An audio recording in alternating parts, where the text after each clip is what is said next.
Yes, more Americans enjoy Roma than any other wine because Roma wines taste better. Taste better because only Roma selects from the world's greatest reserves of fine wines for your pleasure. And now, Roma Wines of Fresno, California, that's R-O-M-A, Roma Wines bring you Suspense.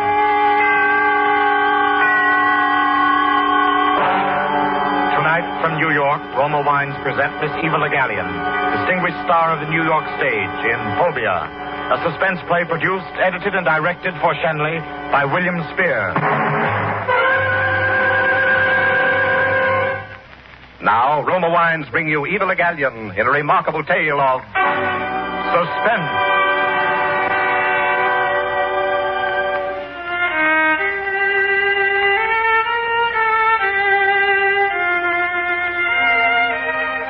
Yes, I'm the Emily Haven whose pictures you saw in the papers. You can tell, of course, by the wheelchair. I thought it was very unkind of them to take full-length pictures. It isn't that I resent the wheelchair, but people have funny ideas about such things. The way they wrote about me being a sweet little lady, you'd have thought I was at least 100 and a helpless invalid. Well, I can tell you right now I'm neither. I'm not supposed to have any excitement, but goodness knows we've had enough of that around here with the murder and all. You probably wonder why, with all our money, I don't have one of those new type modern chairs. It's just that I can't stand the feel of metal. No metal. It affects me like snakes or spiders do some people. I've always been that way. When I was a child, Mother let me use knives and forks with bone handles, and I still use them. I'm certainly glad that the papers didn't find out about that or about Grace. They almost found out about Grace once and printed large headlines. Police question wealthy woman. You probably don't remember it because they never did learn why she was questioned. That was some time ago. Grace had just returned from shopping. Emily, I'm home. In here, Grace? Did you bring my book? Yes, here you are. And I brought another one I thought you'd like. I'm tired. Sit down. We'll have Anna bring some tea. Let's have a look at your loot. What do you mean by that? Why, the things you bought, of course. Oh, I guess I'm so tired I'm jumpy. Come. There's two gentlemen to see you, Mum. Oh, bring some hot tea, please, Anna. Do you like something to eat, Grace? Not till dinner. Just tea, then, Anna, and show the gentleman in. Yes, Mum. Why don't we let her go and get someone who doesn't answer yes, Mum, to everything? Well, you know we couldn't replace Anna. She knows us too well. Why do you say that? Well, you are jumpy. I only meant that she knows our likes and dislikes and humors us. I suppose you're right, but I don't like the way she watches us. Oh, that's just Anna's way. She doesn't mean anything by it. Miss Haven. Yes? I am Henry Lane. I'm assistant store manager at Bradlock's. Oh, yes, Mr. Lane? One of our store detectives observed your sister's unusual actions today and reported them to Sergeant Cole. Oh, pardon me, this is Sergeant Cole. How do you do? I didn't want to turn it in till I talked to Lane here. Yes. Yes, Sergeant Cole wisely came to me, and we are here to rectify the error. I'm afraid I don't follow you, Mr. Lane. I'm sure there's a satisfactory explanation to your sister's behavior. Well, get to the point. What he's trying to say is that I took some things from the store without paying for them. Grace. That's what was reported to me. You admit that you took these things? I just admitted it. Why, Grace? Impulse, I guess. But you have plenty of money. I know. I think that's what starts the impulse. You mean you've had the impulse before? Is that an official or a social question? Don't be flippant. I'm not. The whole thing is a farce. We've always gotten everything we want by signing a check, and we'll continue to do so. Do you think if I were anyone else, we'd be sitting here like this? Miss Haven, No, I'd be sitting in jail waiting to be questioned. I'm at a loss. I've taken things before and probably will again. Mostly I don't even want the things. It's the thrill of taking them. You've said enough, Grace. Are you going to arrest me now, Sergeant? Arrest you? Grace, will you see if Anna's made tea and bring 2 extra cups? And a checkbook? Grace. I'm sorry. This comes as a shock to me. Beats anything I ever heard. Believe me, I regret having to trouble you like this. Oh, you've been very considerate. I'm sure we can rectify the entire matter. If you'd care to estimate the amount. Sounds like a bribe. No, lady. not at all. Let us say retribution. Oh, I don't know. I feel that it's only right that you should receive something for your time and regard, Sergeant. I don't know, lady. I don't want to press charges, of And course. in the future, Mr. Lane, if you will assign someone to watch my sister when she's shopping in your store, you may send the bill for the unpaid items to me. Yes. There may be a slight fee. Oh, yes, I understand. Now, if you'll hand me my pen and checkbook. Of course. Thank you. Now, let me see. There you are. Haven, I think I hear Anna coming with the tea.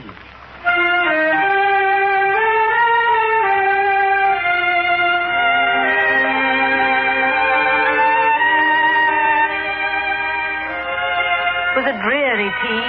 There were little frosted cakes. Sergeant Cole dropped crumbs all over the rug. And Mr. Lane said, between noisy sips. Grace seemed to enjoy it, though. She sat and watched one and then the other. She has an unusual sense of humor. That was the way Mr. Lane started coming to our house. I don't know how it happened, but eventually we were calling him Henry. He was pleasant enough, and I think we might have been friends if he hadn't learned about me, too, entirely by accident. He'd been bringing up presents from the store, and although I suspected that he'd gotten them in the same manner that Grace did, it was a nice, thoughtful thing to do. One night when he came, he was feeling playful. Well, how are the two lovely ladies tonight? Oh, very well, thank you. Henry? Isn't he gallant tonight? It isn't difficult to be gallant with you. Now put your heels together and kiss our hands. Oh, Grace. Want to see what I brought for you? Yes, Uncle Henry. Uncle? Oh, you have such a charming way of jesting. Yes, we do have our little jokes. Don't tease, Henry. Show us what you brought. You shall be surprised first. How nice. And I will put it on you. Now, turn around with your back to me. Now, don't look. There. A necklace. A silver necklace. Just what I wanted. Very attractive on you, Grace. Thank you, Henry. And now for Emily. Oh, don't ask me to turn my back. No. Just hold out your hand. Close your eyes and hold out your hand. Oh, that seems so childish, Henry. Play the game. Oh, very well. Are you ready? There. Henry, no! Emily. Emily, what is the matter? It's only a silver compact. It's a metal. I can't stand the feel of metal.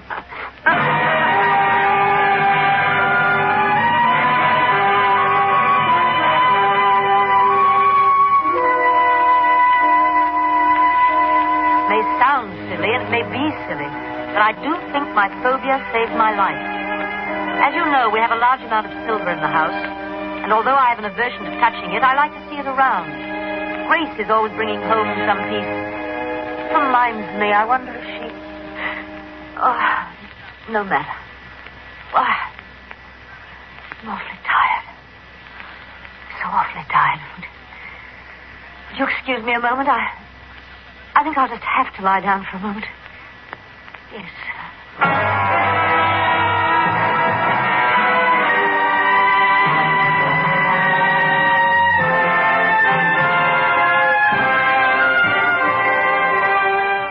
Suspense, Roma Wines are bringing you Eva Le Gallienne in Phobia. Roma Wines' presentation tonight in radio's outstanding theater of thrills, Suspense.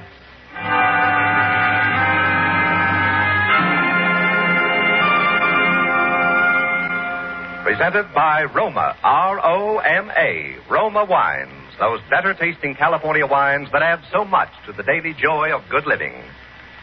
There's a reason why Roma wines are so much better tasting. The better taste of Roma begins with the lush goodness of choice California grapes, tenderly pressed and guided, unhurriedly, with the ancient skill of Roma master vintners and America's greatest winemaking resources. Then these Roma wines are placed with mellow Roma wines of years before. And from these precious reserves, the world's greatest reserves of fine wines, Roma later brings you those better tasting Roma wines, America's favorite wines. Tomorrow, add the sparkle of genius to dinner. Delight your family or guests with robust Roma California Burgundy or fragrant Roma Sauterne. Now, at new low prices, Roma table wines are more than ever your best buy in better taste. That's why more Americans enjoy Roma than any other wine. And now, Roma Wines bring back to our New York soundstage Eva Le Gallienne as Emily Haven in Phobia, a tale well calculated to keep you in suspense.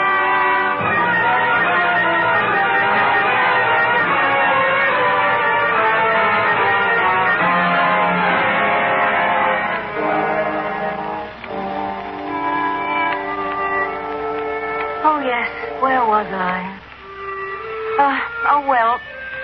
One night, Grace was out for the evening, and Anna had gone to bed. I was sitting here in my chair reading. Suddenly, I thought I heard someone moving in the hall. I called out, but no one answered, so I thought it was my imagination. And then I heard it again. I sat very still, listening, and watching the hall door. As I watched, the knob began to turn. Someone was slowly pulling the door open. Anna! Grace! Anna, is that you? Answer me. What? Who are you? Why do you have your face covered? Keep quiet. I will not keep quiet. What do you have in that case? I said keep quiet. Silver. Well, that's our silver. I don't want no trouble with you. You put that silver back or you'll have trouble. I'll phone the police. I'll call for help. This says you won't. Don't point that gun at me. You can't scare me with that. I haven't long to live anyway. You ain't gonna have long to live. You don't stop that yapping. Stay where you are. Do you hear me? Stay away. Now, look here, sister. I ain't kidding. Now, you look here. You ought to be ashamed, a great big man with a gun robbing a helpless lady in a wheelchair. I warned you. Besides that, you're very rude. Take your hat off in the house. Hey, what is this? If you want to come into my house, you learn some manners and then knock on the door. Now, set that silver down and leave the room. Looks like I'm gonna have to tie something over your face until I can get away. Don't you touch me! Don't touch me!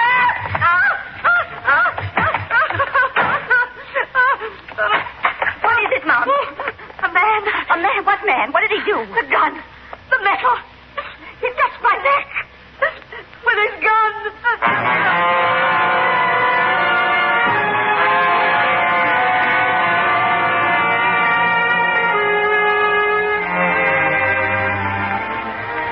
Anna became very excited and called the police. Heaven knows why. The man was gone and he had left the silver.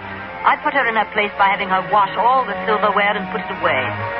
Sergeant Cole was furious when he came. It seems that he wanted to check for fingerprints. He was mollified, however, when he found fingerprints on the silver cabinet. I hadn't thought of that, so Anna had to wash that, too. Sergeant Cole came back to tell us that the fingerprints belonged to a man by the name of Mr. Scorchy Hood. He was wanted by the police because he had escaped from some penitentiary and was what Sergeant Cole called a killer. Mr. Hood was called Scorchy because he always shot people from close range and usually in the neck. Sergeant Cole thought it was very amusing when I said if he was going to kill me, he would have to stand back. I wouldn't have him touch me with that gun. Did you read those uncouth headlines in the papers? Wealthy woman match for murderer. Haven defeats Hood. They made me sound like a pugilist. The papers are so unkind to people with money. One morning, Anna came into the room without knocking, so I said, Anna, I didn't ring. I've got to talk to you, Mom. Very well, Anna, what is it? It's about my brooch, the one my mother gave me. Well, what about your brooch? It's gone, Mom. You mean you lost it? No, I didn't lose it. It was in my room, and now it's gone. Well, you probably mislaid it. No, I didn't, Mom. I always keep it pinned to my Sunday dress, and it's not there. I don't see how I can help you. I thought maybe you'd like to replace it. Oh? What kind of pin was it? It was a cameo. But this time I thought I'd like to have one with some diamonds and little pearls. I don't understand. I've been cleaning Miss Grace's room. You've been snooping, Anna? Just cleaning, Mom. I did kind of look for my brooch. I see. Do you want your pen, Miss Emily? Oh, yes, Anna. Hand me my pen. Thank you. See, there you are. You think that will replace the brooch? Oh, yes, Mom. Thank you, Mom. Well, payday in the middle of the month? Yes. I mean, no, just a little... Token, Miss Grace. Token of what? Let's call it pin money. That will be all, Anna. Thank you, Mom. Now, Mom, you tell me what this is all about. It's nothing, Grace, really. When you sign a check, it can't be classified as nothing. It was a pin for Anna. That isn't very funny, Emily. Pin money for a pin? What about a pin? She, lost it. Lost it? Oh, I see. Now, let's not talk about it anymore, Grace. But I want to talk about it. Poor dear, anyone can get money from you, can't they? Grace, please. I may have my impulses. I've never taken anything from the servants yet. Grace, where are you going? What are you going to do? To collect and deliver. You just purchased a pin. And I'm going to find it and wear it.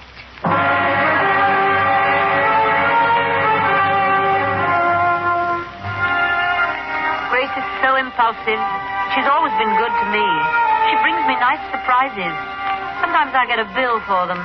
And when I don't, I enjoy them even more. Grace is really very serious-minded, and she worries about trifles like leaving me alone with Henry. Henry never was dull, always full of new ideas. I've never told her that he proposed to me. It came as a complete surprise.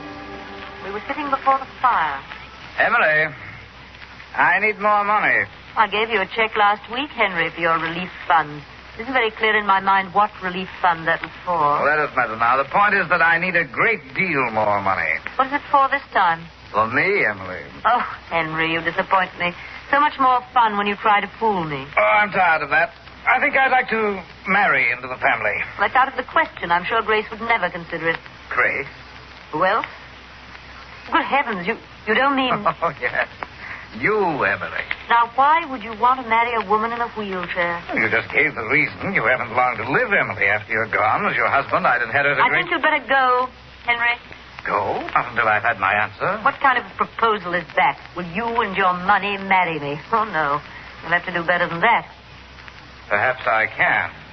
Henry, what are you doing with that candlestick? I'm going to persuade you. Oh, you can beat me to death. I won't change my mind. You misunderstand, Emily. I'm not going to beat you. I'm going to caress you with it. Henry, Your you hands, wouldn't. Your arms, your throat, your back, perhaps. No, Henry. No. Now, listen to me. Let's talk. I don't want to talk. I want to caress you. No, keep away. Don't touch me. Keep away. I will. Put the candlestick down. Very well. I don't like to excite you like this. It isn't good for you. How soon do you want to be married, Henry? Immediately? How about tomorrow? So soon? When you make up your mind to do something, why wait? I suppose you're right.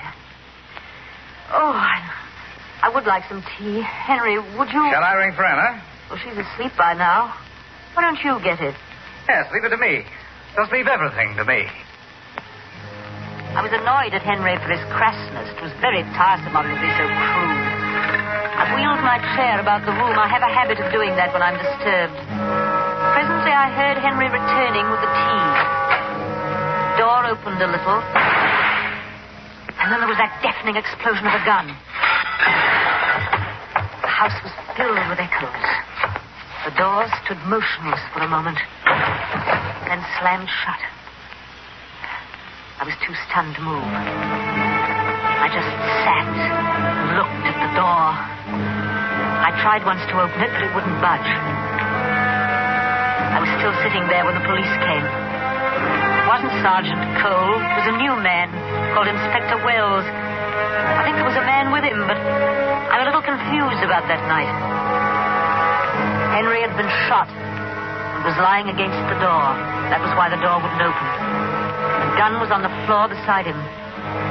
The inspector asked a lot of questions, and everyone talked at once. I'll tell you like I told him.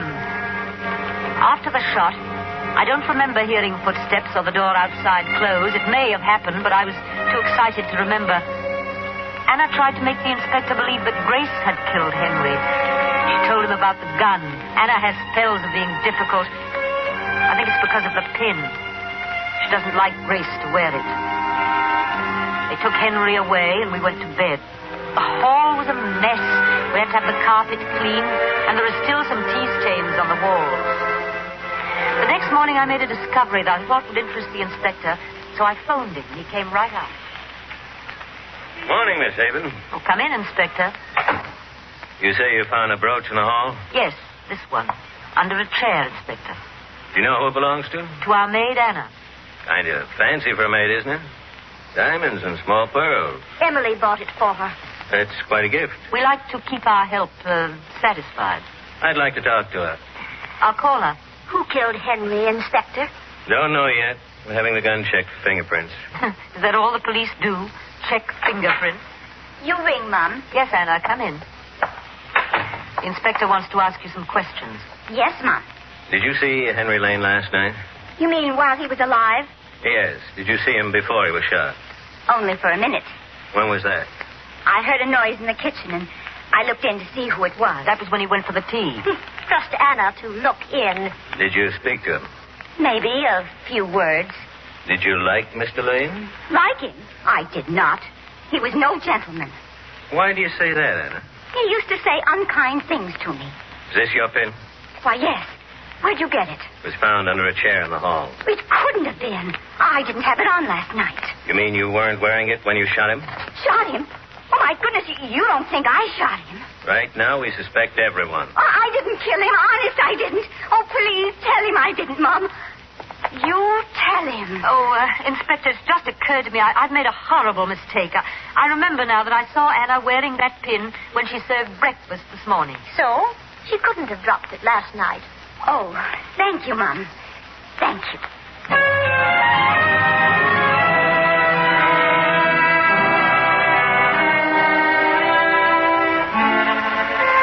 I don't think the inspector was convinced when he left. He didn't say he wasn't. He looked unconvinced. Was kind of a fib, but it was worth it. Anna has been an angel ever since. She cleans Grace's room and never sees a thing. She even returned some things that Grace didn't know were missing. I gave Anna the pin, and she put it back on her Sunday dress. The inspector phoned around noon. He was very excited. He said the blurred fingerprints on the gun belonged to Mr. Scorchy Hood, and that we should be very careful, as he hadn't been caught and he was dangerous. I asked him how we should go about being careful. He said to lock the doors and windows, and they would send a man to watch the house. I didn't think we needed to worry, but somehow I couldn't believe Mr. Scorchy Hood wanted to hear me scream again. But about 10 o'clock, Grace and I were sitting here discussing Humphrey Bogart when the whole hall door opened. Don't move. I've no intention of moving. What do you want? Shut up, sister. Don't call me sister. My name is Emily, and this is my sister Grace. How do you do? This ain't no social call. I'm glad to see you've uncovered your face. I don't know why you should cover it. It really isn't an unpleasant face at all. Don't stall. It won't do you no good. Did you come to kill us? You guessed it, sister. Grace. Grace. Hey, what are you doing to me? Trying to confuse me? Why should you want to kill us, Mr. Hood? Because you made people laugh at me. The papers made fun of me. I can't stand that. Well, it seems to me you brought it on yourself. You came uninvited in the first place. What kind of talk is that? Sure I did, and I come the same way this time. If you're going to kill me, you'll have to stand away from me. You see, I have a phobia. A what? A phobia. It's something I can't help. Huh. Why don't you stand over there? Why? On account of my phobia. It'd be better if you stood there. Here? No, a little farther. Now? Yes, I think that's better. Oh, Grace, will you straighten the rug? Never mind. It worked. I guess he's unconscious. I'll call the man across the street. Oh, Grace, look what you've done. When he hit his head on the table, he spilled the flowers. Now that water will make white spots on the varnish.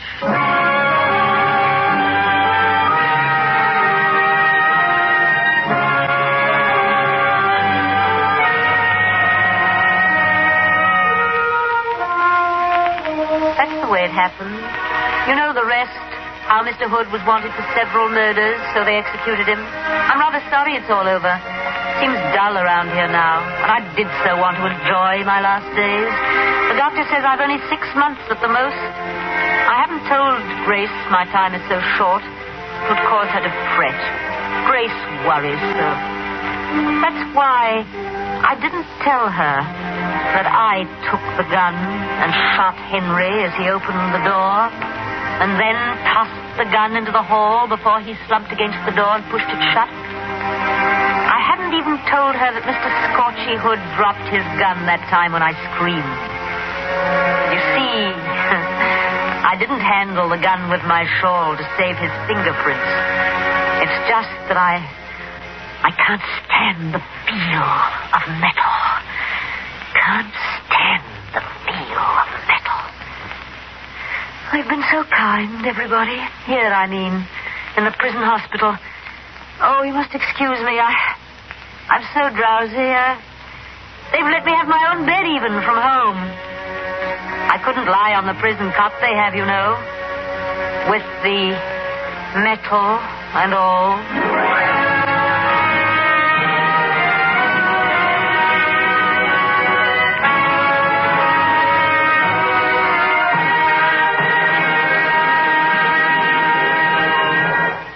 Suspense. Tonight, Roma Wines have brought you Miss Eva Le Gallion in Phobia, a suspense play written by Joel Hunt. Next Thursday, same time, you will hear Mr. Alan Baxter as star of Suspense. Produced for Shenley by William Spear.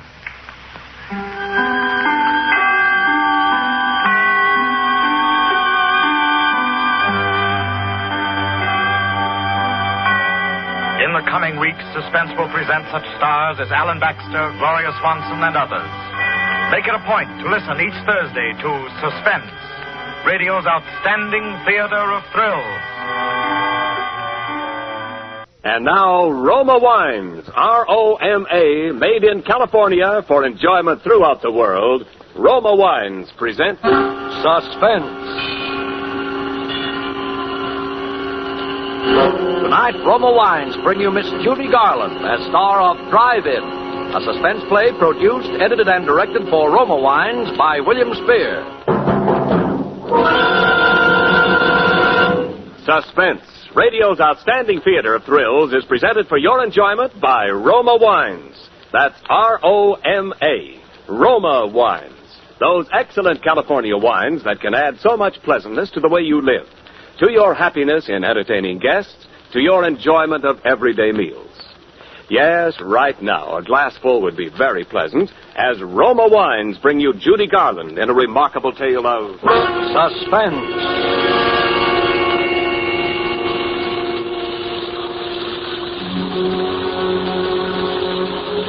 I wish I hadn't let Ruth talk me into serving that last car that came into the drive-in that rainy night. It was late and I was tired. I'd been on my feet all day carrying heavy trays, hopping to it with impatient people glaring their headlights on and off in my eyes. And heaven knows there are a lot of impatient people in Hollywood. We car hops don't have an easy time of it. Talk about your mail carriers. Well, we're the same. Raining or blowing or boiling hot, we've got to get through with that tray and know the reason why. Tired, hungry people who sit back in their car expect $1 million worth of service for a 10-cent tip. Why do we do it? Sure, there are other ways of making a living in Hollywood, but not many that hold that glittering promise that maybe someday, somehow, maybe someone will say, Why, that girl looks like Lana Turner. yes, at least her hair's done up that way. I think I could use her, Rennie. The musical version of the Forsyth Saga. Oh, she'd be great in color. I think I'll ask her to come out to the studio. Yes, I know. Maybe it doesn't happen often, but there's always the chance. And there's always that hope. That's what keeps us going, I guess. But there are other things that can happen in the drive-in that aren't on the menu. Like that rainy night I was telling you about when I let Ruth talk me into serving that last car that came in. Miller, listen, please take his order, will you? I got 3 cars. Oh, look at the clock, will you? It's nearly midnight. I'm off duty. Please, Miller, just this once more. My date's waiting. I'll do the same for you, son. Hey, what's the matter with him? Can't he read? Please do not honk your horn. It looks clear enough to me. It's the doctor's car. You see, he's probably in a rush. Anyway, you got nobody waiting for you. Oh, all right. Oh, gee, thanks, Mill. It was true. I had no one waiting for me. Only the bus that was going to take me to Glendale, where I lived alone in an apartment. So I buttoned up my raincoat and took a menu over to the car. Good evening. Never mind the menu. There's some black coffee, a pot of it, and a ham sandwich. Please hurry it.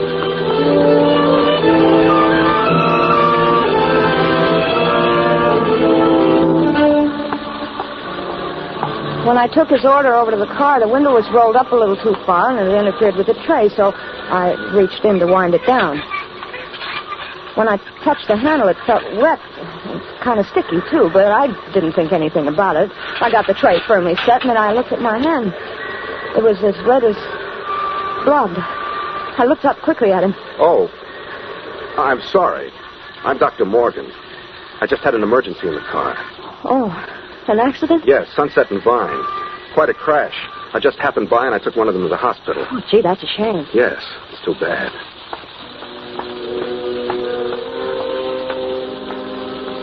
I walked back trying to wipe the blood from my hand with a paper napkin. It gave me a creepy feeling to have somebody's blood on my hand. Then I went in to wash. I was trying to keep close track of the time, and I was a little worried for fear the big drive-in clock wasn't right. It sometimes ran slow.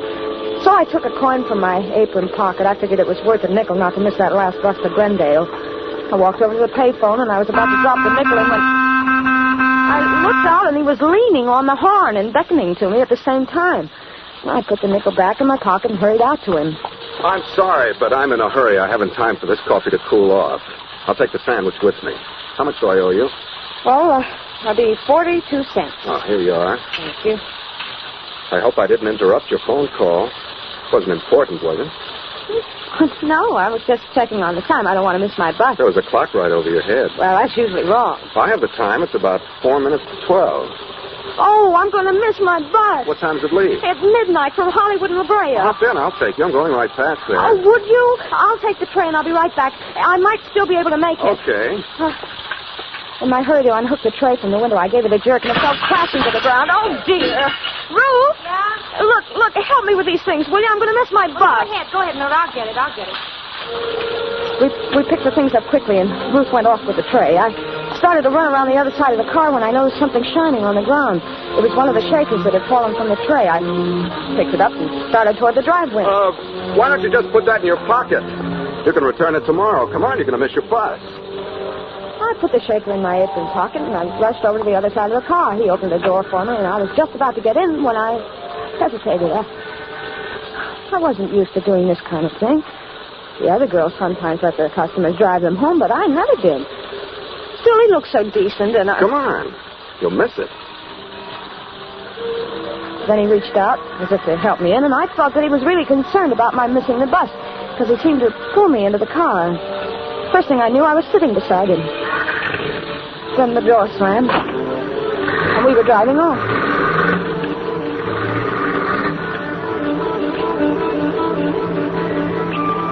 I was a little uneasy, but then I thought it's only a few blocks. I won't be in the car long.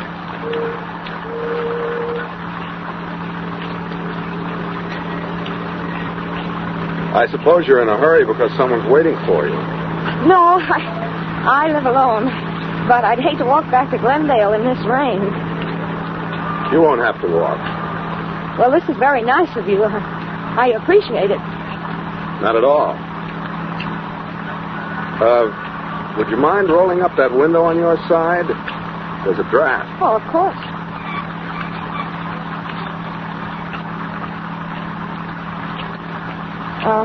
You can let me off at that corner over there. All right. Anywhere along here will be all right. This is fine. Right over there by the stop sign. Wait a minute, you're going through the stop signal.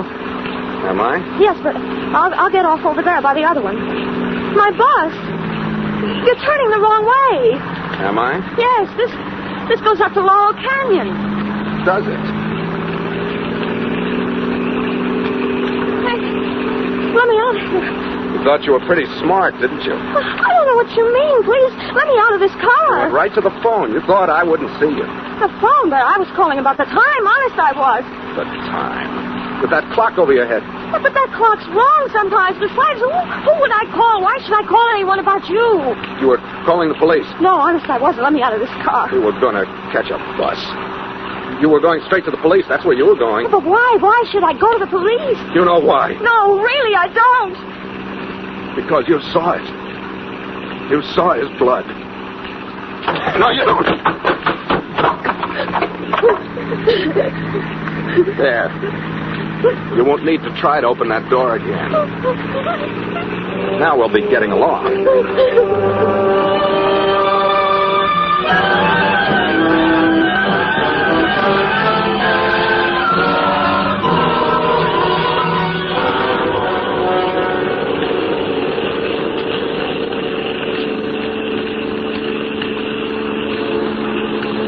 After I made that last try to get out, he broke the handle of the door. All the strength seemed to go out of my body. I just sat there as we drove on.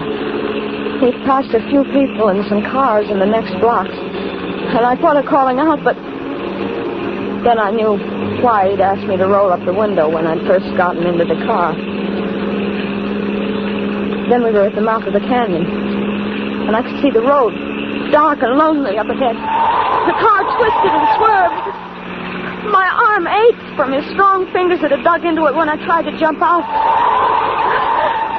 I looked at him from the corner of my eye.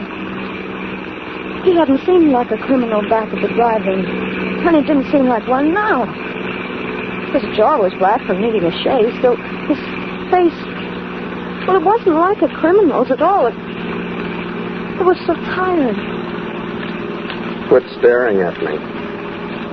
Oh, look, I didn't know anything about you. Honest, I didn't. Please let me go. You know something about me now. Well, I won't tell anybody. Whatever it is, I promise I won't.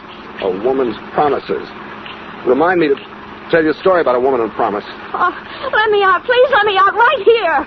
It's a long way back to Glendale. Well, that's all the better. It'll take me hours to get back, and you'll be miles away by then. I'm not taking any chances with you, kid. Please let me out. I've got to get back. You said no one was waiting for you. You live alone, don't you? No one will miss you.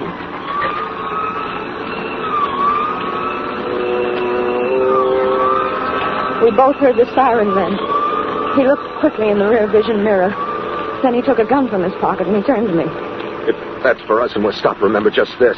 I've used this gun before tonight and I can use it again if I have to. If I'm taking, you'll go first. Now listen, I'm a doctor and you're a nurse. We're headed for an emergency. If you want to leave, you won't try to pull anything.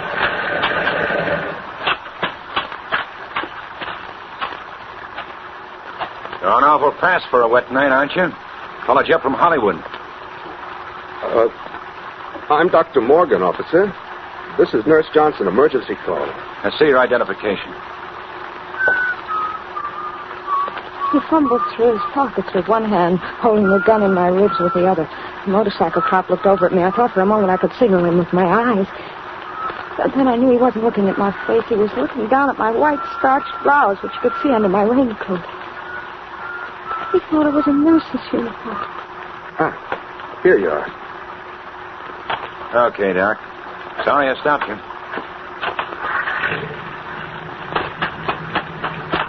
Hey, just a minute. What's the matter? Just wanted to tell you, rain started to slide up there a ways. Take it easy. Thanks, I will.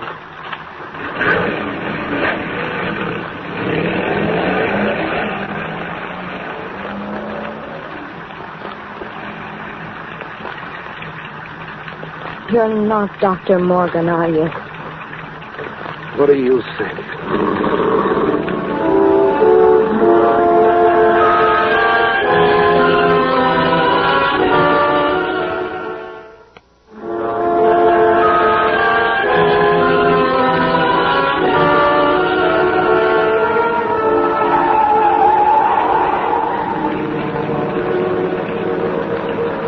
Then we came on the landslide. It wasn't a big one, but it had made a terrible mess of the road.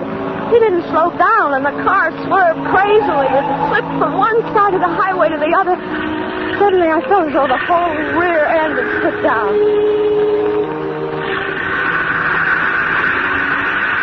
I looked over at him. He was tense. His knuckles turned white as he clutched the wheel. He shoved the car into reverse. Oh, I hoped it had never moved. It didn't. We were stuck, hopelessly stuck. Of all the luck. Suddenly the car was filled with light. A car had come around the curve behind us. This might be by chance. Remember, I still have this gun. Don't try anything. Say, we're stuck here. Could you give us a push? We'll have some California hospitality, will you? I'll have to get out. I'll have to put something under the wheel. You stay here. Now stay there. Where did I have to hide?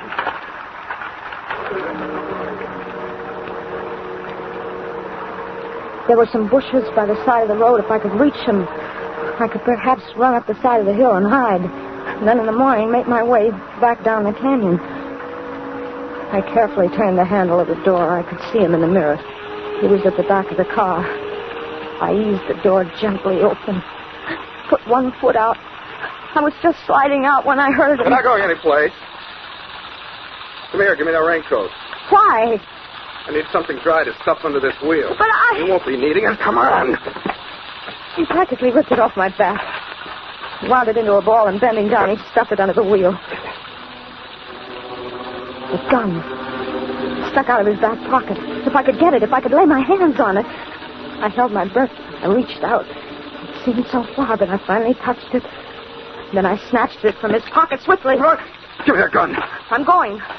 You can't stop me now. Can't I? No. You stay right where you are. I won't hurt you. All I want to do is get home. I'm going, but if you follow me out... You'll what? I'll kill you. I don't think you will. Yes, I will. You think I'm afraid? Aren't you? No. I don't care what happens to you. You're a murderer. You killed somebody. I thought you didn't know anything about me. I didn't, but I do now, and I'm going to tell the police. Stay where you are. No, don't. I'm not afraid. I'll shoot. Too bad I used up all of those tonight. You could have filled me full of holes. Now, give me that gun and get in the car.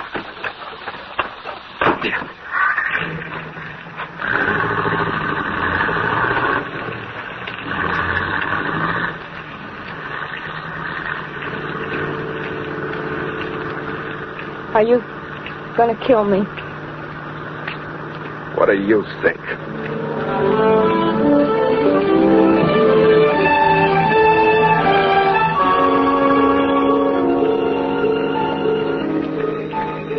We were nearing the top of the canyon now. The road was very steep. The rain had let up. It was just drizzling now. Even though he hadn't answered my question, I knew the answer. He was going to kill me. I wouldn't get back home tonight. Not tonight or any other night. It was funny. I sometimes used to hate that little apartment of mine when nothing ever happened. But tonight... And then, for some strange reason, I thought about Ruth. What would she say tomorrow when I didn't show up at work? And I wondered where they'd find my body. Well, here we are. Lookout Mountain. Top of the world.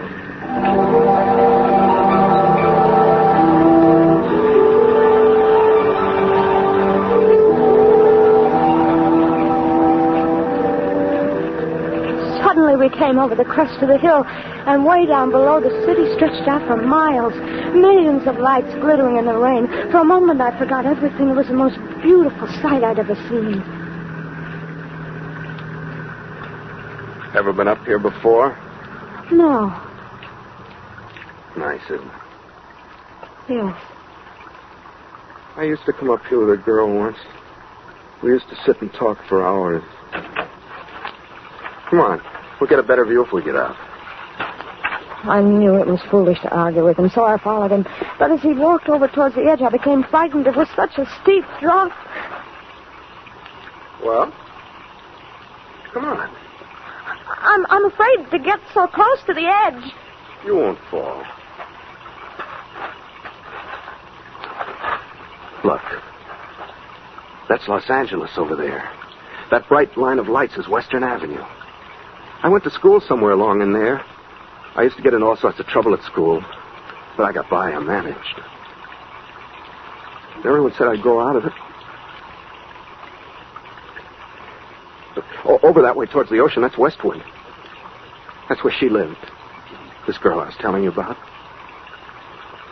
That was the best part of my life, I guess.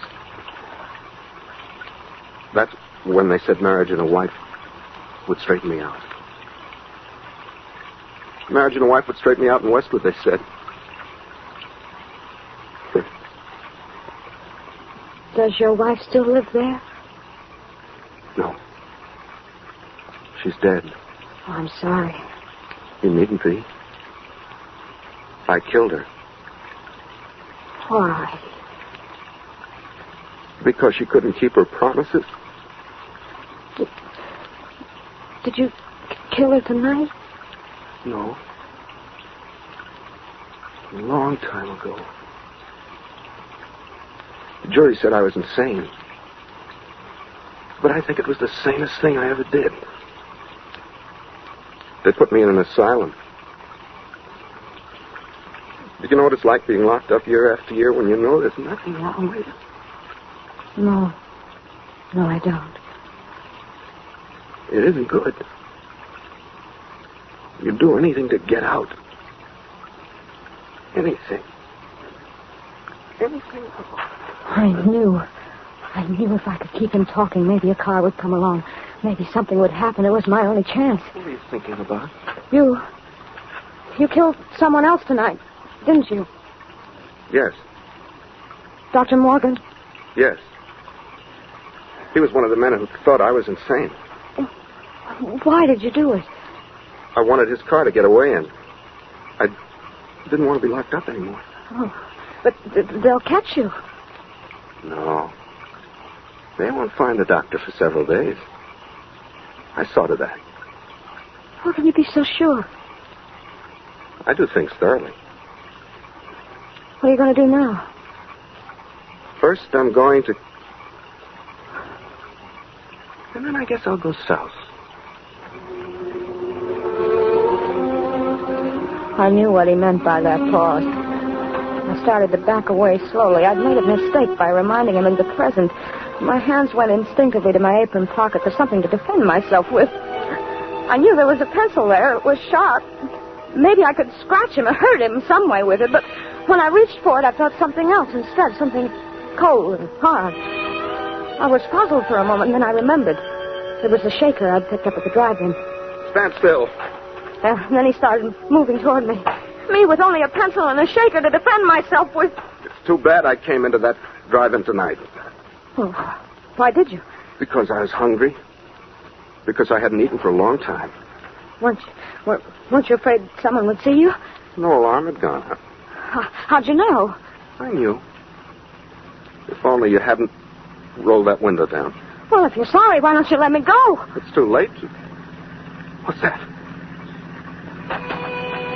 With a sudden movement, his arms were around me in a tight embrace. I started to scream, but suddenly his lips closed over mine. Pushing my head back roughly, he kissed me. I could scarcely breathe, and I felt the car's headlights on us like a spotlight. Just look at this view, will you? I'll have to do this in a picture sometime. Can't you see you're interrupting something? Come on, drive on, will you? Okay. And in all this rain, you'd think people would have some more sense.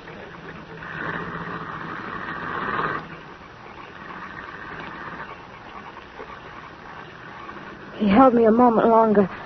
And when the car had gone, he released me. My pencil had fallen to the ground. I was left with only the shaker in my hand. I fingered it nervously, and then I felt the top coming off. I felt the contents spilling in my hand. What have you got in your hand? Nothing. Give it to me. No. Give it to me. He grabbed my wrist and pulled me toward him. We were moving to the edge of the cliff, but my other hand was free, and I threw the contents of the shaker into his face. His hands flew to his face in an effort to clear his eyes, but I knew it was too late. The pepper had blinded him. He lunged out for me, but I stepped aside quickly, and he slipped in the mud. His hands went out to steady himself. He clawed frantically at thin air. And then I saw him falling over backwards, over the edge.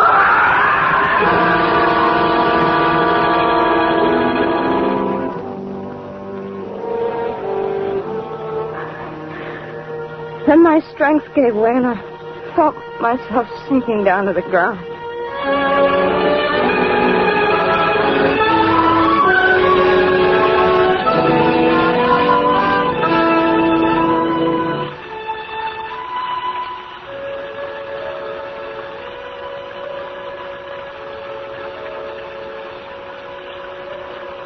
I don't know how long I must have been there, but when I came to, it was raining again. I was soaked to the skin, and there was mud caked in my hair. There was no one in sight. The lights of Los Angeles stretched out in a pattern peacefully below. And I knew that somewhere at the foot of those hills was Glendale. And my apartment. I rose slowly to my feet, and I started back toward the road. Somehow, everything that had happened seemed unreal. Like a dream. Everything but the way he kissed me. To keep me from crying out.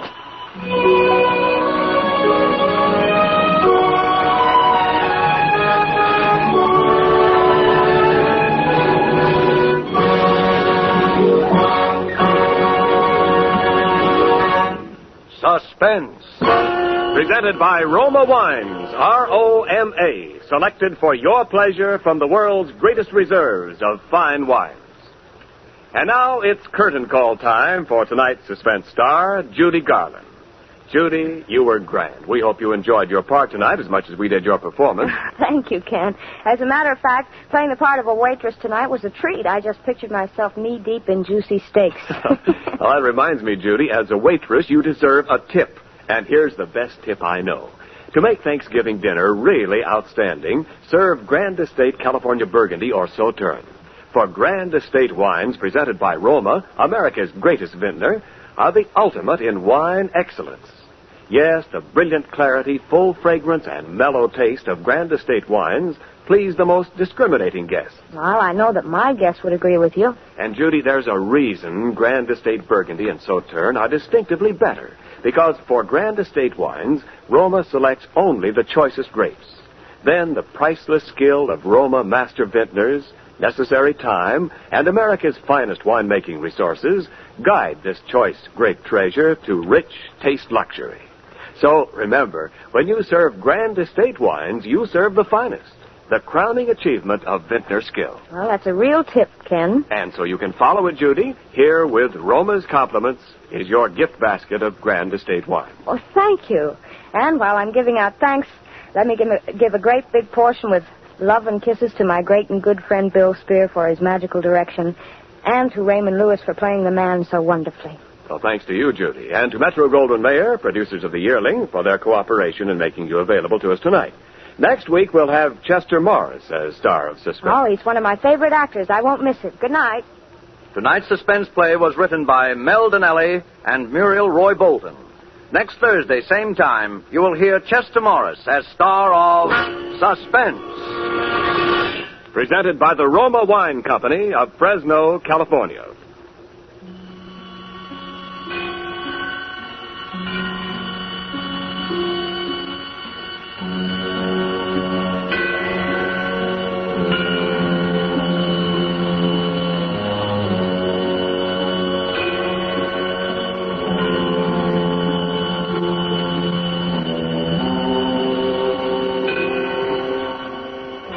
Ladies and gentlemen, in the coming weeks, Suspense will present such stars as Cary Grant, Olivia de Havilland, Alfred Hitchcock, Joseph Cotton, Roddy McDowell, and many others.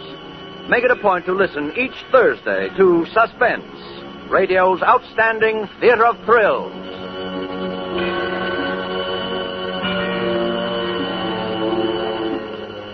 Suspense is broadcast from coast to coast and to our men and women overseas by shortwave and through the worldwide facilities of the Armed Forces Radio Service. This is CBS, the Columbia Broadcasting System.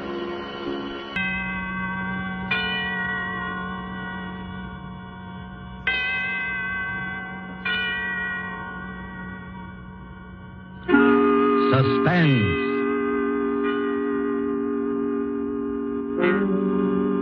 This is the Man in Black, here again to introduce Columbia's program, Suspense. If you have been with us before, you will know that suspense is compounded of mystery and suspicion and dangerous adventure. In this series are tales calculated to intrigue you, stir your nerves, to offer you a precarious situation, and then withhold the solution until the last possible moment. And so, with 5 canaries in the room, and the performances of Ona Munson as Anita, Osa Masson as Fifi, and with Lee Bowman as Ronald Denham, who tells the story, we again hope to keep you in suspense.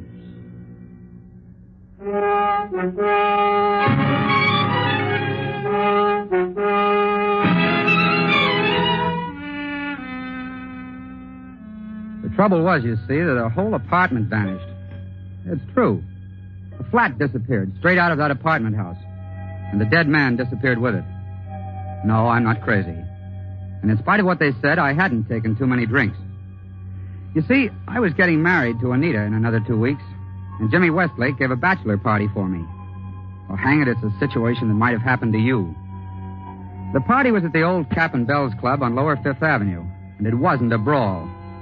Jimmy Westlake was in the chair, I admit, but nothing could have been more quiet, more dignified. Oh, man. mademoiselle from Armentières, parlez-vous? Oh, mademoiselle from Armentières, parlez-vous? Oh, mademoiselle from Armentières. Quiet, you fellas! Quiet! Pipe down, can't you? Wait a minute. The chairman wants to say something. Gentlemen, this is a solemn occasion. If those dopes over there will kindly get away from the piano and sit down at the table, I have another toast to propose. Excuse me, Mr. Westlake. Excuse me, please, sir. Yes, Uncle Cato, what is it? Excuse me, Mr. Westlake, but you ain't gonna bust the glasses on this toast, is you? And why shouldn't we bust the glasses, Uncle Cato? Why shouldn't we bust the glasses? Oh, but Mr. Westlake, if you keep on busting the glasses, there ain't gonna be no glasses left. Well, in that sad eventuality, Uncle Cato, we will simply start busting the plates. Isn't that fair enough, boys? Every goblet in the so-and-so place. Oh, we'll bust every goblet in the so-and-so place. Oh, look, Jimmy, don't you think you'd better tone the gang down a little? Be quiet, Ron. You're only the groom. Yeah, I know, Jimmy, but... Gentlemen, I regret to tell you this, but the protesting voice you just heard was that of our guest of honor, Ronald Denham. Now, we all know Ron, and we all like him. But I am sorry to say he is not himself. Where now is the terror of nightclubs, the chorus girl's friend? I say it to his face. He is sober. But we like him just the same. Friends, guests, and bachelors, I give you the groom.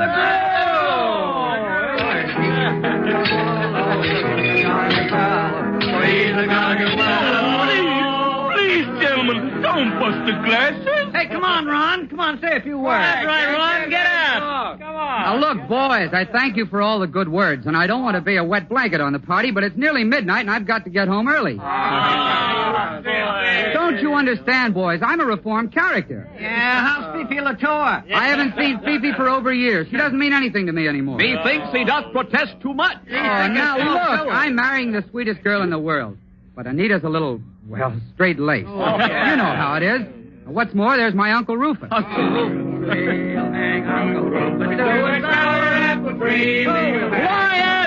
Quiet! Anita and Uncle Rufus have apartments in the same building as I have. Now, what's more, they're on the same floor, and that's not all. Tom Evans, the fellow I share my flat wait a with. minute. Where is Tom Evans tonight? What's the matter with him? Tom works for Uncle Rufus, and he doesn't drink. Oh, he works for Uncle Rufus. Hey, fellas. And he never takes a drink. Oh, he works for Uncle Rufus. Quiet, you baboons. Quiet. He's a morning broker, and he's never in his ink. Now, wait a minute. Will you put yourselves in my place? My girl and my uncle and my best friend, Tom Evans, are all expecting me to come home from this party in an ash cart. Sure. And I'm going to fool them. Are you sure it's not so? Oh, now have a heart, can't you? Uncle Rufus must be a pretty tough egg, isn't he? Oh, he's all right, but after his first $1 million, it went to his head. Has he got any human weaknesses? Yes, he keeps canaries. Oh, no, not the kind of canaries you're thinking. I mean the kind that go tweet-tweet in cages. Oh, what's the use? What do you say, gentlemen? Shall we allow this pure in heart to wend his way home? Well, he's got a drink for the bride, though. That's right, Ron. Can you, as a chivalrous gentleman, refuse to drink to the bride? You can't, and you know you can't. Uncle Cato. Yes, sir, Mr. Westlake. Get a beer mug from the sideboard there. Fill it with champagne. Oh, now, wait a minute, Jim. One more drink won't hurt you, Shirley. Just one little drink. Well, no, I suppose not. Fill it up, Uncle Cato. All right, I'll have one more drink, just in honor of the occasion. But that's all, do you understand? That's absolutely all.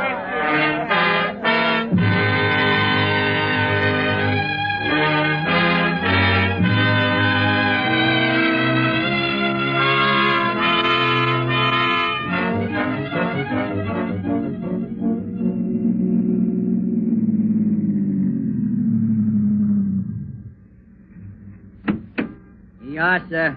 098 Park Avenue. Hey, mister. Come on, wake up. What's wrong? You're home, mister. This is the apartment house. Oh, yeah. Yes, of course. All right, Thanks. There we go. Easy now. Are you sure you're all right? Yeah. Yes, I'm all right. I've been to a bachelor party. Yeah, sure. I know. Well, take it easy now. I can't see straight. The whole street's going around. The funny part is I only had a couple of drinks. They must have put something in that last... Well, it's none of my business, mister, but I wouldn't tell that to the missus if I was you. It's absolutely true. Oh, sure. I know. And I haven't got a missus. Not yet. On my word of honor, I'm a reformed character. I have nothing to do with any woman except... Ronald Denham. As I live and breathe, it is Ronald Denham. Fifi Latour. Oh, Cherie, how good it is to see you. I look everywhere for you. I cry my eyes out, but I don't find you. What are you doing here? I live here, Fifi. I moved. Oh, you tried to get away from me, yes? Yes. No, I mean... Here's your money, driver. Night. Well, good night, sir. It's one of yours, lady. You better take care of him. I'd take care of him. Yes, you bet you. My poor Ron. I forgive you this time because you've been under wrestle-dazzle and you need someone to take care of you. You live in this building, yes? Yes, 5th floor. Oh, good. I take you to your apartment. No. You say no, eh? And why not? Because you mustn't go in there. Oh, there's another woman. What? Oh, yes? Well, yes. The fact is, Fifi, I'm going to get married. Married? Oh, for heaven's sake, Fifi, don't make a scene in the middle of the street. Oh, you break my heart, eh? Right in the middle of Park Avenue, you take my heart and you break it bang, bang. Fifi, please. Now I tell you what you do. You will take me to your apartment this very minute. No, definitely no. You will give me 1 cigarette and 1 brandy. You will tell me what this means. Oh, I warn you, by golly, I start screaming so they can hear me at City Hall. I can't do it, Fifi. All right, then I start screaming. No, wait a minute. Oh, of all the times in the world, you had to pick this. Do I go along, Cherie? Yes or no? Well, if I do take you, Fifi, will you promise to be good? Cherie, I am always good. You won't kick up a row or start banging at doors. Oh, if Anita heard of this. Anita? And who's she? Oh, never mind. I'm too groggy to argue. Come on.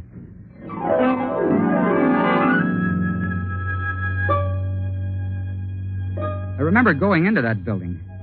Dim religious light, deep carpets, an automatic elevator that you work yourself. I remember stepping into that elevator because the floor creaked. I remember pressing the button for the 5th floor. I took Fifi with me, and I took her into what the champagne told me was my own flat. Maybe you think that's funny, but it won't be funny much longer. Either the door of the flat was unlocked or my key fitted it.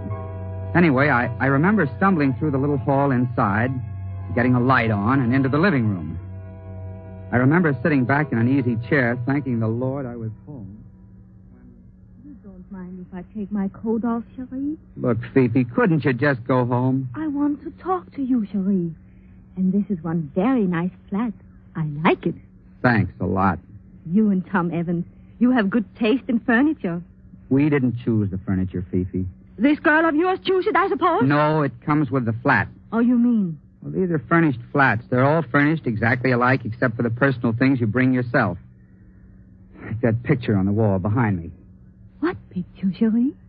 The painting of the clipper ship over there. But, Cherie, your eyes are funny and you cannot see straight. There's no picture on that wall. Wait a minute. What's wrong?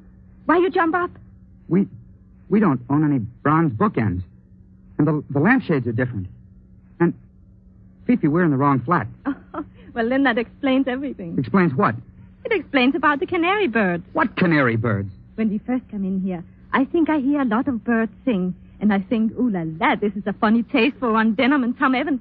But then... Uncle Rufus. Great Scott. Uncle Rufus.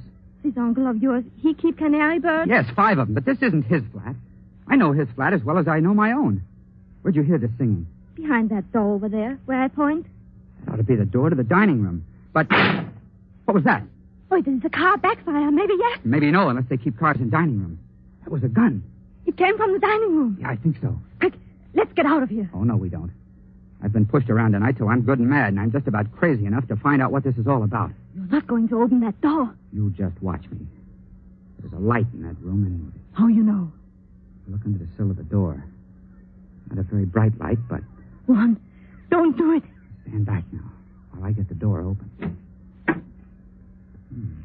Dining room. But not Uncle Rufus. And 5 canary birds. 5 canaries in cages, all in a line. Where in Satan's name are we? Oh, sure, I don't know. Whose flat is this? Who except Uncle Rufus would keep 5 canaries? I tell you one thing, though, and then I go out of here. Well? There's somebody watching us. Where? That swing door to the kitchen is partly open. But don't look. How the devil can I see it if I don't look? There's somebody standing behind it. I see the light shine on his eye. Quiet, Fifi. Hello there. Hello there. The door moved a little more. He He's pushing it. Oh, excuse me, sir. We didn't mean to barge in here. We're not burglars or anything like that. We got into the wrong flat, that's all. I want to apologize if we... Straight out through the door, right on his face. What's the matter with him? Why don't he move? I've got an idea, Fifi. It's because he's dead.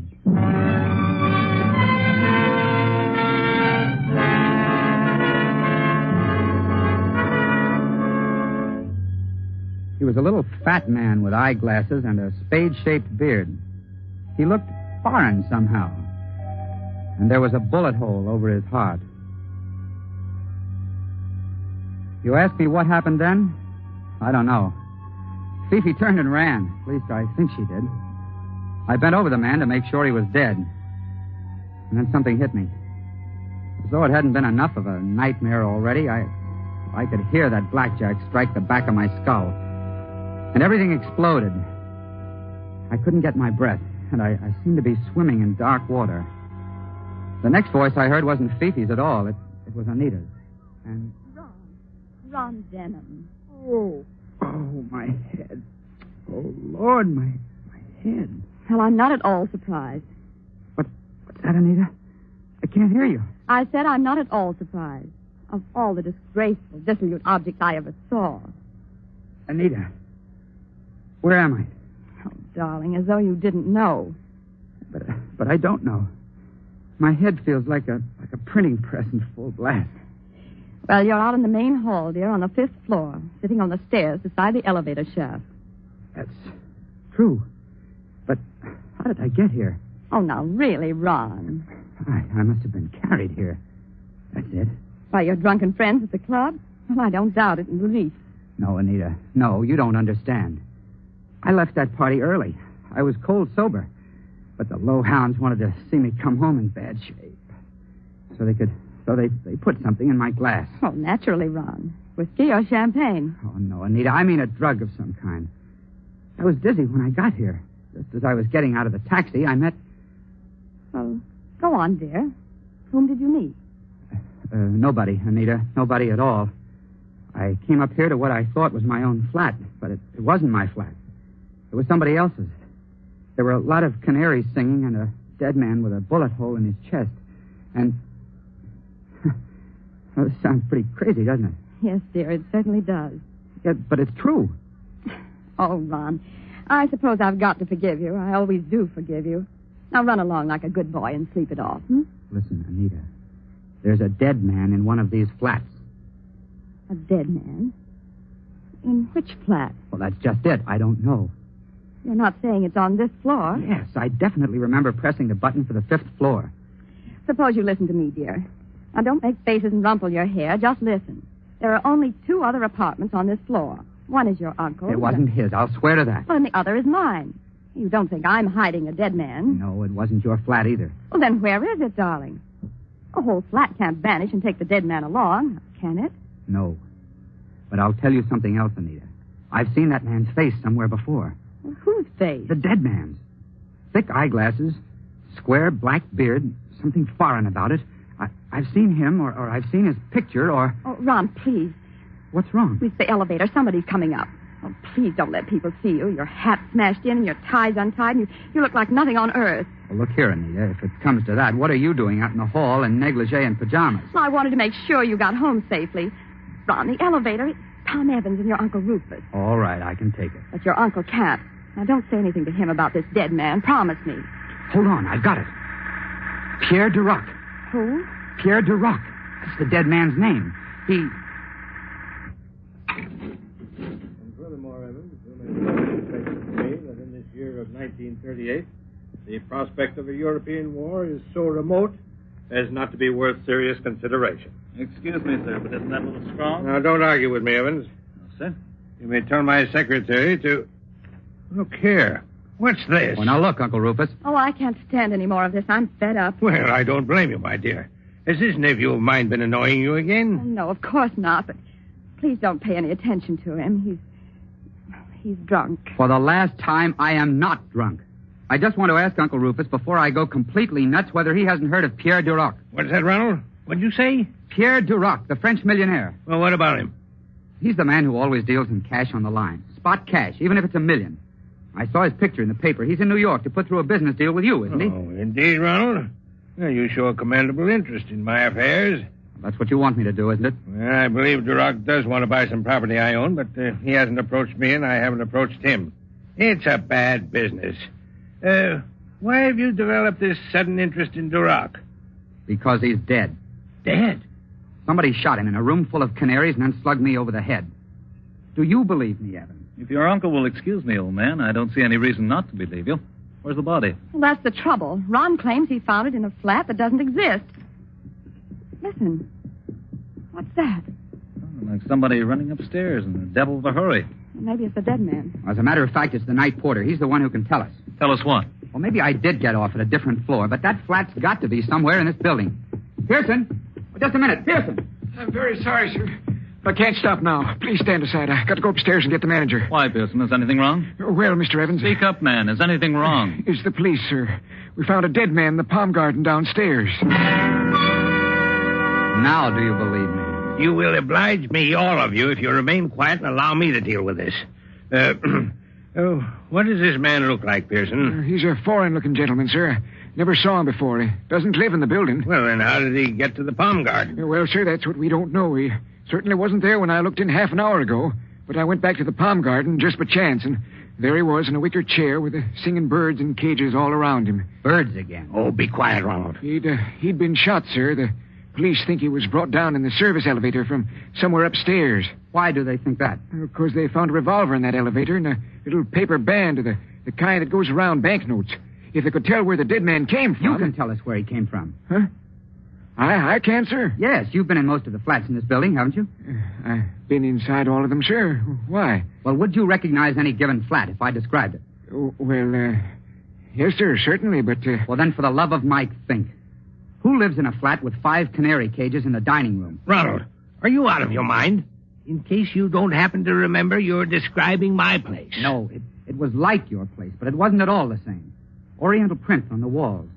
In the living room, bronze bookends and bronze lamps. Dragon patterns on the lampshades. There was a queer kind of clock on the mantelpiece, shaped like a figure of Father Time.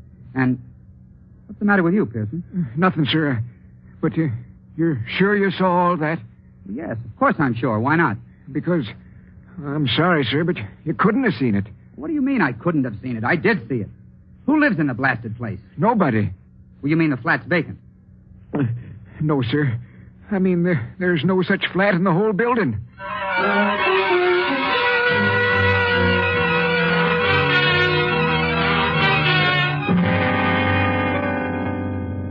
And that's the position I was in when the police took us down to that palm garden to see the body. I never did like the palm garden much. It's a big, dimly lighted hollow of a place, with bird cages beside the palms and an artificial goldfish pond in the middle. I liked it even less at 3 o'clock in the morning with a dead man looking at me from his chair. They sent us in one at a time. I was first to see the homicide squad officer. And there was Inspector Braddock, a big, sleepy-looking hulk with a hat like a pirate, sitting on a bench throwing pebbles at that pond. Back would go his arm, and a pebble would hit the water. Back would go his arm, and a pebble would hit the water. And that's all you've got to tell me, Mr. Dunham? Yeah, that's all, Inspector. It happens to be true. Oh, I believe you. After all, son, we've got corroboration. Corroboration? From whom? From your other girlfriend, Fifi Latour. Fifi's not here. She ran out of here as soon as Duroc's body fell through that door. Yes, but she didn't run far. A cop wondered why she was running and brought her back. Where's Fifi now? In that room there, talking to your official girlfriend. Oh, that's fine. That's beautiful. The one thing I didn't tell Anita. Why don't you wake up? Wake up? How? This isn't post office any longer. It's murder. And one of that gang out there shot Pierre Duroc. Are you serious? Serious. Sure, I'm serious. This is as clever and slick and mean a trick as ever went on the blotter. Pierre Duroc was one of the goats. You were the other. This uncle of yours is a fairly important guy, isn't he? Wait a minute. Just exactly what are you saying about the old boy? I'm saying he gets lots of publicity. This hobby of his, keeping dicky birds, must be pretty well known. Yes, I suppose so. All right. So if Duroc came to visit your uncle tonight... You say if Duroc came to visit my uncle. What you're forgetting, son, is that Duroc's an important man, too. He's a visiting foreigner, capital letters, and the department's got to keep an eye on him. Duroc did go to visit your uncle tonight, and he was carrying $20,000 in cash. What are you intimating? Murder. Inspector Braddock. Yes, Sergeant? That crowd out there is raising Cain, especially the old man and the French gal. Shall I let him in? Yeah, you can let him in now. No, more than an hour. Sitting in an anteroom without even hearing why we're here. I tell you, that Evans is intolerable. It's all right, sir. They probably know what they're doing. You think so, my friend? But I still don't know why I'm here. How very interesting, Miss Latour. Such extreme absent-mindedness. Or perhaps Ron could tell you why you're here. Oh, listen, Anita, I can explain everything. Can you explain the disappearing apartment? Well, that's better. I'd like, if you don't mind, to have a little quiet here. Now, which one of you is Mr. Rufus Denham? I am Rufus Denham, sir. Rufus Denham of Denham & Company. Can there be any doubt whatever about that? No, but I thought I'd ask. I was just telling your nephew, Mr. Denham, that Pierre Duroc came here tonight to see you. To see me, Inspector? That's right. I can only characterize that statement, sir, as a flat and downright lie. I've never met that man. I didn't say you met him. I said he came here to see you. Duroc wanted to buy some property from you, didn't he? Well, I suppose he did. And Duroc always paid spot cash, didn't he? Yes, I believe so. Just one more question. I imagine you've got a secretary. Yes, naturally I've got a secretary. Miss Helen Gardner. What about her? Somebody, posing as your secretary, telephoned Duroc at the Metropolis Hotel and spoke to him in very good French.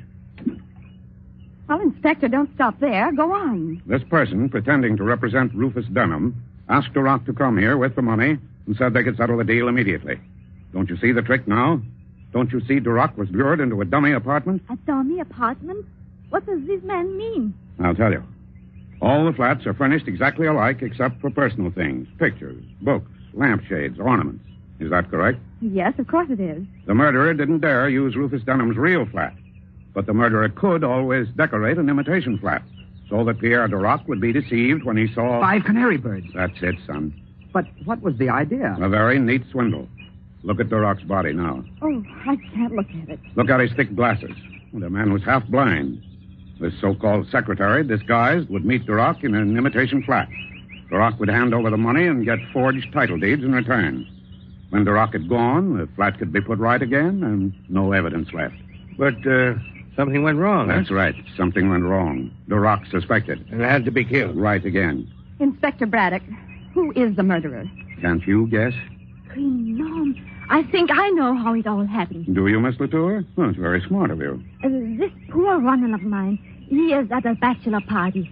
They do not think that he will be home until daylight. But he get reformed and come home early.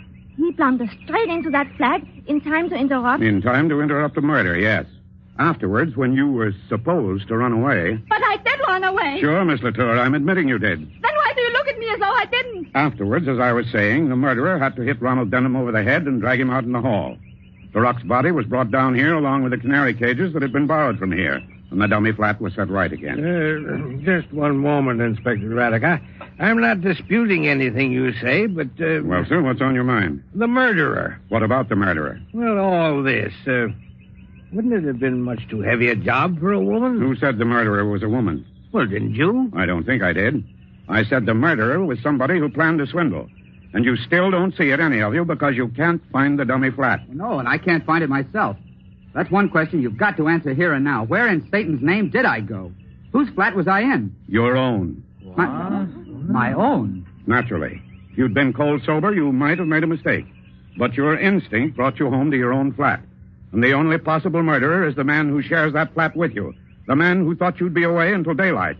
The man who knows enough about Denham's business affairs to plan this swindle against Duroc. Look out, Inspector Braddock. Grab him, Sergeant. Thomas Evans, I arrest you for the murder of Pierre Duroc. Good Lord.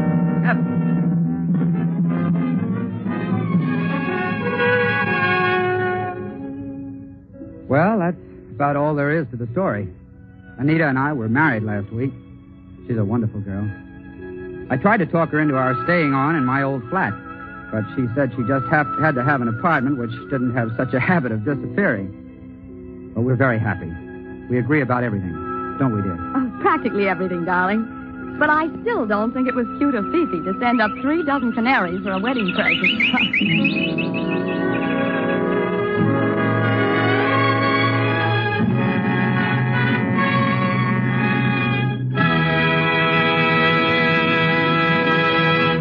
And so closes Five Canaries in the Room, starring Ona Munson, Lee Bowman, and Osa Masson. Tonight's tale of Suspense. This is your narrator, the Man in Black, who conveys to you Columbia's invitation to spend this half hour in suspense with us again next Tuesday, when our suspense play will be Last Night by Cornell Woolrich, and will star more of your Hollywood favorites. The producer of these broadcasts is William Spear, who with Ted Bliss, the director, Lud Gluskin and Lucian Marowit, conductor and composer, and John Dixon Carr, the author, collaborated on tonight's Suspense. This is CBS, the Columbia Broadcasting System.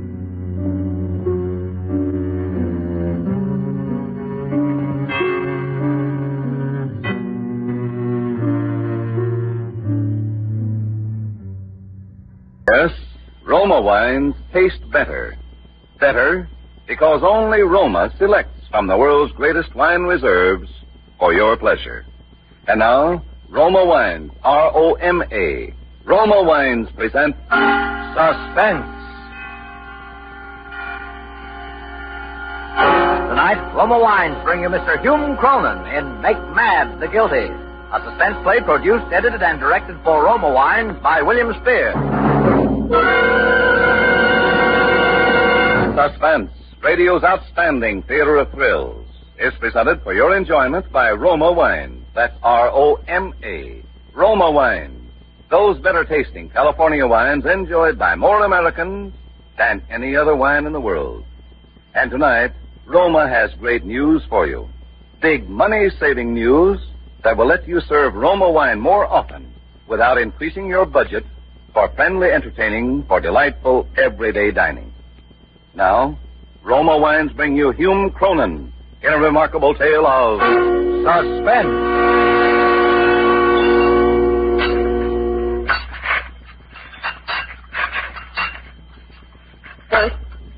Bert. Yes, my dear. Well, have you found anything? I'm looking, my dear. On the theatrical page, I suppose.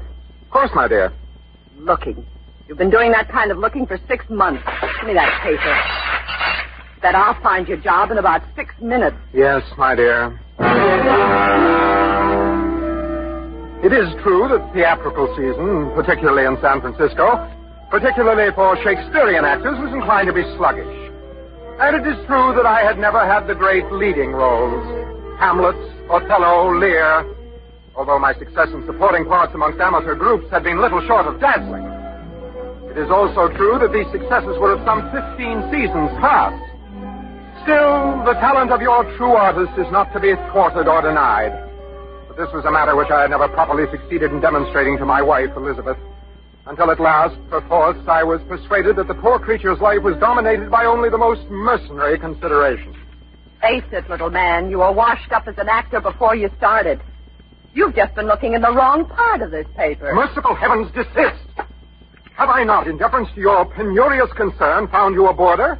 Young Longstreet? Him. A sublime specimen of lusty manhood. Don't try to change the subject. Yes, my dear. Oh, hey, here's something. Listen to this. Yes, my dear. A man with personality, poise, presence, to appear before the public, must be able to dress and act the part of impeccable good taste. What do you think of that? Why, sounds most promising. All right, little man, the job is practically yours. What is the nature of the position? Floor walker at Burdock's department store. Floor walker? My dear, that's impossible. Listen, I'm through supporting you as of today, understand? Yes, my dear, but then... And you'll take the job and like it. Yes, my dear.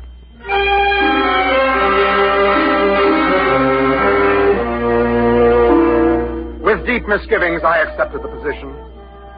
Nevertheless, I carried my role with dignity, undismayed by the tittering clerks who found in my wing collar a curious novelty. Months passed. Uncomplainingly, I bore the yoke of my disgrace. But the strain of long hours began to tax my strength. One day I was feeling particularly unwell. I left the store early and picked up my car in the parking lot. My only thought was to reach the haven of our modest residence on the opposite side of San Francisco Bay, but even driving was an effort. I was faint by the time I reached the checking station on the approach to the Golden Gate Bridge. Hi, Mr. Matthews. Hey, you're early today. Hey, what's the matter? You look It's my head again. Probably migraine. Here's your change. You want to take better care of yourself, Mr. Matthews. Now, if I was Yes, you... I'll be all right. Diet's the thing, Mr. Matthews. Now, I say it to you. As I drove slowly across the great high span of the bridge and on through the Marin County hills, I knew, by some sixth sense perhaps, this would be the day. The discovery. Elizabeth, my wife, and our boarder, young Longstreet. A broad-shouldered, athletic nitwit. A swimming beach idol. I was returning early, you understand, and unexpectedly. Cautiously, I avoided the flagstone walk. On the soft lawn, my footsteps were noiseless. Quietly, I crossed the porch. I threw open the door. Sure enough, suitcases packed for flight stood ready on the floor. Bert, you... Oh, Mr. Matthews, Oh, shame. Oh, despair. Oh, nuts. Don't look so shocked. What did you expect? This is my burden of grief, my cross to bear. Oh, shame, where is thy blush? Come down off your high horse, Bert. You wanted to get rid of me, didn't you? Well, I'm leaving. If you don't like it, you know what you can do. In silence, I have suffered your petty deceptions, your taunts, your gross vulgarities. But now, at long last, the worm turns. Bert, put down that gun. Hey, hold on a minute, Mr. Matthews. My heart has turned to stone. Bert, you're ridiculous. Don't make me laugh. Ridiculous? On the contrary, my dear wife, I am, for the first time in 15 years, a man. Now listen, Mr. Matthews. Look at him. Always the tragic actor, the great tragedian. You're positively silly with that revolver trembling in your hand. Give it to me. Keep your distance. I warn you. Now look here, Mr. Matthews. Betty and I have got... Don't worry, handsome. The little man won't shoot. I know him too well. Now give me that gun. I warned you. I said give me that gun. Oh, that you had 40,000 lives. One is too poor, too weak for my revenge. Get him, handsome. Well, we're on our way. Bring the suitcases, handsome. Shall I hit him again, Betty? Oh, the little man won't bother us anymore. Oh, just one. For luck, huh?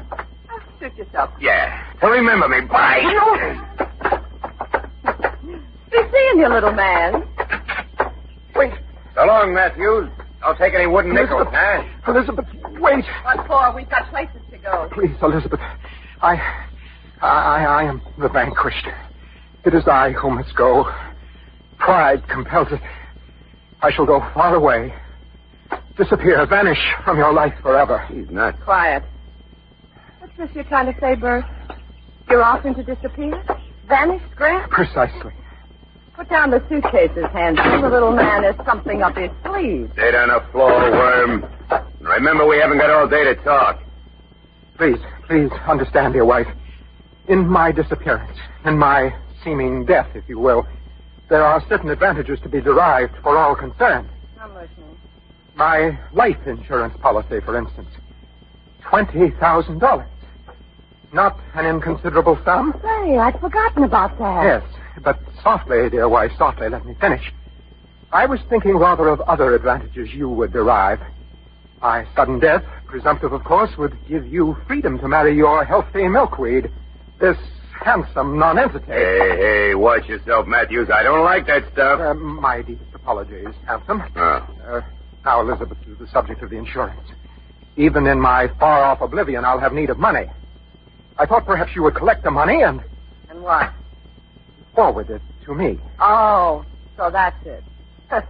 You're not the fool I thought you were. There are mutual advantages, as I have indicated. I would have the $20,000, a trifling reward for my sacrifice. You would have a well-furnished home and handsome. Maybe you've got something. Let me think it over. I don't get it at all. You will, handsome. You will.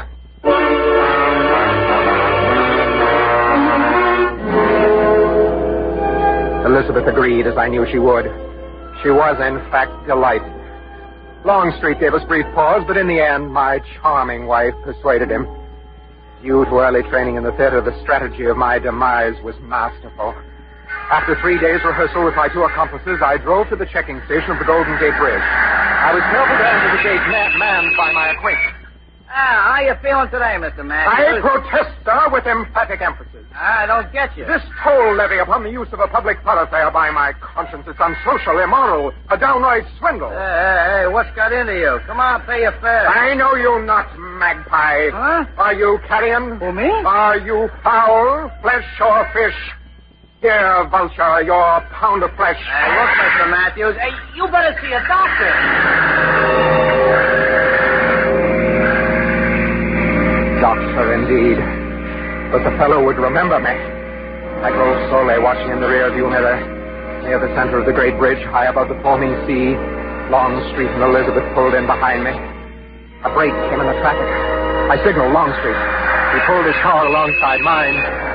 Quickly, I leaped his car, leaving mine abandoned at the very center of the bridge. The abandoned car, the suicide note I'd left on the seat, would bear mute testimony to my tragic fate. And by my conscience, the word of the fellow at the checking station would tip the scales. There remained but to vanish from the eyes of all who'd known me, and my desperate deed was done. Elizabeth and Longstreet drove me to Sacramento. I boarded the train for Mexico. The frail, meek little floor walker was no more. I was dead. Gone. Kaput. Presumptive death, indeed. In truth, I was reborn. And on some not too distant tomorrow I would return, and the lives of Elizabeth and Handsome would be forfeit.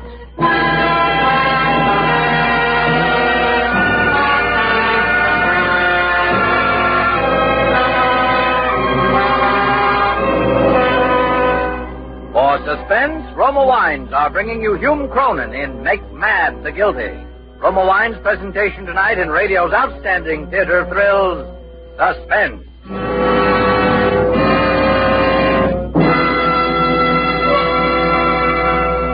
Between the acts of Suspense, this is Truman Bradley for Roma Wines. There's a big reason why more Americans enjoy Roma than any other wines. It's because Roma gives you an extra pleasure dividend in fuller bouquet, richer body, and better taste. And Roma gives you still another extra dividend. Now you can buy Roma wine at handsome savings. Now you can enjoy the delicious taste luxury of your favorite Roma wines and get extra change from a single dollar bill. Yes, you can now save up to 20% on finer tasting Roma wines. Take advantage of these big Roma savings. Buy Roma by the case. Enjoy delicious Roma wine more often with meals or when you entertain, and save money on every bottle. Ask for Roma, R-O-M-A, Roma wines, for extra good taste and extra cash savings. And now, Roma Wines bring back to our Hollywood soundstage Hume Cronin in Make Mad the Guilty, a tale well calculated to keep you in suspense.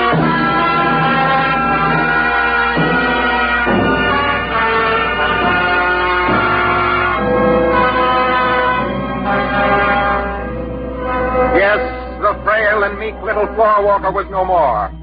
In Mexico, a new man wore my shoes. I became a man of purpose and daring. Through the art of makeup and disguise, I gave myself a villainous and frightful appearance, corresponding to my new character. I returned boldly to San Francisco with no fear of recognition. Thus was I privileged to read in the local papers of my own suicide and later of my wife's marriage to young Longstreet.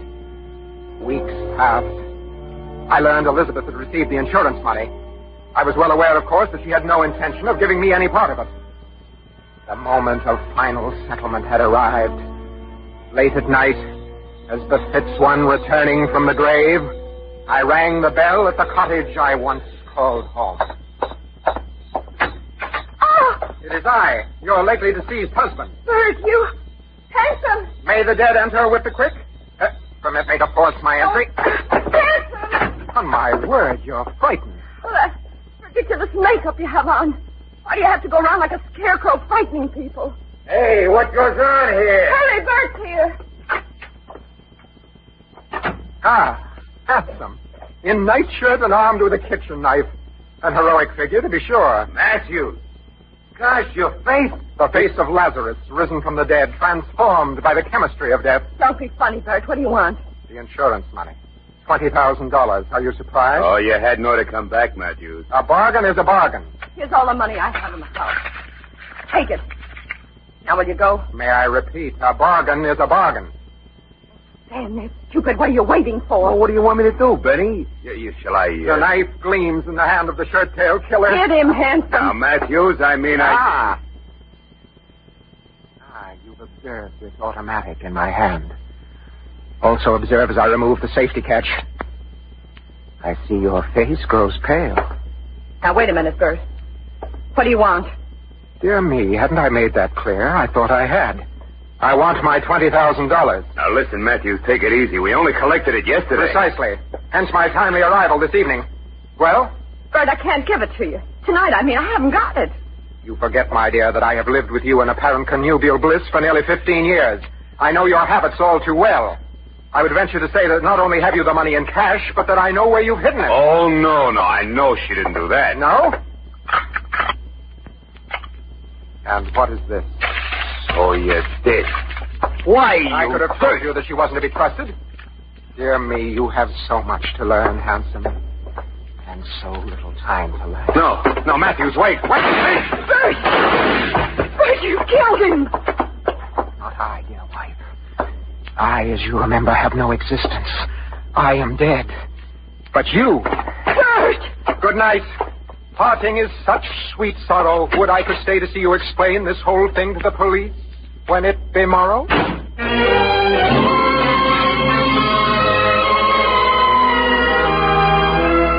Perhaps you see it now, eh? Perhaps now you fully understand the sweep and majesty and genius of it. For you must know I had planned it.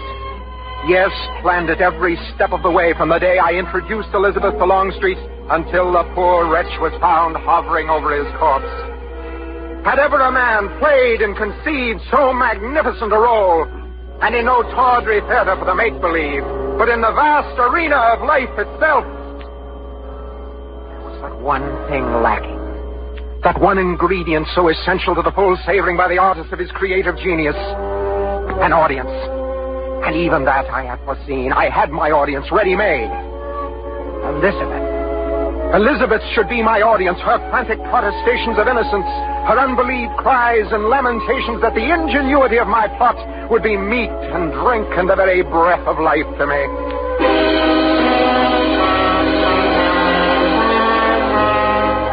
By a slight alteration of my appearance, I was able to attend her trial. Like a spectator at my own play, I could not have directed the performance better myself.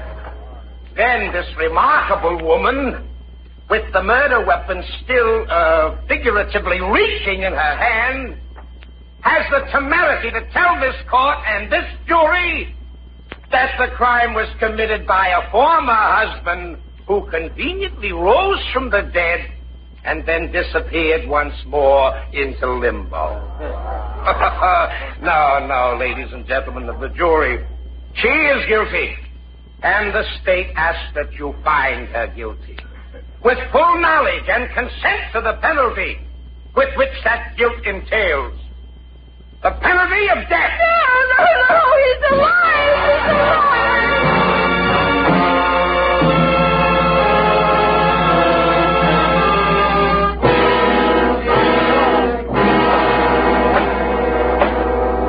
Now, ladies and gentlemen of the jury, have you reached a verdict? We have. I'll find you, the defendant, Elizabeth Longstreet, guilty or not guilty. Guilty.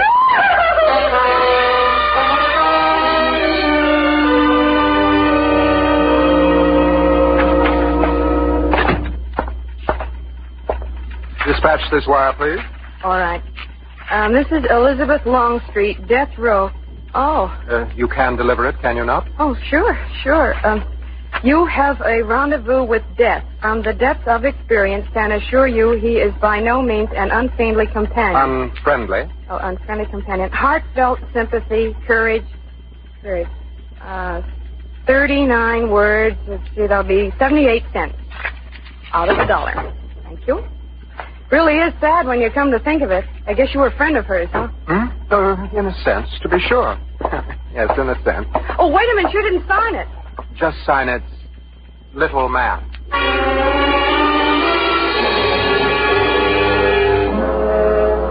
The next day, I eagerly scanned the papers for the outburst that this sensational communication must certainly cause. But there was nothing. So I sent a letter, something a little more direct. I scanned the press anew, but still no sign. No single word to tell me how she had received it. What was it? A conspiracy of silence? I was like a player performing to a cold and empty house. Clearly, some stronger medicine was needed. Yes, sir? Ah, lilies. The symbol of purity and death. They are lovely, aren't they? Fresh cut this morning, Sweet too. poetry of flowers. A most delicate yet firm reminder of my unwavering concern. Do you wish to make a purchase, sir, or... decidedly. Give me all you have. I wish them sent by special messenger. The season is propitious. Yes, sir. Where to, sir? To Mrs. Elizabeth Longstreet, Tehachapi Prison, the Death House. Mrs. Elizabeth? And would you mind writing a card? As you can see, my right hand has suffered a slight injury. Very well, sir. What do you wish me to write? Just say, from the little man who wasn't there. And sign it, Bert.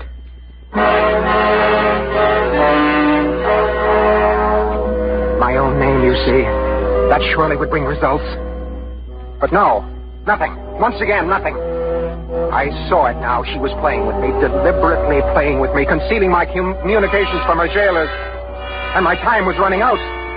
The execution was within the week. But I would move her. I'd move her in such wise as she would drown the stage with tears and cleave the general ear with horrid speech, make mad the guilty. Okay, next. It's my understanding that the state law requires the presence of witnesses to a prison execution. I therefore request... Okay, who do you want to see go? Mrs. Elizabeth Longstreet. Let me see. That's Friday morning. What's your name? Bertram Mason. Let me see some identification. Driver license, anything you got. Identification? Yeah, anything at all.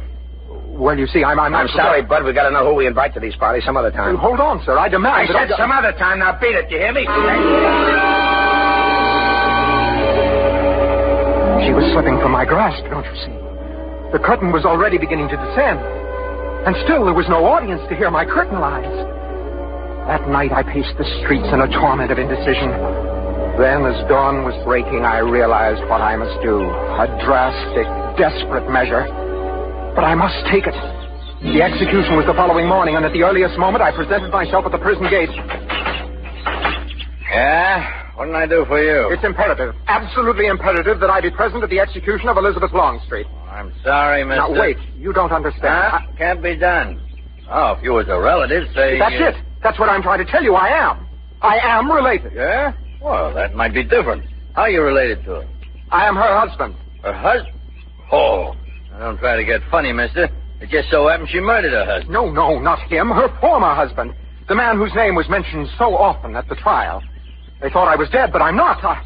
I'm Bert Matthews. Oh, a crackpot. I'll save it for a soapbox, brother. No, now, wait. I can prove it. She will recognize Sure, I know. Now, run along. I implore you. I beg you, call the warden. Tell him that there's a man here. What was that? Yeah. Not now, she won't recognize you. What do you mean? I mean, that's it. It's all over. Finished. Oh, no.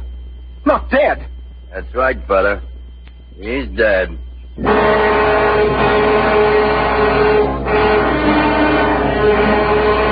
Suddenly my life was empty, and all my plans of triumph were as ashes in my mouth. Hers had been the triumph, not mine. Hers the tragic spectacle, hers the hour upon the stage. Now, in truth, was I really dead? Or who now would applaud my artistry? Who would believe my tale or even recognize my face? Only tragedy and death gain recognition. Yes. And therein was my answer.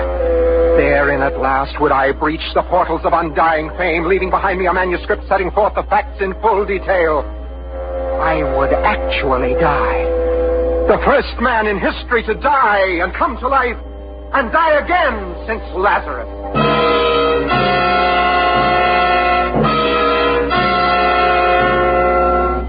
I searched the streets until I found a car with the keys and the ignition lock. I stole it. I drove to the Golden Gate Bridge, for I would not only die twice, I would die twice in the same place and the same way. I drove past the gateman and on. Hey, wait! On to the very highest part of the parapet. I would stand while horrified onlookers gazed helplessly.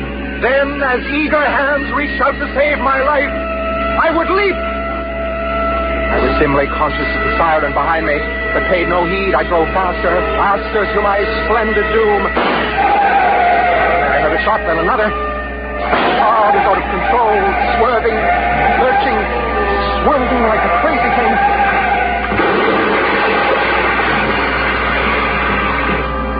I think for a moment I lost consciousness. And then next I knew what I was doing, I had crawled from the wreckage and was staggering towards the railing of the bridge. And I was being pursued. Even now, at this late hour, some monstrous fate seemed bent on thwarting my design. Stop, we'll shoot. No, they would not stop me. I would not be thwarted. I staggered on. Searing pain in my shoulder. I fell. I struggled to my feet again. The railing was almost within my grasp. Another shot, that winding, tearing agony of the bullet through my chest. I was on my knees again. But I must. I clawed at the steel railing painfully lifting myself up. For a moment I balanced, swaying, and then oblivion.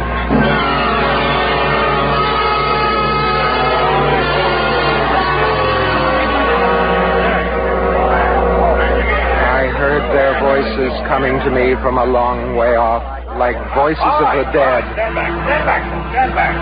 What? This guy is Playboy Evans. The same license number. Oh, I wonder why he ran. Yeah, it's tough, and he looks like such a harmless little guy.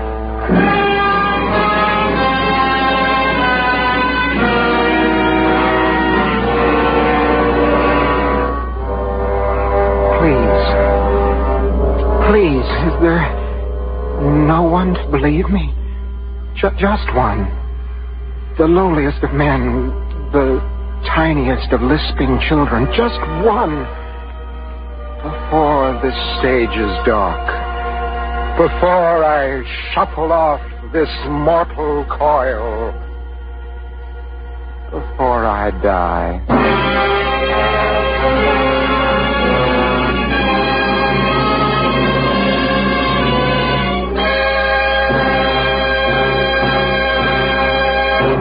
Suspense, presented by Roma Wines, R-O-M-A, Roma, America's favorite wines. This is Truman Bradley inviting you to try Roma Wines, to learn for yourself why more Americans enjoy Roma than any other wine. It's because only Roma selects from the world's greatest reserves of fine wines to bring you better tasting wines. And now, you and your friends can enjoy delightful Roma wines more often, because Roma prices have been reduced as much as 20%. So make a note tonight to stock up on Roma wines tomorrow. Take advantage of Roma's new low prices to enjoy more of Roma's premium quality. Ask for Roma, R-O-M-A, the greatest name in wine and your best buy in good taste. This is Hume Cronin. It's been a great pleasure appearing for you on Suspense. I hope you enjoyed it as much as I did.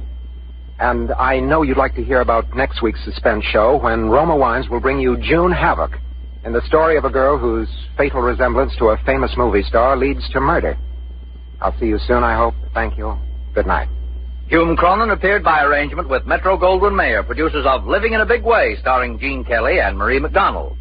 Tonight's Suspense play was by Irving Moore and Robert Richards from an original story by Robert Ralston.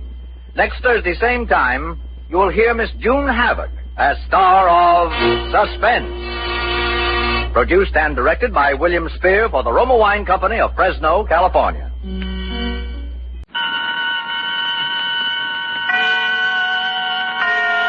Autolite and its 96,000 dealers present Suspense. Tonight, Autolite brings you a story of desperation and terror. Another Man's Poison, starring Mr. Charles Boyer.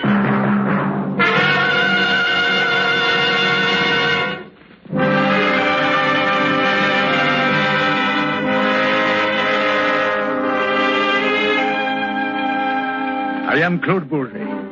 Regardless of what you've read about me in the papers, money means nothing more and nothing less to me than it does to any other man of moderate income.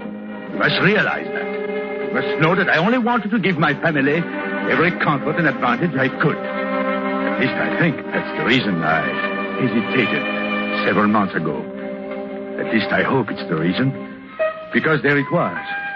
Wouldn't you have looked at it? Wouldn't you have opened it up? A package, wrapped in brown paper and tied with a heavy cord. Wouldn't you have opened it? And then, all I knew was that I had to get home with it. Quickly.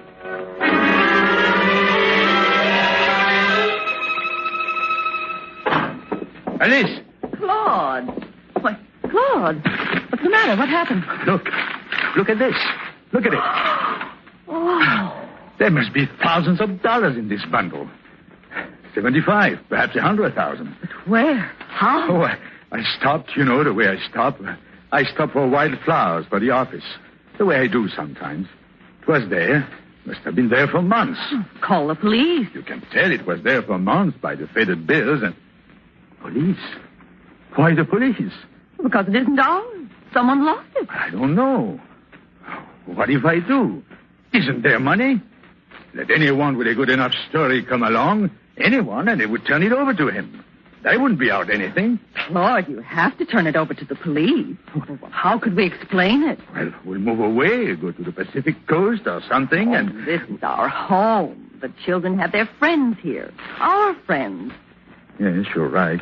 It's fine. Just allow me one thing. Let me protect our interest. Isn't that reasonable? To protect our rights? How do you mean? Well, I'll go and see Tom Haskell. All right. But how can a lawyer help? What for? You said all right. You said you would let me look after our interest in this.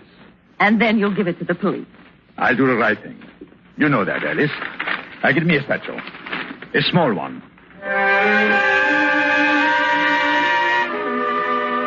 When I found that money, I had looked around quickly, like a fugitive.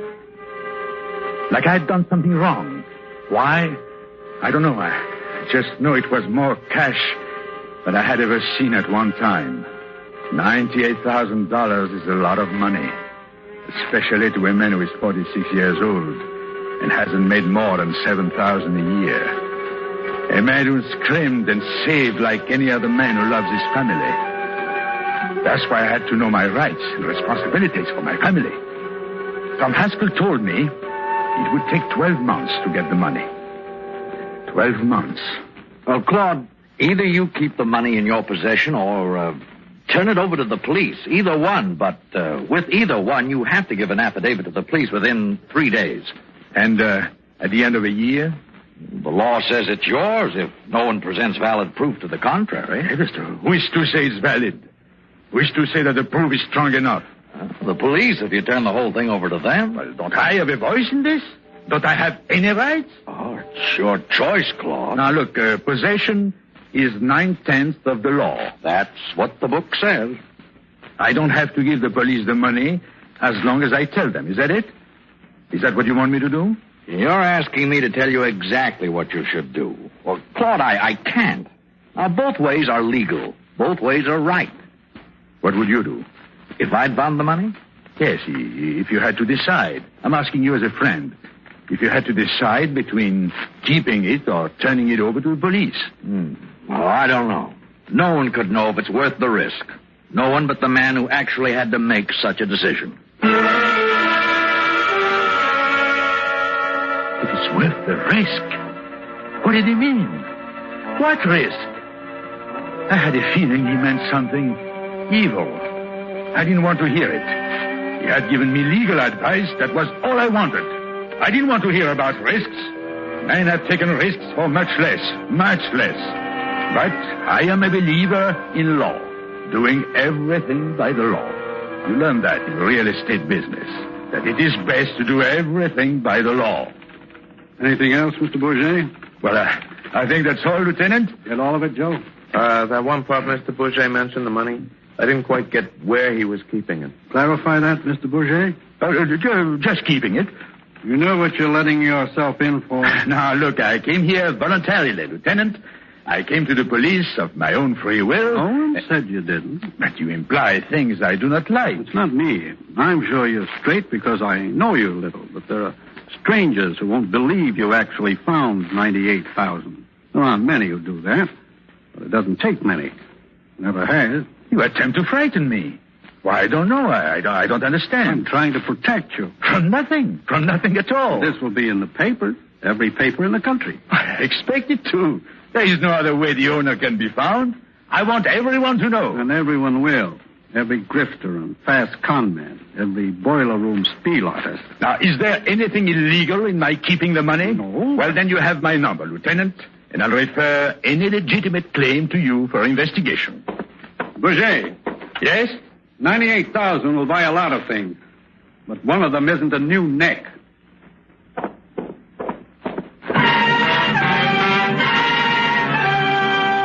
I hated Lieutenant Gaston. He hadn't done anything to me, but I hated him. He had made me afraid. No, he had made me realize I was afraid. Why do we hate people who make us realize we are afraid? But the months passed and nothing happened. Just torrents of lies and hysterical claims, a few threats. Some I turned over to Gaston. Nothing at all.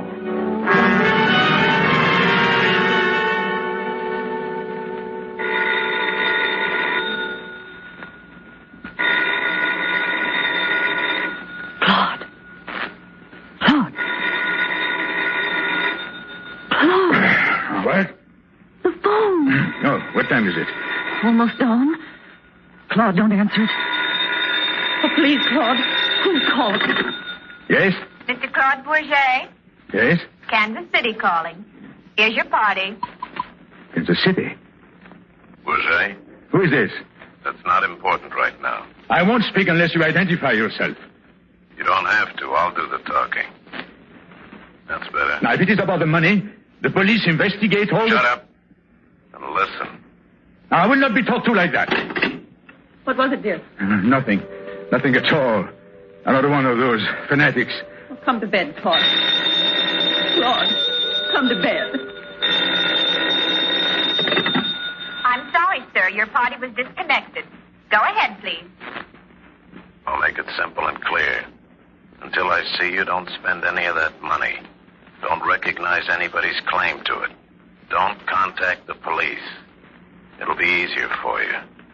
A lot easier if you follow my instructions. No, listen. Listen. Hey, come back. What is it? Claude, come to bed. Nothing, Elise. Nothing.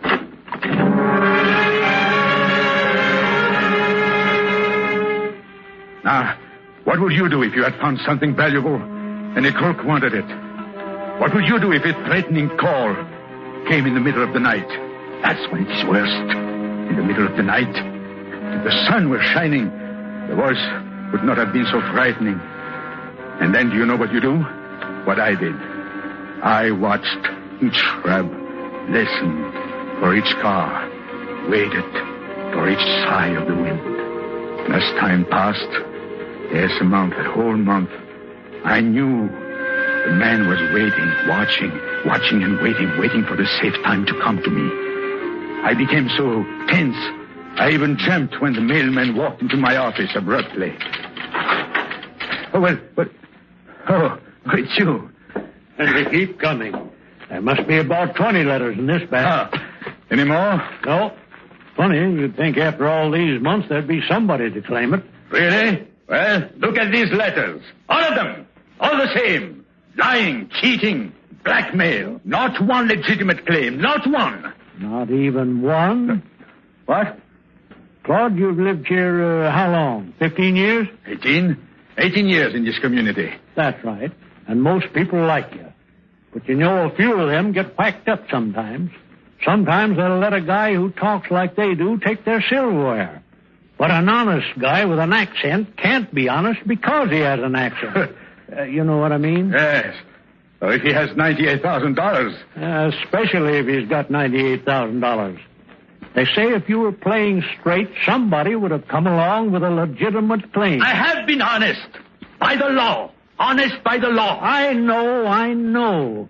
Only say all these letters. Hundreds of letters. And I won't read any more of those. Tell them that. See?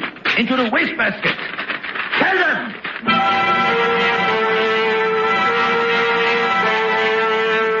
I knew I shouldn't have shouted at him. I knew it. He was a friend. But even friends became a burden while I waited. I lost interest in my work, didn't pay attention to it. I began driving around the town, looking for something, for someone, for the man who phoned. I know it sounds crazy because I didn't even know what he looked like. Yet I thought maybe something somehow would give him away, all the while knowing nothing would. That's why my friends were becoming a burden. That's why it was hard to talk to them. Hard to talk to anybody. Oh, I don't care what the reasons, Claude. You can't treat friends like that. People will just stop inviting us to parties. I was getting on my nerves. Oh, the past week, everybody does. Everybody. All right. Go inside. I'll get the paper.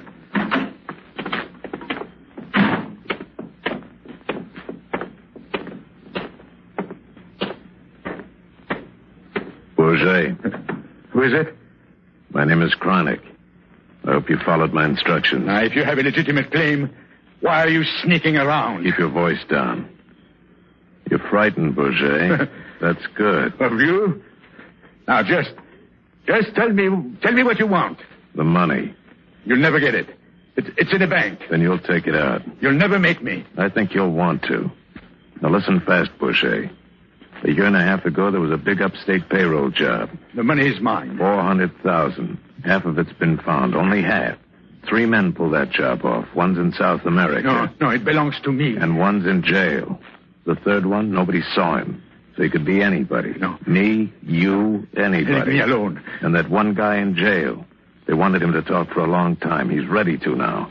He's ready to say Claude Bourget was number 3. No. That Claude Bourget killed the payroll guard. That Claude Bourget I don't believe a word you say. He sent a letter to the police in this town. I'm known here. I'm respected. I'm known. What judge would believe a man just happened to find $98,000 in a field? Come now, Mr. Bourget. What judge would believe that? For years, I'm known here. The man in jail can't say he made a mistake. Okay. When I tell him to. Good night, Bourget. I'm known.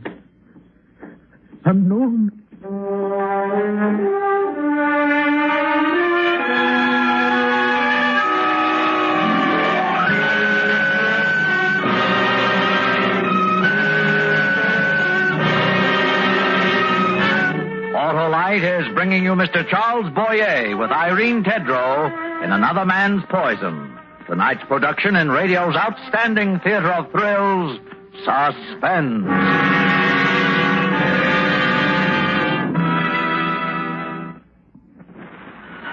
And now, Autolite brings back to our Hollywood soundstage Mr. Charles Boyer in Elliot Lewis's production of Another Man's Poison, a tale well calculated to keep you in suspense.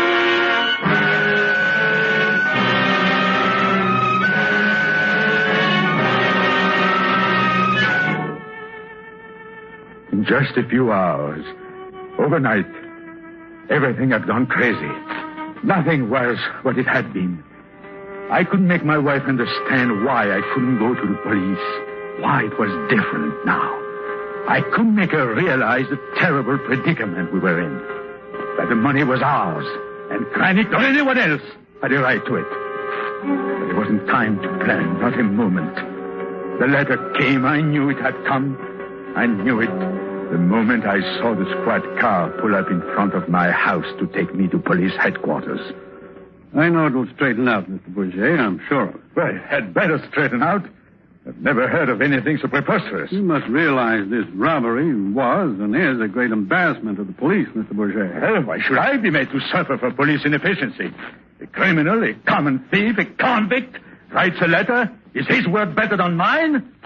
I've been a respectable citizen. We choose to believe you. We want to believe you. Well, then goodbye. I have a lot of work to do. You're making it tough for us to go along with you. Are you accusing me? It's a request. I'm asking you. Just bring in the money. We'll check it. Check it? Check the money? Why would you check the money?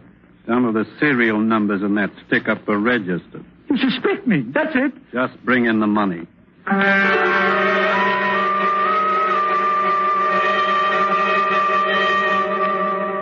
There, Lieutenant. I hope this satisfies you. 5 bills, Bourget. I asked you for all of them. Oh, 5 or 500, what difference does it make?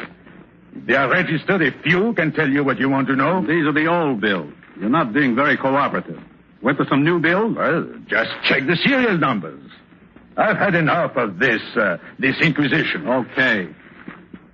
Well, what is it? They're not listed. Now let me alone. Sit down. What? I said sit down. You don't seem to realize your position, Bourget. Don't try to intimidate. Where's the paper the money was wrapped in? The paper? Where is it? Well, I don't know. Burned? Maybe. How should I know? Why? Why should I know? Why should I have kept it? When you first found the money, you saw your attorney before you came to me. No, wait a minute. Why'd you do that? I don't have to tell you. You don't have to, true. Why don't you want to? It seemed like the right thing to do. The mailman on your office roof was heard to say you threw away several letters unopened. That's a lie. I opened and read everyone. Always. All of them. Think hard. All of them. Well, yes, except one day. It was nothing. It was this kind of idiotic talk which made me do it. Why should a man in jail name you as one of the hold-up men he pulled up a job with? I want to talk to my lawyer. Why? It's my legal right. It is. And you didn't have to answer any of these questions. I just wanted you to understand why it would help if you brought in all the money. Well, all right. Yes. All of it. Because even more than a robbery is involved in this. There's a murder. What? The murder of the payroll guard. You can go now, Mr. Bourget. I said you can go now. Huh? Yes. Yes.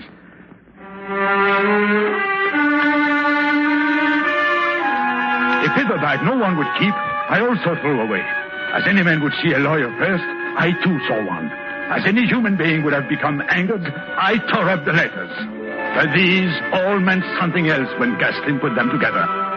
They meant I too must add them up and find the perfect answer.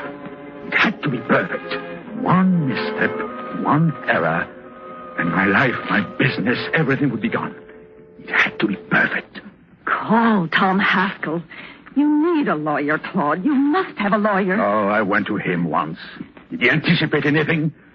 Did he tell me what to do? Well, you need him now. The money. They registered any of the serial numbers of that money. I'm through. I'm finished. Well, maybe it must be. Everything fits together. The robbery north of here, the amount of money, its age, Kranik's story. Give the money to the police. Yes, and if I do, Kranik will not recall the letter. Oh, but, Claude, if the money isn't registered, there's nothing to fear if the money is... And if it is, what shall I do? There must be something. There has to be something. But you're innocent, Claude. Oh, yes, except that thousands of innocent men have gone to jail or been executed. All innocent, all of them. Oh, don't, Claude, don't say that. They're circumstantial. It's all circumstantial. Most cases are. Money, the letter, or wrapping paper, and the serial numbers. I don't even know what I was doing on the day of the robbery. It's so long ago. Why do you have to remember? This is crazy. You don't have to remember. Well, I do, though. That's what it's come to. I must. Well, then let's remember. Let's try to remember. Well, it was July. Yes, that's what I was told. The robbery was July of last year. Well, you went away for the weekend. Of course, remember that weekend you went away? Later. Toward the end of the month. The last week in July. The last week? Yes. The last week of July. Yes. I don't remember. Oh, I can't remember, Claude. I can't remember. We have to. Oh, Claude, darling. Get rid of it. We managed before. No. We had what we wanted. No. Get rid of the money. It's too late. Don't you understand? It's too late. Oh, the newspapers. What? The newspapers. The newspapers from that date. The exact date. Everything would be in them. If I saw them. Yeah. You'd remember when you saw them. You would. I'll be back in an hour. Now, don't answer the phone or the door until I get back.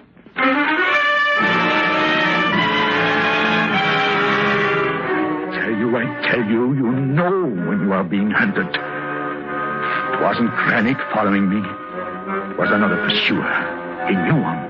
The police. If I didn't know it, why did I glance over my shoulder when I entered the newspaper building? I knew it, and I saw him.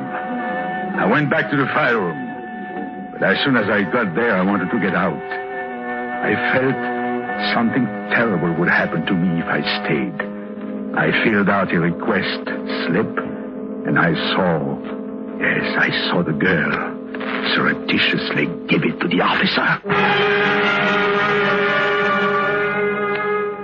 I waited like a stone image. And finally, when the papers were given to me, I frantically searched them and found it. Yes, I found the paper and the date of the terrible information. And then I had to get home. Home. I would be safe there. Yes, home was a place to think, to figure things out, to save my life.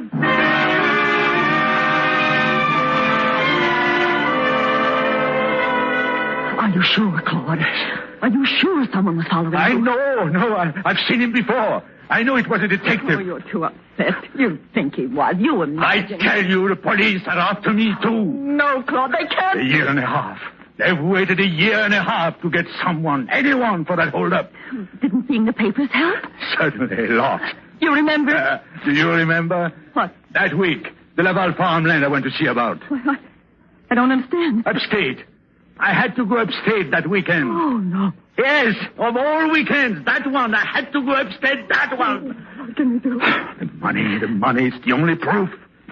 The only real proof. They'll find it. No, they won't. They'll search. They'll never find it. Give it to Krennic. Give him the money. Krennic? But he's the only one of the three murderers who is alive and free. Do you think he would let me live for 24 hours once he had the money? Then burn it. Burn it?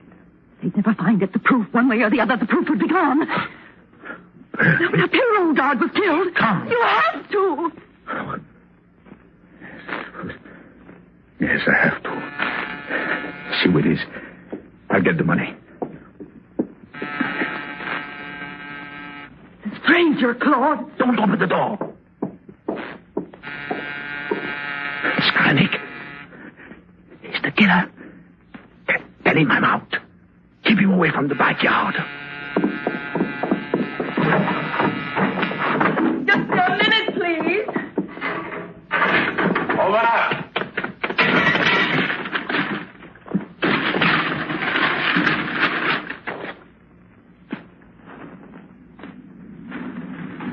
Who's there? He has a gun, Claude, a gun. Don't burn it. Put it out, you idiot. It's gone, Krennic. It's gone. Out of my way. Let go.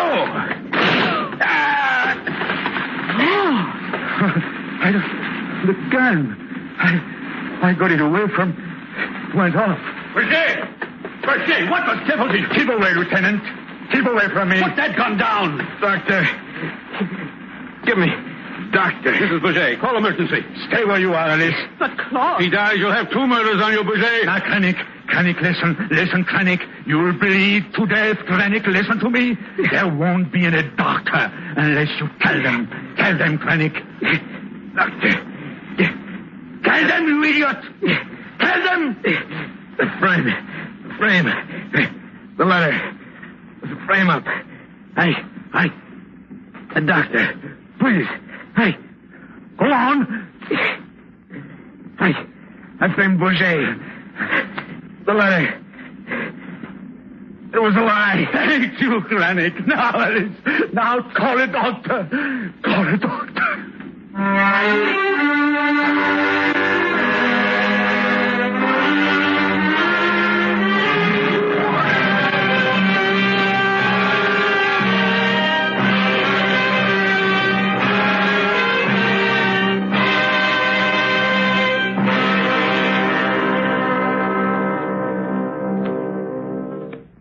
Suspense. Presented by Autolite. Tonight's star, Mr. Charles Boyer.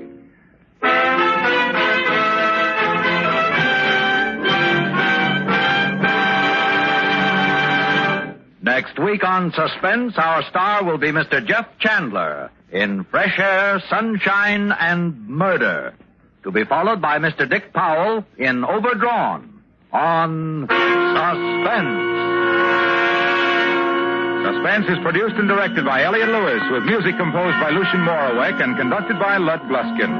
Another Man's Poison was written for Suspense by Arthur Ross. In tonight's story, Irene Tedrow was heard as Alice and Paul Frees as Krennic. Featured in the cast were Herb Butterfield, Joseph Kearns, Truman Morrison, and Russell Simpson. Portions of this program were transcribed. Charles Boyer may soon be seen starring in the Paramount picture Rage of the Vulture. And remember, next week on Suspense, Mr. Jeff Chandler in a tale we call Fresh Air, Sunshine, and Murder. You can buy Autolite Faithful batteries, Autolite standard or resistor-type spark plugs, Autolite electrical parts at your neighborhood Autolite dealers. Switch to Autolite. Good night. This Saturday is Armed Forces Day, the day on which America pays special tribute to the active members of her 5 services. The men and women of our armed forces deserve our deepest gratitude. We salute them as America's finest citizens. This is CBS, the Columbia Broadcasting System. KNX, Los Angeles.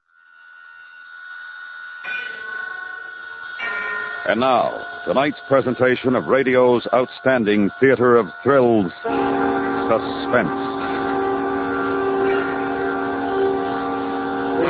Tonight, we bring you a story more amazing than any fiction. The dramatized court reports concerning a man who tried to clear himself of murder.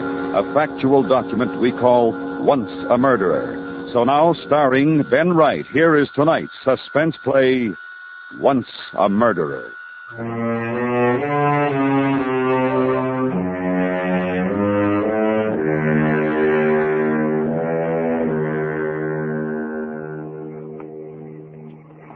Well, what'd you give it to him for? I told you, he said he'd leased the place and to give him the keys. How was I to know? Well, doesn't look like he's moved in yet, anyhow. Thought you said he'd be here. It's open. Well, that's help. We can get our stuff out before he sneaks them. I'll take the ladder. All right. Tools and box are in the corner. You going to the races tonight? Oh, I don't know, mate. You? Oh, not me. I'll lose another farthing on those ruddy dogs and the old lady will bash me head in. Oh, well. That looks like the lot. Sure you didn't leave anything else? No. All right. Hello? What? Behind the counter. Looks like a shoe. Off a tick. Oh, love it. Duck. Cool. It's murder, Tom. That's what? It's a murder. Look, Tom. I know. Look, you stay here and I'll call the police. Oh, crikey. Oh, crikey. Look at her poor face. Oh, it's horrible. Yeah, Bert, you all right? Bert. I don't know. I think I'm going to be... No, you wait outside. You'll feel better in the air, and I'll get a copper. I won't be long.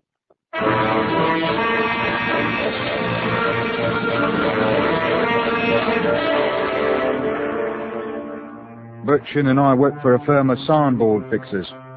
Bert was my foreman, and as I told Peggy later that night, I was surprised the way he turned soft all of a sudden. Funny what the look of a dead body can do to a chap. Well, I suppose it takes all kinds, though. Like the inspector at the police station asking me questions about finding the body. Funny way he had. Then looked. Fat. Sloppy. A cigarette, Mr. Shaw? Yes, I don't mind. Thanks. Yeah. Thanks. Now, I'm sure you can help us, Mr. Shaw. Just answer these few questions, if you will. You are 31 years of age. That's right. Born in England. Yes. And you are a permanent resident of this city. Yeah. Now, sir, you and Mr. Birchin discovered the body of the young woman Anna Leeming this morning in an empty shop at number 75 Bond Road. That's right. You went to the shop in order to gather a ladder and some tools which you, Mr. Shaw, left yesterday. Right. Mr. Shin was not present yesterday. He was not. Ah. Now, at what time did you leave the shop yesterday? Well, must have been about 5:30. You had removed a to let sign on the premises. I had, yes. Will you tell me why you left the ladder and tools after you'd finished? Yeah, well, I didn't have the car, and it was late, and the wife and I had a date. Ah, yes, I see. Did you see the deceased at any time yesterday? No, not yesterday or any other time. Mr. Sheehan, in his evidence, testified that you had given the shop keys to an unidentified man. Will you tell me about that, please? Well, it's the same thing I told Bert. This bloke come along and said he had leased a place. Did I know where the keys were? Oh, this bloke, how was he dressed? Well, pretty sporty. +4s. Brown, I think. Can you describe him? A medium height. On the fat side, if you know what I mean. I know what you mean. Go on. Well, that's all. He gave no name? No. Oh, would you mind using that ashtray, Mr. Shaw? Oh, sorry. Thank you so much. But you gave this man a set of keys which had been entrusted to you by the owner. Oh, that's right. He said he'd leased it. I took his word. So I'd just taken the sign down on order. Oh, so... Of course, you thought that he had every right. What then? Well, and the time was getting on, so I thought I'd leave and come back today for the tools. Did the stranger stay in the shop after you'd gone? Yes. He said he wanted to look round. He told me not to worry about my things. He'd lock up when he left. Then didn't you wonder at the time how you'd managed to get in this morning if the door was going to be locked and you no longer had a key? No, he said he'd be there early. He said he'd let me in. Oh. What did you say was the colour of the man's trousers? +4s. Brown. Oh, yes, of course. How silly of me to forget. And you'd never seen Anna Leeming before? Never. Well, you have been most helpful, Mr. Shaw. We may wish to get in touch with you again, particularly if, when we find the man who leased the shop. Identification, you know. Yeah. Oh, well, anything I can do to help, Inspector, you just call on me, eh? That's most kind of you. Good afternoon.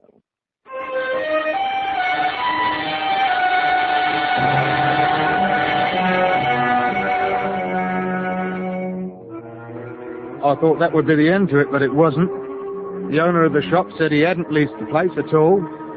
He decided to take it over for himself. Well, that left me with my story, the man in +4s, and no way to prove it. Well, they gave Peg and me a hard time. Police, newspaper reporters, neighbours, everybody. It kept on like that for over a month, and then one day I got a call from the police to go down to the station. Oh, it's so good of you to come, Mr. Shaw. We've found a man who seems to answer the description you gave. Well, it's about time. Things have been pretty nasty, you know. I lost my job. I've got a wife and kid to think about. Well, then your identification of this man will clear up any doubts concerning you, won't they, Mr. Shaw? Has he confessed? Unfortunately, no. He denies everything. Well, I expect you won't have much trouble after I identify him, will you? No, I expect not. Bring in the suspect, please. Mind if I smoke? Oh, no, not at all. Sure, match? No, I've got one, thanks. All right, Mr. Shaw. I want you to have a good look at this man and tell me if you've ever seen him before.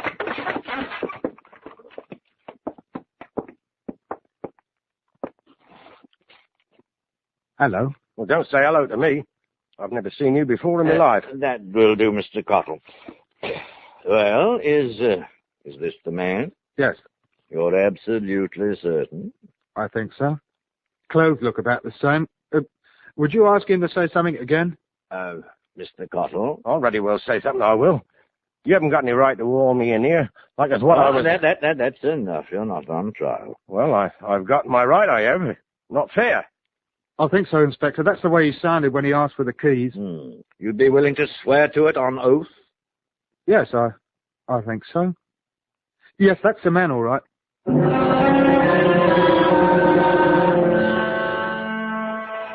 But he wasn't.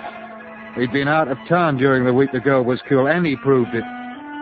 So it was an unsolved murder. And that's the way it stayed for 2 years. Oh, the papers forgot about me, the dead girl. You know, people who read the papers forget. But the police don't. And whenever I went looking for a job, there was always somebody who remembered the name Thomas Shaw.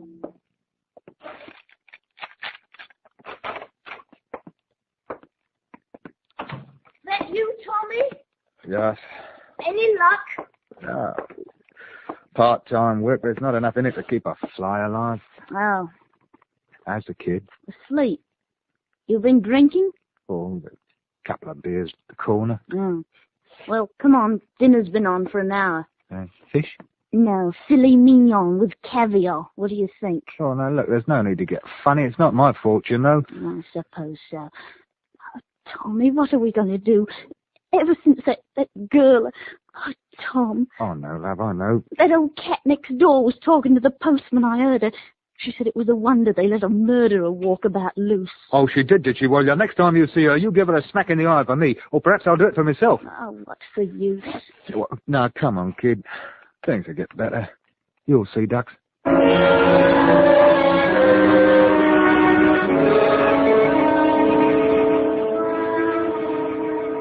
I couldn't get better, though, not until I did something about it. I made up my mind what to do a week later. I had to make it right, and there was only one way. I'd made arrangements for the wife and kids, so I knew they'd be all right, and then I called the police inspector. Chief Inspector Osborne here. Hello, Inspector. This is Tom Shaw. Remember me? 2 years ago? Oh, I remember, Mr. Shaw. Well, I just called because I want to make a confession. A confession? Mr. Shaw, where are you? Don't worry. I'm not going to run away or do myself in. What is it you wish to confess, Mr. Shaw? I want to confess the murder of Anna Leeming.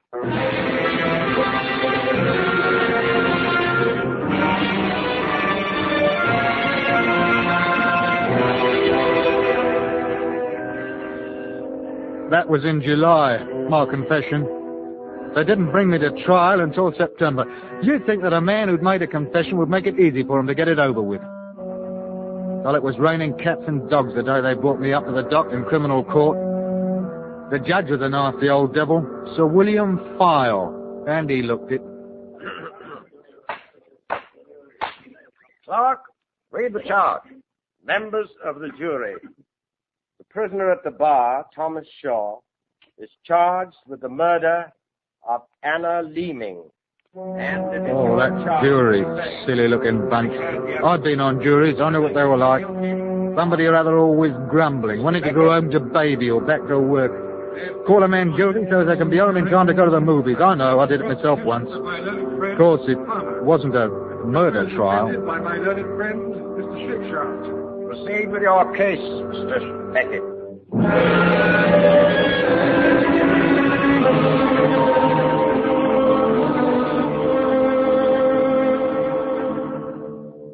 Now, Mr. Shaw, I have here a detailed statement describing how you inveigled the young woman into the shop that evening 2 years ago, strangled her, and then made off with the money in her purse. Will you show the evidence to the prisoner, Mr. Beckett, so that he may see it for himself?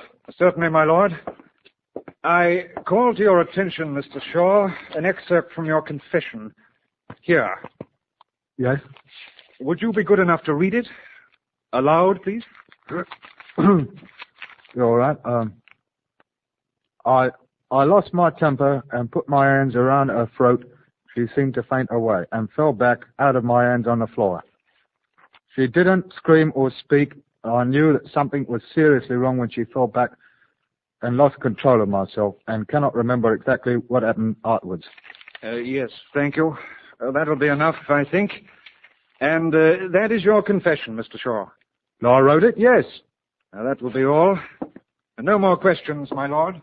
Any questions, Mr. Shakespeare? If you please, my lord.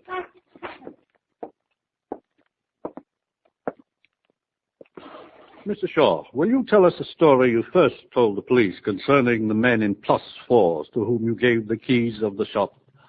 Yes. This fellow in +4s come up and he said he'd leased the shop and to give him the keys. You had never seen him before? No, but I took his word. You then left the premises, and this man within the confines of the shop? That's right. Did you see the girl, Anna Leeming, at all that night? No. Did you know her personally, or had you ever seen her? No. I put it to you plainly. Did you kill that girl? I did not. Why did you make that untrue statement, the confession? Because I hadn't got a chance to prove I was innocent. I wanted the whole thing cleared up properly. I wanted to be arrested and put on trial so I could be proved innocent by law. Them people let me and my wife and kid alone. Peculiar way of proving your innocence to say that you are guilty of murder, sir. It was the only way, my lord. That will be all.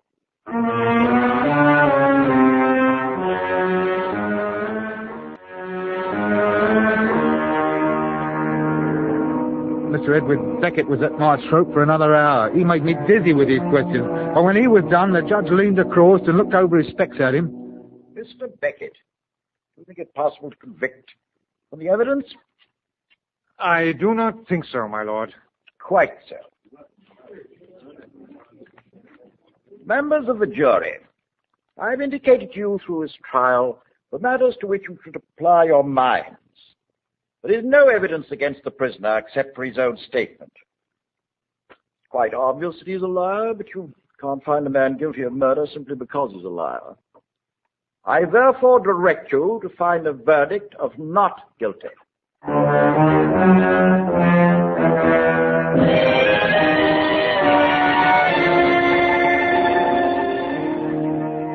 Things were a little better after that. I got a job or two, the usual. That kept enough in the house with a kid, Peg, then a pint now and again for me. I was fed up. Men like me want money. Lots of money. What's the use of grubbing about all your life trying to save sixpence here, sixpence there? Now, I had to get hold of something worthwhile. I found it when I met Harriet Vaughan. But she was a widow who owned a flat near the motor works. Middle-aged, but still pretty good-looking. We took to each other like a couple of lovebirds. Of course, I had to keep it dark from Peg, but that wasn't hard. I'd done it before.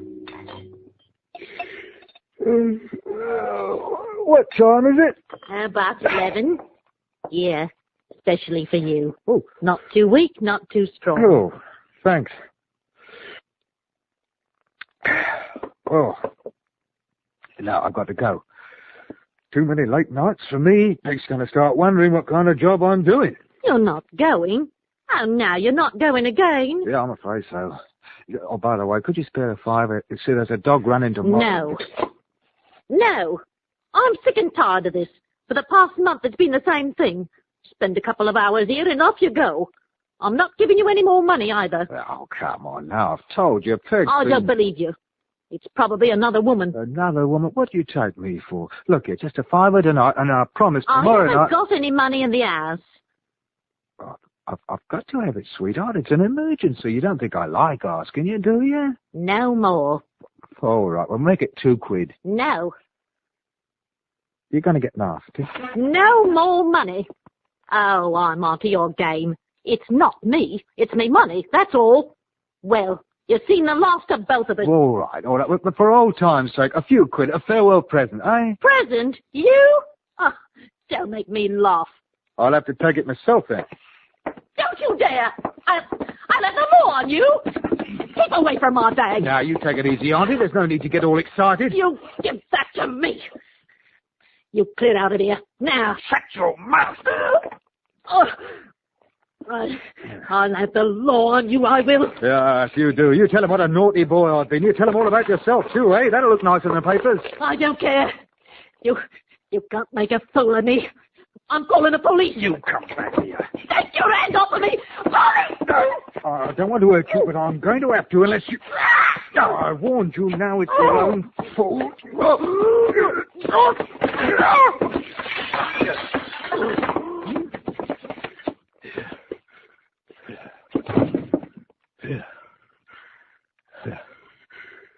All that row about a fiver.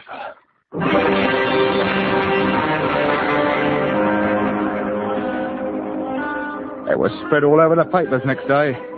Nobody seemed to know anything about it. The murderer hadn't left a clue. Police suspected a robbery motive, but that's as far as they were going. But I was pretty lucky myself. I took the £5, tripled them at the dog races. I thought I'd give the kid and Peg a present, so I bought a train for him and a new dress for her. Oh, it was a treat to see the tears in her eyes when I gave it to her. Pure silk. Oh, Tommy. Now, go on, take it easy. Go on and try it on. I'm going to set up the kid's train. It'll be all ready when he wakes up in the morning. Tom. Go on, put it on, eh?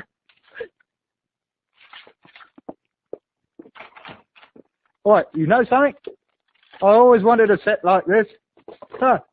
I think I'll have as much fun as a kid working it. Of course, it's only clockwork, but it's a starter. Oh, you wait till you see the engine.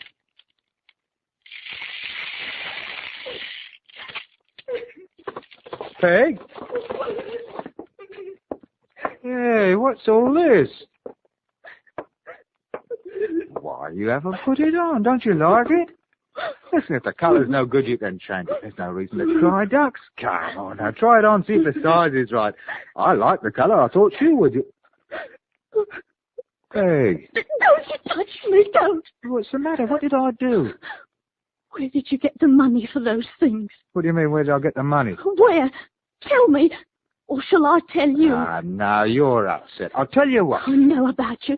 That woman who was murdered. You put on the dress and we'll go out. I know you've been seeing someone, and I followed you to her flat last night. I saw you go in. She was dead after that. That's where you got the money, isn't it? You told anyone? No. You wouldn't lie to me, would you, Peg? I haven't. Not because of you, but the kid. You did it, didn't you? Well, didn't you? Now you listen to me. You don't know anything about anything, understand that? You didn't see anything, did you? I'm afraid of you. That's two you've killed. You kill me next. Don't be silly. I should have told the police. I'll be next, or the kid. Now, what I did or what I didn't do is none of your business. You attend to your housework. I'll take care of it. Well, I'm going out for a while, and don't you talk to anybody about anything, mind? Don't you forget what I say. Not a word.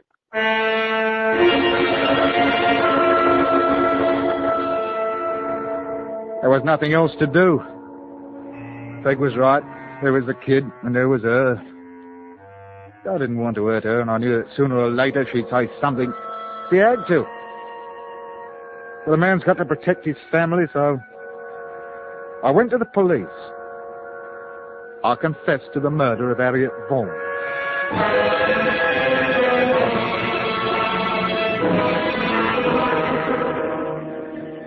It was the same court, the same judge, and I had another shock when I saw the prosecutor. I knew him, and I could tell by the way he smiled that he knew me. It was Beckett, the same one who'd been down my throat last time. Ooh, he wasn't supposed to say anything about the other trial, but he had a funny smile as he come up to me.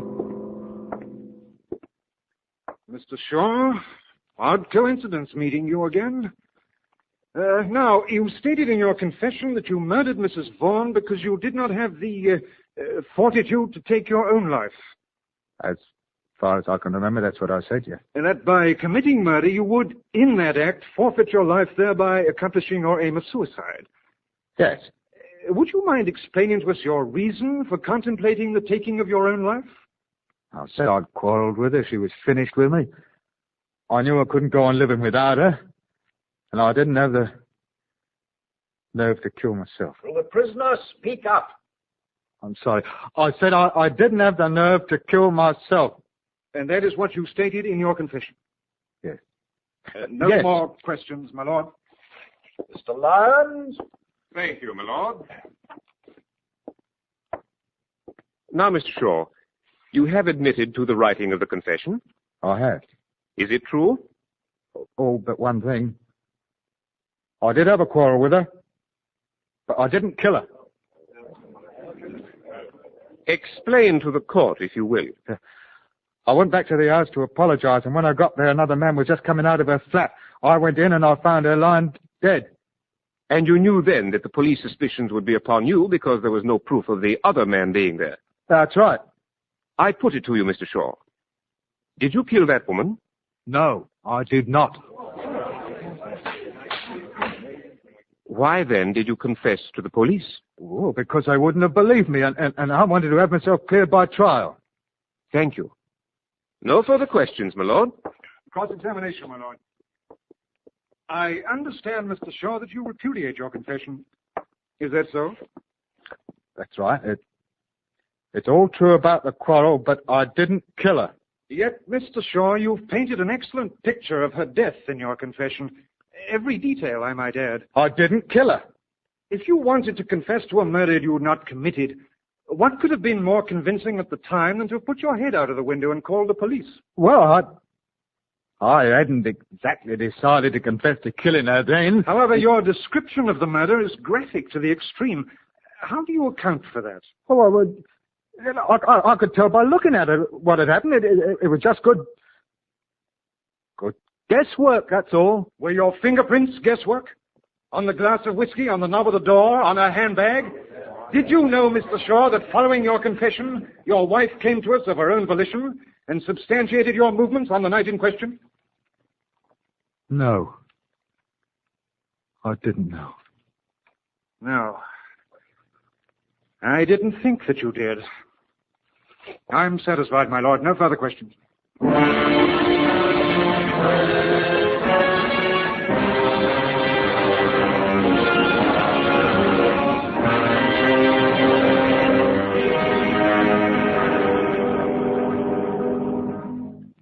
Members of the jury, are you agreed upon your verdict? We are. Do you find the prisoner Thomas Shaw guilty or not guilty of murder? Guilty, my lord. I didn't really think it would work, but there hadn't been any harm in trying. It's the funny thing about a sure bet. If it works once, don't try it twice. Oh, well. Thomas Shaw, the sentence is the sentence laid down by law. I haven't been a good father or husband, I suppose. It is. How many of us are? Placed to a lawful prison. But what I get from these memoirs is for Peg and a kid. Hanged by the neck. The only thing is, I'm sorry I can't be around to spend some of it.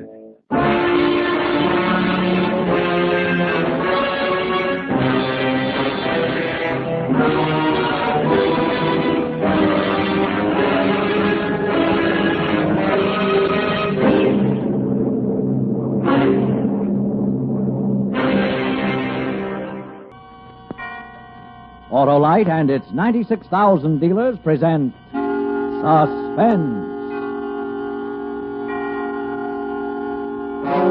Tonight, Autolite brings you Blood on the Trumpet, a suspense play starring Mr. William Holden, with special trumpet effects by the famous Ziggy Elman.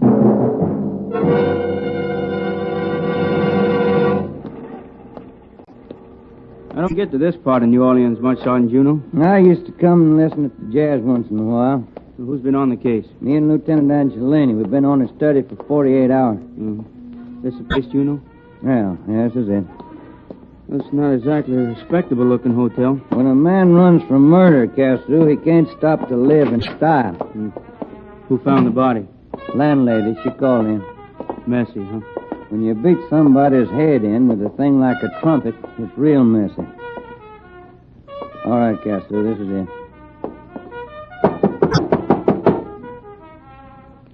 You want me to kick it in? No, Put your horn down, Vic. This is Sergeant Juno of the New Orleans Police. Put the horn down. Come out, kid. Come out with no monkey business. Let me break it down. No way. The police. Oh, I'm glad it's the police.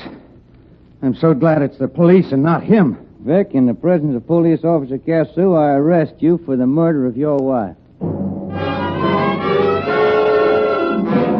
In just a moment, Mr. William Holden in the first act of Blood on the Trumpet. Hi, Harlow. Do I look any different? Well, should you? Of course. I'm winterized. Drove in to see my Autolite spark plug dealer. He changed the oil and grease, put in antifreeze. And check the spark plugs, too. And that's mighty important, Johnny Plug checked, because spark plugs are the very heart of a car's ignition system.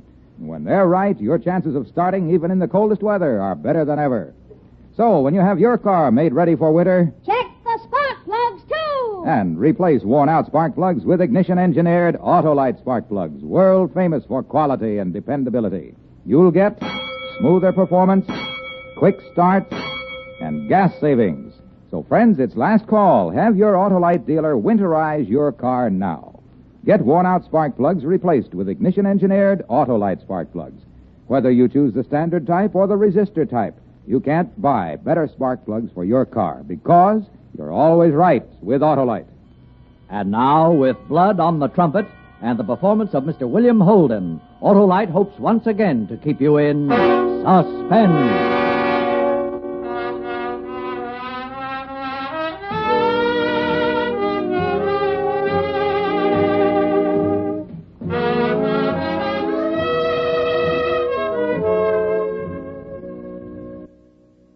You feel okay now, Vic? How's a guy supposed to feel when he's arrested for murder? Want a cigarette? No. You done a good job on her, boy. Thanks. Oh, here's my report, Castro. Get Destino to type up 3 carbons and give one to Lieutenant Angelini. Angelini? Yeah, Vic, Lieutenant Angelini. He's the big boy in charge of the case. Very famous, New Orleans. Yeah, I've heard of him. Eichstadt told me about him. All right, Vic. Let's start from the reason why you killed Sarah, your wife. Oh, I didn't have a reason. It just happened. We had a fight. I don't know. I'm all mixed up. Come on, big boy. Try hard for Sergeant Juno. Go back to when it started. When it started? Who can say when it started? Maybe it started the first day I married Sarah. In my own mind, I don't know. Or maybe it started when I started playing trumpet in Lou Eichstadt's club down in the French Quarter. They call me great. Real great. The best trumpet since Beiderbecke Armstrong. Everybody thought so. Everybody. Everybody but Sarah, my wife. She didn't. She had different ideas about it. She couldn't understand a man loving music.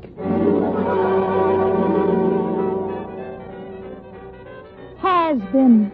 You're a has-been.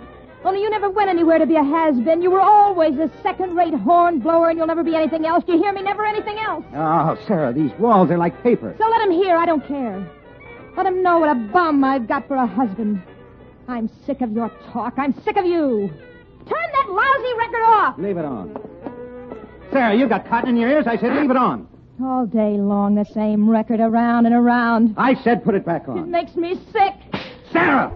Always the same song and dance. A little time, Sarah, a little time. Sarah, please. You're a dreamer. You blow pipe dreams through that horn you play. Shut up. Wait, Sarah, wait. My ship will come in. Sure, I'll wait. While I'm waiting, you beat your brains out blowing a horn in a cheap dive. Your ship's sunk, and you don't know it. You know something? I wish I was dead. Did you hear that, trumpet man? I wish I was dead.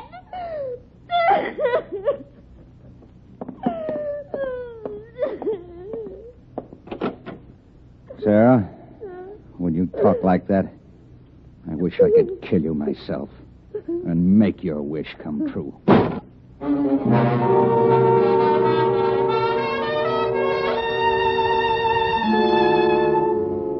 For 5 years, the same argument over and over, the same words, they never changed. I was late getting to the club, but I didn't care. Sarah talking to me like that. The first set, I was so sore I didn't need anything to make me hop. I blew that horn by the beat of my blood.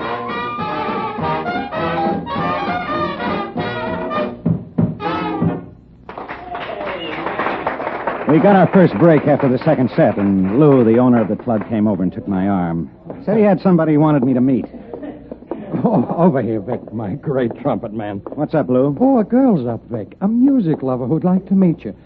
Miss Luana Durant, meet my trumpet man, Victor Roberts. How do you do? Hi. Sit down, Victor, sit down. Talk some music. Talk some old-time jazz. Entertain Miss Durant, Victor. Talk about the jazz we play, huh? Yeah. Sit down, Vic. Thanks. Buy you a drink? This water's strong enough. You're good on that trumpet, Vic. Think so? Mm-hmm. Pin a medal on me. Hey, look, horn boy, you don't have to sit here and talk to me. Oh, I'm sorry. I tell you what I'll do, Miss Durant. I'll let you buy me that drink, and you can tell me the story of your life. That sounds like a bargain.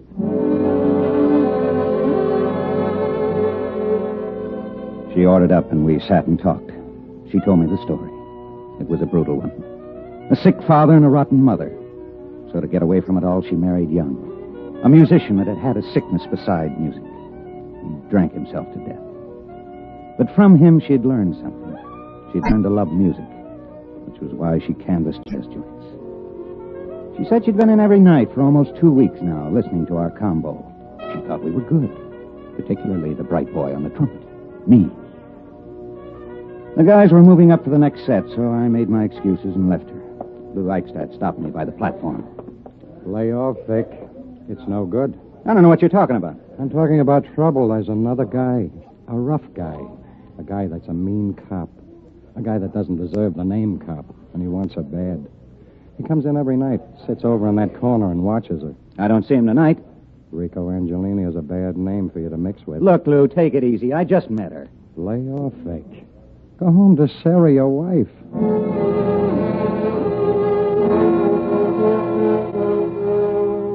We finished the last set about 1. The table where Luana had been sitting was empty.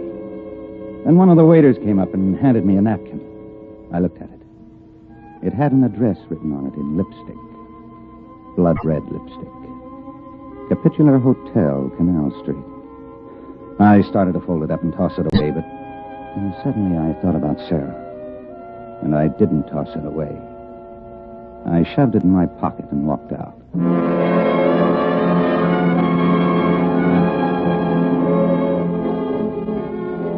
It took me 15 minutes to get back to the boarding house. The light up in our room was still on, and Sarah was still up. And just like that, against the pull-down shade, I saw 2 shadows. One was the shadow of Sarah, and the other, the shadow of a man. I choked and my breath came hard.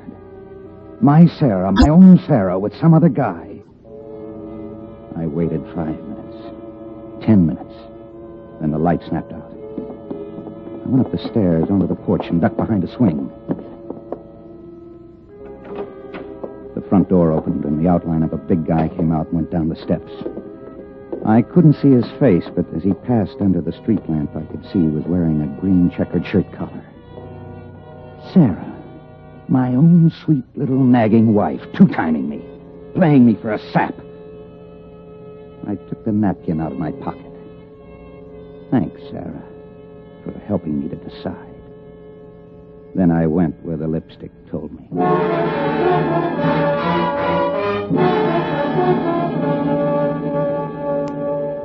Hi, Trumpet Man. Hi, Did the lipstick smudge? I'm here. It didn't smudge. Want to come in? Lou Eichstadt says to lay off. He's your father, maybe? What do you want? A ride? How about a ride in my fast car, Vic? A ride this time of morning? I know a little place where they serve good black coffee. I've had kind of a rough time tonight. I'm tired. Too tired for some good black coffee? Oh, this is all crazy. A cup of black coffee and small talk? I like your look. That's all. That's all? You think that's all? Down by the wharf? That's my last offer, Trumpet Man. I asked for it, didn't I? We went down and got into her car, and she headed straight for the wharf. At Chiarello's, the lights were low, the music was soft, and the coffee was good. We sat and talked, and pretty soon we got back into her car and drove close to the river. She stopped the car and looked up at me. Her eyes were real black. She moved her lips close to mine. Those blood-red lips. What's Angeliti? How'd you know? Oh, Lou Eichstadt, I get it. Who is he? What is he? A cop. I met him somewhere one night. He's called me a couple of times, but that's all. That's all? That's all, Trumpet Man. Nothing ever like this. Vic, let's go away, just you and I. That's not possible. Why? Tell me why it isn't possible. I have a wife. Now, it makes a difference, doesn't it? No, Vic. No, it doesn't. Why should it make a difference? I don't know. I just thought maybe it would. Vic, this can be for keeps. You really mean it, don't you? Let's go away and see how much I mean it. Let's go away together. Leave her. We'll go away and start something new. Oh, Luana, I'm all mixed up in my mind. I meet you in one night. You don't even know me. We hardly know each other. I like the way you look. Vic, let's go away. Let's go away in a little while. I don't know. I'll wait for you, Vic. I'll wait for you at the hotel. All right. All right, baby. You wait for me at the hotel. No. Press hard on my lips, Vic. Real hard, just like you do on your trumpet.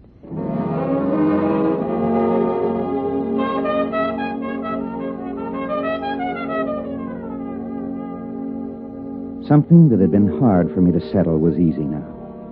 I was through with Sarah, my great big headache.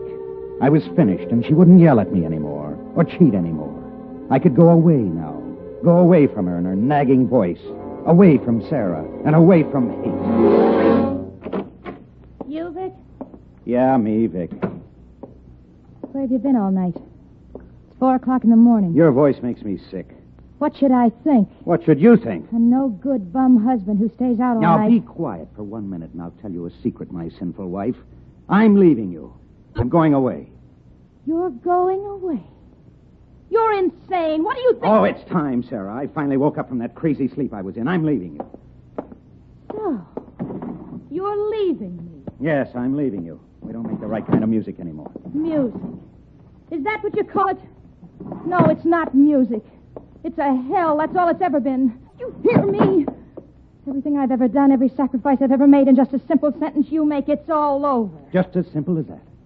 Maybe it just isn't music. Maybe it's something else. Like maybe another woman. Sarah. I knew it. I smelled it. Someone else. That's it, isn't it, Vic? Sarah, stop it. Don't say another word. Who is she? Some music lover you picked up? Who is she? Answer me. Be quiet. Who is she? Who is she, you dirty chick? I said be quiet. You make me sick. You hit me. You hit me. I'll show you, you dirty lass. I'll show you. Stop it, sir. Stop me your around, wrong. will you?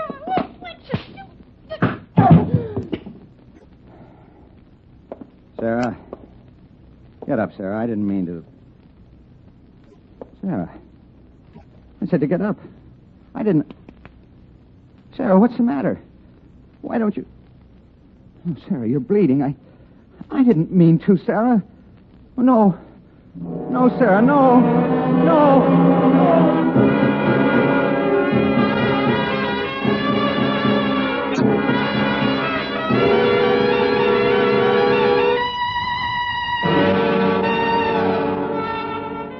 Autolite is bringing you Mr. William Holden in Blood on the Trumpet.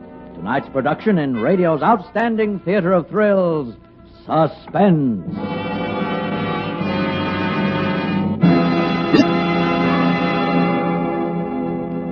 Winter, winter, quite contrary. How does your weather go? With blustery winds and ice and snow and frozen cars all in a row. That's a profound prognosis, my prophetic poet, unless you've had your car winterized.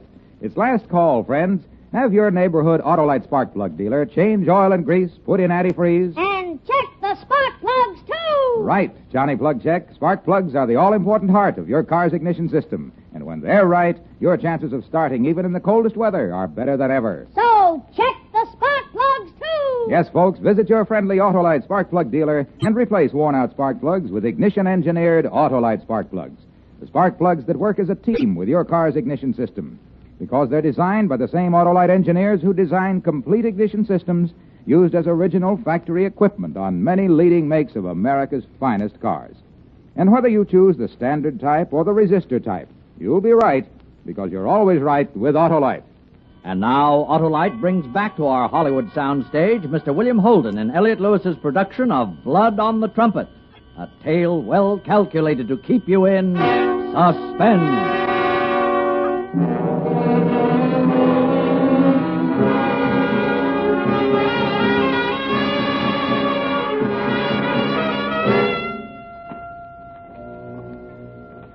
Something banged against my head.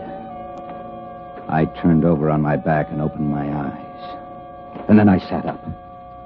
I was in bed, and the banging noise became a shade flapping against the window of a cheap hotel where I was hiding out. I got up off the bed and moved over to the window. The clock down across the street said 2:30. The sun was high and hot. I remember running from that boarding house last night. Running until I found this cheap hotel. What does a killer do? He runs from everything. I found a nickel in my pants pocket. And on this nickel, I pinned my hopes for survival. I called Luana. Hello? Luana, Vic. What happened, trumpet boy? She talk you out of it? Luana, wait. Please listen to me. Now listen to me close and try not to get excited. Hey, you sound as if... Luana, look. After I left you, I went home to tell Sarah I was leaving her. She got mad. She got real mad, so... Well, I got a little rough, and... Well, what I did, I didn't mean to do. Baby, Vic, what is it? What happened? I hit her a couple of times. I hit her, and she fell, and... Vic! It was accident. A mistake, Lana. I didn't mean it. I don't know how it happened. It was so fast, I just got mad, and... Vic, baby. Luana, listen, I've got to get out of town. I've got to run. I can't go back to the house. Where are you? Some cheap hotel, the Piedmont, just off Decatur. I need money. You've got to help me. What can I do? Get me enough money to get us out of town. But, Vic... You said it. Last night you said we'd go away together. Vic... Meet me. When? Now, half an hour. No, you better stay right there. No one will spot you. Stay where you are till it's dark, then meet me. Where and what time? Tonight at 7 o'clock when it gets dark. Down near the end of the coffee stand in the Café du Monde. All right. Tonight at 7. Down near the end of the stand where it's dark.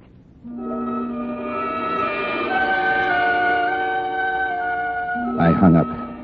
I couldn't stay in the hotel. My picture was probably spread over every paper in town. Maybe the clerk remembered me coming in.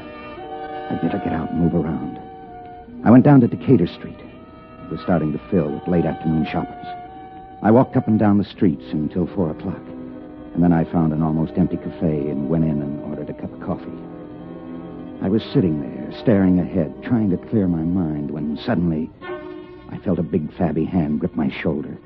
I turned and looked up into the beady gray eyes of the fat man with the green checkered shirt collar. Why did you do it, Vic?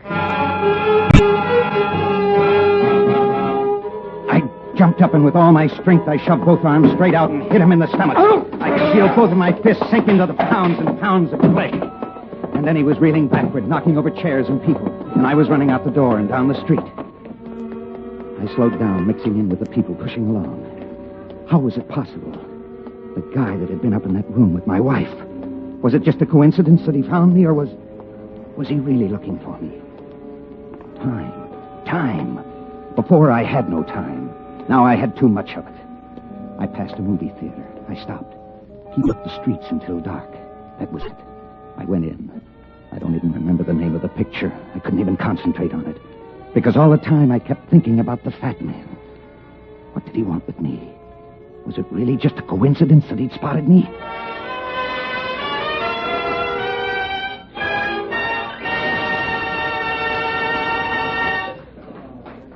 The picture ended and the lights went up.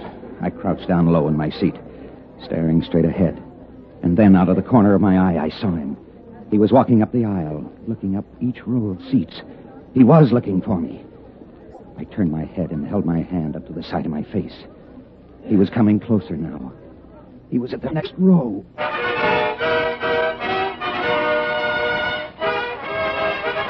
The lights went out and the newsreel started. I moved quick. I stumbled into the aisle and out in the lobby and got lost in the crowd of people leaving the show. It was no use. I couldn't shake him. Everywhere I turned, he was there. What did he want? Did he want to kill me? Kill me for murdering Sarah? Was that it? But that was my own business. If I wanted to kill my wife, that was my business. Oh, no, bad reasoning. I hadn't wanted to kill her. I ran until I thought my legs would drop. And then it was 7 o'clock, and I was down by the pier. There were a few people drinking coffee at the stand. I walked down to the far end, and then I saw her coming. Luana! Vic! Over here. Oh, Vic, you're crazy. The cops are looking all over Oh, I for don't care you. about the cops. It's him. What are you talking about? The guy that was with Sarah, the big fat guy. He's after me. All day long he's been after me. Luana, we got to get out of here. Vic, you're crazy. You're all mixed up. You don't know what you're talking about. I'm not mixed up, Luana. I tell you, he's looking for me right now. Any minute he might show up. Vic, maybe you better give yourself up. Maybe it would... For you. Don't you understand? I did this for you. I didn't ask you to kill her. I did... Vic, stop it. You're hurting me. All I need now is for you to turn against me. Vic, let me go. Let me... Luana, come back. Please, come back. For you. I did it for you, you dirty, filthy... Hello, Victor. What do you want? What do you want from me? I want to give what's coming to you, killer. I'll get you now, killer. I'll get you now. Because you finally cracked.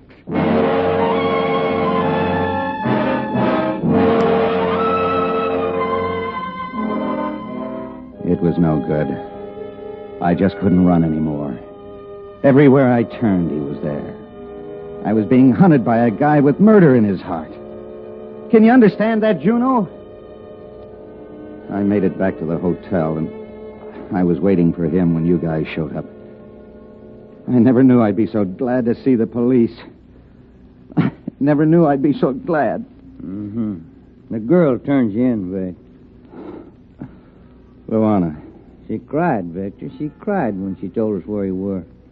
I guess maybe she did right. Yeah, I guess she did. All right, sign this confession. Cassou, call in Lieutenant Angelini. Lieutenant, want to come in and look at the killer? Hello, Vic. It's him. The fat guy. Take it easy, Vic, boy. Take it easy. Why? He made me go out of my mind. A cop was chasing me. I just wanted to see a killer run, Vic. Sign the confession, Vic. No, this confession is all wrong. The part about the trumpet, this is all wrong. I didn't hit her with a trumpet. Come on, trumpet boy, sign. No, Angelini, I won't sign it. I didn't hit her with a trumpet. You're crazy. I won't. Something smells, something... Hey, look, you, I'm tired. You give me a good chase. You make a confession, now you sign it. No, I won't do it. This isn't what I said. I never said anything about hitting her with a trumpet. I hit her with my fist, and she You're fell. crazy. You murdered your wife in cold blood. You went up there after you finished at the club. You had an argument. Then you smashed her head in with a trumpet. Then you wiped the blood off the trumpet. Hey, wait a second, Angelini. Shut up, Juno. Can't you see this guy's stalling? Now, come on, killer. No, I won't shut up, Angelini. Hey, now, listen. My tapped report's still on my desk. You haven't read it yet. Well, so what if I have? So I was the guy that went up there and tabbed the body. When I got back, I briefed you. I made the report out. You just said you didn't read it. Well, there was something in that report I didn't bother to tell you about. I didn't think it was that important. I didn't tell you that the blood had been wiped off of the trumpet. There were only two people who knew that. Me, Lieutenant Angelini. Me and the killer. Oh, you... Juno. It was Angelini. Hey, you lousy Juno, it fits. What Luana said to me, what Lou Eichstadt said, it fits. This guy framed me. I'll break your neck. Take it easy, Angelina. He was nuts for her. Only she couldn't see him for dust. He must have spotted me that first night with her. He followed me. He was the guy Sarah was with when I got home. He was waiting for me. I'll kill you. Grab him, Cassou. Grab him. Filthy trumpet boy. Filthy. You framed me, Angelini. Why? Look at me, trumpet man.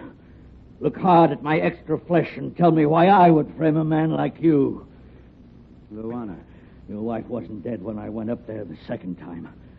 Her head was cut on the side. She was bleeding. But she wasn't dead. You're under arrest, Angelini. I can't say I'm sorry. You're a disgrace to the force. All right, Vic, that's all I need from you. You can go now. Hey, you. She's waiting for you outside. Luana. And she's crying for you. Juno. Bright Sergeant Juno. Hey, do you think if maybe I wasn't so fat, she would have cried some tears for me? Sure, Angelini, sure. She might have cried for you.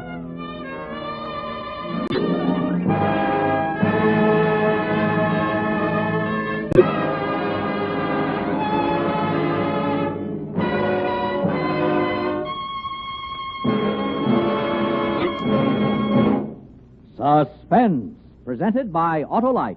Tonight's star, Mr. William Holden.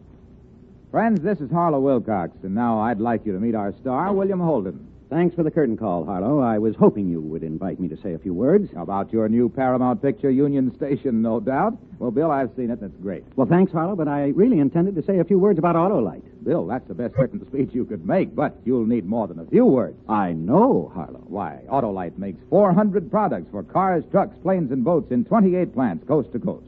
These include complete electrical systems used as original equipment on many makes of America's finest cars. Electric windshield wipers, spark plugs, starting motors, batteries, bullseye sealed beam headlights, coils, distributors, generators, all engineered to fit together perfectly, work together perfectly, because they're a perfect team. So, friends, don't accept electrical parts supposed to be as good. Ask for and insist on Autolite original factory parts at your neighborhood service station, car dealer, garage, or repair shop. And remember, you're always right with Autolite.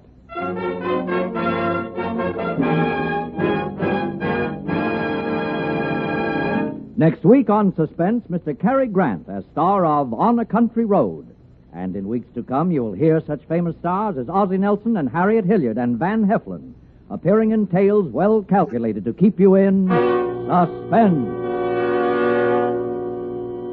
Suspense is produced and directed by Elliott Lewis, with music composed by Lucien Morawek and conducted by Lud Gluskin, with special trumpet effects by Ziggy Ellman. Blood on the Trumpet was written for Suspense by Richard George Pedicini. And remember, next week on Suspense, Mr. Cary Grant in On a Country Road.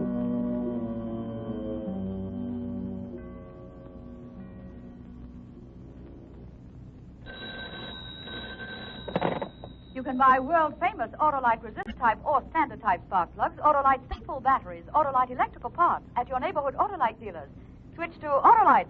Good night. This is CBS, the Columbia Broadcasting System.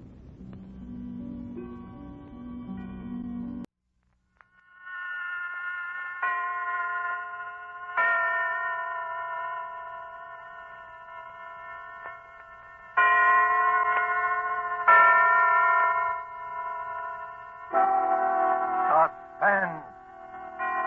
With Sir Ronald Colman, a star of the Dunwich Horror, a suspense play produced, edited, and directed by William Spears.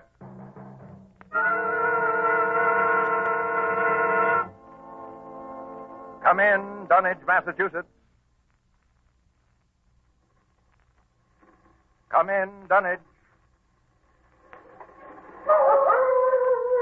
Good evening. This is Henry Armitage. I'm speaking to you. Dr. Rice, please close the window. I'm speaking to you from my laboratory on the slopes of Sentinel Hill near Dunwich, Massachusetts. Present with me is Dr. Warren Rice, my distinguished colleague from Miskatonic University. We are now about 100 yards from the summit of the hill, which is crowned by a huge table-like stone set in the center of a circle of stone pillars, a place of prehistoric worship. A moment ago, you may have heard the dogs of Dunwich Township barking, as we have heard them for 3 days and 3 nights. Dr. Rice and I know the horror which their barking portends, but the purpose of this broadcast is to make this unbelievable horror believable to you. I hope for your sakes and ours we are successful tonight. It is the eve of All Hallows. Tomorrow will be too late.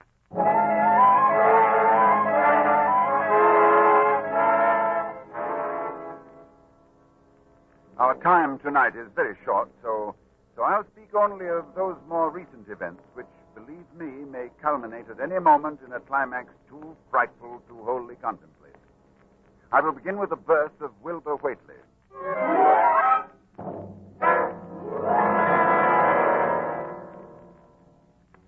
It was the night of February the 2nd, 1921, Candlemas. Toward dawn, when Lavinia Whately, a deformed albino woman about 35 years old, gave birth to her dark, goatish-looking son in the crumbling Whately farmhouse northeast of the village. No one attended her. No doctor or midwife. No one was with her, except her aged, half-insane father, who was known as Wizard Whately. So Wilbur came into this world under heaven knows what incantations, what appeals to what powers. A week later, Wizard Whately drove his sleigh into Dunwich village and reported the event to a group of loungers in Osborne's general store. Hey, your grandson got yellow hair like Lavinia, Wizard? No, takes after his father more. He's dark. You never spoke of who his father might be now, did you? Oh, you'll know his father when the time comes. Oh, Lavinia's read and seen some things the most of you only talk about. Calculate her husband's as good as you can find this side of Aylesbury. Well, we don't be nosy, Wizard. Maybe it warn't in no church that none of you heard of. But you wouldn't ask no better church wedding than Lavinia's. Why, I didn't hear tell of no wedding, Wizard. When was that? Oh, not a wedding you'd hear of, Corey. Not a husband you'd hear of, neither. But let me tell you something.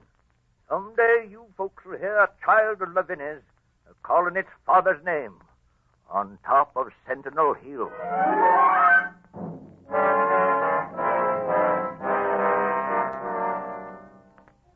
Prophecy? Or idle boasting by an insane old man? No, I know I ask a great deal when I ask you to believe that the arrival of an infant into that house of dire poverty and squalor could possibly constitute a horror and a threat to all our known world. Yet it has an earthly history. Perhaps through this history you will be able to give it credence. Wilbur Whately's growth was uncanny. But even if he had been an average child, he would have become, in time, an unnatural being, for he was surrounded from the first by the most malign influences. There was his grandfather, old Whately, Wizard Whately, who each Halloween climbed Sentinel Hill to the great circle of stone, and while the hills shook, stood holding a great book open on his arms and shrieked into the wind. Shrieked. No! Jump off! No! Jump off! No! Jump off! Yog Sothoth, that dreadful name, first mentioned in the hideous forbidden book, the Necronomicon. And this Wizard Whately was Wilbur's teacher.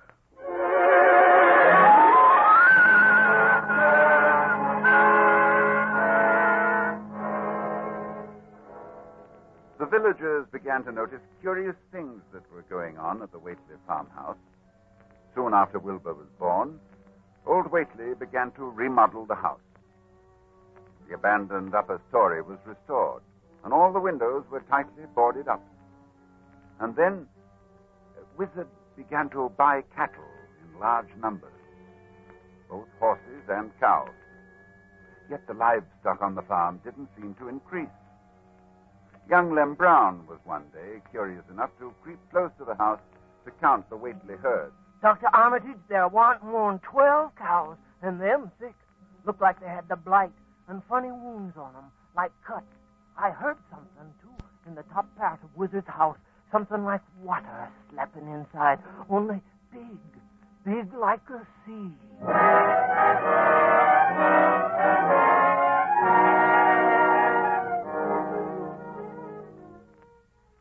One other person went to the Whately farm in the years before I met Wilbur, Dr. Ken Houghton of Aylesbury, who was called by Wilbur himself, who said that his grandfather was dying. Dr. Houghton found the old man in a bedroom on the ground floor, and Wilbur with him. While outside the window, a legion of whippoorwills cried loudly and rhythmically, endlessly. Wilbur spoke about the sound. Listen, they whistle in time with his breathing now. They're ready. Listen, Doctor.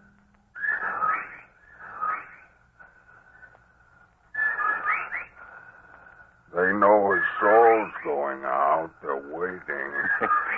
Yes, Wilbur, that's an interesting superstition. Late in the year for them, too. When he goes, if they catch him, they'll keep laughing till break of day. If they don't catch him, they'll quiet down. You mean you believe that... Just a minute. I think he's conscious. Yes, the birds changed when his breathing changed. Like Willie, I say. Willie! I'm here. More space, Willie. Remember, more space soon. Yes, I'll build it.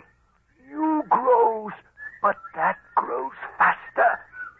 It'll be ready to serve you soon, Willie. I know. But remember, when it's time, you open up the gates to Yog Sothoth with the long chant, the one on page 751 of the book. But mind you, feed it enough, 'cause if it gets out before you opens to Yog Sothoth, it's all over. It's no use. He's going now. He's dead, Wilbur. Listen.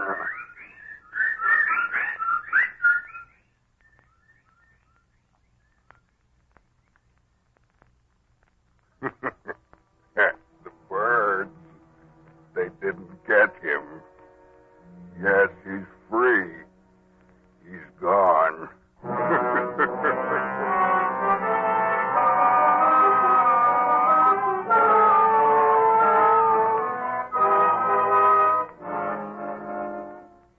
It was the winter following Wizard Whately's death that I first met Wilbur. He came in person to the library at Miskatonic University to consult a copy of the hideous Necronomicon, which was kept there in its Latin version, as printed in Spain in the 17th century. I tell you, when he came into my office, I was appalled at his appearance.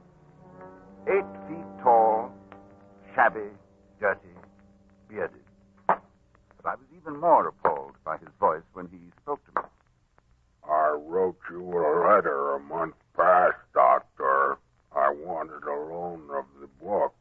Well, that's a book that's never loaned from this library. I doubt if it is from any library. Well, I have to see it then. Oh, very well. It's kept right here.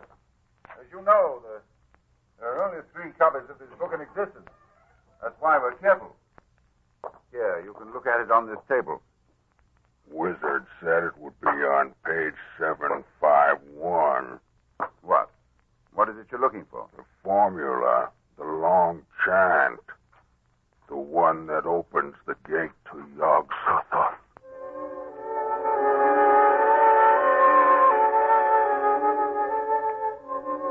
I felt a wave of fright as tangible as a draft from the tomb. He seemed somehow like the spawn of another dimension, like something only partly of mankind, linked to black gulfs beyond all spheres of force and matter, space and time. And presently he raised his head and spoke again. It's here, all right, but I'll have to have a copy. That paragraph there? I don't know. Do you know Latin, Doctor? Yes, certainly. Then read it, Doctor. Let's hear how you make it out. All right, that shouldn't be difficult. Let's see. Nor is it to be thought that man is the oldest or the last of Earth's masters. The old ones were, and the old ones shall be. Not in the spaces that we know, but between them. But only Yog-Sothoth knows the gate. Yog-Sothoth is the gate to where the old ones broke through of old. Their hands are at your throats, yet ye see them not. Dr. Armitage, you see, I reckon I've got to take that book home. There's things in it I've got to try, and you can't hold me up. No, I'm sorry. I tell you, Doctor, I'll have the book sooner or later, no matter what. You see, it that's waiting for me at home won't wait much longer.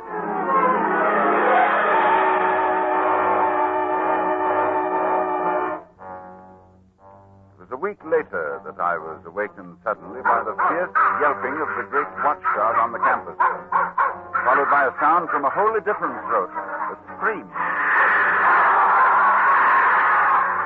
And I knew instantly that Wilbur had come back for the Necronomicon. I hastened into my clothes and rushed across to the library where a crowd had gathered before the smashed window of my office. Inside, there was a fearful groaning and growling, and some instinct warned me that what was taking place there was not for unfortified eyes to see. I brushed back the crowd, motioning only to Professor Rice to come in with me. When we opened the study door, Professor Rice screamed. No, Dr. Armitage, no, I can't. Come, close the door. We can't let them see. He's alive, but Lord, what a job that dog's done. Torn him to bits. Oh, it's a horrible sound, that moaning. Suppose we ought to call a doctor? A doctor? A doctor for that? No doctor in the world would know what to do for that. Look, Armitage, it's not human, nor animal. Where did it come from? Can you tell me? Can you tell me what it is?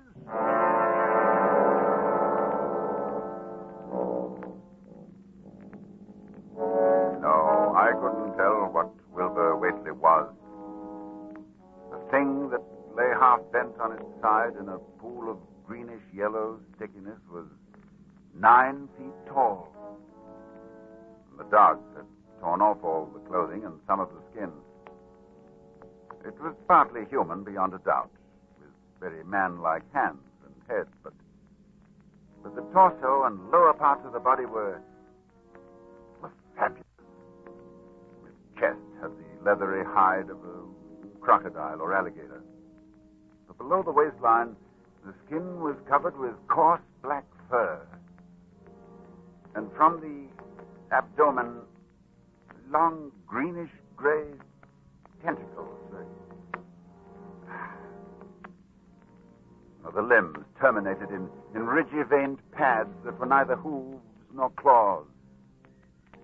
And as Dr. Rice and I stood staring at this presence, the whippoorwills began to cry in unison outside the study window. And then the thing on the floor roused and mumbled. God. God, God. God, sucker. God, sucker. Armitage, in heaven's name. Listen. The whippoorwill. Listen. He's dead now. Look, Rice. Look what's happening. He's disintegrating. Of course. Fast, too. Fading away. Because he isn't made of matter as we know it on Earth. I guess he took after his father, so there'll be nothing left. His father? What was his father? I daren't think.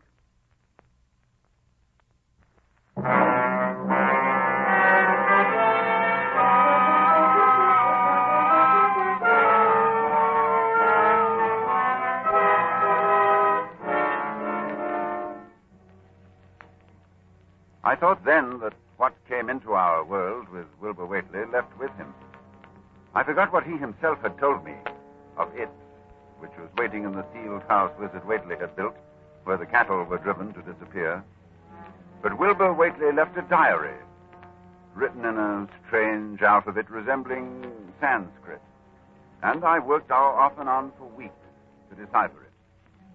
And finally, I read the following passage written by Wilbur when he was no more than 8 years old. That upstairs is more ahead of me than I had thought it would be, and is not like to have much earth brain. I can see it a little when I make the sign or blow the powder of Ivengatse at it. And it is like them I see Halloween on the hill.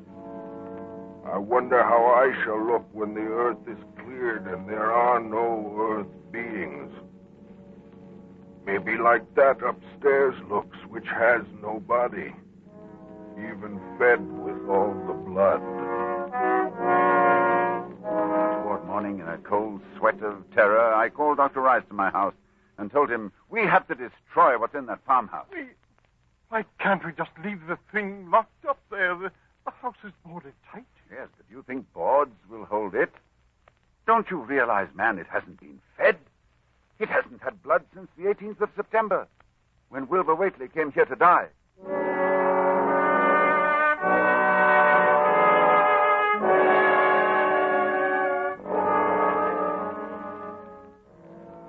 We left for Dunwich that night, and we've been here on Sentinel Hill ever since, working desperately to discover the formula in time.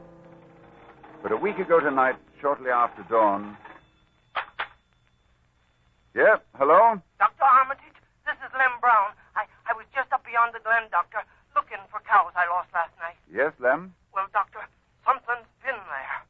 Smells like thunder, and there's prints in the road. Great round prints, big as barrel heads, like a elephant has been along. Anything else, Lem? That's all I see.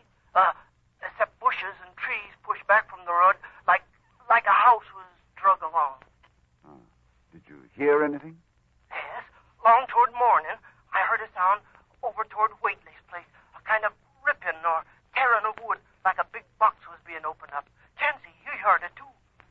Lem, who lives nearest the Whately farm? Why, that'd be Elmer Fry's place. Oh, he's on this line too, isn't he? Hang on and I'll ring him.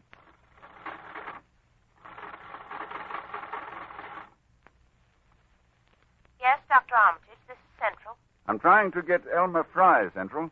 Doctor, he must be out somewheres. And his whole family. I was ringing there an hour ago. Earl Sawyer saw Elmer's cows stampeding in Cold Spring Glen. Oh, you didn't get him. All right. But if you hear or see anything more, let me know. I'll be here working all day. Rise. Rise. Wake up. It's loose. It's out of the house. One family gone already. We have to work. Pray God we find that formula in time.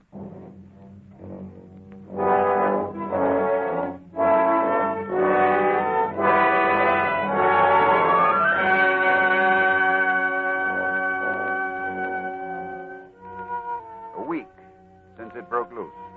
A week of terror and panic here in Dunwich Township.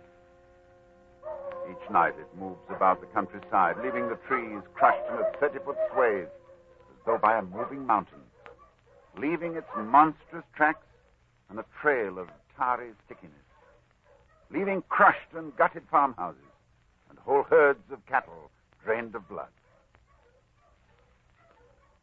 Well, ladies and gentlemen, that is the story to this moment.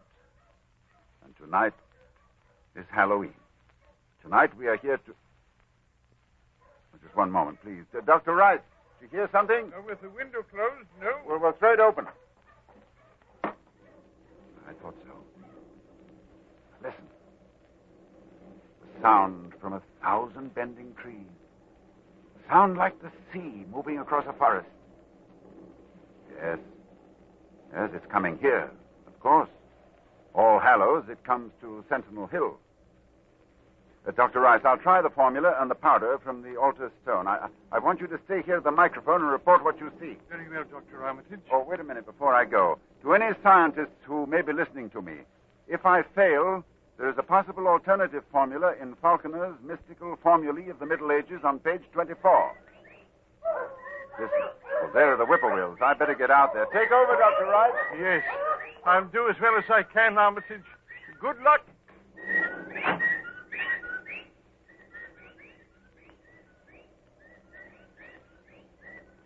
Ladies and gentlemen, Dr. Armitage is climbing to the top of the hill, to the altar stone. I can see him plainly, for the moon is high and the night clear. Down the hill, toward the dark village, I can see the grasses and shrubbery bending down, marking the monster's ascent. It moves quite fast, and I feel the proximity to phases of being utterly forbidden. Now, Dr. Armitage stands now on the altar stone and is holding the powder which, if the books are correct, will make this thing for an instant visible. It is quite close to him now, perhaps 20 yards or less. He lifts his hands. He flings the powder in a wide arc. I can see... Oh, no!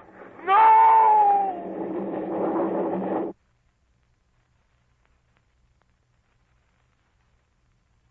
Dr. Rice, come in, Dunwich. Ladies and gentlemen, this is your suspense announcer. Due to conditions... Oh, just a moment, please.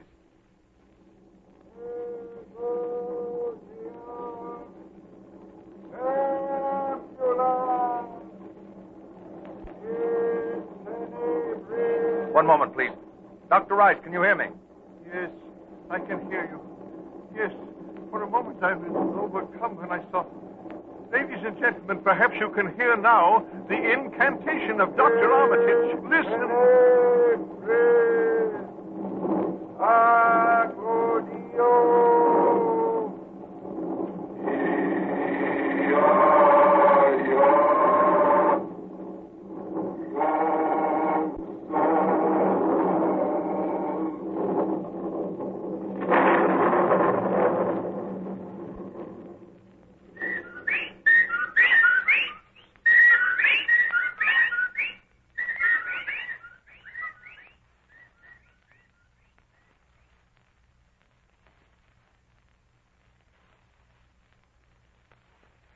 The whippoorwills mean death.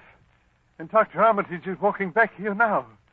So we know that whatever it was, it is gone. It is dead. We can be thankful indeed. You see, I saw Dr. Armitage. Yes. Did you see it, Dr. Rice? I saw it, Lord, yes. What did it What did it look like to you? It looked Here. like something made of squirming ropes, but bigger than a barn and shaped, well, like an egg, and dozens of legs, like barrels that half closed when it stepped, and nothing solid about it, and at least 15 or 20 mouths or trunks opening and closing, but what was it? Oh, a kind of force. A kind of force that doesn't belong in our part of space.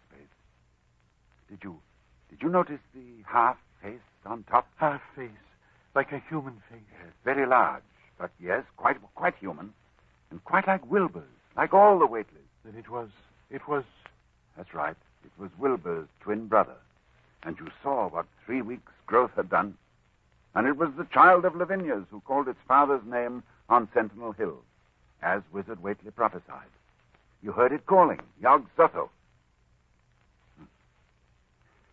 Ladies and gentlemen, this night is over. It is All Saints' Day. May heaven bless us all.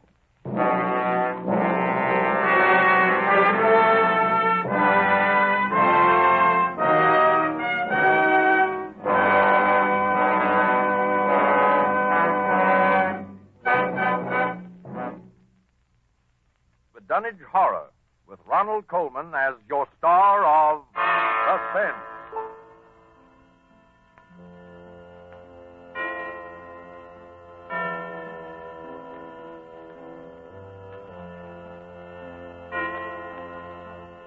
This is the Armed Forces Radio Service.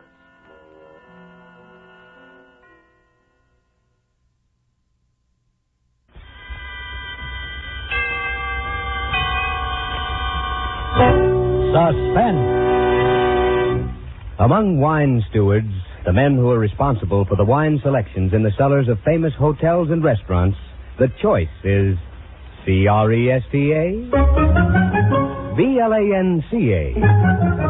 Cresta, Blanca, Cresta Blanca, Cresta Blanca. Yes, with professional hosts who know how to please the palates of America's most discriminating guests, Cresta Blanca California wines richly bespeak gracious hospitality. So compliment your guests by serving the best. For distinguished entertaining, pour magnificent Cresta Blanca sherry, port, muscatel, or any Cresta Blanca wine. From the finest of the vines, it's Cresta Blanca wine. Shenley's Cresta Blanca Wine Company, Livermore, California. And now, Shenley brings you radio's outstanding theater of thrills, Suspense. Presented by Roma Wines. That's R-O-M-A. Roma Wines for your everyday enjoyment.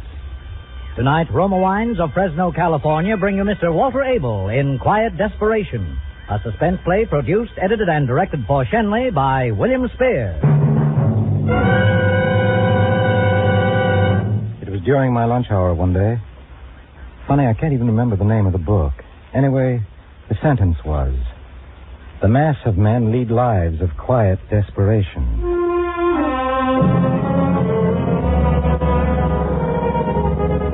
I couldn't seem to get past that sentence, quiet desperation. That was me the author was talking about, Homer Biglow. And suddenly I thought, why should I go on like that? I was desperate, okay, but why should I be quiet? Why shouldn't I do something about it? Get myself out of the rut. All I needed was the right break. It came a lot sooner than I expected.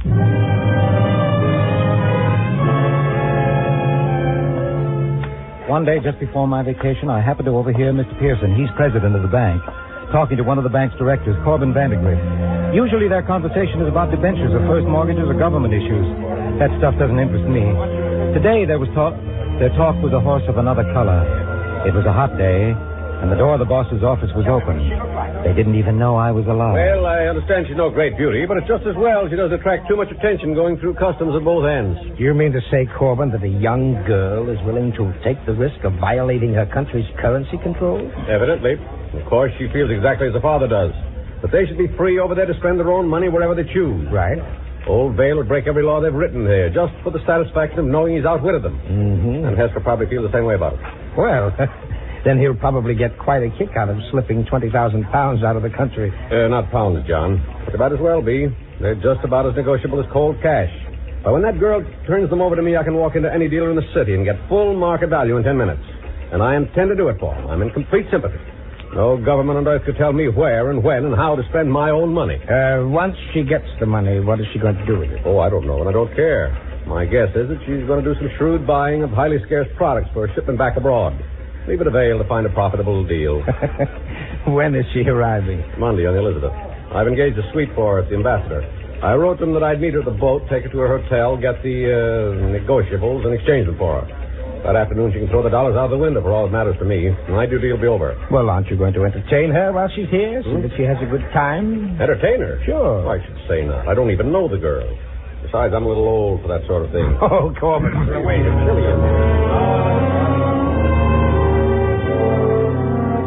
I wondered what Mr. Pearson would say if any of us employees at the bank were to play fast and loose with the law the way Corbin Vandergrift and that snooty dame Hester Vale were doing.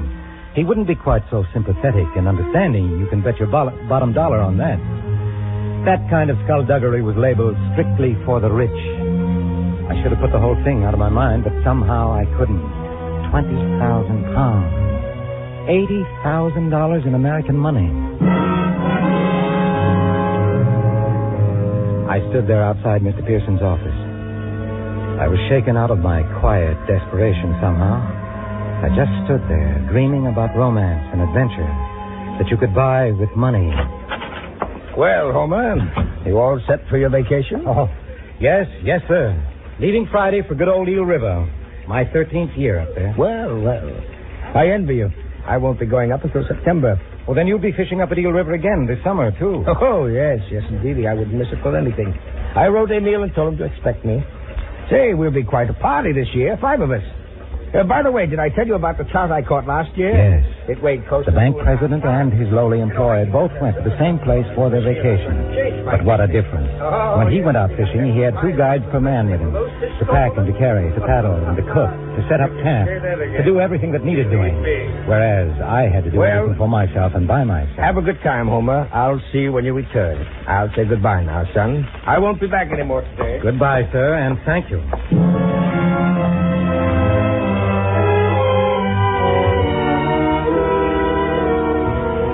I had my lunch that day as usual. In the boardroom, Jenny, Mr. Pearson's secretary, had left the door to his office open so that if the phone should ring, I could take the message while she was out. The phone did ring, and it was Corbin Vandergrift. Who is this? This is Homer Bigelow, Mr. Vandergrift. Oh, yes, Homer. Excuse me. Make sure to give this message to Mr. Pearson. I'm laid up here in the country with a cold. Won't be able to get into the city for that appointment on Monday. Mr. Pearson knows about it. I say Mr. Pearson knows about it. Ask him to meet Miss Vale at the boat for me and see to it that she's settled at the hotel. Tell him not to expect me back in the city until next Wednesday at the earliest. Yes, sir. Tell him I'll take care of that financial matter for Miss Vale when I get in. It can wait until Wednesday. Yes, sir. And tell him not to bother to call me. I'm going to spend this week in bed. I don't want to be disturbed. Yes, sir. Thank you. Thank you, Homer. So Mr. Vandergrift was indisposed. Too bad. And now the girl would have to be met by a substitute, a stranger. Well, she didn't know either Vandergrift or Pearson from a hole in the ground. So what did it matter? And if it came to that, why did the substitute have to be Mr. Pearson? Why couldn't it be me?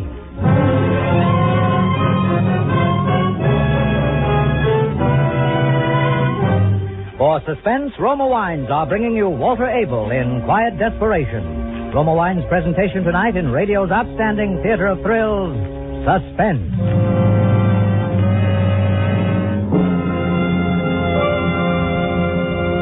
Suspense, radio's outstanding theater of thrills, is being brought to you by Roma.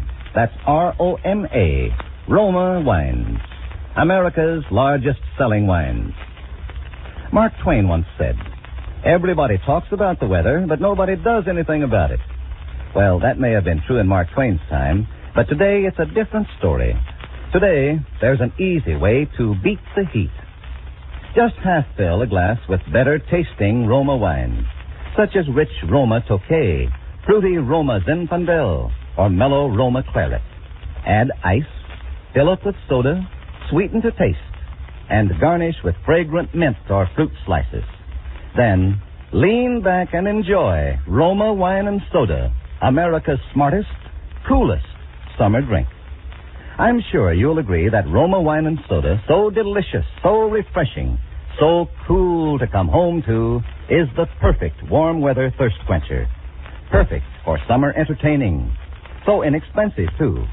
It's a hot idea to treat your family and friends to cold, refreshing Roma wine and soda made with better tasting Roma wines.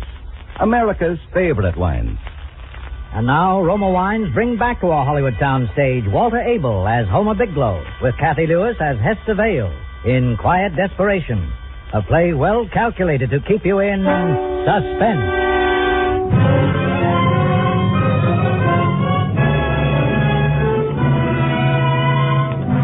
My days of quiet desperation were over.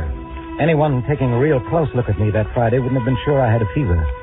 My face felt hot, and every now and then I had a fit of trembling, but evening finally came. I got down some food at the cafeteria, picked up my bags at home, and went to the station. The next day, I was saying hello to Emil on the platform of the Eel River station. Hello, Homer. Comment ça va? Hello, Emil. Glad to see you again. How is my bon ami, Mr. Pearson? Fine. He sends his regards. How's the fishing? Oh, magnifique. The best ever, eh? Many others on the river, Emil? Not a one. The fish are hungry like anything, and not the one to give them small fry to eat. Now you come, Homer, and they will be all for you. That's fine. I'll get started right out. Is everything all set? Oui, tout prêt. Everything is ready, eh? Cut.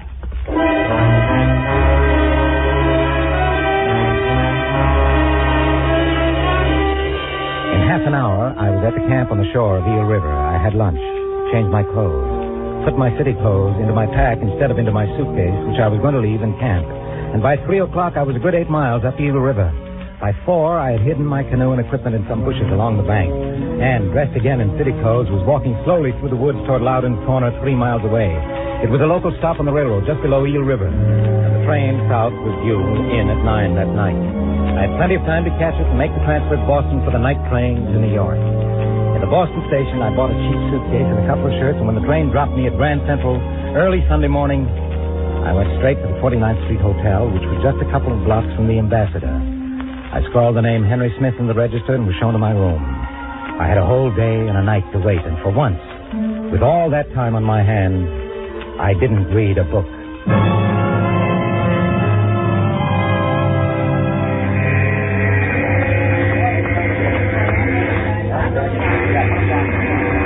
Excuse me, where could I find Miss Vale, one of the passengers? What? What name? Hester Vale. Vale? Well, look over there by the fees. She hasn't gone through. She's probably there. Thank you. That's okay. So help me, I'm going to call.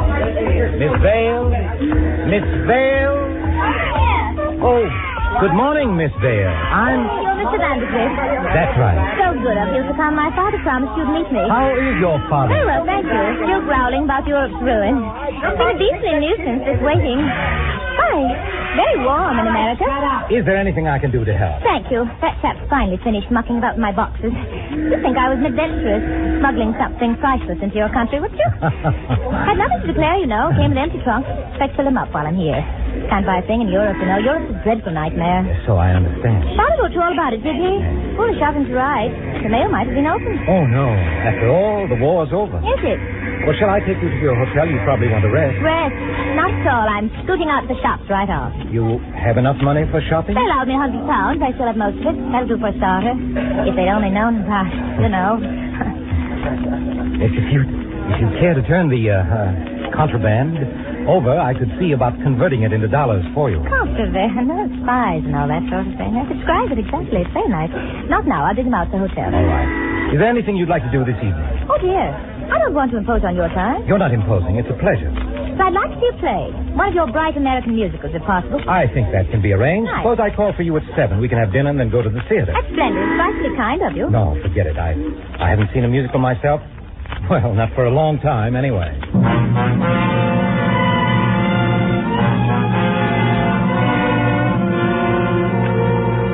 I took her to her suite at the Ambassador, and I went back to my room to think over my plan. It was almost too simple. As soon as she turned the securities over to me, I'd take them to a broker and collect. Then I'd catch the night train back to Loudon's Corner, then through the woods to Eel River. But tomorrow afternoon, I'd be in my canoe again as if nothing had happened. A few days after that, the canoe would come drifting down river wrong side up, and my stuff would be found floating in a quiet backwater. Under another name, I'd go out west, With $80,000, I'd never have to go back to that old life of quiet desperation. No, sir, I was through with that forever. As for the man who posed as Corbin Vandergrift, he'd never be found. And no one would ever connect him with the Homer Bigelow, who was drowned on a fishing trip in the swift waters of Eel River 250 miles away.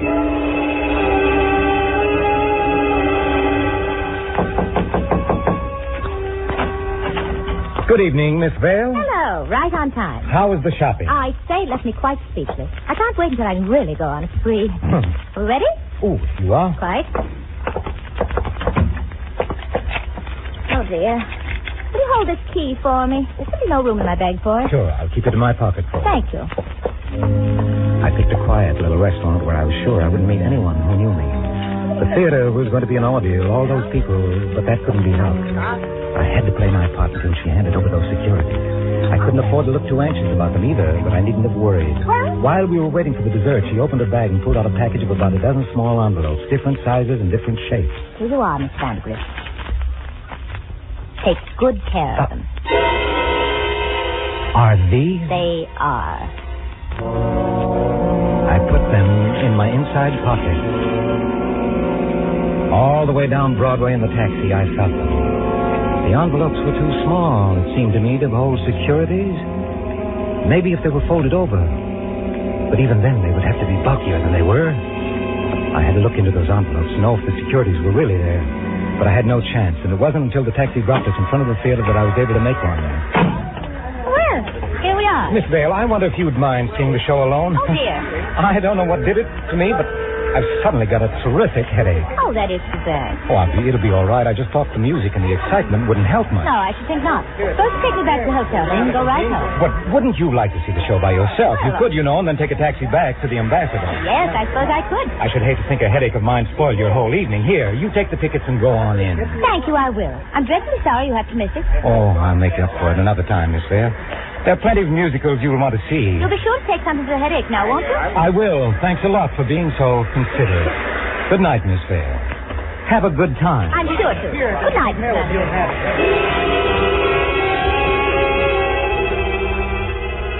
Back in my hotel room with shaking hands, I opened the envelope. There were nothing but letters from her friends, sent to her from different parts of the world. Not a single security in any of them. Could it have been a mistake? Did she hand me the wrong package? It didn't seem possible. Maybe she suspected something was wrong and played a trick on me. I was sweating and reached for my handkerchief, and that's when I felt her hotel key still in my pocket. I threw the package of letters into my suitcase and walked over to the Ambassador 2 blocks away. Her key opened the door, and I was alone in her suite. I had until at least 11:30, 2.5 hours. I took my time about it, making sure to put everything back exactly as I found it. I searched her baggage, the bureau drawers, the closet, every conceivable place, even under the rugs, and found exactly nothing. She had them on her then. I turned the light off and went into the bedroom to wait. Soon after 11:30, I heard the outer door open. Really, I'm terribly sorry to have caused this trouble. Mr. Vandergrift was suddenly taken with a headache, or I'm sure he would have forgotten to return my key. Oh, that's all right. It really doesn't matter. You can use this duplicate until he returns it to you. It's a bother, though. Oh, not at all, Miss Vale. Happens often. Good night. Thank you. Good night. Oh. Mr. Vandergrift. What are you doing here? I'm sorry to disturb you, Miss dear. Vale, but I had to come back. You see, you forgot to give me the securities. Securities? Yes, the securities I was to have sold for you. But, my dear man, I did give you the securities. Oh, no, there wasn't anything in the package except some letters from friends of yours. Who are you? You're not Mr. Vandergrift. Miss Vale, what my name is doesn't matter very much. By this time, it's enough for you to know that I want those securities, and I mean to get them. Hand them over. You get out of here. I warn you, Miss Vale, I don't want to get nasty, but I'm not going to leave without them. Stay away from me. The securities, Miss Vale. Say not, no. Where are they? No. Where? Tell me. I don't want to hurt you. The more she struggled, the tighter I gripped her throat. Her arms beat weakly against my sides. Suddenly, I got so mad at her that Where are they? Where are they? Tell me, where are they? My fingers tightened and strained against her soft flesh. Then suddenly, she quit struggling. And when I loosened my grip, she fell down on the floor, unconscious. Where was that purse of hers? Out there. I ripped it open. Nothing there but a powder compact and a lipstick and some change. Where could they be? She'd have to tell me. I'd make her. Miss Vale. Wake up. Miss Vale. She didn't move. And then I saw she wasn't breathing anymore. I'd killed her.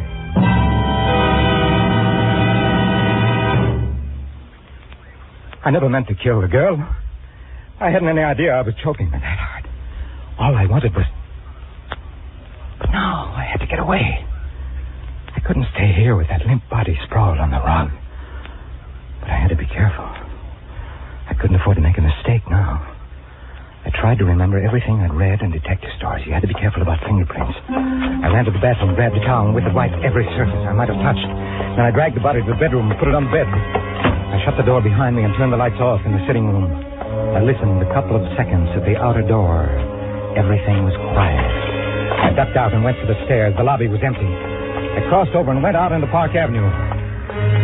5 minutes later, I was at my hotel. It was 12:30. I could still catch the 1 o'clock train for Boston.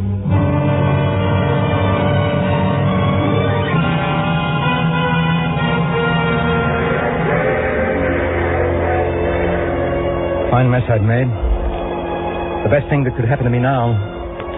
Mind you, the best thing would be to get back home to the boarding house, to the bank, to that horrible, hopeless rut I'd tried to get away from. That was the best I had to look forward to. The worst... I didn't even have the courage to look at that. But then, how could they pin it on me?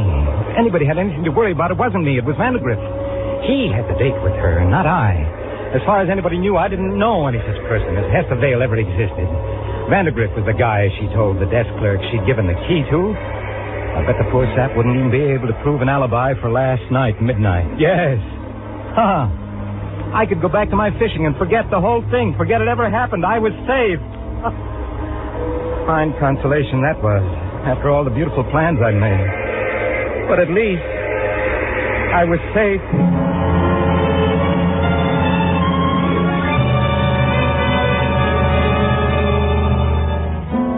In Boston, I checked the new suitcase. I could pick it up on the way home. The local dropped me at Loudon Corner. By noon, I was sitting over my campfire, having a bite just like any other fellow out on a fishing trip. 10 days later, on a Saturday morning, I was back at Emil's camp. Well, Mr. Bigelow, how is the fishing, huh? Fine, Emil, fine. Oh, you get my sunburn. Lasts the rest of the year anyway. Did I really get that, Brom? Like a berry, huh? Yeah, real nice and quiet, no? I have no party fishing before September when Mr. Pearson come with 4 friends. Yes, I know. He told me. Oh, he's some fisherman, Mr. Pearson. Always try for record. But you don't care for record, eh, Mr. Bigelow? You lead a simple, quiet life. I guess so. But you enjoy it, no? Enjoy it? Well, I try my best. You have other hobby, maybe, huh? No, I don't have any other hobbies except reading. Oh, Mr. Pearson and me, we have same hobby. That's why we such good friends. I didn't know that. Oh, we great one for philately, les stamp, you know, huh?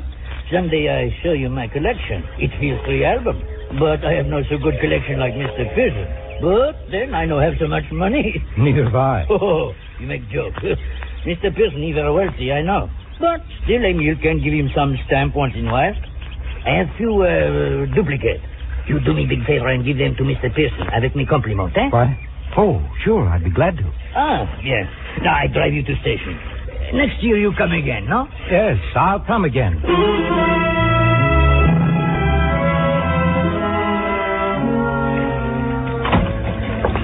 Well, Homer, you're back, eh? Did you enjoy your rest? Yes, it was fine, Mr. Pearson. Good. I can't say we've had any enjoyment back here. Have you heard about Mr. Vandergrift? Mr. Vandergrift? No, sir. Is there something wrong? Wrong? I'll say there is. He's been arrested for murder. He insists he's innocent, but the police have a strong case against him, very strong. It looks bad indeed. I'm sorry, sir. So are we all. It means I'll have to give up my fishing trip this summer for one thing. I can't desert dear old Vandy at such a time. I'll have to wire Emil, and I just got a letter from him telling me he had everything arranged to. Yes, he told me he was expecting you. Oh, well. Can't be helped, I guess. Oh, say, by the way, he wrote that he sent some duplicates on to me in your care. Stamps. Stamps? Oh, that's right, he did. Sorry, I forgot about them, Mr. Pearson. I must have them at home. I'll bring them in tomorrow, sir. Well, there's no hurry. I have no mind for them now anyway. Well, back to work. Come on, go back to work.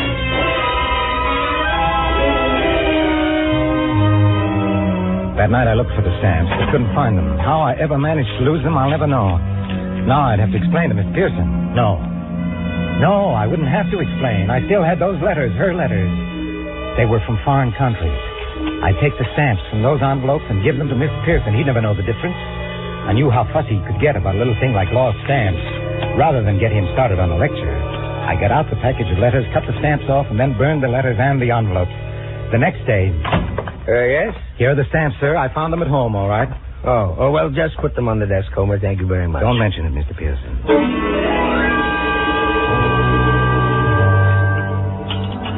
I was having my lunch later in the boardroom when Mr. Pearson came in. He had a stranger with him. A tall man with an angry face. Oh, so here you are, Homer. Yes, sir. Homer, I want you to meet Mr. Scott. How do you do? All right. Those stamps you gave me, Homer, are you sure you got them from Emile? Oh, yes, sir. Just before I left, he gave them to me for you. No, Homer. No, I just called Emile. He told me he gave you some recent French issues. Those weren't the stamps you gave me. Well, Mr. Pearson, I guess you found me out. You see, I lost the stamps Emil gave me, and I didn't want to disappoint you, so I went to a stamp dealer's and picked up a dozen odd stamps to replace them. I didn't think it would make much difference. Is that your story, Bigelow? Why, what do you mean? It's true.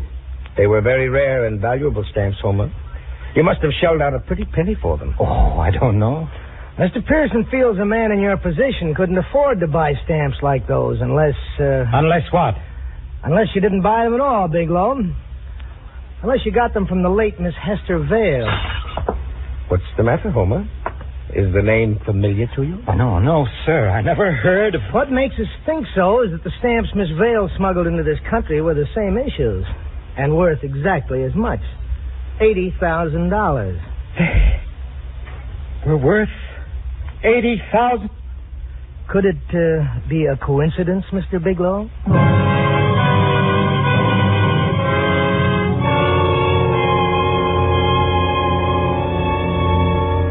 Quiet desperation. I've been catching up on my reading here in prison while waiting. I found another good quote. Happiness is the absence of pain.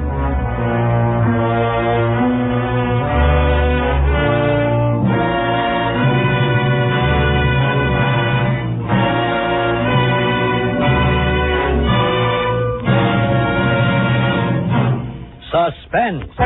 Quiet Desperation, starring Walter Abel and presented by Roma Wines. That's R-O-M-A, Roma Wines. Those better tasting wines selected for your pleasure from the world's greatest reserves of fine wines. More Americans enjoy Roma wines than any other wines because Roma wines taste better. To create this better taste, Roma begins with natural juices, gently pressed from California's choicest grapes. Then Roma master vintners, with ancient skill and unmatched wine-making resources, guide these luscious grape treasures unhurriedly to taste perfection. Then, these better-tasting wines are placed with mellow Roma wines of years before. And from these, the world's greatest wine reserves, Roma later selects for your pleasure.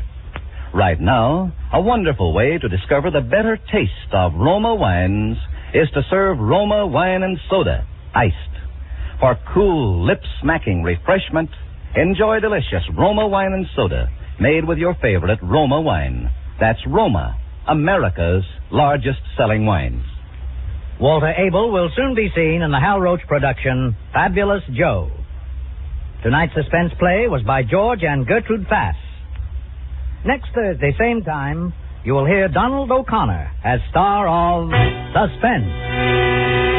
Produced and directed by William Spear for the Roma Wine Company of Fresno, California.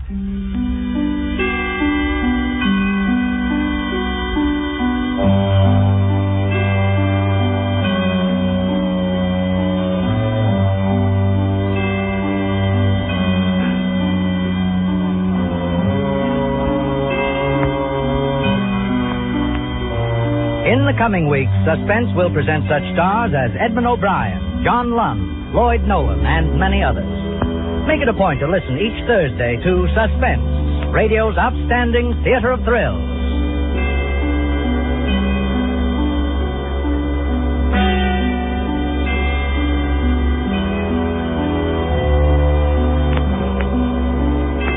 This is CBS, the Columbia Broadcasting System.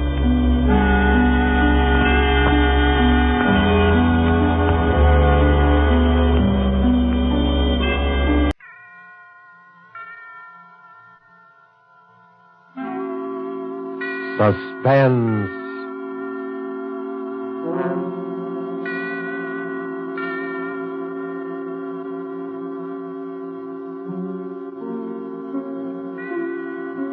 This is the Man in Black, here again to introduce Columbia's program, Suspense. Tonight from Hollywood, we bring you two of America's most artful and distinguished stars. From the Metro-Goldwyn-Mayer-Stadt studios comes Mr. Robert Young, and from Warner Brothers, Miss Geraldine Fitzgerald. Mr. Young and Miss Fitzgerald are with us to play In an Unusual Tale by the unusual James Thurber. An excerpt from the book My World and Welcome to It, called A Friend to Alexander, adapted for radio by Freya Howard, is tonight's study in suspense. If you've been with us before, you will know that suspense is compounded of mystery and suspicion and dangerous adventure. In this series are tales calculated to intrigue you, to stir your nerves, to offer you a precarious situation, and then withhold the solution until the last possible moment. And so it is with Mr. Thurber's poignant and strange story, and the performances of Robert Young as the man who was a friend to Alexander, and of Geraldine Fitzgerald as his wife, Bess, who relates these events to us. We again hope to keep you in suspense.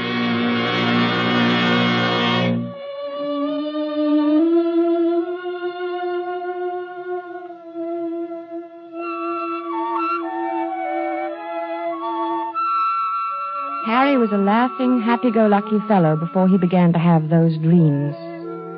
I guess he was pretty much like dozens of other men who go to work every morning, settle down in soft chairs with their newspapers after dinner, and like a weekend in the country now and then. He was fond of easy living and good times. Like everyone else, he talked of the war, rationing tires, and his golf scores. Until those nightmares began to plague him. At first, I was amused. You know, I've been dreaming about Aaron Burr every night. What for? Well, how do I know what for? Aaron Burr is a funny person to be dreaming about nowadays. Why? I mean, with all the countries in the world at war with each other. What's so funny about dreaming? Maybe you're upset. Well, everybody dreams, don't they? I don't see why you'd see Aaron Burr in your dreams. Well, I do. Where do you see him? Oh, places. In Washington Square, or Bowling Green, or on Broadway. Even here on 55th Street? Mostly downtown. I'll be talking to a woman in a Victoria. A woman holding a white lace parasol. Oh. And suddenly there will be Aaron Burr, bowing and smiling and smelling like a carnation, telling us stories about France and getting off his insults. Who is the woman in the Victoria? What? The woman. Who is she? Well, how do I know? You know about people in dreams, don't you? They're nobody at all. Or everybody. Ah, but you see Aaron Burr plainly enough, though. I mean, he isn't anybody or nobody. Or everybody. All right. You have me there, but I don't know who the woman is. Are you sure? What's more, I don't care. Maybe it's Madame Jumel or Mittens Willett or a girl I knew in high school. Who's Mittens Willett? She was a famous New York actress in her day, 50 years ago or so. She's buried in an old cemetery on 2nd Avenue. I've seen the tombstone. That's very sad. Why is it? Oh, I mean, she probably died young. Almost all women did in those days. He's a vile, cynical cad. I was standing and talking to Alexander Hamilton when Burr stepped up and slapped him in the face. When I looked at Hamilton, who do you suppose it was? I don't know. Who? My brother, Walter, one I told you about. The one who was killed by that drunk in the cemetery. Harry, I never could get that story straight. I've told you about it a dozen times. This drunk came up to him when his back was turned and... What was he doing in the cemetery? That's not the point. He was killed. That's what's important. And I loved him very much. I don't understand what... What's the use of telling you every time I mention it? You start asking the same questions. I understand now, dear. When you looked at Hamilton, he was your brother Walter. Yes. Harry, maybe we ought to go to the country for more weekends. Weekends? Yes. I'm going to bed.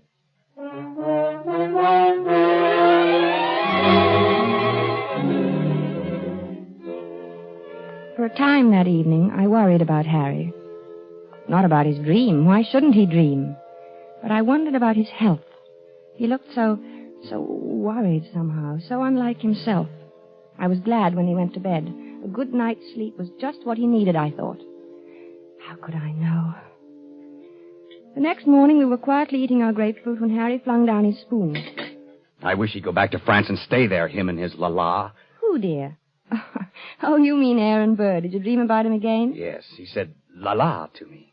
Why should he say la-la? I was at the tavern and we were drinking ale, and I said something funny. I don't remember what it was. Something amusing about what Ben Franklin had said to Washington once. It was one of those things, you know. No, I don't. Have some more coffee, dear. I don't want any coffee. I made this remark, and everyone laughed. Everyone but Burr, that is. He sort of sniffed, and then he said, la-la. Well, why not? I mean, is there anything wrong about him saying la-la? It was the way he said it. He was sneering at me. They all noticed it. Who, dear? Who noticed? The others, all of them. And Hamilton. I was there with Hamilton. It was swell until Burr came in. Aaron Burr. I don't see why you dream about him all the time. Don't you think you should take some luminol? I'm not sick, I tell you. I know what I'm dreaming. I just thought, well, it's always Burr, and that seems odd. Well, why? Why shouldn't I dream about Burr if I want to? But you don't want to. No, but I can't help it. Everywhere I go with Alexander, sooner or later Burr shows up and makes those nasty remarks. Last night he elbowed Alexander out of his way. Did it deliberately. Alexander? Hamilton. Oh, Alexander Hamilton. Yes, goodness knows I'm familiar enough with him by this time to call him by his first name. Harry, you know, we might go to the old Drovers Inn this weekend. You like it there. Hamilton has become not only my brother Walter, but practically every other guy I've ever liked. Don't you like the old Drovers Inn anymore? Isn't it natural that Hamilton should represent my brother and guys I like? That's natural, isn't it? Yes, I suppose it is. Well, then why are you looking at me like that? You know, dear, I wish you'd go and see Dr. Fox. I don't want to see Dr. Fox. I want Aaron Burr to stop sneering at me in my clothes. He looks at me and his lips curl up and he says, "La, Mr. Andrews, what odd taste you have." I wish you'd go and see Dr. Fox. I'm going to the zoo and feed popcorn to the rhinoceros. That makes things seem right. For a little while, anyway.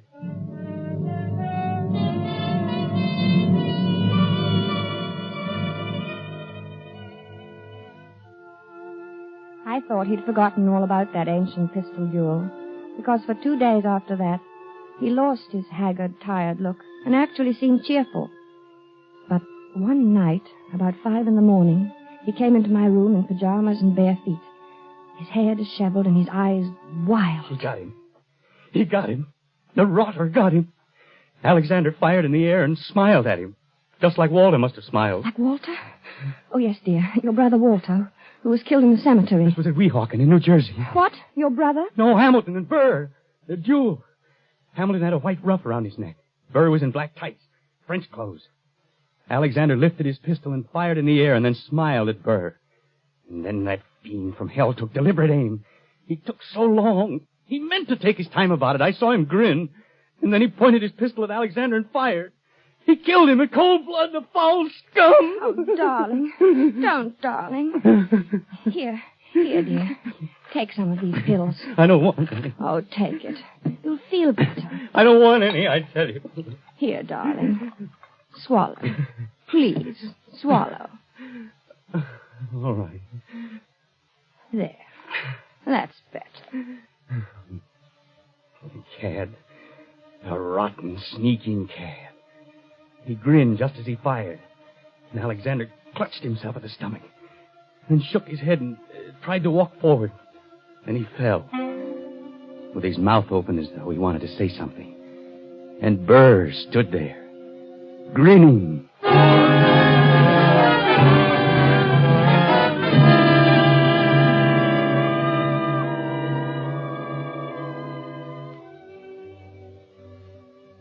He was better after that, but I kept urging him to see Dr. Fox. At first he refused, but later he decided to humor me. He was humoring me by this time, and Dr. Fox, too. How you been feeling, Doc? Oh, fairly well, Mr. Andrews. My pulse has been Now, just what seems to be the trouble? Nothing. Nothing wrong with me. He has nightmares. You look a little underweight. Perhaps your diet. Oh, I'm not underweight. Overweight, maybe, but not underweight. Getting enough exercise? Same as usual. He's worried about something. He always has this same dream. Aha, a dream, eh? What kind of a dream? Just a plain old dream. Aha. No, it isn't. It's about his brother Walter, who was killed in a cemetery by a drunken man. Only it isn't really about him. Really? Why, very few people are actually killed in cemeteries. It's an interesting coincidence, if I may say so. You mean you know somebody who was killed in a cemetery, too? Is that the coincidence? No, I meant your brother being killed in a cemetery. You know, dead in a cemetery. A sort of, do you follow me? No. I think you should go see Dr. Fox, Dr. Fox. Interesting. Yes, very interesting.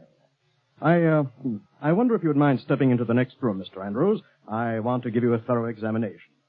Right in here, sir, and we'll just have a look.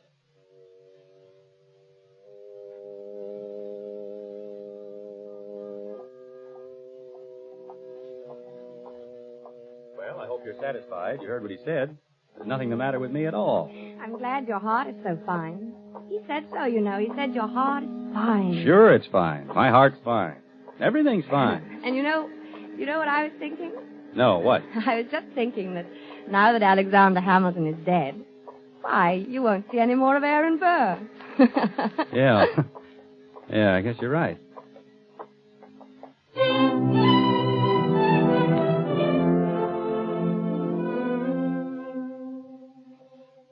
But I was wrong. Aaron Burr did not leave my husband to sweeter or more peaceful dreams. Harry said nothing about it for several mornings, but I could tell he was still being tortured by those ghosts. He brooded over his breakfast. He didn't answer me when I spoke to him. I dropped my butter knife, and he jumped. What was that? Only my knife. Oh. Harry, are you still dreaming about that man? Oh, I wish I hadn't told you about it. Forget it, will you? I can't forget it with you going on this way. Can't you forget I mentioned it? Maybe you should see a psychiatrist. Oh, bosh. What does he do now? What did who do? Aaron Burr. I don't see why he keeps coming into your dreams now. He goes around bragging that he did it with his eyes closed. Says he didn't even look. Didn't look when? When he killed Alexander in that duel. Well, what? He claims he can hit the ace of spades at 30 paces blindfolded. Furthermore, since you ask what he does, he jostles me at parties now. I think you should stay out of this, Harry. It wasn't any business of yours anyway. And it happened so long ago. I'm not getting into anything. It's getting into me. Can't you see that? I see that we've got to get you away from here. Oh, maybe if you slept someplace else for a few nights, you wouldn't dream about him anymore. I don't know. Let's go to the country tomorrow. We'll stay at the Lime Rock Lodge. Bess, why can't we visit the Crowleys? They live in the country. All right, fine. Bob has a pistol, and we could do a little target shooting. What do you want a pistol for? Plenty of open space. I think you'd want to get away from shooting. Yes. Sure, dear.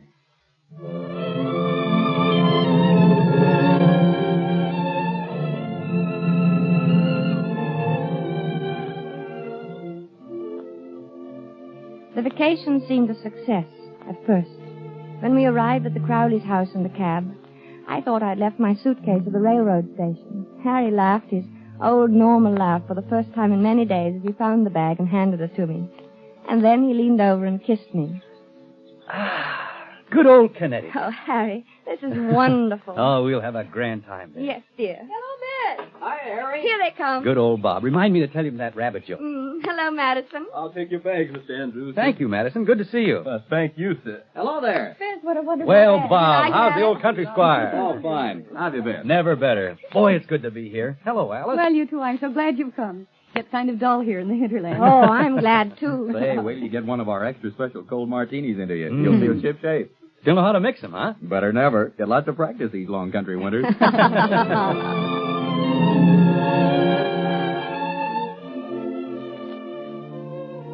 Oh, it was grand, seeing Harry's face relaxed and smiling over his cocktail glass. When I went to bed that night, I felt that at last that nasty old business of the dream was over. And I was happy. But when I woke the next morning, I saw my husband lying rigid on his back, staring at the ceiling. One Henry Andrews, an architect. What's the matter, dear? Nothing. Oh, why don't you go back to sleep, Harry? It's only 8 o'clock, and this is the country. One Henry Andrews, an architect. What are you talking That's about? what he called me. Calls you who? One Henry Andrews, an architect. He's saying in his nasty little sneering voice, "One Henry Andrews!" Harry, please don't yell. You'll wake the whole house. Darling, people want to sleep. I'm beneath him. I'm just anybody. I'm a man in a gray suit. Be on your good behavior, my good man, he says to me. Or I shall have one of my lackeys give you a taste of the riding crop. Why should he say that to you? You ask me why. He wasn't such a great man, was he? I mean, didn't he try to sell Louisiana to the French or something behind Washington's back? He was a traitor. Then why worry what he said? He was a scoundrel, but a very brilliant mind. I was in hopes you weren't going to dream about him anymore. I thought if we came up here... It's him or me. I can't stand this forever. Neither can I.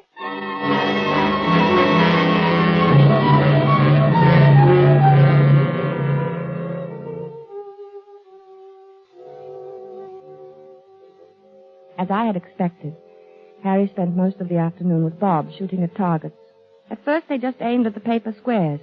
It all seemed to be good-natured and in fun. After a while, Harry stood with his back to the dead tree trunk on which the targets were nailed.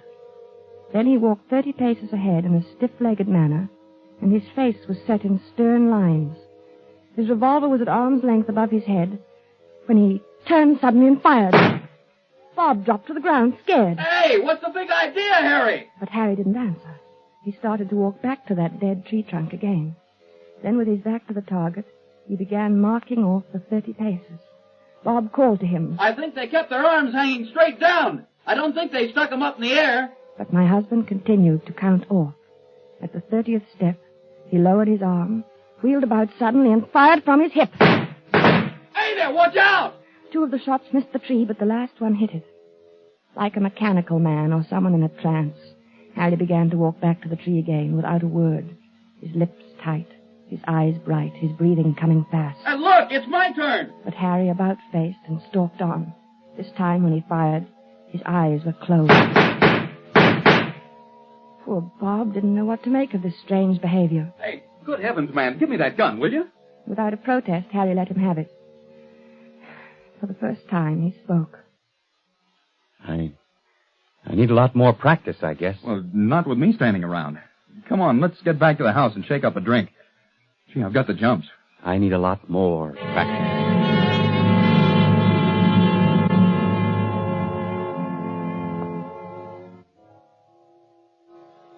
I guess I must have slept soundly that night, because I didn't hear him leave the room. He must have crawled out of bed, dressed silently, and crept out of the room. The sun was just coming up, and the light was hard, and the air was cold. Then I heard the shot.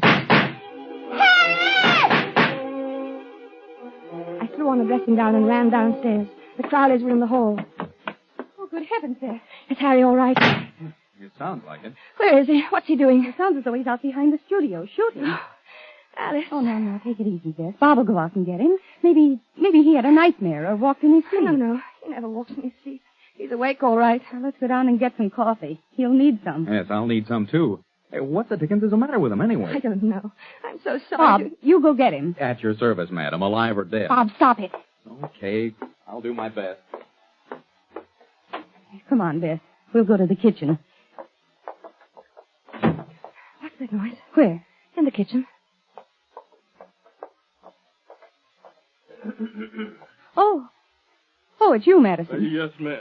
Well, you're shaking. I was just wondering, ma'am. No, it's all right, Madison. You go on back to bed.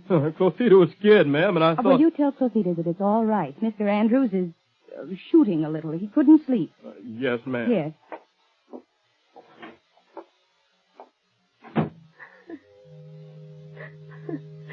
I don't know what to do, Alice.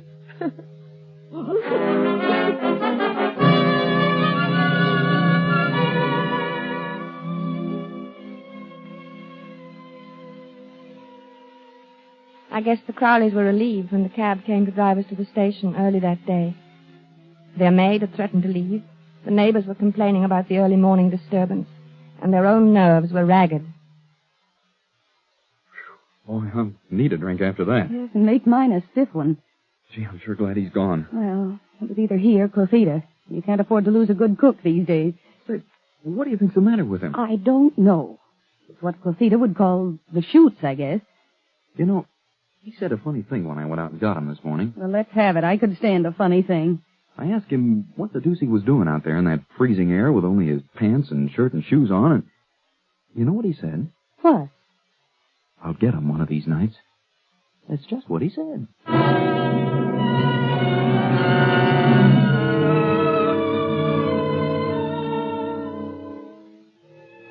By this time, I was really frightened. When we returned to the city, Harry was a picture of gloom. Our first night back, I looked at him as he lay on the chaise longue in my bedroom in his blue dressing gown, smoking a cigarette.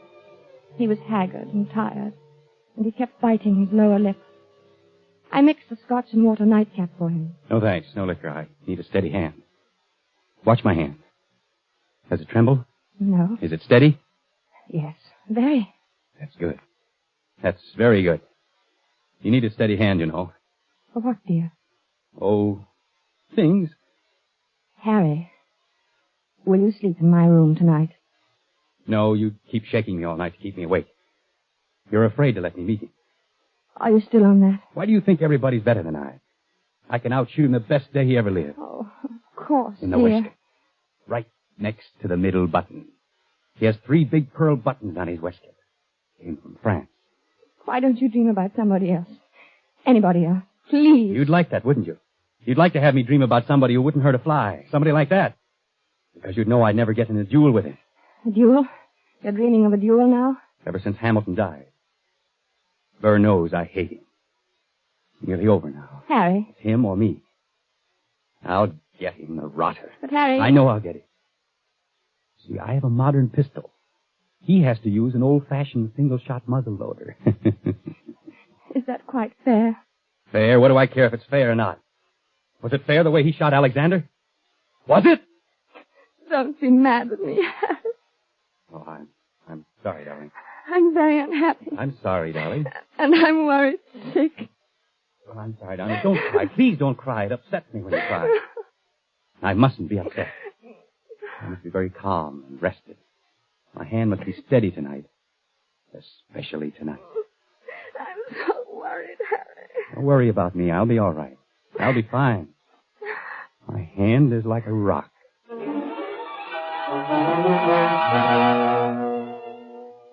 Later, when I kissed him goodnight, I knew it was really goodbye. He didn't say anything, and neither did I. It's just that he seemed so far away, in another world, and each moment I felt that he was becoming more and more remote. Something told me he wasn't coming back.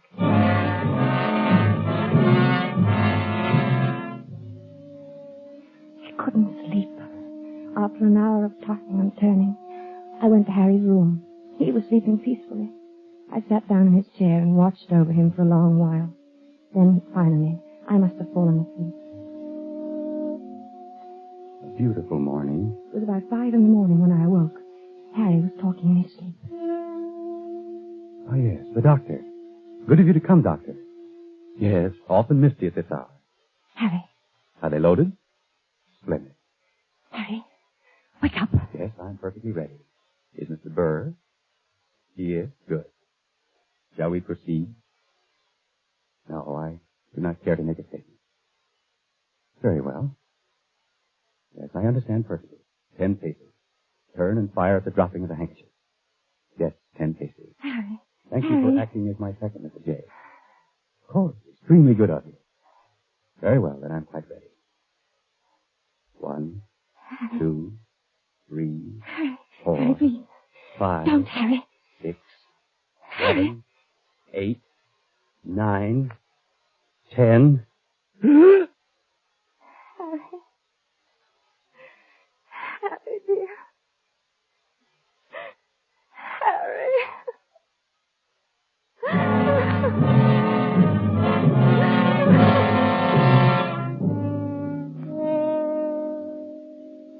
Dr. Fox was puzzled when he examined Harry the next morning.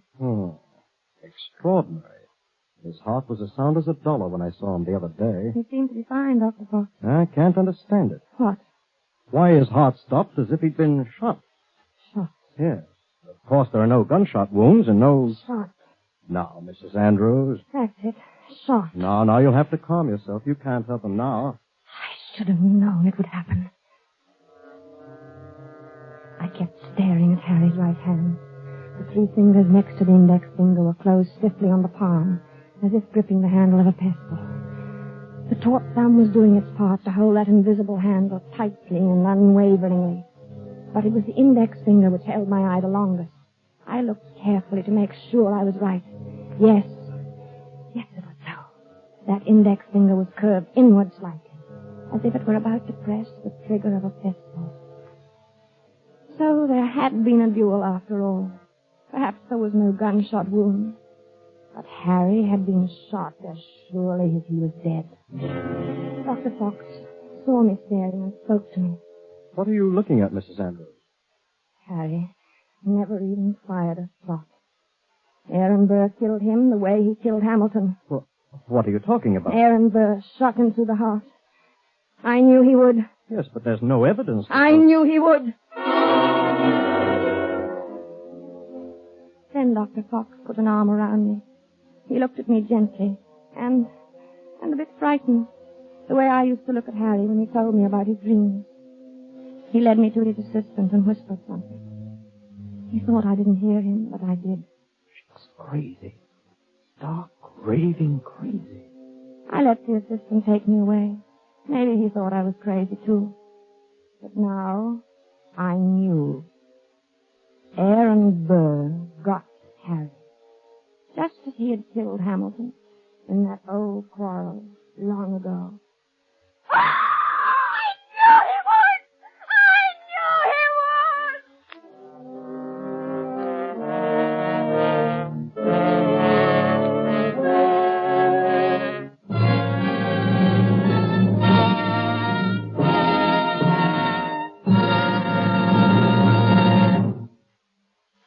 And so closes A Friend to Alexander, starring Robert Young and Geraldine Fitzgerald. The James Thurber story, which was tonight's tale of Suspense. The producer of these broadcasts is William Spear, who with Robert Louis Cheon, guest director, Priya Howard, author, and Bernard Herrmann and Lucienne Marowik, conductor and composer, collaborated in presenting A Friend to Alexander. Now CBS is pleased to announce that beginning August 17th at 10 to 10:30 Eastern Wartime, Mr. Robert Young, whom you've heard as star of tonight's Suspense, will begin a brand new CBS series entitled Passport for Hunter.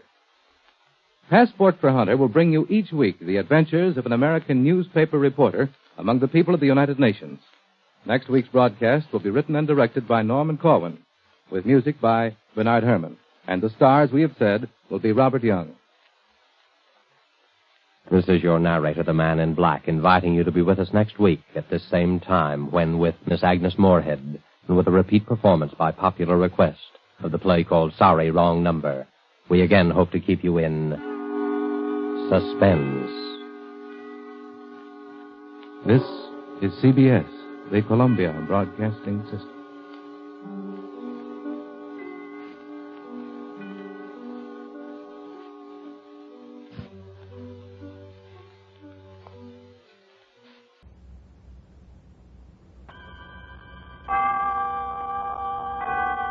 Autolite and its 96,000 dealers present Suspense. Tonight, Autolite brings you the story of a man who tries to commit the perfect crime. Overdrawn, starring Mr. Dick Powell. Well, hi, Howell. Well, Stanley Smart, baseball's brightest brain and most magnetic manager. How's the car, Stan? Batting zero. No power at all. And it rides rougher than an Empire's Decision. Well, sounds like spark plugs might be causing the trouble, Stan. You mean they could make my car act as nervous as a Rare's rookie hollow? Sure.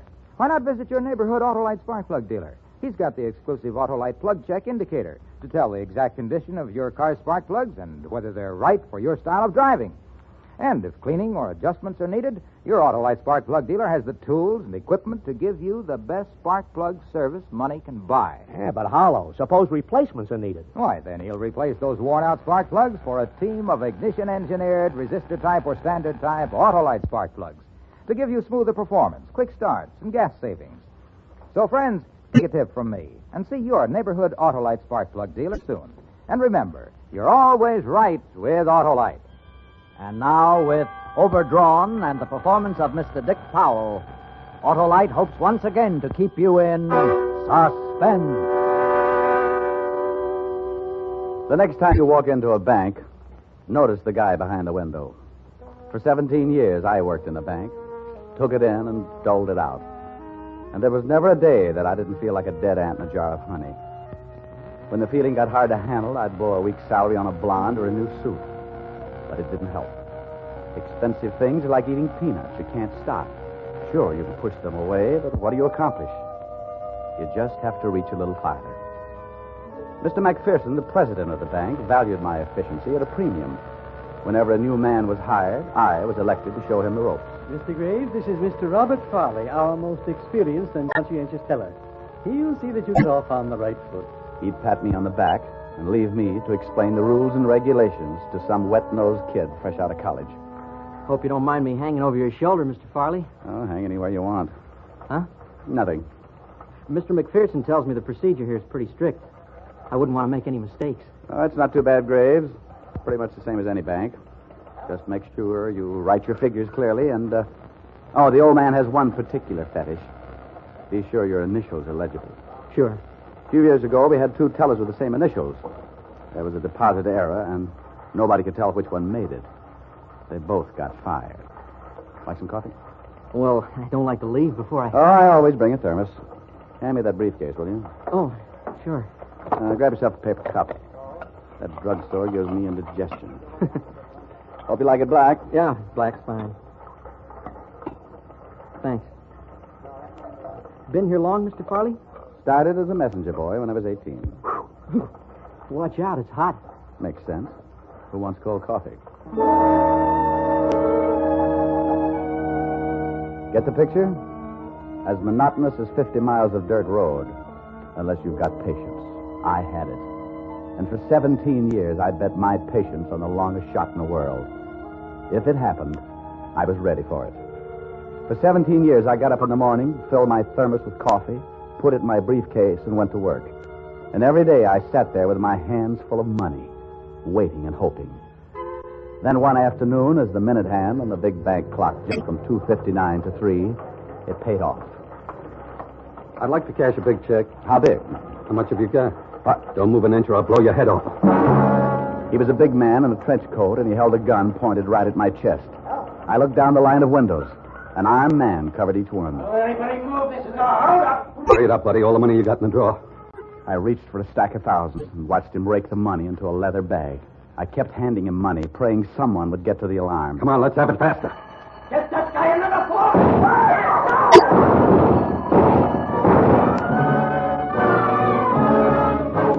Fast. Everything happened fast. Pete Johnson was the guy who turned in the alarm. I was down on his face, his life running out all over the floor. Everybody was crowding around Pete, everybody but me. I remember those patient years and moved like a machine. I grabbed my briefcase, stuffed it with the rest of the money from the cash drawer. 10s, 20s, 100s. It was a matter of seconds while the hysteria kept everyone else too busy to notice. Then I closed the case, put it back under my counter. I took a deep breath and joined the crowd standing around Pete Johnson. What'd the guy look like? Well, officer, he had on a trench coat and a hat. What color was the hat? What color coat? Well, the coat was tan, I think. The hat green or gray. Did you get a good look at his face? No. I was too busy looking at his gun. Well, we got pretty good descriptions. You can send everybody home. They got about 80,000. Your window took the biggest loss, Farley. Oh, well, he cleaned me out. I'm sorry, Mr. McPherson. Can't be helped. Certainly nothing for you to worry about. I'll see you in the morning. Yes, sir. Mr. Farley. Huh? What is it, Graves? I just thought maybe you wanted a lift home. No, thanks. I'm still a little shaky. I think I'll walk it off. Thanks just the same. Sure, Mr. Farley. Anytime. So far, so good. About a 50-foot walk to the front door, and I'd be on the street. Easy street. But I took my time. Too close to look anxious. Too close to attract attention. I closed the drawer, reached down, and stopped. My fingers inches away from the leather handle on the briefcase. At the front door stood two policemen. They'd stopped one of the tellers and were questioning him. asking him about a lunch pail he was carrying. They made him open it, and I got sick. I'd never make the street with that briefcase. Suddenly, everything seemed mixed up, confused. I grabbed my coat, headed for the door. I had to get out, run, forget the briefcase, and save myself. All the way across the bank, I kept telling myself, relax, slow down. Hold it, mister. What's the matter? Just checking. No packages, huh? No. Okay, good night. Good night. Mr. Farley? Mr. Farley? Hey, you. What? Guy calling you. Mr. Farley, I forgot your briefcase. You wouldn't have had any hot coffee in the morning. Oh, yeah. Thanks, Graves. That your briefcase? Now, why? What's in it? An empty thermos. Better have a look. Mr. Farley. Yes, sir? I hope you weren't upset about your window. Oh, this officer wants to check my briefcase. Your briefcase? Oh, don't be ridiculous, Sergeant. I'll vouch for Mr. Farley. Been with me 17 years. Okay, Mr. McPherson. Thank you, sir. Can't trust you. Can't trust anybody. Oh, that's all I wanted to say. See you in the morning. Yes, sir. I'd made it. A briefcase full of money, and for a bonus, can't trust you, can't trust anybody. I went up the steps of my apartment like a kid on his way to a taffy pull. Once inside, I locked the door and opened the case. I walked to the bed and dumped it. House Beautiful should feature it, a crazy quilt of money. I counted it. $28,311. I counted it again and took a nap.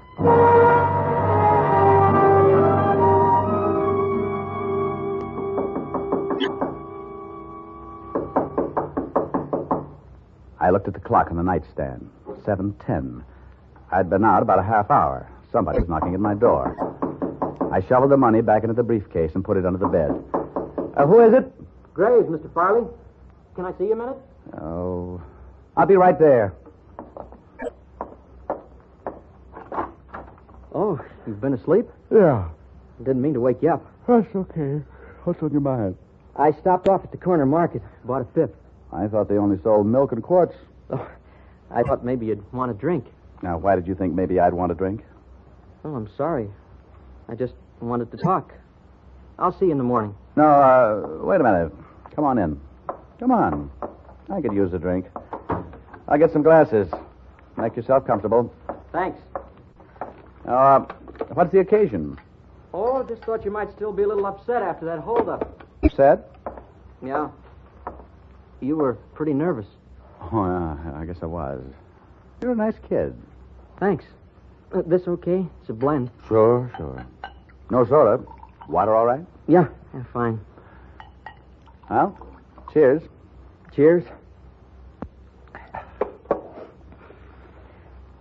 Mr. Farley. Yeah? What are you going to do with all that money? What? That money you put in your briefcase. What are you going to do with it? You out of your mind? I saw you. If you haven't figured out what you're going to do with the money, I could sure use some of it. He sat across the table from me, smiling like a young rattlesnake in a rabbit pen. He took out a cigarette, leaned back in his chair, and lighted it. He blew the smoke across at me in a long, thin stream. I could feel the panic again. The smoke spread out and hung over the table. 50-50, Mr. Farley. I think that's fair. Half of 17 years. He was asking for half of a lifetime, and I couldn't spare it. What do you say, Mr. Farley? No. Okay. Oh, wait a minute. Yes, Mr. Farley? Change your mind? Yeah. Well, good. Let's have another drink. Sure. Say when. Hold it. That's fine. Cheers. Cheers. You're too young to drink anyway.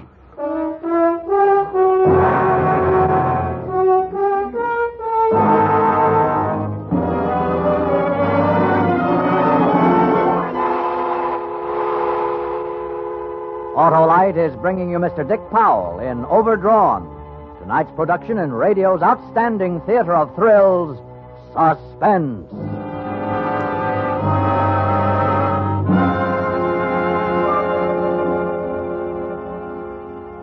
Hello? I'm happy as a pennant winner now. Oh, you visited your neighborhood Autolite spark plug dealer, eh, Stan? Oh, you bet I did. He checked my car's spark plugs with that famous Autolite plug check indicator. And he found that they were as worn as a catcher's mitt after a doubleheader.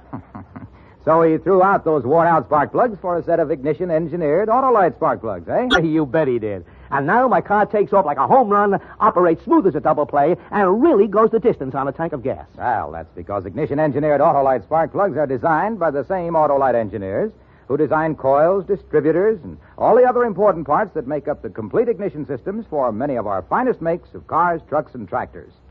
Autolite spark plugs are ignition-engineered to pitch perfect performance and catch the praises of smart motorists everywhere. You know, Harlow, I'm going to tell all my players to have their cars checked regularly by their Autolite spark plug dealer. Yes, Stan, and have worn-out spark plugs replaced with either standard or resistor-type ignition-engineered Autolite spark plugs, because, even as the umpire knows, you're always right with Autolite.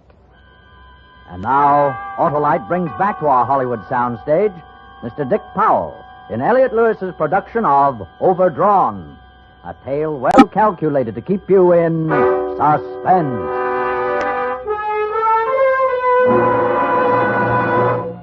For a minute, nothing was real.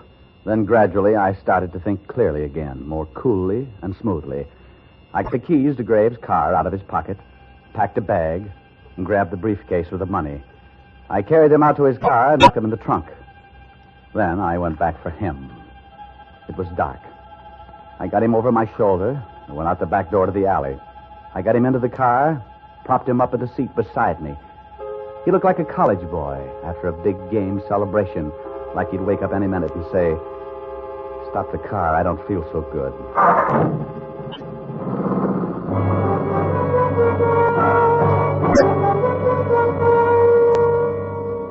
A few miles outside of town, there was a reservoir.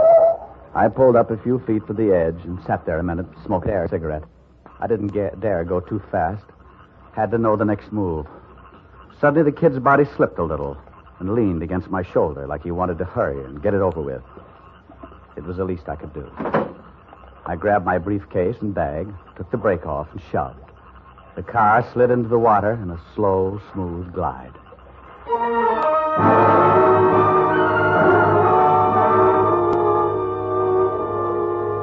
Bus leaving at Gate 3 for Ventura, Santa Barbara, Monterey, Palo Alto, and Yes, San Francisco. better hurry. That's All your bus aboard, he just please. called. Thanks.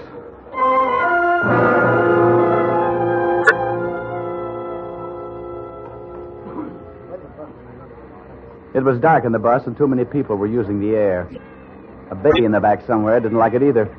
I put a cigarette in my mouth, and as I struck a match, the glow lit up the face that leaned toward it from the next seat. Polly, will you, honey? Thanks. Oh, stuffy in here, isn't it? Yes, it is. Going far? San Francisco. I got a cousin there. He runs a restaurant. One of those fish places on the wharf, you know. Well, I've never been there, but I've heard about them. You never been to San Francisco? Oh, you got a kick coming. It's not much when the sun's out, but at night it gets enough like New York to be just great. You'll love it. Of course, I don't know anything about you, but... Oh, you don't have to. We're starting even. What's your name? Betsy Clark. Mine's Adams. Arthur Adams. I'm a used car salesman from San Diego. I'm taking my first vacation in 5 years. And I'm glad to know you, Miss Clark.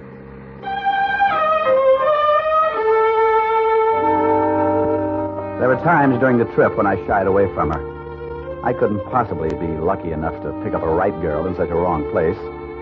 But she got to be important to me just by being there. I didn't want to be alone. We got to San Francisco about 8 o'clock the next morning, and I felt panic again. She'd leave me now and go to her cousin.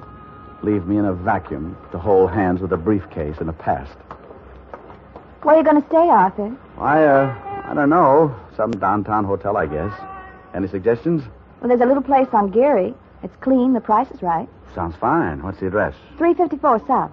Come on, we'll take a cab. We? Well, unless you want to walk. It's a good 10 blocks. Oh, I thought you were staying with your cousin. I changed my mind. Besides, you're liable to get lost without me. These San Francisco streets can be very confusing. Good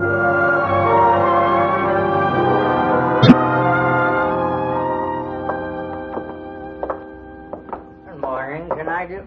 Oh, hello, Miss Clark. Hello, Pop. You got a couple of rooms? Sure. It's good to see you again. It's been nearly... This is Mr. Adams, Pop. Give him one overlooking the bay. He's never been here before. Hey, he can have 411. Okay. How about me? 409? That'll be fine. I'll take you up. You call me when you're freshened up. There's a wonderful restaurant that serves stuffed grape leaves. We'll begin the tour with something exotic, huh? Oh, great. Let's keep it that way. I'll be ready in an hour.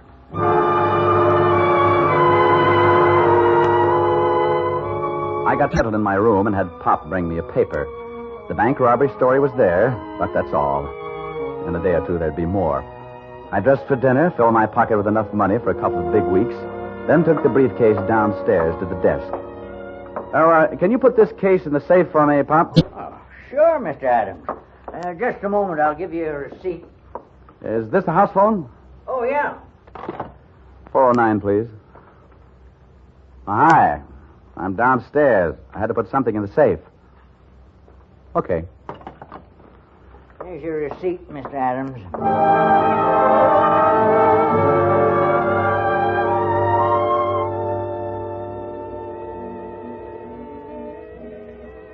Cigarette? Mm-hmm. Oh, wonderful, Tinny. Would you like to dance? I'd love to. You having fun? Mm-hmm. Arthur, Yeah? how long's your vacation? 3 weeks. I just wondered. You're a good dancer. We kept dancing for the rest of the evening, holding her close with her smooth face next to mine and her hair smelling fresh and clean. Ever play king on the mountain? Scrap your way through a dozen kids and finally make the top? You feel bigger than anybody, standing up there battling to keep them from pulling you back down. The top of the mountain was mine, and she was dancing with me up there. And nobody was going to pull me down again. I thought about Graves lying at the bottom of the reservoir with his head broken. They probably wouldn't find him for weeks. The next night, we went to the top of the mark. Gee, I'm sorry it's so foggy. We'll have to come back again so you can see how pretty it is. Oh, I like looking at the fog. It's like watching smoke in a fireplace. Look how it curls around the buildings. Cold smoke. Oh, I'm glad it's out there. Why don't we go home now, huh? Arthur? Hmm? Why don't we go home now? No, not yet. Well, I don't think I want another drink. Hey, what happened to you all of a sudden? You miss your used car lot? Sorry, I was thinking about somebody. A girl? Hey, maybe you're married. I never even asked you that, did I? Who are you thinking about? Oh, it's not important. Just a guy who wanted me to sell out to him. I kind of wish I had.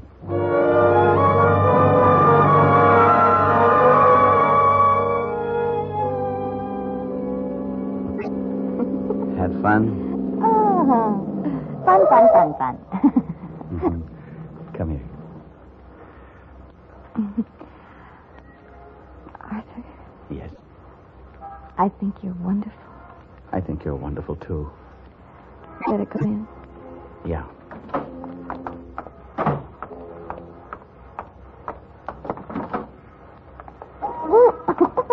Steady she goes. Gee, I'm a little tight. Want the papers? Mm-hmm.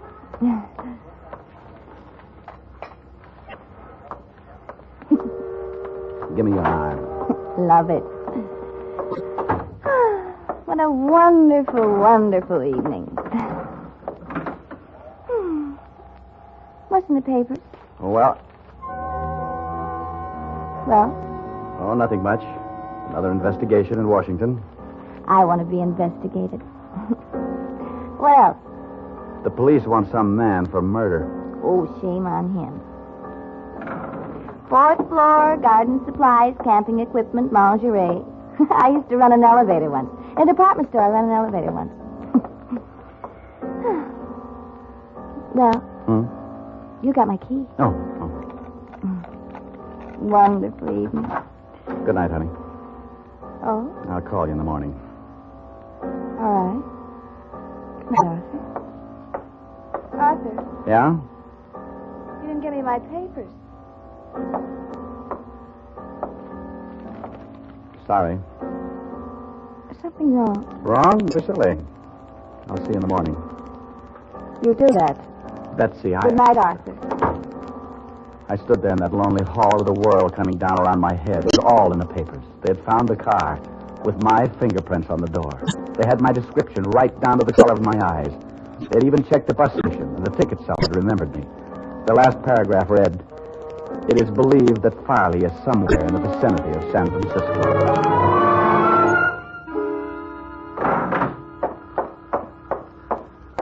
Pop. Pop. Oh, yes, Mr. Adams. I'd like my briefcase. Oh, all right. Come on. Oh, hurry, will you?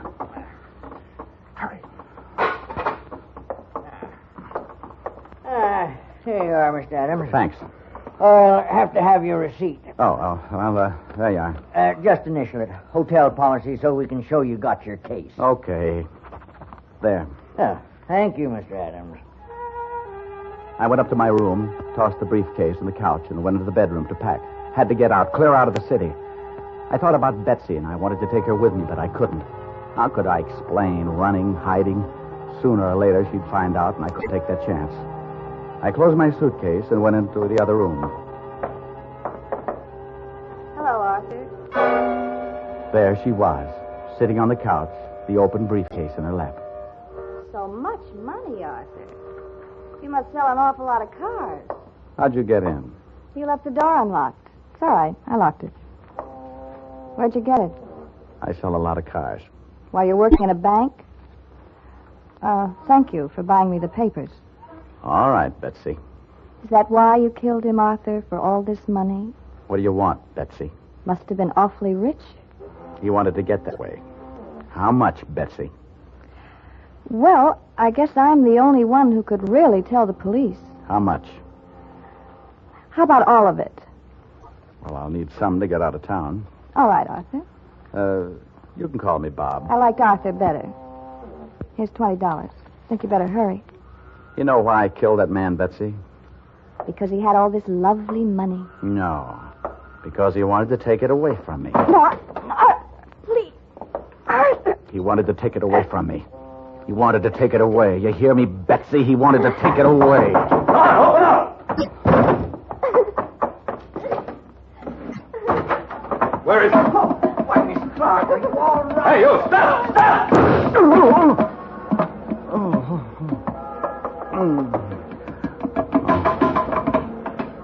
Did you get him? Yeah, call an ambulance. How'd you find me? Pop called. He recognized you from the description in the paper. He got suspicious when you initialed that receipt. What? You were registered Adams or something. You initialed that receipt RF, and he got to thinking. You made a big mistake, mister.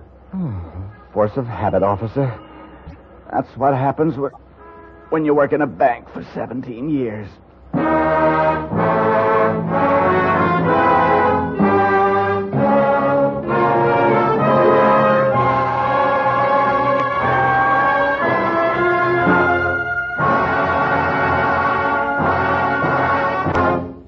Suspense.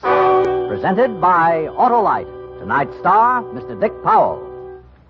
Friends, this is Harlow Wilcox again to remind you that Autolite is the world's largest independent manufacturer of automotive electrical equipment. Autolite makes over 400 products for cars, trucks, planes, and boats in 28 plants from coast to coast. These products include world-famous ignition-engineered Autolite spark plugs, which are carried by your neighborhood Autolite spark plug dealer. See him soon and have worn-out spark plugs replaced with ignition-engineered Autolite resistor-type or standard-type spark plugs for smoother performance, quick starts, and gas savings. And remember, you're always right with Autolite.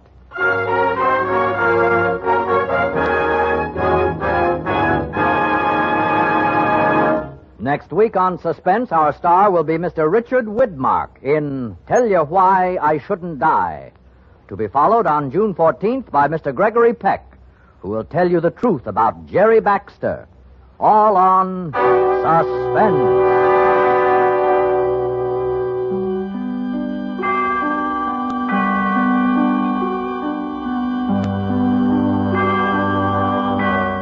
Suspense is produced and directed by Elliot Lewis, with music composed by Lucien Morawek and conducted by Lud Gluskin. Overdrawn was written for Suspense by Blake Edwards from a story by Robert Platt. In tonight's play, Mary Jane Croft was heard as Betsy and Dick Crenna as Graves. Featured in the cast were Norman Field, Ed Max, Benny Rubin, and Joseph Kearns. Dick Powell may be heard each week on his own radio program, Richard Diamond, on another network. And remember, next week on Suspense, Mr. Richard Widmark in a tale we call Tell You Why I Shouldn't Die. You can buy world-famous Autolite resistor or standard-type spark plugs, Autolite stay-full batteries, Autolite electrical parts at your neighborhood Autolite dealers. Switch to Autolite. Good night. Skill, freedom, cooperation, competition. These are some of the factors that have kept America strong. To learn how and why our American economic system is the best, write for the free booklet, The Miracle of America, to Box 10, Times Square Station, New York City.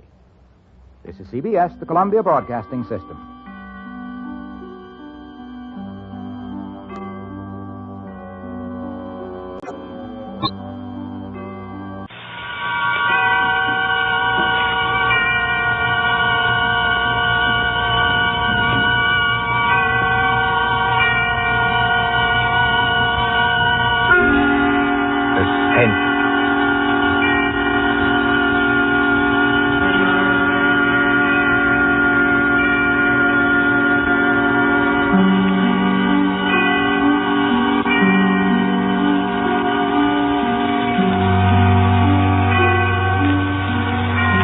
This is your narrator, the Man in Black, again about to introduce tonight's Columbia program, Suspense.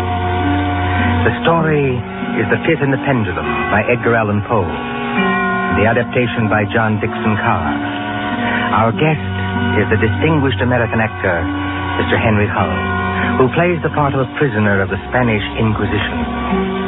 If you've been with us on these Tuesday nights, you will know that Suspense is compounded of mystery, suspicion, and dangerous adventure. To hold you in a precarious situation and withhold the solution until the last possible moment. And so it is with The Pit and the Pendulum and Mr. Hull's performance. We again hope to keep you in suspense. And now, The Pit and the Pendulum.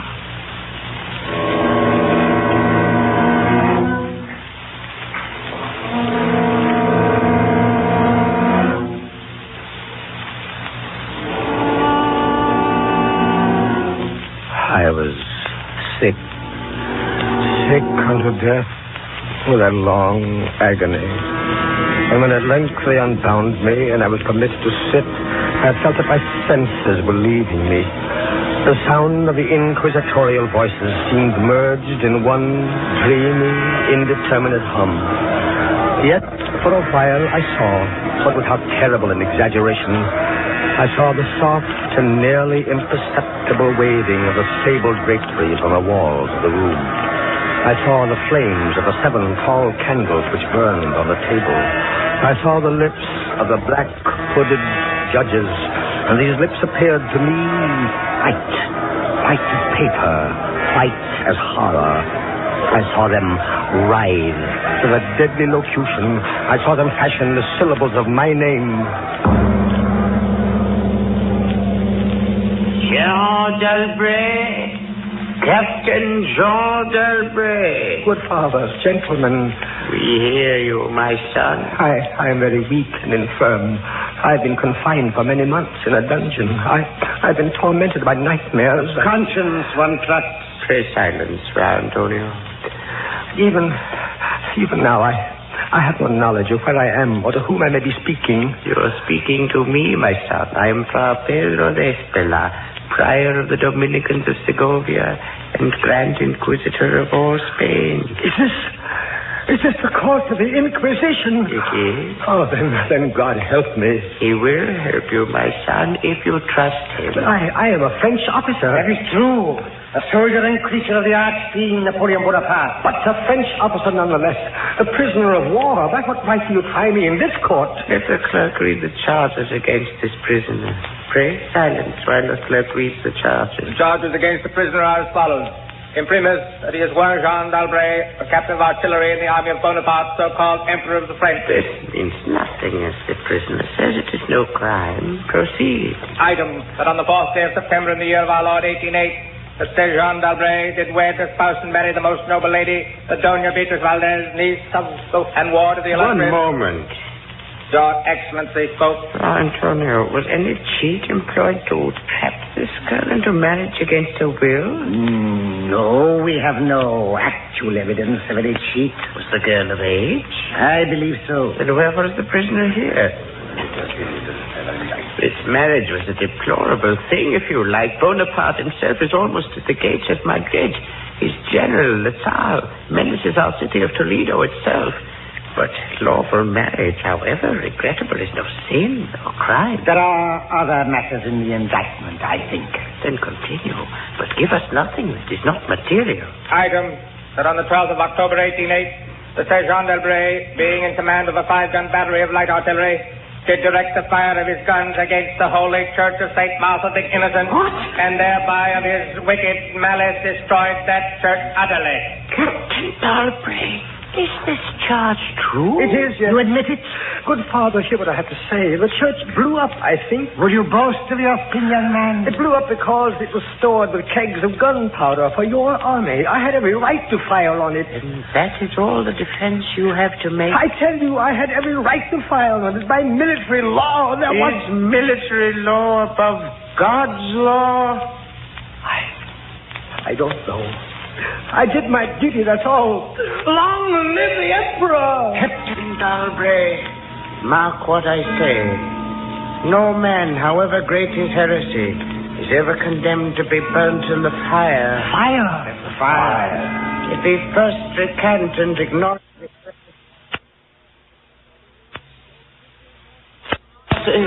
No pity, no atonement.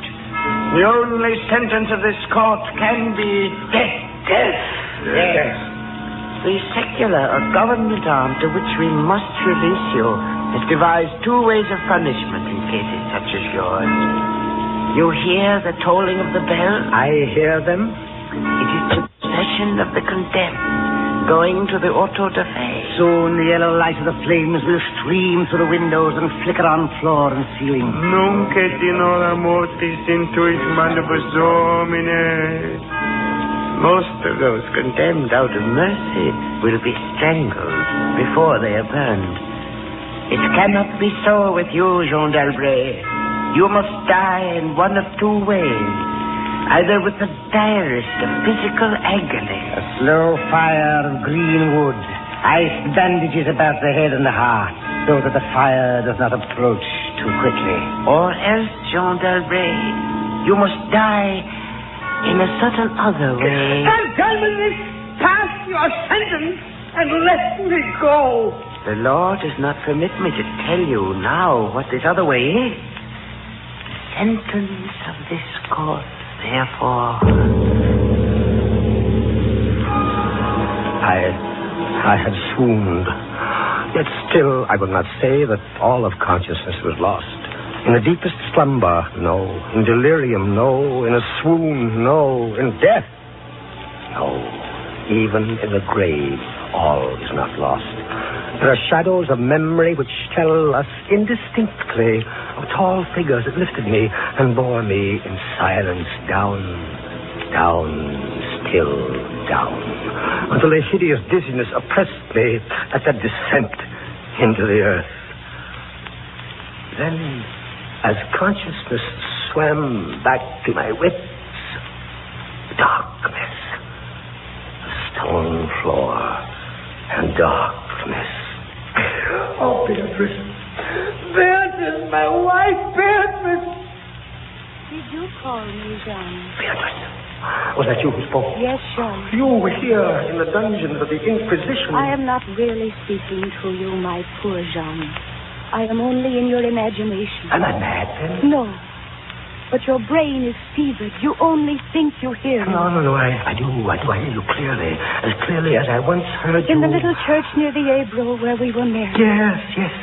I destroyed that church, Beatrice. I had to. It was my commanding officer's order. I know, Jean. Be comforted.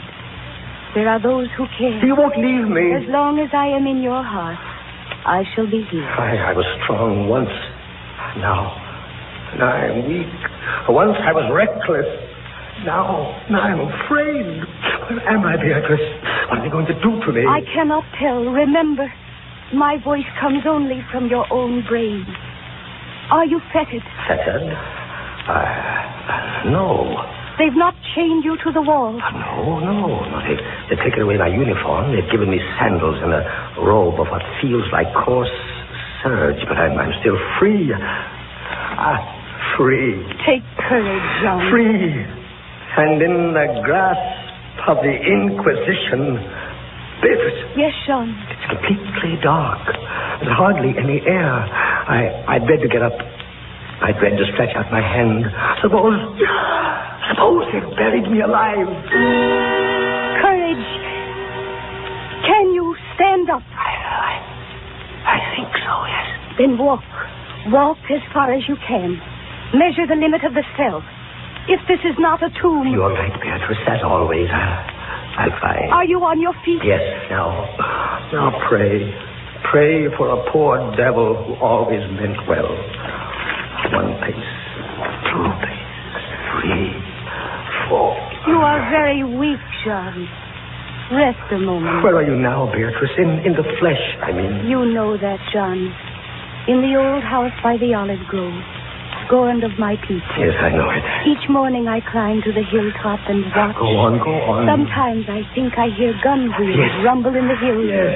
And long-moving columns with the red dust rising about Go them. on. First come the heavy cavalry in plume-crested helmets. Yes. On their flanks, wheeling like hawks, light hussars in blue and scarlet. And behind them, in a glitter of bayonets as vast as light points on the sea, rank upon rank. The long gray coats and the tall bearskin caps. The old God and the grand army. It is only a vision, my dear one. They do not come. Will they? Will they ever come, Beatrice? I cannot tell. Then I must face what has been prepared for me. Walk again, Jean. Try. Keep your hand in front of you. This rope, it impedes me. The floor is treacherous with slime, but I'll try. 4 paces. 5, 6, 7. It can't be a tomb. 8, 9. Look out! I'm all right. I fell to my knees. The rope tripped me. My hand is in front of me. It's lower than my face, but I feel nothing. Nothing, Jean. It's a pit. A circular pit. And I fell on the very edge of it. Oh. They would have made you walk into it. Yes. Oh, there's a loose fragment of rock just inside the edge. If I can dislodge it.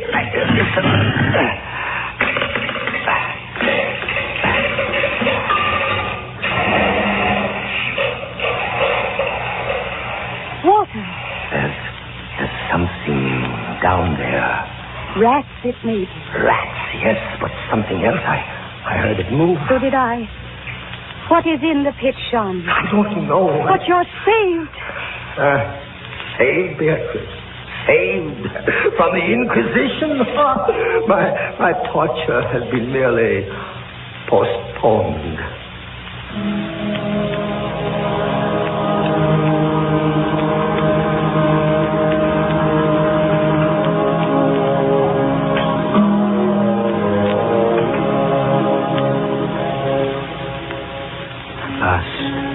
Deep sleep fell upon me.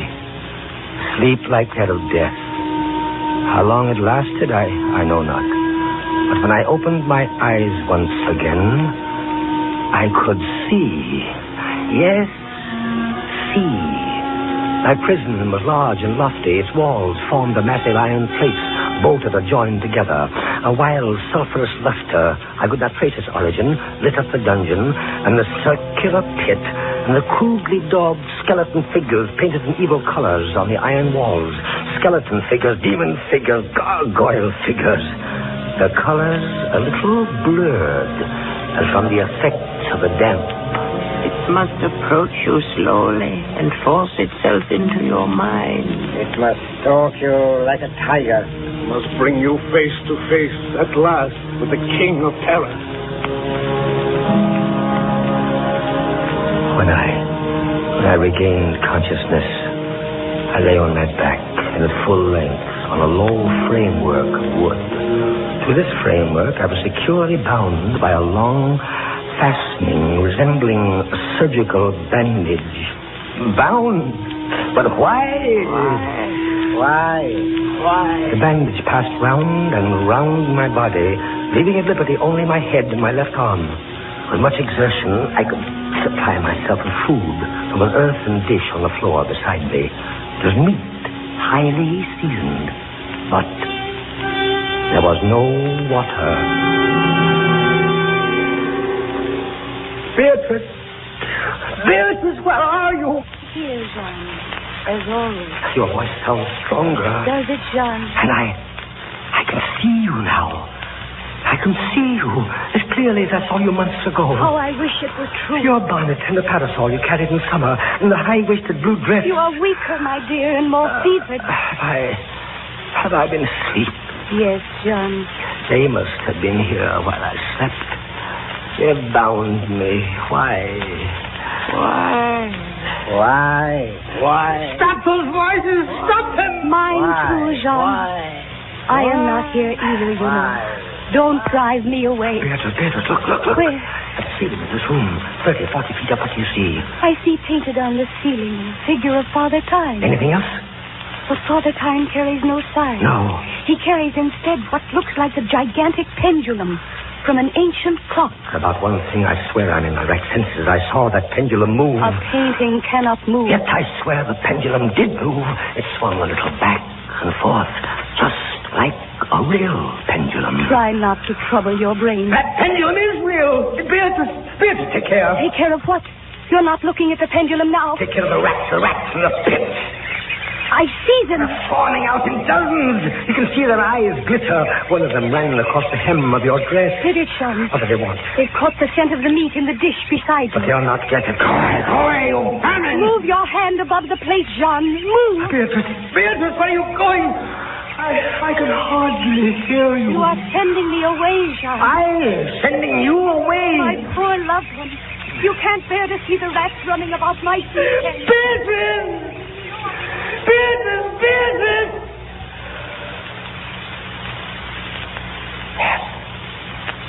Yes, it's true. In a cell swarming with vermin. There are others I had rather see here.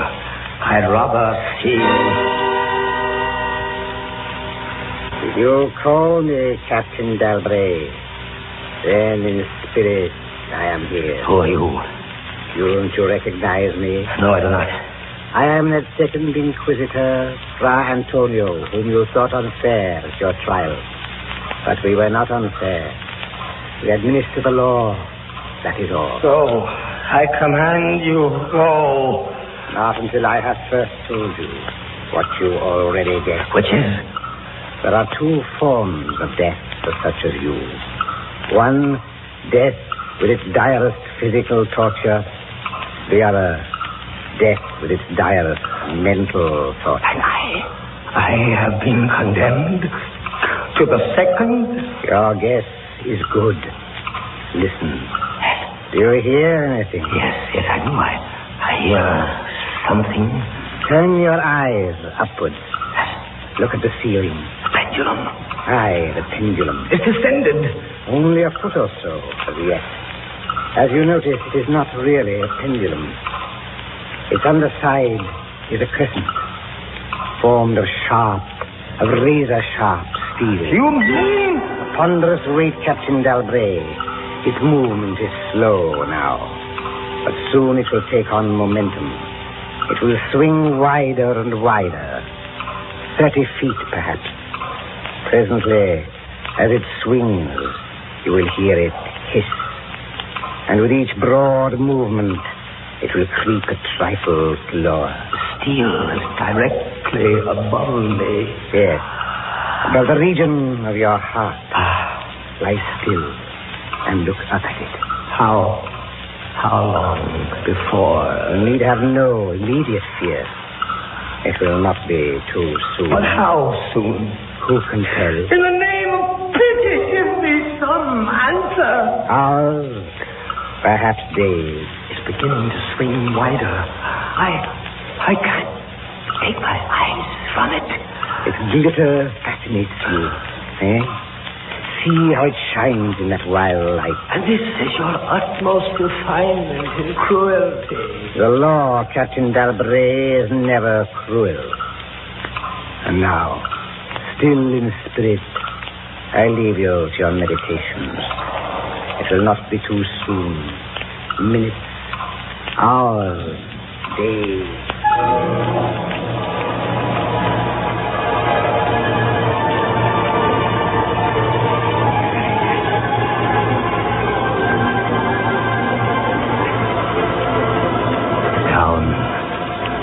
Steadily down it crept.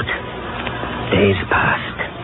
It might have been many days before it swept so closely as to fan me with its morbid breath. Minutes. Hours. Days. The odor of the sharp steel forced itself into my nostrils. Right. Left. Far and wide. The shriek of a damned spirit. To my heart, with the stealthy pace of a tiger. Down. Certainly, relentlessly down. I prayed. I wearied heaven with my prayer for its more speedy descent. I grew frantically mad and struggled to force myself up against that swinging, glittering death. No avail. Down, still unceasingly, still inevitably down the sharp steel path within 3 inches of my chest. Beatrice! John? Beatrice, where are you? I heard you calling, John. I am here. It is a strange thing, Beatrice. I'm quite calm. You are resigned, then? No. That is a strange thing. Even now, I am not resigned. Is there a way out? How can there be? 10, 12 more vibrations, and it will fray the surge of my robe. Only lightly as a wafer in a delicate hand. There will be many sweeps before it bites deep. No, I can't escape it. You kept me away from you, John. You locked me out of your thoughts. If I am here only in your thoughts, why should I fear the rats? Rats! You open your eyes and your eyes blaze. What is it? Rats! Do they still swarm here? Across the floor and over the meat platter. They have taken nearly all your food. Yes, of course, they're ravenous, and they have sharp teeth. Well... The meat is oily and spiced. If I take what remains of it, scatter, you vermin! And rub that meat on the bandages that hold me here. Try it, John, try. It may be too late if I leave my body a fraction of an inch up. Try it, I tell you, try. But look, they scatter as soon as I do try. But they are watching you. I can see their eyes glitter. They're creeping back. Can I stand the rats crawling across me? Can the flesh bear it? One of them has leaped on the wooden framework. Another follows.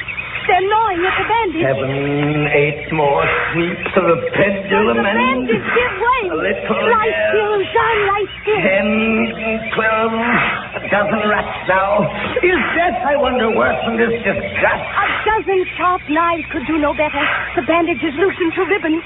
Now, if you move sideways, carefully, and drop to the floor. Beatrice, I can't move. My arms and my legs are numb. There is no power. The steel has frayed your robe. A minute more will be too late. Try. Then with all the strength that is in me, and all the hate that I bear my enemies... Please! The second second time. Free. See, Jean. The pendulum stops. They are drawing it back up through the roof. Each move I make is watched. You never doubted that? No. Yet with all they could do to you, they have failed twice. They will not fail a third time, my dear. There must be no more dallying with the king of terrors. What else can they do? I can't say. See how the rats gnaw in silence at that bandage. To what food, I wonder, have they been accustomed in the pit? But you escaped the pit. I escaped it once. Listen. What do you hear? A groaning. Queer, it's a grinding as of metal.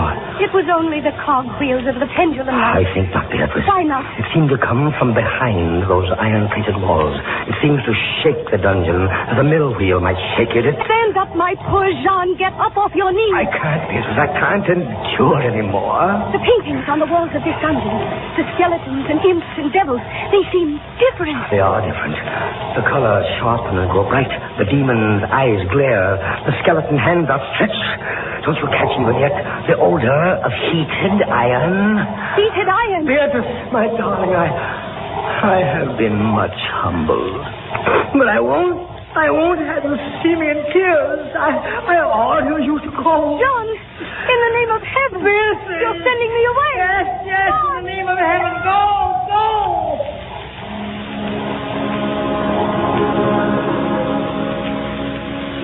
A suffocating heat pervaded the prison. A deeper glow settled in the painted eyes that glared at me. I could draw no breath of air into my lungs. Against the loom of that fiery destruction, the thought of the pit and its coolness come like a soothing balm. I staggered to the edge of the pit. I looked into it. The enkindled walls and roof lighted it to its depths. Yet for one wild moment, even then, I refused to believe the horror of what I saw beneath me. Does the pit please you, Captain Dalbray? Not the pit! Merciful God, anything but that! And how shall you avoid it? Look. This dungeon has changed its shape. That is true. The walls are closing in. It was formerly a square, and now it is flattening slowly toward the center to force me into the pit. Of course. Well, it'll force you along with me. Again, apparently you must be told, Captain Dalbray, that you are speaking only to your own sick fancy. I am not here at all. Farewell. And now closer and closer through the red burning walls, forcing me into the pit with a swiftness that left me no time for thought. I shrank back, but the closing walls pressed me relentlessly onward. At length, for my feared and writhing body, there was no longer an inch of foothold. I screamed once. I tottered on the edge of the pit.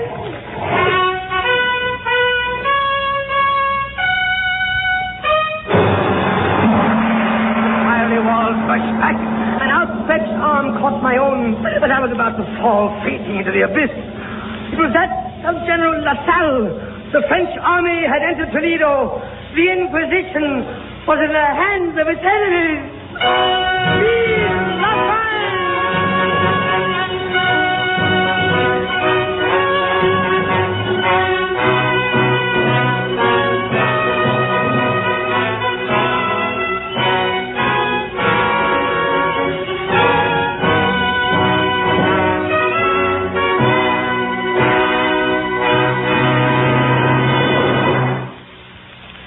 And so closes Poe's celebrated story, The Pit and the Pendulum, starring Henry Hull. We invite you to another adventure of suspense next Tuesday at the same hour. Until then, this is the Man in Black saying good night. William Spear, the producer, John Dietz, the director, Bernard Herrmann, the composer-conductor, and John Dixon Carr, the author, are collaborators on Suspense.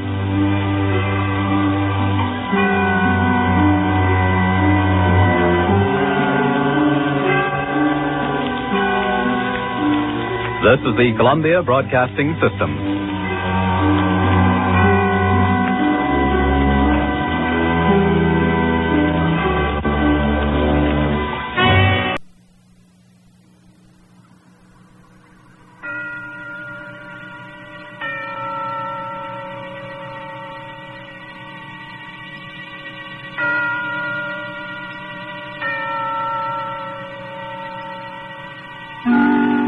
Suspense.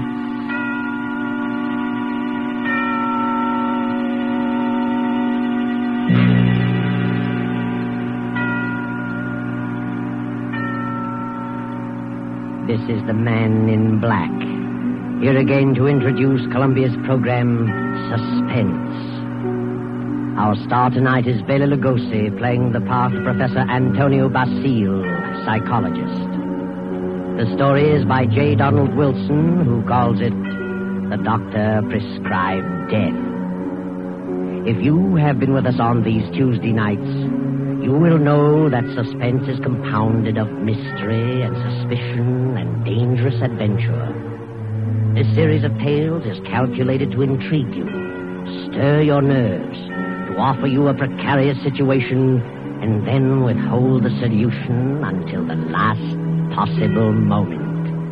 And so it is with the Doctor Prescribed Death and Bela Lugosi's performance. We again hope to keep you in suspense. Professor Antonio Basile has a theory, but let him tell you about it. As a psychologist, I have worked out a theory I know to be sound. I contend that a person who has decided to kill himself can very easily be turned from this desire to the desire of taking the life of another. I can prove my theory, and if necessary, that is exactly what I will do.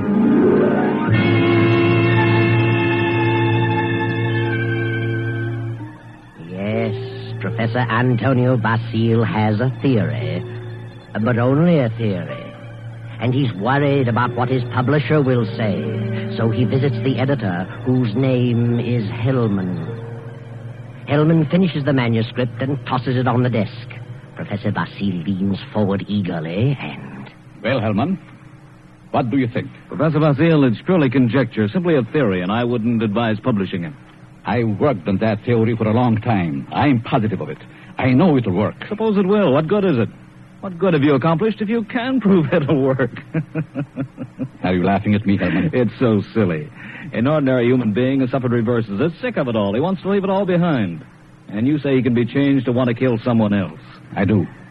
Self-destruction and the destruction of other life are closely related in the mind. The dividing line is very thin. It's ridiculous. And you won't publish it? Ranger would fire me. Why? He told me that, in his opinion, you should be in the asylum. Mr. Granger said that. Does he think I'm insane? How do I know?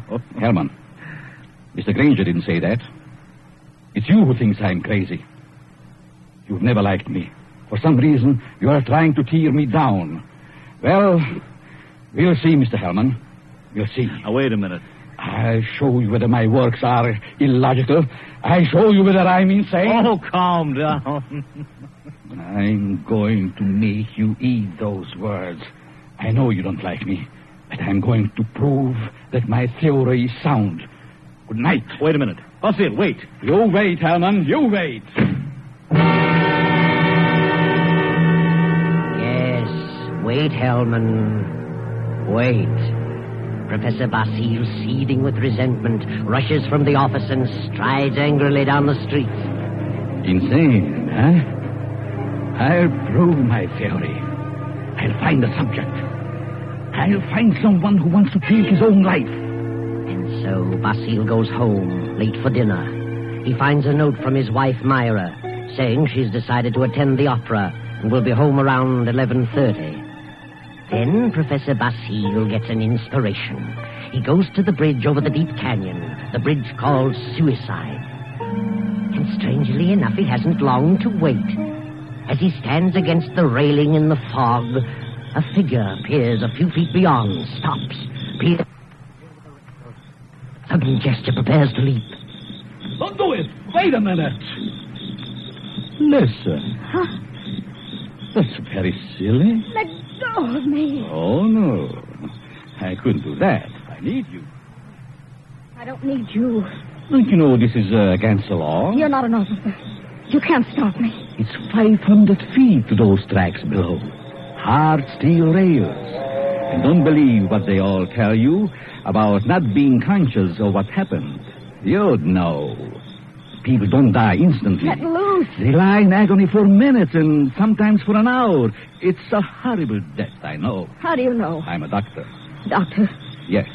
I can tell you much simpler ways, much less painful ways and quicker. You're a nice young girl. An intelligent girl. You wouldn't want it to happen this way. Maybe after I talk to you a while, you wouldn't want to do this at all. No? No. But come on. Let's talk it over. Maybe a few minutes' talk will change the entire picture for you. What could you do to help me? If you'll come, I'll tell you. There's a motive back of your wanting to do this, and I'd like to know what it is. Nothing doing. Haven't you any relatives? Any loved ones you'd like to do something for? Yes? Then if you talk with me for a while, maybe I can find my way clear to help those people. You sound crazy to me. Oh, no. I may be many things, but I'm not correct. All right, I'll... Where? My apartment. I'm not. I really want to. Let's go.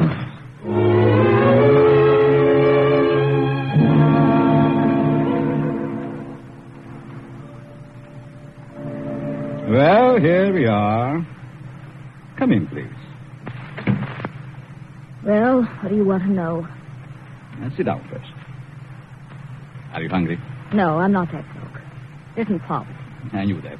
I could tell how you felt. Now, first, why did you come here? Why? Why, because you talked me into it. I see. You're not afraid of me? Afraid? In my frame of mind. What can I lose? Suppose I told you that I really brought you here to kill you. Kill me? You know, you're a very pretty girl, don't you? Yeah? That doesn't always mean so much. To the right man, it might. That's what I thought. But I found out it didn't mean a thing. Ah, then it was because of a man. I knew it. Really? How did you guess? I'm a student of psychology. I'm Professor Antonio Basil. I see. And you want to know what makes me tick. You want to know the reason behind my action tonight. That's right. I would like to know what happened to make you want to kill yourself. Suicide is a mental aberration. Yeah? I'd like to know what preceded the decision to destroy yourself. And what you thought about until the moment I stopped you on the bridge. What good will that do me? You said you weren't broke, but you also said you had some loved ones you'd like to do something for. I meant I wasn't broke to the point of being hungry. I have a few dollars. But you suggested help for someone in larger terms. Yes, I did. Who is the loved one? My mother. You are her only means of support? Yes. And you intend to kill yourself? Yes. That's being selfish, isn't it? Selfish? Yes. You are concentrating solely on self. You think so? What else? The first law of human nature is self-preservation, right? I suppose so. The second law is the preservation of family. Yeah? So you decide to deny the first law and destroy yourself. And as a consequence, deny the second and leave your mother alone and in need. You indicate a form of insanity. What would be normal? To destroy the other person. The one who has done you wrong. Have you hurt him? No. Then the one who has done wrong should be the one to suffer. You have no legal recourse? Legal recourse? No, I haven't, I'm sorry to say. And you would kill yourself to let your poor mother suffer because of the wrong of another. Why shouldn't he be the one to suffer? I suppose you're right. Why shouldn't he? What happened after all? Why not tell me about it? Were you married? No. Never seemed to find time to get around to marriage. What's your name? Gladys. Gladys Tanner. How long had you known him? Almost 4 years. And you always thought he meant to marry you? Yes, until 3 weeks ago. Yes? On July 1st, he had to leave town for a week on business. Said he was going to Kansas City. When he came back, he seemed to be too busy to see me. Then a week ago, I found a snapshot along with several others in his desk at his home. May I see it? Certainly. It's a picture of him and another woman. But the picture was not taken in Kansas City. It was? No, it was taken on the beach at Atlantic City. And it's dated by the finisher, July 3rd. Since he returned, he's refused to see me. Yesterday, he finally said he didn't care to see me anymore. But I'd better forget him. But it isn't so easy as that, is it? No. I figured I'd done something. And blame myself. Do you know this blonde woman in this snapshot? No. It must be a woman he has met recently. You've known him for 4 years. I don't think you are to blame. He's the one in the wrong. And he should be made to suffer. How? You were going to kill yourself. Why should you? Kill him instead. He double-crossed you. He deserves it. Now, let me go a little deeper into the situation. Whenever a person has reached the conclusion to take his life...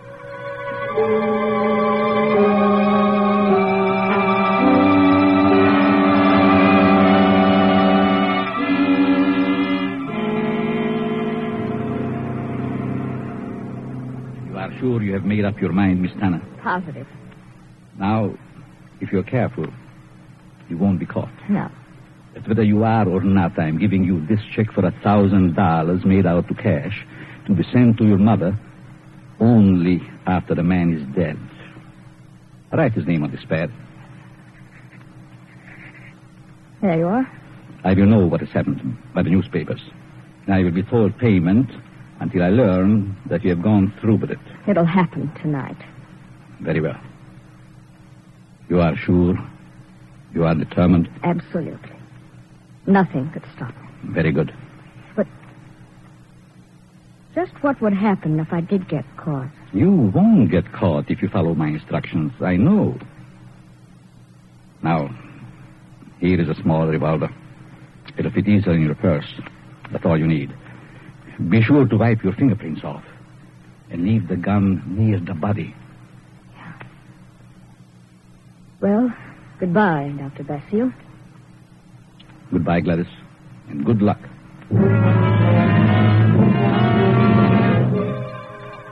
Professor Basile watches Gladys as she crosses the street to the dimly lighted bus stop. Then he rushes to his car and drives away.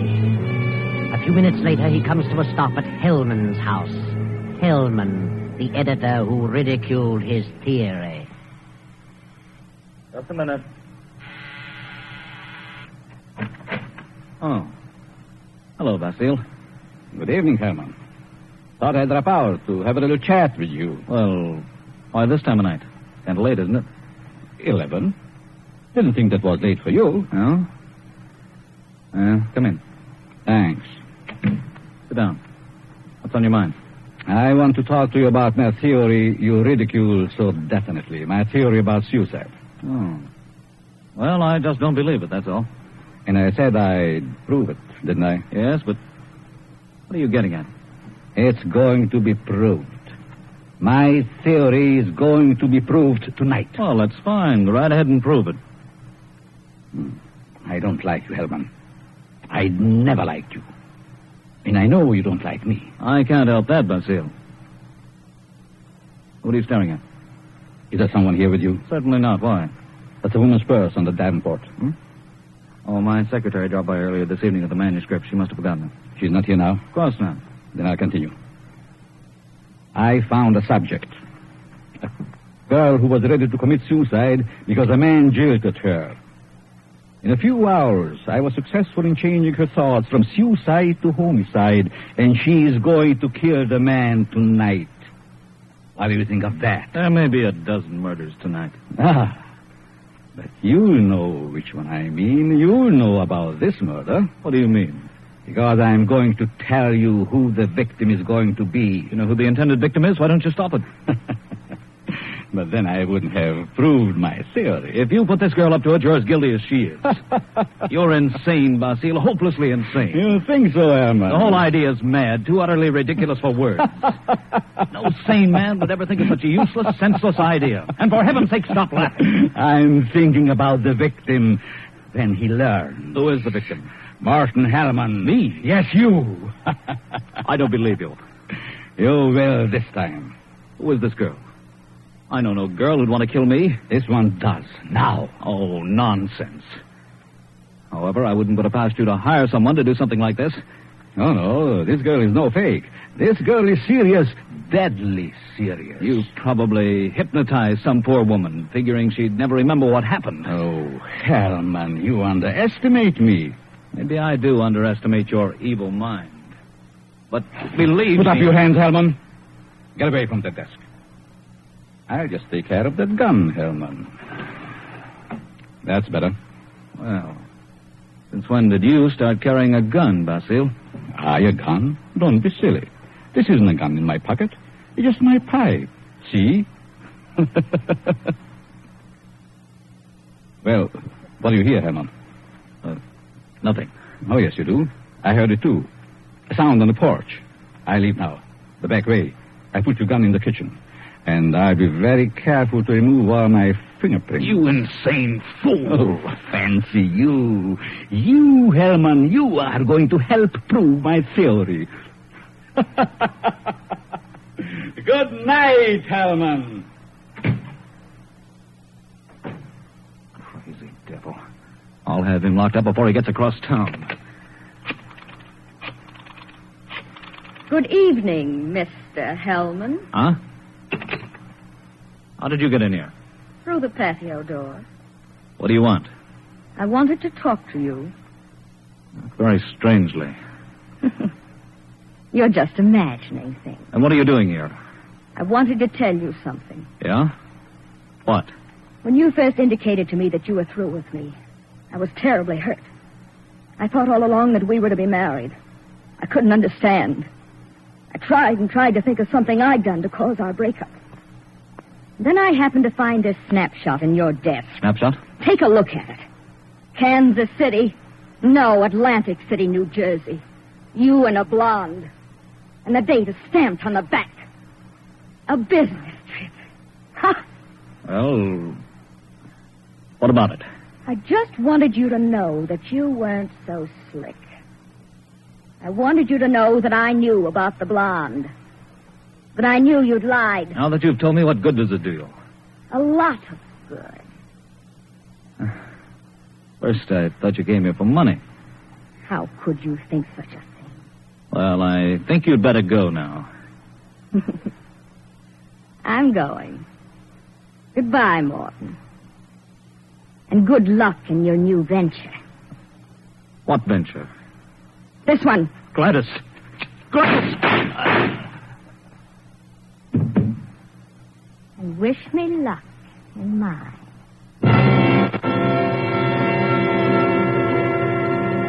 Gladys stands staring a moment at the body of Hellman, then wipes off drops it to the floor, takes the professor's check from her purse, steps to Hellman's desk and writes a note.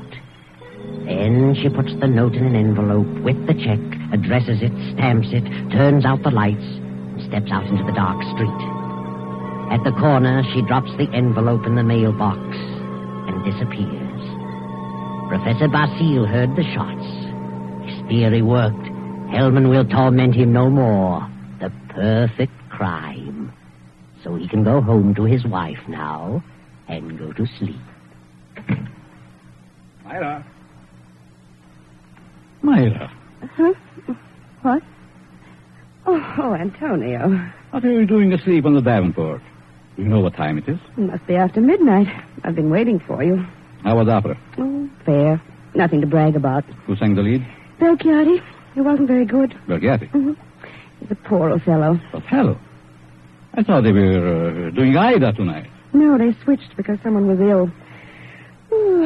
I just as soon have stayed home. Have a nightcap, Myra? No, thanks. I'm tired. I think I'll go to bed. I belong presently. Good night.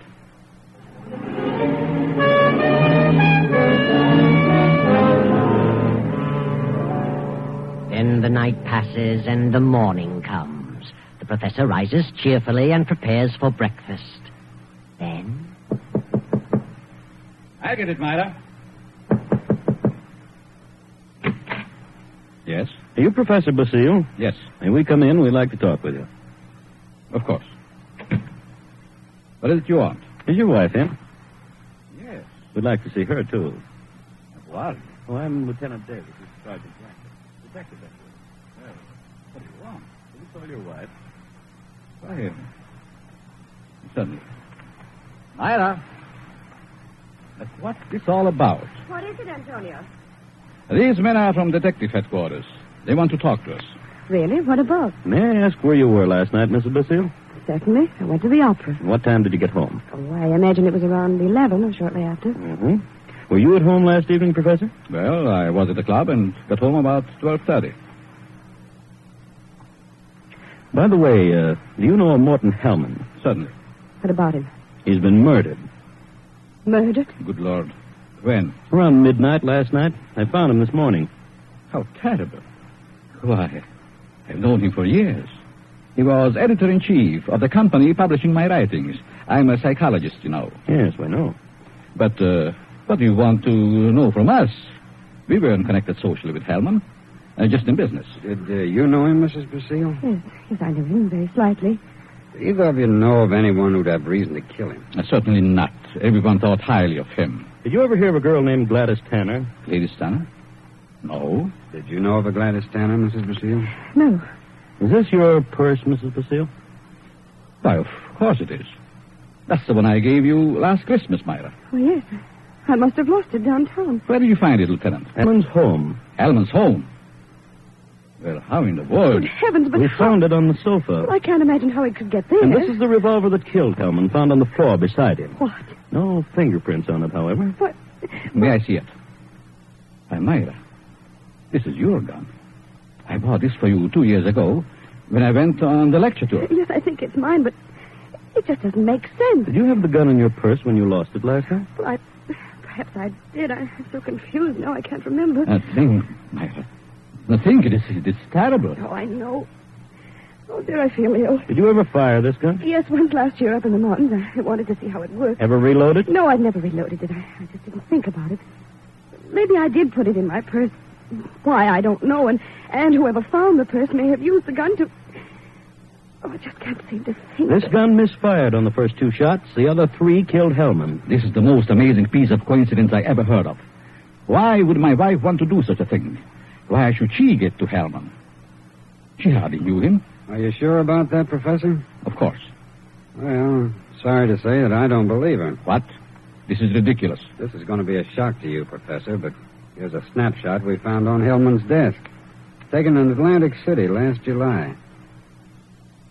Good heavens. Why, this is you, Myra.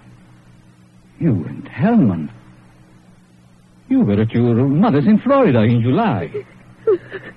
Myra, look at me. What does this mean? I can't. And I can't believe such a thing. May I have the purse, the gun, and the photo? Thank you.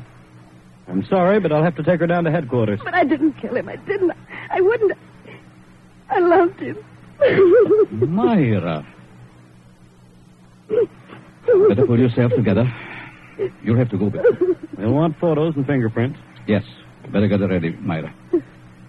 Certainly looks bad for her. Afraid it does. Looks like an open and shut case. Oh, will you come along too, Professor? Certainly. And so it all worked out beautifully. Not quite as the professor had planned. But then he changed his plan from the moment when Gladys Tanner showed him the snapshot taken in Atlantic City. And he realized that the girl's fiancé was Hellman, and the blonde was Myra, his wife. He had no intention of allowing Gladys Tanner to kill Hellman until he saw that snapshot.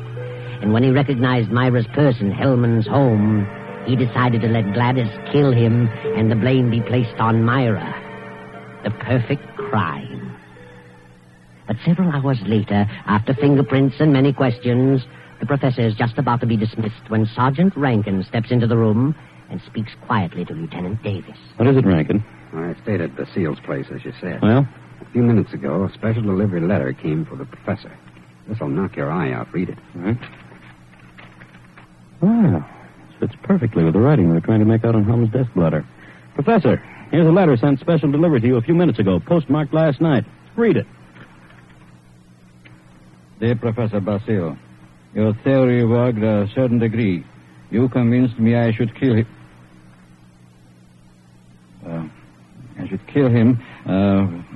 But when that gun you gave me misfired twice, I almost quit. Go ahead, Professor. Read on. Then as I looked at him on the floor, the feeling of self-destruction came back. I'm going ahead with my plan. Here's your check. I won't need it. Besides, I lied to you. I lost my mother long ago. Better luck next time. Gladys, Tanner. And a half hour ago, they found her body beneath Suicide Bridge. Well, Professor, your perfect crime has failed. Failed? Yes, failed. Wonderful setup on paper, but your theory backfired and you're up for murder. But I didn't kill him. But you planned it, and you're as guilty as Gladys. He's paid her penalty, now it's your turn. No. I won't be hanged. Never! Break him.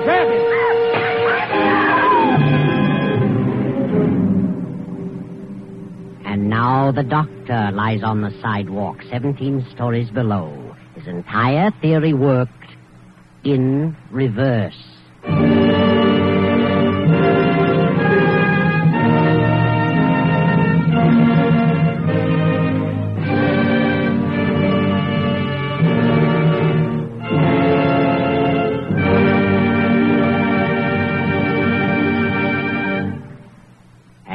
So closes the doctor-prescribed death, starring Bela Lugosi. Tonight's story of Suspense. It came to you from Columbia Square in Hollywood.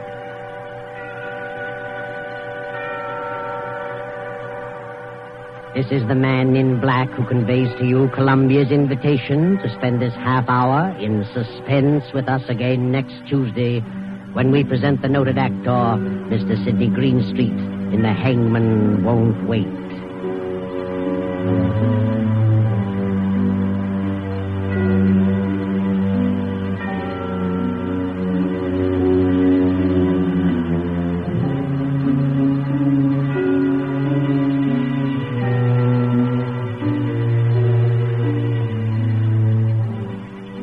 William Spear, the producer, Ted Bliss, the director, Lud Gluskin, the musical director, Lucian Mahuik, the composer, and J. Donald Wilson, the author, collaborated on tonight's Suspense.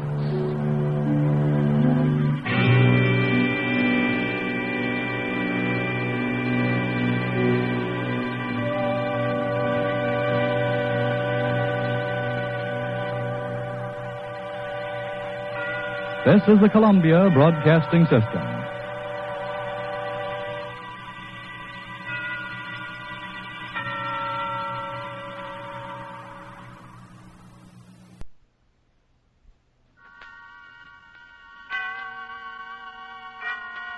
And now, tonight's presentation of radio's outstanding theater of thrills, Suspense.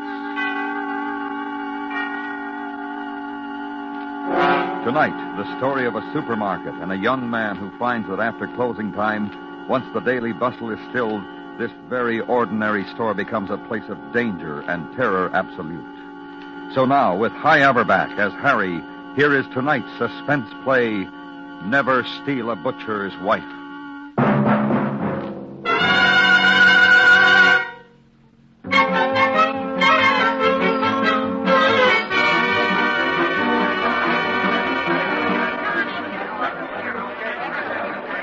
It started the first day of the job. I was clerking the liquor department of the supermarket. I hadn't been in Los Angeles a week. My brother, when I left New York, had given me this letter to a friend of his, a guy who owned a string of these supermarkets. The letter was about could he use me, I was a good fella, he could count it a favor, you know. And a guy had this opening, liquor clerk. And comes the following Monday, I'm at work. I spent the morning loading the refrigerators with beer, soda water, all that stuff, and sizing up the place. You know, back east, we don't have many of these supermarkets. There was the vegetable department run by a nice little dark guy, and there was a delicatessen that was run by an old geezer and his frau. There was a bakery department and meat department, and, of course, the groceries. No clerks. You pushed a little cart around and helped yourself. To get out, you passed the cash register, and the girl loaded your stuff, rang up the price. My surveillance of the place had reached the girl who checked the groceries when the trouble started. She was looking at herself in a little mirror and putting on some lipstick. Her back was to me. I see her stop putting on the lipstick, but still looking at the mirror. I see her eyes in the mirror. And then she turns around very slowly and looks at me. Just looks at me. She must have been 50 feet away at the least, and with customers between us. But it was like we were all alone. The two of us. On a beach somewhere. An empty beach. I should have looked away. I should have winked and forgotten it. I should have gone on stacking beer and thinking about how to be a success. That's what I should have done. What I did do was I stood right there and locked eyes with her for I don't know how long. And all the time I was looking at her, I was sending her mental telegrams. Hey. You and me, baby. Hey, you. You and me. Hey. You and me, baby. Hey, what's the matter? Asleep on your feet? Huh? What'd you say? You're the new guy, huh? Yeah, I just started this morning. I'm Nick Arno. I work the vegetables. Harry Carr, pleased to know you. Yeah. Get 2 bottles of cold beer? Sure.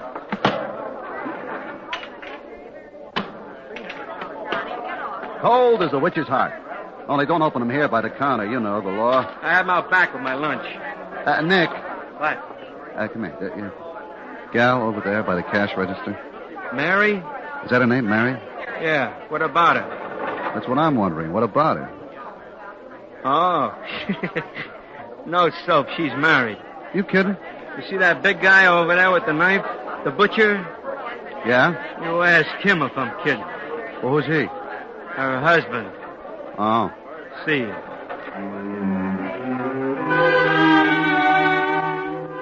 I looked over at him.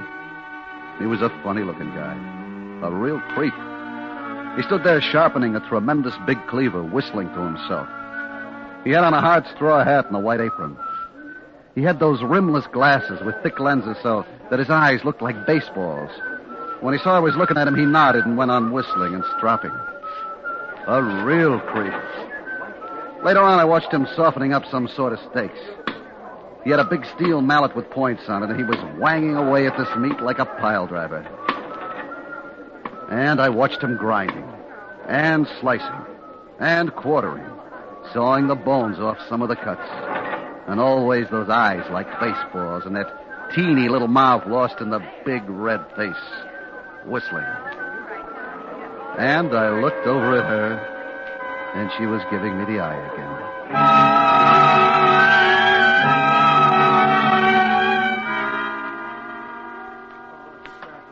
We closed at 7. The vegetable guys carted out the old stuff. The delicatessen man put away his pickles. I checked the register, counted my slips, and made my entries. Krause, the butcher, was still there, packing and cleaning, putting stuff in that big refrigerator room back of the counter. But she had left. I got into my street coat and walked out.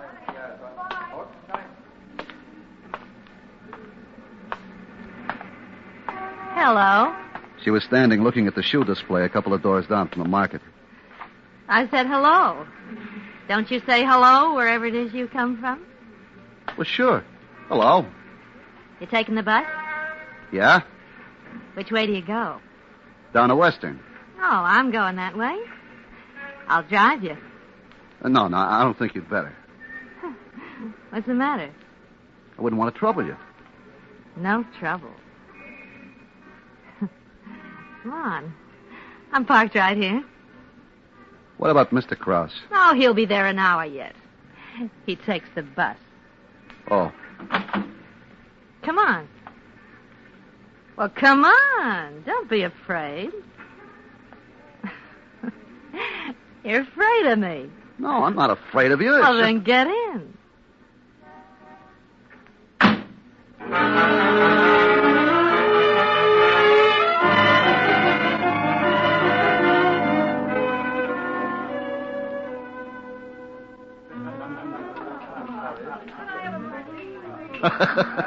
So all day long, I'm pushing liquor at them. Now they're pushing it at me. Oh, you're cute, Harry. No, I mean it. You're cute. Yeah, well, so are you, baby. You really think so? Sure, baby. Harry, let's get out of here. Huh? Go someplace else. Hey, I gotta work in the morning. Silly, this is the morning. It is. Hey, Mac, what's the time? 1:45. Last call. You really think I'm cute, Harry? Well, sure, baby. But it's late. It's real late. Don't worry, sugar. Come on. I'll take you home. I'll take you home.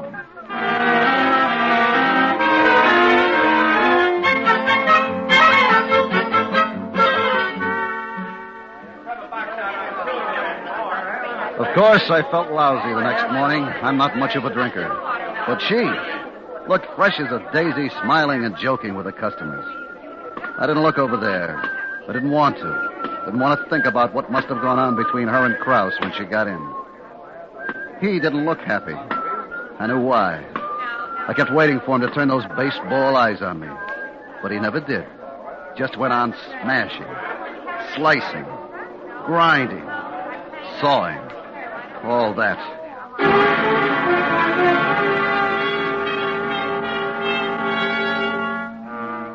When I came out that night, she was there. I tried to disregard her. Harry. But she said she had something very serious to talk over.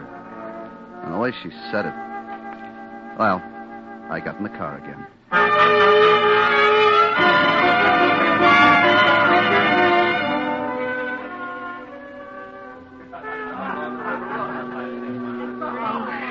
He's awful. Really, you don't know. Yeah, I guess it's tough. You just wouldn't believe some of the things. Yeah, look, baby, I think we... He's crazy jealous. Of you? Yeah. Isn't that silly? Well, I guess maybe... Jealous of me. Or should I say, of you. Me? What does he know about me? What did you say? Well, I got in this morning, and there he was, sitting up like grandma in his bathrobe. He said, "Where have you been?" And I said, "What's it to you, Auntie?" I call him Auntie. It drives him crazy. He said, "Don't you think you can fool me?" And then he started to cry and say a lot of things about Babylon and sitting on the water. Real crazy talk. Well, I better go. Oh, now don't be silly. He doesn't know who you are or who it is. But he could find out. Oh, no. Not unless I told him. You wouldn't do that? Of course not, baby. As long as you're good to me.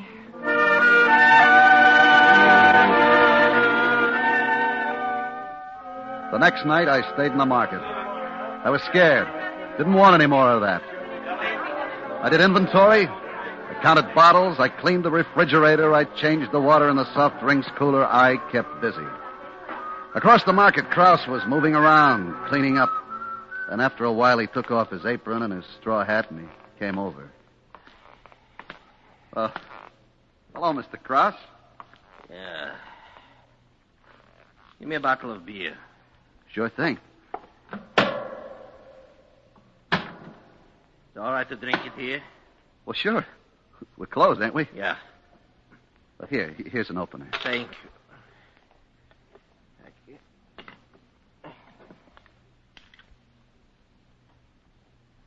Ah. You're working late. Well, you know how it is. Nothing to do evenings. No? No, I'm new out here. It takes time to make friends. For me, maybe it would take time. Not for you, a good-looking young fellow like you. Well, I don't know. You're a big, broad-shouldered guy. Yeah, sure. Big. That's me. How's the beer? It's all right. Listen, you know my wife. Your wife? Yeah. You know her. Well, Isn't she the one who checks the groceries? Yeah. Very nice-looking lady. You think so? Well, of course. Well, I mean, don't get me wrong. I mean it very sincerely. A very nice, respectable-looking... Yeah, sure. Now, listen. You noticed something funny goes on there? Funny? Somebody is playing around with her. I want to find out who. With her? You wouldn't believe that, would you? No, I should say not. Listen, do me a favor, huh? Sure. What? You keep your eyes open, huh? I will, Mr. Krause. I promise you. I find that guy. I find out who he is if it takes a year. When I do, I kill him. Good night. Good night.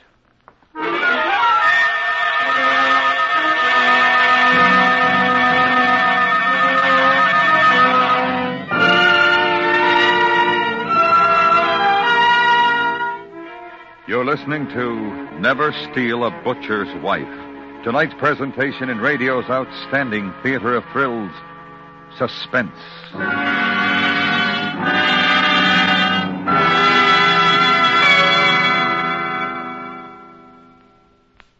There are all kinds of tales of suspense, and you'll find an exciting one when you listen to the latest Perry Mason story on CBS Radio tomorrow.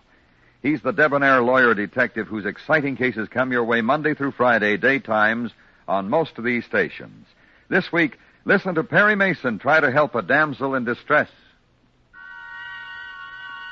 And now, we bring back to our Hollywood soundstage Hy Averback in tonight's production of Never Steal a Butcher's Wife, a tale well calculated to keep you in suspense.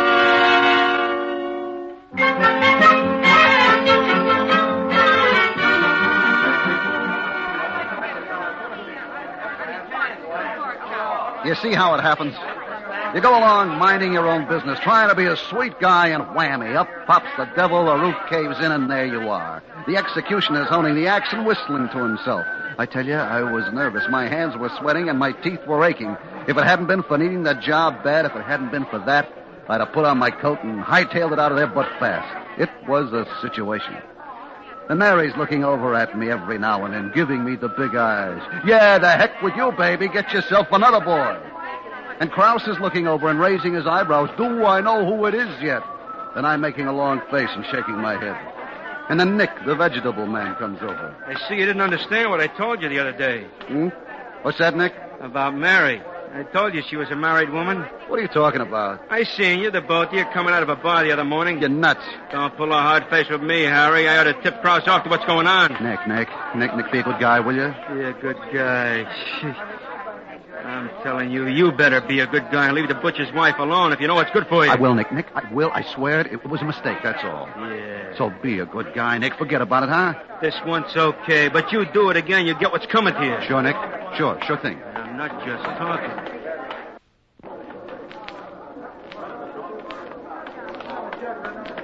Harry. What? Blow, will you blow? Harry, I wish you wouldn't treat me this Blow, way. blow, get away. Look at me, Don't you know your husband is watching you? Always got his glasses off. He couldn't see Hollywood Bowl. You better be nice to me, Harry. Please, Mary, please, go back to your cash register. I want to see you tonight. No. Oh, yes. Look, understand me, baby. You're poison. Now get away. You'll see me, Harry. I don't Or want... you'll see Krause. All right. Where? I'll be parked around the corner. Around the corner. And don't be late.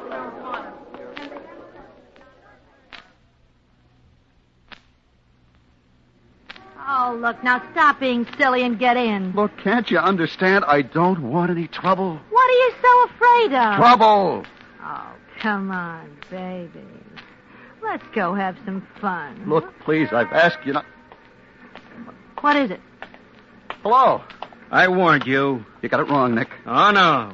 Say, what is all this? You shut up. Don't you talk to me like that. I'll talk to you like I please, cheat.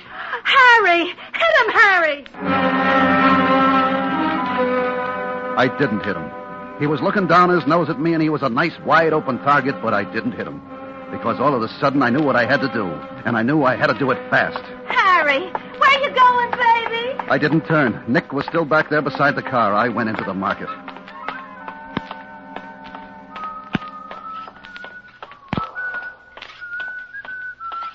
Mr. Krause. Yeah. What? I found out. What? I can't hear you. What? I said I found out. I found out who it is.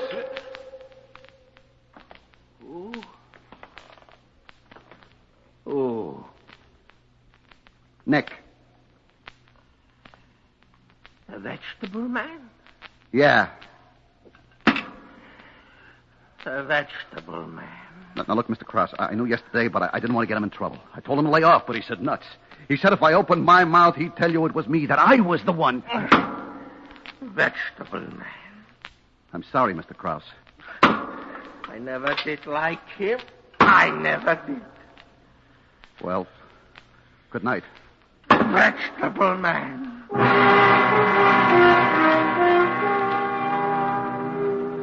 I took a fifth of old smuggler home with me. No dinner. I just lay there on the bed about 3 hours, talking to myself. And finally, to heck with the job. I got up and I started to pack. I was broke, but I didn't care. I'd have to skip out on my rent, but it didn't matter. I didn't care. I wanted out. From Krause, from Mary, from Nick. And suddenly, I figured that even if Nick was a snooping little rat with his holier now, I ought to clear him. So I wrote a note to Krause. I said, I did it, Krause. Don't blame anybody else.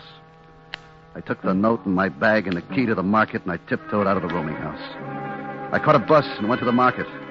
The boulevard was deserted. I looked in through the glass door.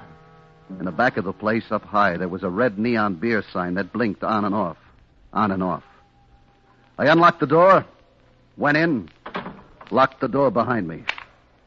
The place was eerie in the dark, what with that red light blinking on and off.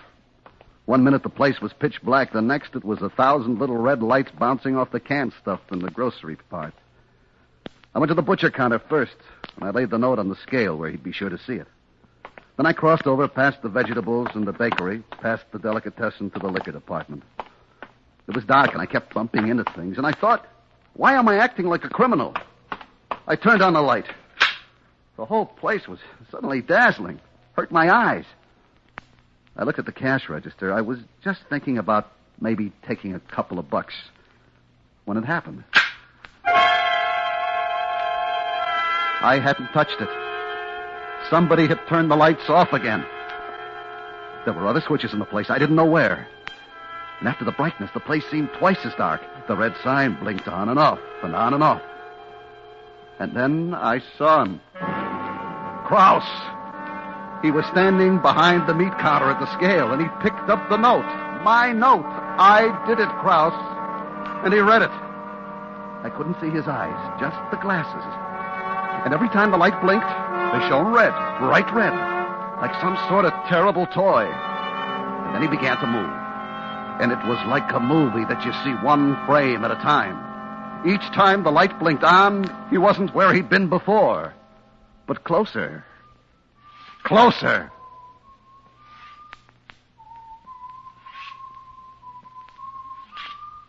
Krause?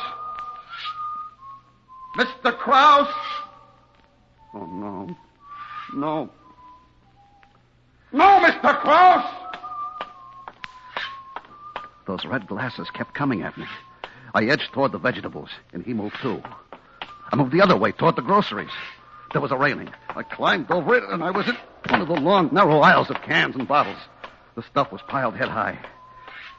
I waited, hoping maybe he didn't see me. But he did. I hid behind a tower of dog food boxes. He sounded 30 or 40 feet away. I waited.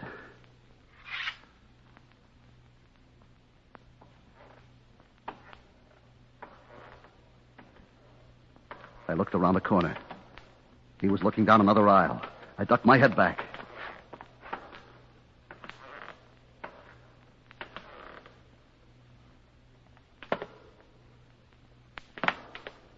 I couldn't understand that sound. I looked again. The aisle was empty. In the center where Krause had stood were his shoes. He'd taken them off. Very quietly, I bent and took mine off, too. And I began to tiptoe away from where I'd seen him. And then I rounded a corner, and there he was, not 2 feet away, with his back to me. And I lost my balance, and I put my hand out to steady myself. The whole display went over. I ran. And then I was at the end of an aisle, and there was the wall, the back wall. And I turned, and he was coming straight at me. My hand touched something cold, a bottle. I grabbed it. It was ammonia. Kraus! Kraus, get back, Kraus, or I'll blind you. Kraus, I warn you, I swear I will. Kraus, I've got ammonia here. I'll blind you if you come any closer, Kraus.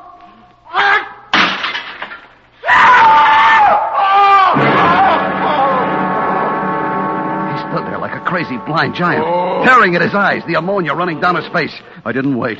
I ran past him, bumping him aside, ran and cut around the cash register and past the delicatessen and the bakery to the door.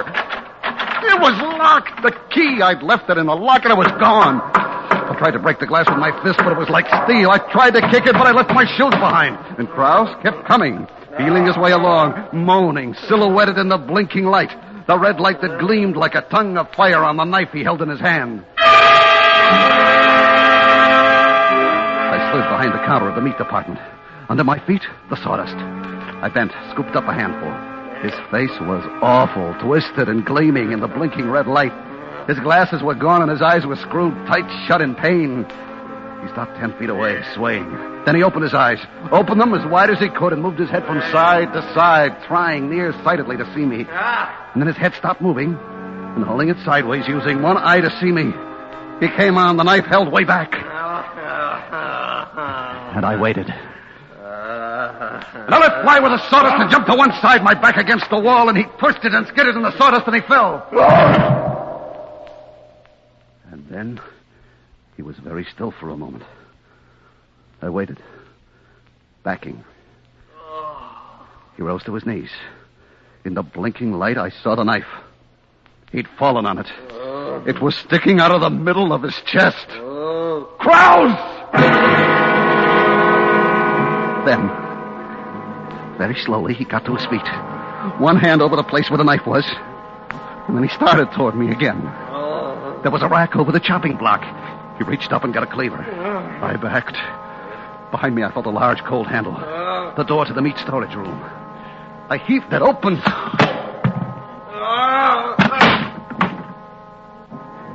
Inside, it was cold, bitter cold, and dark. In the center of the door was one small, thick pane of glass. It was clouded. I wiped it clear with my hand and looked out. Kraus stood there, his face an inch from mine, looking in. And then his eyes rolled back and his face went slack and he fell out of sight.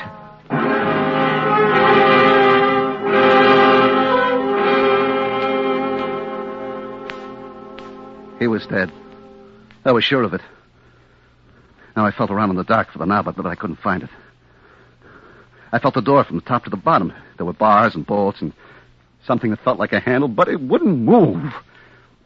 I mean, I heaved and tugged, but it wouldn't move. There was a knife on the slab there, a butcher knife. I felt around the door for a crack, slipped the knife in and twisted. It broke off. Another door, I thought. Maybe there's, please, another door out of this place. And I began to search for it in the dark, feeling along the icy, damp walls. I walked under something cold that moved when I touched it. Side of beef, but no door. I moved farther. Another icy cold thing. And I moved on, came up against another. Cold as the rest. But I'm crazy. I know it. I'm crazy. This one feels as though it's wearing silk stockings.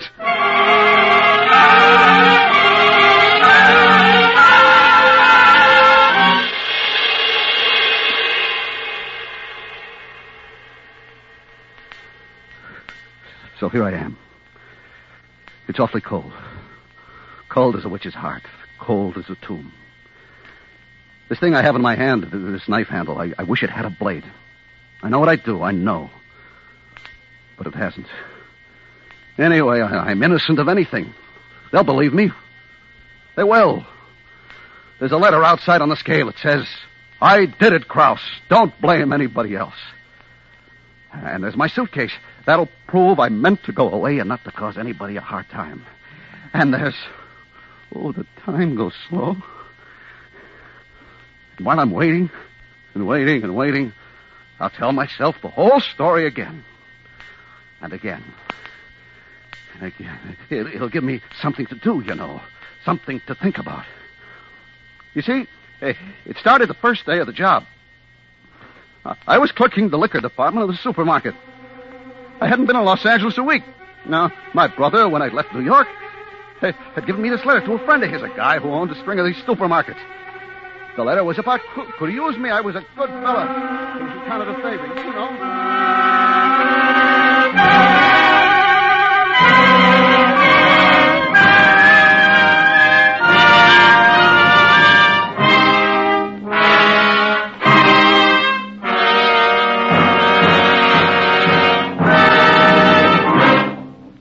Suspense, in which High Averback starred as Harry in James Poe's story, Never Steal a Butcher's Wife. Enjoy tonight's tale of suspense. Well, there's a different kind of suspense on CBS Radio's Monday through Friday daytime serial, The Brighter Day. This week, Reverend Dennis and his family are the targets of a vindictive plot. Find out what happens. Listen to The Brighter Day tomorrow and every weekday on most of these stations.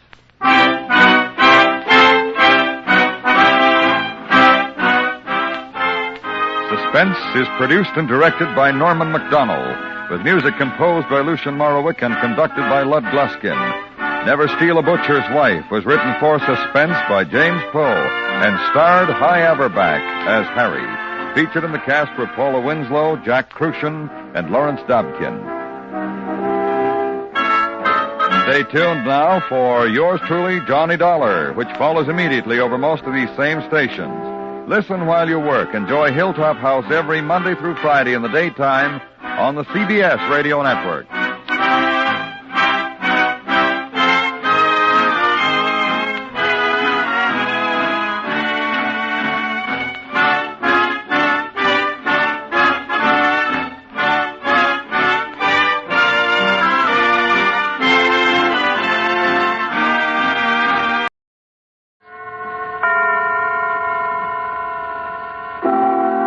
Suspense.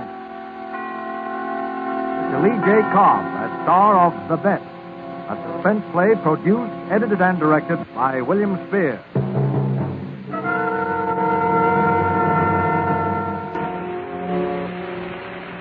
Haunted? Yes, I'm haunted.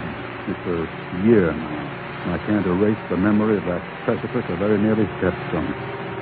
That darkness into which I almost plunged. Or maybe I took the plunge and I'm in it now, in the dark. It doesn't usually happen in my business. But what's the use of talking about it? You'd only say I'm too susceptible. And I'd say, you're right, I am susceptible. To faces and places. To women's faces. One woman's face. And to lost, dark places on what I call the rim of the world. Places like Sierra Leone, Saigon, Balsall, places like Trinidad.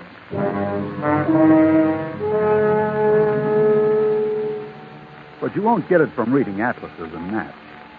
If you read, for instance, that the seasons of Trinidad are regular, wet from May to January, dry from the end of January to May, the average annual rainfall 63 inches, you won't understand how I saw it when I landed at Port of Spain in April, the dry season. I remember it was a day so clear and bright that it was a world under glass. And I liked it.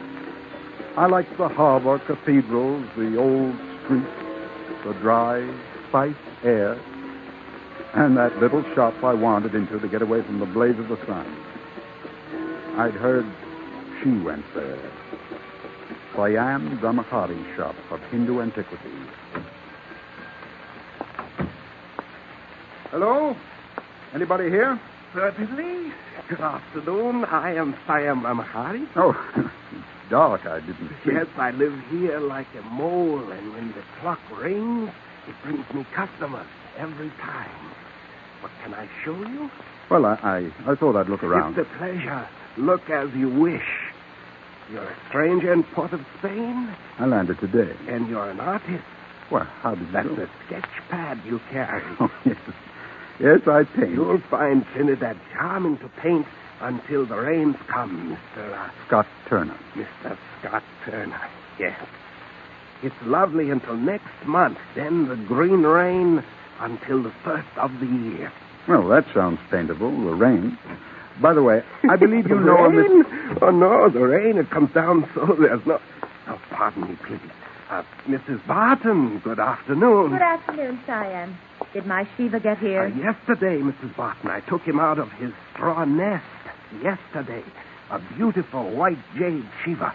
I'll bring him in. Thank you. Oh, but first, this is Mr. Turner, a newcomer and an artist. Oh? How do you do? How do you do? I'll talk to him until I return, Mrs. Barton. I want him to see our Shiva, too. Well, we have our orders, Mr. Turner. Yes. What is it, a statue? A small one. It's my hobby. I collect Hindu gods. Do you know about them? A little. I've been to India. This is one I've wanted a long time. A statuette of Shiva from the dead city of Angkor Wat. It was buried for 3,000 years. You see? He's small, Mrs. Barton, but he's perfect. Look. Not a blemish. Siam, he's beautiful. Isn't he beautiful, Mr. Turner? The great god Shiva. Yes, he's quite the boy. 200 million people believe he controls lightning, thunder, their very lives. Shiva, beloved of women. Yes, he is, isn't he? And beloved by you, Mrs. Barton. Oh, no. No, I have my own reason for being attracted to Shiva. Yes? What's your reason? Don't you remember what Shiva is, first of all? He's the god of destruction, Mr. Turner. And I like that. Destruction. That's the kind of woman I am.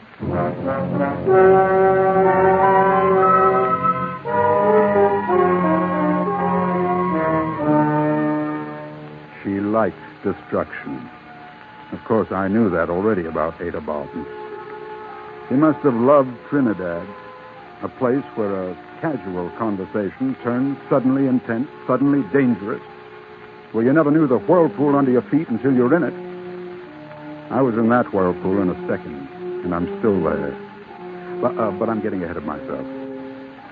I had no difficulty meeting Ada Barton again.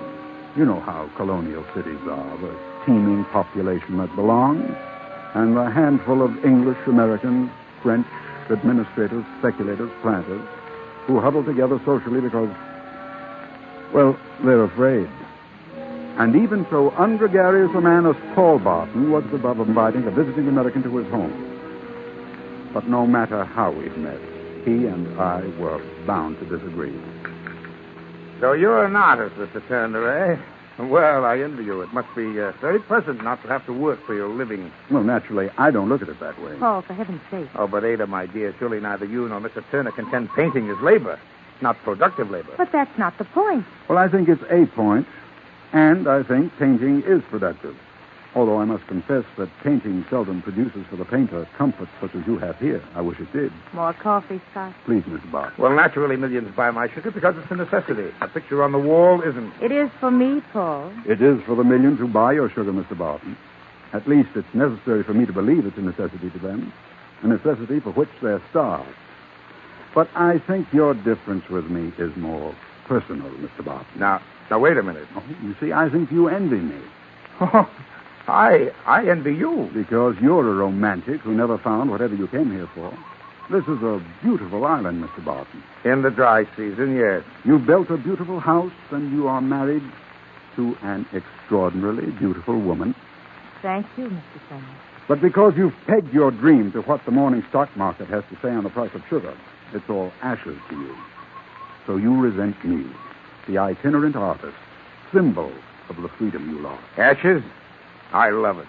I'm a man who likes organization, utility, and there's plenty of romance in sugar. Yes, as much as there is in a Portuguese sloop, Java-bound, or in the ruined streets of Palmyra, gulls flashing in the sun over Sicily, or in Port of Spain tonight, with its smell of fast-growing things, to a man like me, who can claim the whole world because no part of it claims him. You are very persuasive, Mr. Turner. You know what I think? I think you're irresponsible, Mr. Turner, because you haven't the necessary courage to take responsibility. Paul, you're insulting. Maybe, but I put years of hard work into developing this business. Oh, you don't think I've worked? No. No, I don't think you have, and I don't think you can. Why, I'd bet $50,000 that you couldn't stick to a useful routine job for 2 years. What you call a useful routine job? Yes. Yes, I'll put up $50,000 that you couldn't stick it out, say, here. Here, where you think it's so beautiful, working for me. Paul, don't be ridiculous. You can't buy everything with your money. I have an idea that Mr. Turner is I don't the sort know. of man. Maybe he can. What kind of work, Mr. Barton? You can't be serious, Scott. Oh, it'll be work that you can do. Say, in my laboratory. I've got some things going on tropical diseases in addition to the necessary laboratory work for the sugar. Soil tests, things like that. Well, I'm not a technician. Oh, I'd make it easy for you. I'm the technician. All you'd have to do is keep routine records for 2 years. For $50,000? Yeah, that's right. $50,000, or if you quit, nothing. It's a bet, Mr. Barton. It's a bet. What's that? What? That. Rain, Mr. Turner. Rain for 9 months. Endless, remorseless oceans of romantic rain. It'll make it easier for you to stay indoors.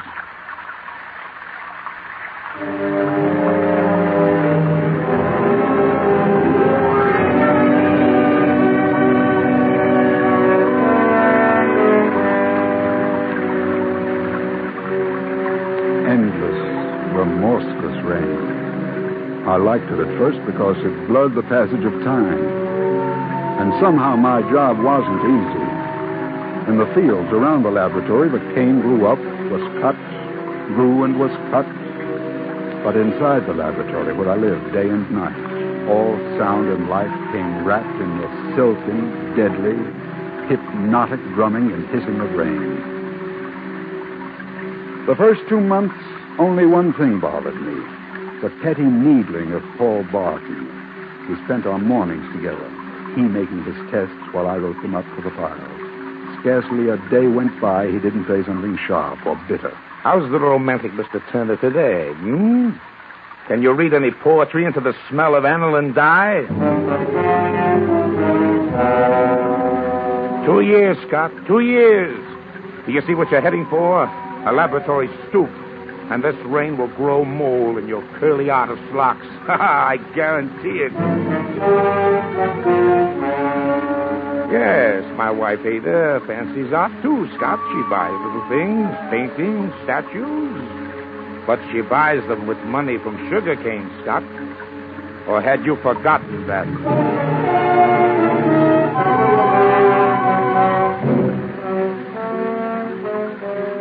I hadn't forgotten that. I hadn't forgotten Ada. A dangerous woman, and I knew how dangerous. I knew things about her he didn't know. That she liked destruction. And every time he lashed out at me, I knew more. That for her own destructive purposes, she was feeding him this hate of me, nurturing it with intention and care. Well, in the tropics, things grow fast. And Ada Barton's purposes grew fast. To pull flour. In the afternoons, when Paul was out in the cane fields, she began to visit me in the laboratory. He's right. You are getting a scoop. Close the door. And a squint. It definitely doesn't become you, Scott. Well, I thought you were going into Port of Spain today. Did I say that? Oh, I heard something to that effect. And so did Paul. The roads are swamped, and besides, something's wrong with the car. One of the wires. Oh. You wouldn't know which wire? Well, I don't know what it's for, but if it's broken, the car won't run. I know that. Mm-hmm. Must you keep working? It isn't very polite of you. This isn't a salon, Ada. And these cultures have to be put away. You know, Scott, this whole business of your bet with Paul shocks me a little. I'm sorry. I mean, it shocks me to see what he's doing to you. Well, I'm shocked to see what you're doing to him, Ada. Don't change the subject. Why do you put up with it? Why do you stay here? Isn't $50,000 an understandable motive to you? Not for a man like you. You must have another motive. Believe me, I haven't. I'm just that crass. Not even me, Scott? You might have been a motive. At first. Now I don't compete with Java, the gulls of Sicily. Look, Ada, why don't you give him a break? You don't mind taking his money. Why don't you take his terms, too? He doesn't ask much. Why don't you kiss me, Scott? Ada. Yes. Whose destruction, Ada? Destruction? Yes. Which of us have you marked to destroy? Paul or me?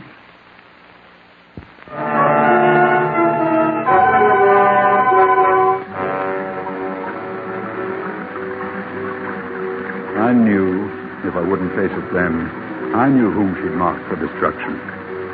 Because I knew a lot about what kind of woman she was. And it wasn't more than 6 months before she laid her cards on the table. $500,000, Scott. $500,000. And I'm his beneficiary. But if you'll wait, Ada, let me finish the 2 years. More than 18 months to go. I won't wait. But we'll have our money then. What? $50,000. Anyway, it can't be done. We wouldn't get away with it. You haven't even let me tell you how we can. When a man's insured for so much, his death is sure to be investigated. I know. I know, too. And an insurance investigator is thorough. He won't accept your grief, no matter how well you can act. He won't accept my being here. He'll find out who and why. He'll find out nothing that isn't on the death certificate. Listen to me. Darling, don't force me into Listen. this. Besides malaria, there are 2 diseases in Trinidad that kill hundreds every year. Typhoid and amoeba histolytica. My dear, please, all our lives... Paul's healthy, so he might recover from either one alone. But if he has both together... No, Ada, no matter how simple you make it, I won't... Now, you go to the hospital at least once a week for laboratory supplies. You must have seen where they keep specimens, typhoid microbes, amoebas. No, Ada, the risk... You won't gamble for these stakes. You'll be rich, Paul. You'll be with me. Scott, do you know where they keep the specimens? Ada, you remind me of something. Why don't you answer me? A spider spins a web. Scott. A male spider comes courting her. But before she'll have him, he has to catch a blue fly and bring it to her wrapped in his silk so that she can eat it alive. Scott. Then she accepts her mate. But the next day, she eats him alive. That's a horrible story. You don't really think that I... No.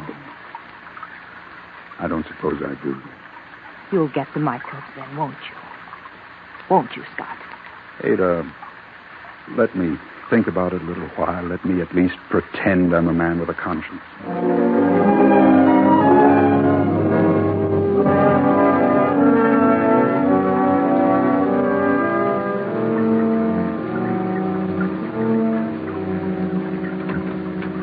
Scott. Oh, Paul, I wasn't expecting you this afternoon. I know. You were expecting Ada. Well, she's here, too. Hello, Scott. Hello. I just stopped by for a minute to tell you I have to go to Tobago. Tobago? Yes, I have a grinding plant there, and we're installing a new engine. I'll be gone about 2 days. I told Paul that Tobago in this weather... Yes, Paul, you're taking chances. I take enough aspirin to keep on the right side of malaria. I'll be all right. Yes, but there's other things. Typhoid... I've never known you to be so concerned before, Ada. Oh, Paul. Oh, if it weren't for certain other factors, my dear, I'd be crushed, believe me. What other factors? I don't want to be sordid, Ada. Surely I don't have to describe a situation you and Scott know better. What do you mean? All right. All right, we'll maintain the cultivated surface, if you wish. By the way, Scott, how do you feel now about our bet? Same as before. I'll win it. Yeah? Well, perhaps. Lately, I thought the whole thing was a mistake, at least on my part. Oh, you want to call it off? I didn't say that exactly. I tell you, we'll talk about it when I get back, the 3 of us. I may have a counter proposal. Paul, you wouldn't dare. All right, we'll talk about it. Fine. I'll be looking forward to it. Well, Ada? I think I'll sit here a while, Paul. It's so peaceful now that the rain stopped. It has stopped. I didn't notice. A truce. of false peace. He'll begin soon again. Well, goodbye then. Goodbye, Paul. Take care. You heard. You heard what he said. He's a little excited, ain't he? Didn't mean a thing. Don't be a fool. It means you haven't any choice now. There's always a choice. Well, yes. Now you can choose me with $500,000 or nothing. Not one red cent. But he didn't say he wouldn't pay. That's what he means. He hates us. Both of us. And his only weapon is his money. What a triumph for him to hoax you into slaving here for 8 months and then throw you out. Oh, no, he wouldn't dare. Don't you think I know him? You have to do what I say. How will you give it to him? The microbe. In his food. It'll only take a drop. Say in caviar, he's a pig for it, like he is about everything else. Caviar, highly seasoned with sauce. You really planned this? Somebody has to plan. Do you want to? No. Well, he'll be home day after tomorrow. He'll ask you to come to the house for tea, and I'll give it to him then so it will look like he caught them in Tobago. Ada, I'm not sure I can... I'm not... I am sure it's the only thing we can do. You love me, Scott. Now, will you get the specimens from the hospital? Will you? If anyone had told me that I could do... Will you get the specimens, Scott? All right. I'll get them this afternoon.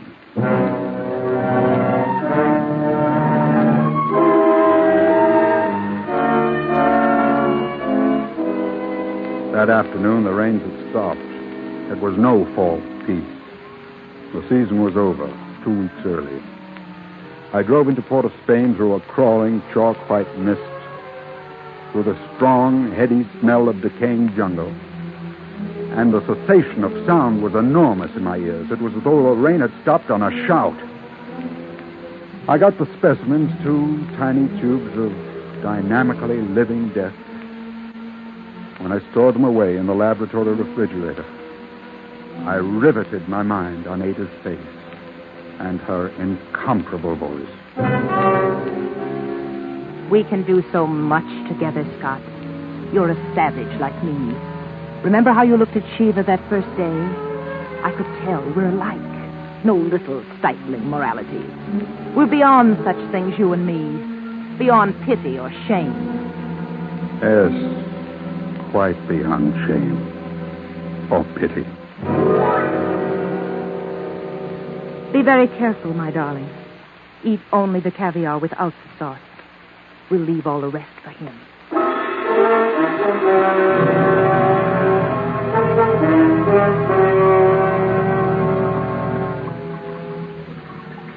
The afternoon Paul Barton came back, I walked to the house he was so proud of. There was still mist on the ground, but thinning fast. The dry season had begun. The only sound beside my footsteps was the last rainfall dripping from the giant trees and the hushed, mysterious voice of the jungle itself. Ada met me at the door. You can't possibly understand about her face. Vitality isn't the word. There is no word. Her face was the indestructible essence of life. When I saw her, there were no more doubts. She took me into the room where she kept the Hindu gods, where Paul was already sitting over his tea. Oh, hello, Scott. Come in. Well, you did invite me. Of course. But you surprised me again. You're punctual as well as tenacious. Help yourself to tea, Scott. I'll get the caviar. Thanks, Ada. I'm sorry I disappoint you so often, Paul. Disappoint me? By not conforming to your preconceived portrait of an artist. Oh, that's not where I misjudge. I had a preconceived portrait of the kind of man my wife thinks she wants. She wants a fool and a weakling. Paul, I won't sit here and discuss Here's the caviar. With sauce and without. New crackers over from England. Native pastry for you, Scott. You like sweets. Pull out that little table. Yeah, I'll do it. Thanks, dear. You're right, Scott. We won't discuss that. That's beside the point. We were going to discuss my counter-proposal. Oh, Paul, let's not have unpleasantness right away. You assume it's unpleasant, not for me. I just want to say I'm closing the laboratory. Push the crackers over, Ada. I'd like to hear your reason. Well, the research is no longer necessary, and I want you to leave Trinidad. You're worried about Ada, aren't you? Oh. We're dropping the cultivated surface, are we? Well, yes. Caviar and sauce. My wife prepares this very well, Scott. Yes. I wonder how well you know her. I know her pretty well. Now, you're thinking of the 50,000, of course. Oh, really, Scott, try this. Ada puts everything in it. Did I say something? Put it down. What? Put the caviar down, Paul. It's deadly. Scott, you fool. Yes. There's everything in it, including death, typhoid, amoebas. She prepared it very well. Ada, this... I'm going to kill you, Scott. I hadn't intended to just yet. I know. Oh, of course you'd have a gun. How many men have you killed, Ada? How many helpless, hypnotized men have helped you to kill and then have themselves died? How many husbands, lovers? How did you know? Oh, I'm not such a romantic figure, Ada. I came here with some previous knowledge of you. You see, I was sent here for a purpose. I didn't meet you by accident. But I didn't know what you'd be like. How much of a spell you and the rain could cast. But it's over, the rains and everything. Yes, I was sent to investigate because of all the insurance. An insurance man. How dismal. You don't deserve even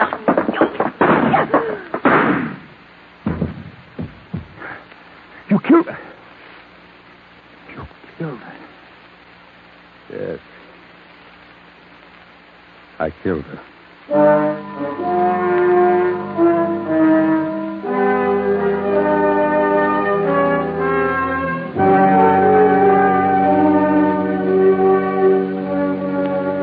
Yes, I'm haunted. I keep away from rain because she flourishes if it rains too long.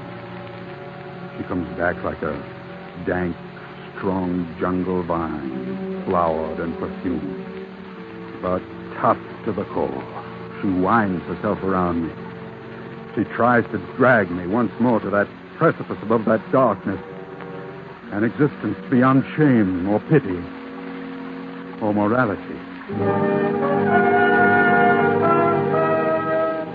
B.J. Cobb as star of The Bet. Tonight's study in Suspense. This is the Armed Forces Radio Service.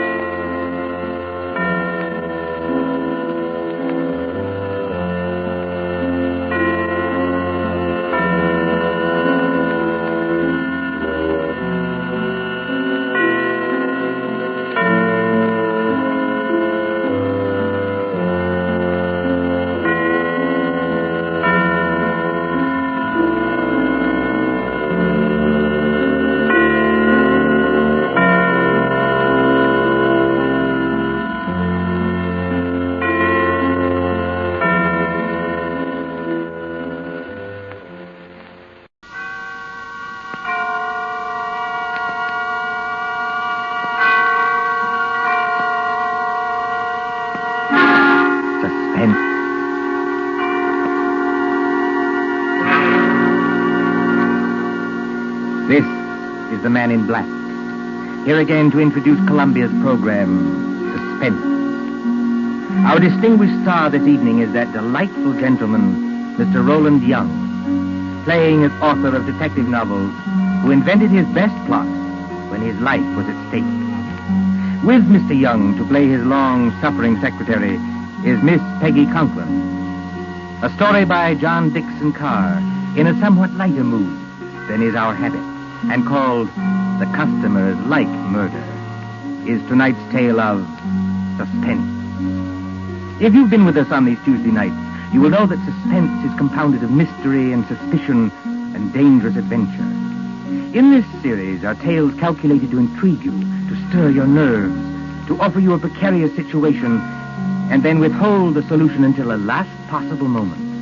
And so with The Customers Like Murder and the performance of Roland Young, we again hope to keep you in suspense.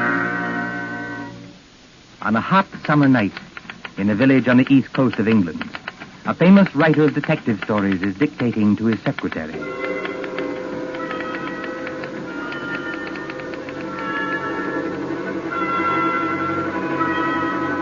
You have all heard of Mr. Gerald Hawkstone, celebrated author of Murder on the Woolsack, Aconite at the Admiralty, Who Shot the Prime Minister, and other thrillers which have held us past the midnight hour. You have followed the exploits of Pendleton King, diplomat detective. Gerald Hawkstone lives quietly a deal with his friend Dr. Roberts nearby in case he should need medical knowledge. And his pretty, if somewhat pert Canadian secretary, Miss Patricia Phillips. Gerald Hawkstone would be a happy man, even in wartime, if it were not for... You got all that, Miss Phillips? Yes, Mr. Hawkstone. Good. New paragraph. Yes, Mr. Hawkstone. At the head of the great banqueting table, comma, the Lord Chief Justice staggered to his feet, full stop. His face was a ghastly whitish color, and his eyes had become glassy. Is he drunk, Mr. Hawkstone? No, Miss Phillips, the Lord Chief Justice is not drunk. Sounds pretty cockeyed to me. For your information, Miss Phillips, the Lord Chief Justice has just been poisoned with curare because he discovered the identity of the master criminal. Is that clear? Yes, Mr. Hawkstone. But I wish you wouldn't do it. Do what? Well, in the last 4 books, Mr. Hawkstone, you have shot the Prime Minister, killed the Lord Chancellor with an axe, poisoned the Home Secretary, and blown up the First Lord of the Admiralty. Why don't you stop picking on the poor government and murder somebody else for a change? The Lord Chancellor, Miss Phillips, was not murdered with an axe. No, Mr. Hawkstone? Definitely no. He was beamed with the Great Seal and found dead on the Woolsack. And there's another thing, Miss Phillips. Whether you talk like this because of a dense vacuum in what we will charitably call your mind... Really, Mr. Hawkstone? Or whether you are really making out what you might define as hot cracks, I don't know. But I don't want any more of it, do you hear?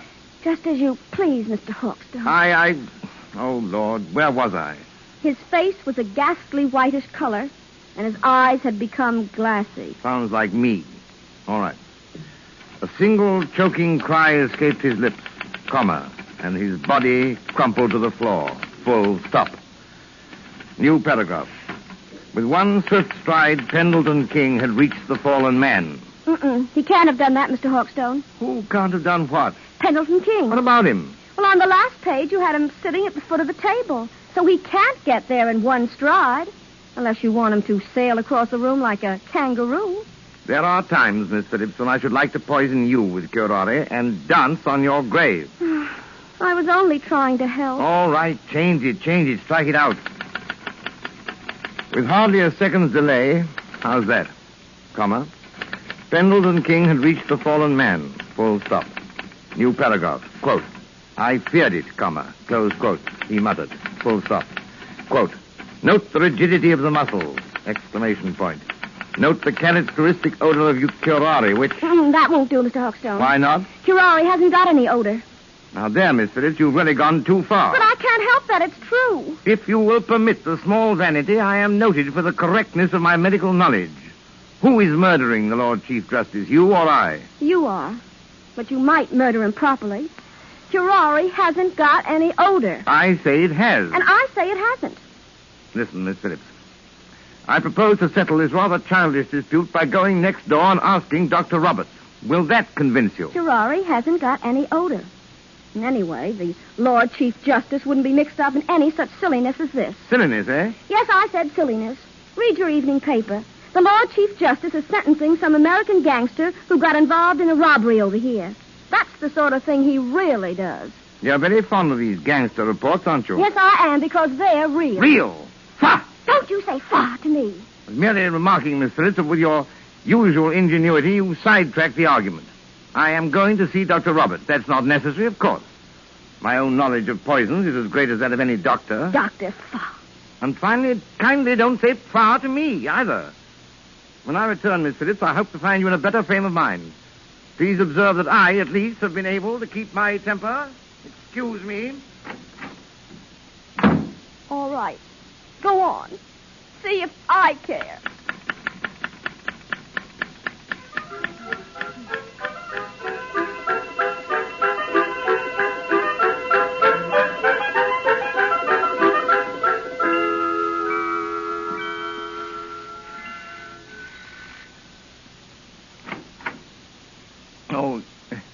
excuse me, but... Good evening, Mr. Hawkstone. Good evening, Mrs. Roberts. May I come in? Of course. Mind the blackout curtain. My, isn't it hot and stuffy tonight? Rather close, yes. Is the doctor in? I'm afraid he isn't, Mr. Hawkstone, but I expect him back any minute. Oh, out on a call? No, I'm almost certain he isn't, because that's his medicine case and stethoscope there on the table. I think he's just gone up the road to get some tobacco. Do you mind if I wait? Not at all. But you will excuse me if I run along. I promised Mrs. Anderson I'd drop in there. It's her neuralgia again, and I'm terribly late already. Don't let me detain you, Mrs. Roberts. Go right ahead. I'm afraid you'll have to wait in George's consulting room. I've got most of the house dark, so I could keep the windows open. You know which room it is? Yes, I could find it blindfolded. Oh, and I wonder if you take the medicine case and stethoscope and drop them in the consulting room. George is so careless, he lets them lie about anywhere. Medicine case? Stethoscope, yes. As a matter of fact, I've always wanted to hang one of these things around my neck like this. Look almost like a doctor, don't I? Good night, Mrs. Roberts. Good night, Mr. Hawkstone. See you later. Oh, so what I write is silliness, eh? And I don't know anything about poisons. And I call her Miss Phillips instead of Patricia. Ah, here we are. Where's that light switch? Good Lord. Come on in, Doc. Close the door. Who the deuce are you? You want to keep healthy, Doc? Just do what you're told. Come in and close the door. Is that by any chance a revolver you're pointing at me? Ain't no cigarette case. I'm warning you. Oh, I'm hanged. I've done it 1,000 times in stories, but I never thought... Don't drop that junk you're carrying either. You're going to need it, Doc, when you come along with me. Come along with you? Where? Just to see a guy, that's all. To see a... Oh, wait a minute. You don't think I'm the doctor? Now, look, Doc. I ain't got any time for gags, see? The boss says to bring you, so I bring you. There'll be a very sick man out there if you don't go. Yes, there'll be a very dead man out there if I do go. I tell you, old man, you're making a terrible mistake. Now, look, Doc. My name is Hawkstone. I live next door. I'm not a medical man, and I never... Somebody's coming. Miss Phillips. Now then, Dr. Hawkstone, just look here in the encyclopedia. So you ain't the doctor, huh? That's done it. Just a real old-fashioned kidder, ain't you? Now, you keep quiet, lady. You know it's good for you. I know you. I've seen your picture. You're Big Louie Miller. Pretty smart dame you got here, Doc. Listen, Mr. Hawkstone. Take it easy, Miss Phillips. Big Louie Miller and Slaps Kelly. Slaps Kelly is the gang leader. Well, we're supposed to be friends of this gangster who's on trial in London now. But I hadn't heard they were in England. No, lady. Neither is anybody else. Nowhere for it. Who is this dame, Doc? Your nice? No, she's my secretary. She doesn't know anything about this.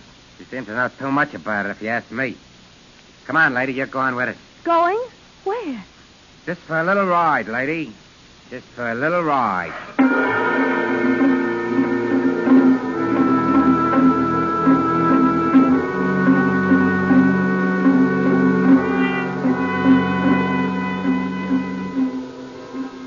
Far out from the village, in flat and miry swampland where pools of stagnant water gleam under the moon, stands the old Rutherford house. It is a desolate place, on the track of Field Marshal Goering's bombers when they crossed the coastline. But there are no searchlights here, and no guns. Only the heat on the glimmering marshes and the decaying, weather-boarded house as a motor car approaches.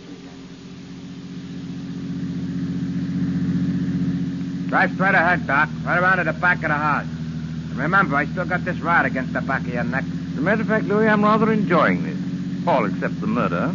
What murder? We ain't gonna bump anybody off. Maybe not you, old boy, but I am. Just wait till I get at your patient. I don't see how you can joke about this. I'm not joking, Miss Phillips. If Louis won't tell us what's wrong with the patient... Never you mind the patient, Doc. You just drive around here. Here, whoa. So... Right here. Oh... So this is the enchanted castle, eh? Climb out of here and walk ahead of me over to that house. Come on, Miss Phillips. That's right, lady. You too. Come on. Hey, hold on, Doc. Grab a can of this cleaning fluid here. You can help me carry it in. Cleaning fluid? Yeah, there's 2 cans of it. If I can carry one, then I need my other hand for this ride. Come on. We ain't got all night. Get it out of the back seat. Professionally, this is a little out of my line of duty. What do you want with the cleaning fluid? The boss's suits get all messed up, so I clean them for him. I play nursemaid and everything around here. Come on now, straight ahead. Stop asking questions. You got this place blacked out, Louis. If the police don't get you, the air raid warden will. Forget it, Doc. We got this place so sealed up, you can hardly breathe inside. In here? That's right, lady. Go ahead. I'll close the door. I can't see, old boy. Which way? Here. Set that can down and follow me. You too, lady. Right here, where the curtain's hanging over the door. Now, I want you to meet the boss. So I open the curtain like this. Howdy, Doc. Come right in. Glad to see you. I've been expecting you. Glad to see you, old man. I imagine you're the celebrated Mr. Kelly. That's me, Doc. Slats Kelly to you. Glad to see you taking this nice and friendly. Louis, what's the idea of bringing in the dame? I couldn't help it, boy. No? She says nice, see? She was with him, and she knew who I was. She did, eh? I don't know anything. All I want to do is to go home. That's all right, sister. You'll go home all nice and friendly. As soon as I've had a little talk with the doctor. A talk about what? Well, we're not what you might call comfortable here, Doc. Well, we've got flashlights, canned food, plenty of liquor, portable radio that works on a battery. So we managed to get along. You know what I mean? I said a talk about what? Well, that's it. That's what I'm going to tell you. We pulled a snatch, see? You pulled a snatch? He means they kidnapped somebody. That's right, sister. You speak English. May I ask who was snatched? Well, I'll tell you, Doc, because it'll hand you a big laugh. The guy we snatched was the big shot you call the Lord Chief Justice. You snatched the Lord Chief Justice? We sure did, Doc, and his clerk, too. They're in the room right over there. Shut your trap, Louis. I didn't mean nothing, Butch. I was only trying Did you hear me say shut your trap? Okay. But, look here, what was the idea behind this snatch? Well, I'll tell you, Doc. We got a pal, see? Well? Dominic Forelli, his name is. He's up on a grand larceny rap, and Forelli don't like Blimey jails. He don't like 'em at all. Besides, the dirty little rat owes me 14 G's. So what do? Snatch the Lord Chief Justice, apparently, but why? Because the mouthpiece back home tells me long ago that a man can't be sentenced except for the judge that tried him. And the Lord Chief Justice is the judge who tried Dominic Forelli, is that it? That's right, Doc. But it ain't the main thing. This Chief Justice is a pretty important guy, see? So what do? We write to the cops and say, now, look, we got the old bird in a place where you'll never find him, and if you want to keep things nice and friendly, just spring Dominic Forelli. Spring him? Turn him loose. Sure. Spring Forelli, and you'll get the old judge back in one piece. If you don't do it, you'll get him back with his head as full of holes as a Swiss cheese. And we're not kidding. This is horrible. I can't stand it. Take it easy, sister. Take it easy. You know, Slats, I admire you tremendously. You do, Doc. Why? Because you've invented a crazier idea than I ever did. Just what do you mean by that crack, Doc? You don't honestly think the government will make a bargain with you? I sort of think they will, Doc. I sort of think they will. But what if they don't? It'll be just too bad for a lot of people. You know what I mean? Well, wouldn't I like to give that judge a going over? Louis got a sort of a grudge against the old guy, Doc. Well, wouldn't you have? Louis' temperamental, see? He gets bored easy. So he says to the old guy and his clerk, he says, can you play poker? He just says, sure. So they play poker from 6 in the evening to 5 in the morning. And what do you know? If the old judge don't win all Louis' dough. They rung in a cold deck on me. That's how they done it. They're a couple of crooks. Are you accusing the Lord Chief Justice of playing poker with marked cards? He won my dough, didn't he? Shut up, Louis. Okay, boy. Not that I blame Louis much. The things I've had to take from that judge. Well, that's where you come in, Doc. I was just wondering about that. Which of one of them is... Hurt? There's nobody hurt. Not yet. Then what the devil do you want with me? I want them kept quiet so they don't keep trying to escape. We can't get tough with them, not until I get Forelli and my 14 G's. And I want you to give them a hypodermic or something that'll keep them out cold for 2 days. Can you do that? Why, yes, I don't know. I suppose I could. Mr. Hawkstone, for heaven's sake, be careful. Now, what do you use to dope them? Well, under the circumstances and considering all the factors involved, I think I should use morphine. Well, have you got any morphine in that black satchel? Oh, yes. Plenty of morphine. I always go about equipped for these little emergencies. Well, then open the satchel. Come on, open it. Well, there you are. Dozens of little bottles, anyway. Now then, Doc, which one of them bottles is the one that has the morphine in it? The fact is, Slats... Come on. Which one is it? Listen, boss. Louis, how many times do I have to tell you to shut up? Yeah, but it's the midnight news. The news on the radio. You said you wanted to hear it. It's after midnight now. Why didn't you tell me? It's all right, boss. I switched the radio on. Well, then keep quiet, all of you. A couple of seconds now, you're going to hear some mighty sweet news. I wonder. So do I. Quiet. Hey, that's us, ain't it? The kidnappers, stated Superintendent Hadley of the CID, seem to entertain a belief that no sentence can be passed on a criminal except by the judge who tried him. Whatever may be the law in certain American states, this is not the case here. Dominic Forelli, alias Dominic Stevens, was today sentenced by Mr. Justice Stoneman to 14 years hard labor and this evening entered Dartmoor prison. Why, that One moment, please. double-crossing lawyer told me... Take it easy, boy. Look Take at it Fat easy. Kelly. He's as white as a ghost, and his mouth is twisting back as though... Here is a bulletin just received. Scotland Yard flying squad cars, assisted by the constabulary of a county which for obvious reasons cannot be named, are closing in on the two kidnappers, believed to be men already wanted in the United States for murder. That's us, Will anyone who has any further information about these men, whose descriptions follow, communicate with New Scotland Yard, telephone number Whitehall 121... Wait till I get my hands on it. That's all right, boss. Everything's all right now. I turned it off. Can't do more than turn it off, Louis. I'll fix that thing. Hey, what are you going to do, boss? Hey, don't bust the radio. Hey.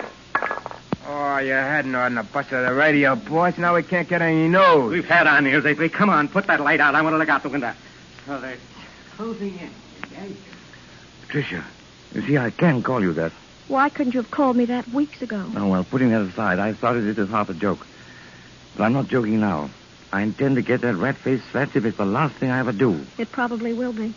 But how are you going to? Trust Pendleton King, my dear. He's got out of worse scrapes than this. 14,000 bucks gone. And the cops on our tail while we stand here yapping. You heard what that radio said, Louis. Yeah, I heard it, all right. Look, boss, we better lamb out of here while it's Sure we time. will, Louis. Before we go, we settle things with the old guy in the other room. You can't get away with it, Louis. This is England. They'll hang you. So what? We got a murder rap to face in the States, ain't we? And I just as soon hang as fry. What about you, Louis? You said it, boss. Let me take this rod of mine, stick it against the back of the old guy's neck, and... No. No rods. That's too easy. Easy? Sure. One slug and it's all over. This guy rates special treatment. And that's where the doctor comes in. You know anything about poisons, Doc? I know a good deal about poisons. The customers like murder. What's that? Oh, nothing. Just a slogan in my profession. Look, Louis, do you remember the time Johnny Presco was running the old 3rd Avenue Social Club? Yeah. And Mike Delaney talks out of turn? And they feed him some white stuff called strychnine? Oh, yeah. And sit around and light cigarettes and watch him die. It took 4 hours, Doc, and you could hear the rats screaming as far as 81st Street. Now, wait a minute, Slats. You can't... I can't, huh? We'll see. You got any of that white stuff, Doc?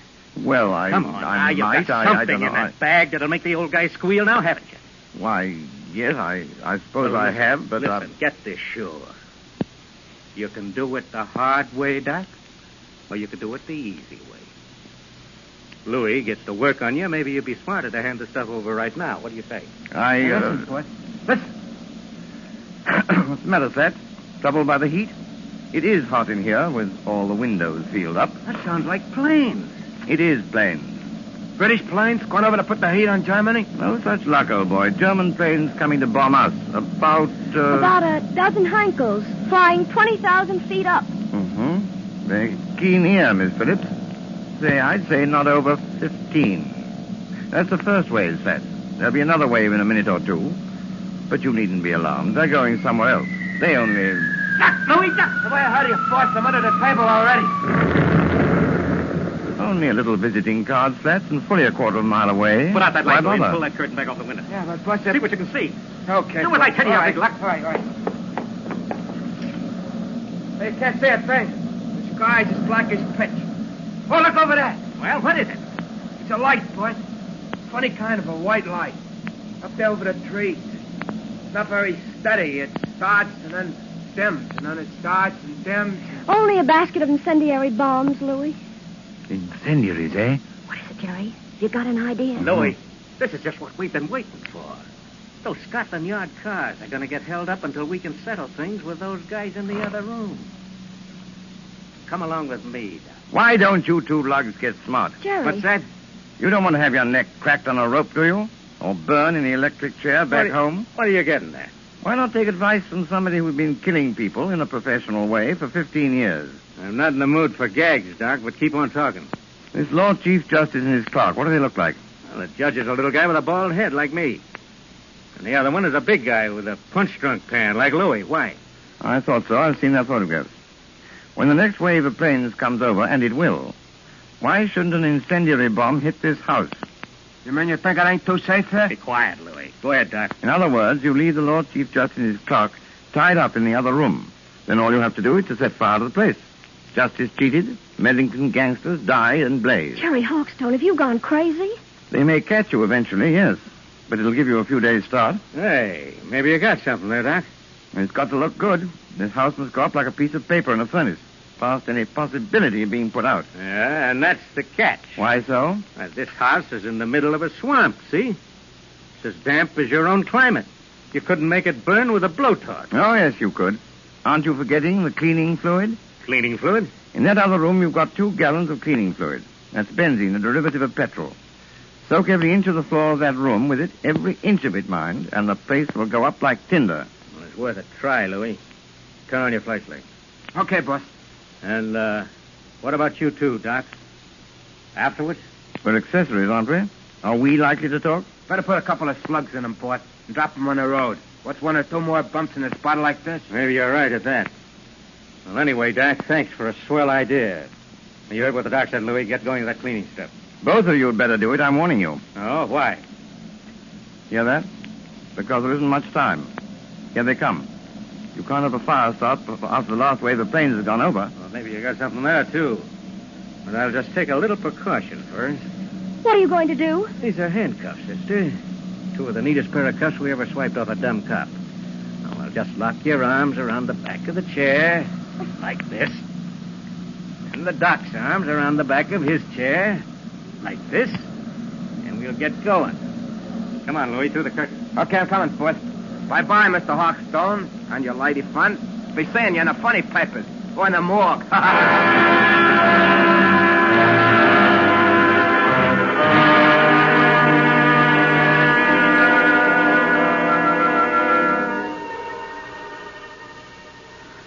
It won't be long now. They must have everything in there soaked with that benzene by now. Jerry, I know you can't be completely crazy. Many thanks, my dear, for the qualification. You're right. They have soaked the place with benzene. And if they strike a match before... I know you've got some kind of a scheme, but do you think it'll work? I don't know, my dear. I thought of it once for a story. Oh, you and your story. Me and my stories, as Louis will put it, may save our hides yet. But suppose it doesn't work. Then we're done for. What are you trying to do? There's a place you missed, boss. Yeah, I got Listen, Tricia. It's not working. But it's got to work. What's got to work? 5 minutes. Must be at least that. They've been pulling out that benzene an inch at a time all over What's that? What's the matter? Listen. What's that? What's the matter, you big lug? Can you stand up? Something's got me, boss. It's working, Patricia. I think our friends are licked. No, they're not. Slaps is coming back. What dirty trick are you trying to pull, Doc? What's the matter with Louis? What's the matter with me? You've lost the game, Slats. You're finished. Oh, I'm finished, am I? It's the benzene fumes, old man. To pour out a lot of cleaning fluid in an airtight room like that one is practically certain death. You know, Slats, you ought to learn more about crime. No, you won't, Slats. You can't reach your gun. The fumes have got you. You can't move your arms or legs. Your eyesight's going. In 1 second more, you'll be... Got him. Dead to the world. You mean... It worked, Patricia. It's practical. It worked. Are you trying to tell me that you've killed those 2 men? Not necessarily. Listen. That sounds like cars. Probably police cars. We're just about to be sensationally rescued, just like fiction. Jerry. You two. Come on out of there. Come on in and get us, you lug. Don't talk like Louis or we'll get a bullet through the head yet. Yes, that is a thought. We're prisoners. We're victims. This way, please. It's a sergeant, and I was never so glad to see a uniform in my life. Here now. What's going on in this place? Louis Miller knocked out in that room? And blimey, if it's not Slats Kelly knocked out in this room. Just a couple of mugs I polished off, Sergeant, all in the day's work. You mean they're dead? They'll be all right if you drag them out in the open air. Oh, I recognize you. You're the rider who was kidnapped tonight. Yes, and you will find the other snatches in that room. But first of all, have you got a key that'll unlock regulation police handcuffs? I certainly have, sir, and I'll get you loose in a jiffy. Never mind me, Sergeant. Never mind my handcuffs. Get this lady free. She's the one I'm concerned about. You know, that's awfully kind of you. It's something practically chivalrous. Chivalry, my eye. There you are, young lady. Have you got your notebook and pencil in that handbag? You don't want me to take dictation now? The true artist, madam, takes no account of time or place. Are you ready? Yes, Mr. Hawkstone. Well, you admit now that my plot is practical. Yes, Mr. Hawkstone. Now then, The Income Tax Murder by Gerald Hawkstone, Chapter 1. But, Mr. Hawkstone... Just as Big Ben was striking midnight, a hooded face looked into the window of the luxurious study occupied by the Chancellor of the Exchequer. Full stop.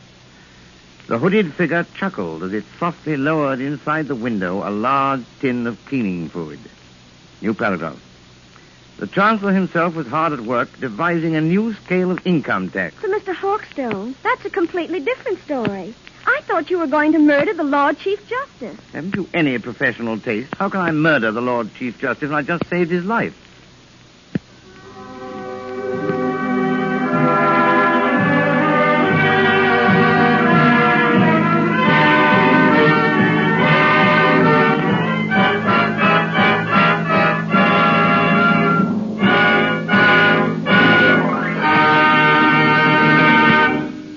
And so ends The Customers Like Murder, starring Roland Young with Peggy Conklin. Tonight's tale of suspense. This is your narrator, the man in black, who conveys to you Columbia's invitation to spend this half hour in suspense with us again next Tuesday, same time, when our story will be The Dead Sleep Lightly.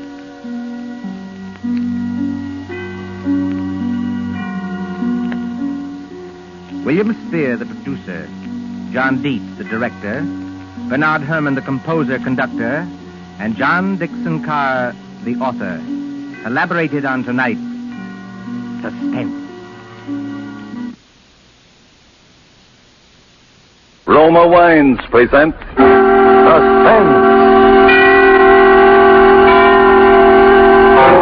Tonight, Roma Wines bring you Miss Nancy Kelly and Miss Kathy Lewis in Dark Journey, a suspense play produced, edited, and directed for Roma Wines by William Spear. Suspense, radio's outstanding theater of thrills, is presented for your enjoyment by Roma Wines. That's R-O-M-A, Roma Wines. Those excellent California wines that can add so much pleasantness to the way you live, to your happiness in entertaining guests, to your enjoyment of everyday meals. Yes, right now a glassful would be very pleasant, as Roma Wines bring you Nancy Kelly and Kathy Lewis in the premiere of Lucille Fletcher's radio play for two actresses, Dark Journey. Tonight's study in Suspense.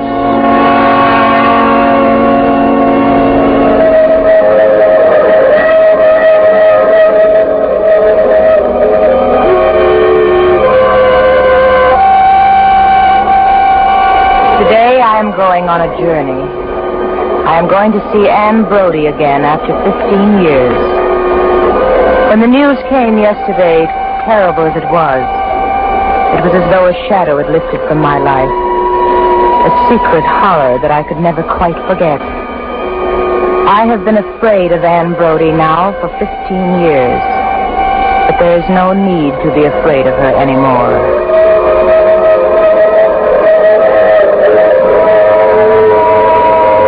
Secret has been locked in my heart together with all shameful, horrible things. That I've never gone on a journey like this one, but what it comes back. There have been times when I couldn't bear the whistle of a train flung out long and mournful over the lonely countryside. I couldn't bear the smell of a day coach, the feel of the plush seats, the rattle and bustle. Only because everything came back. Every detail of that long and terrible weekend we spent together 15 years ago.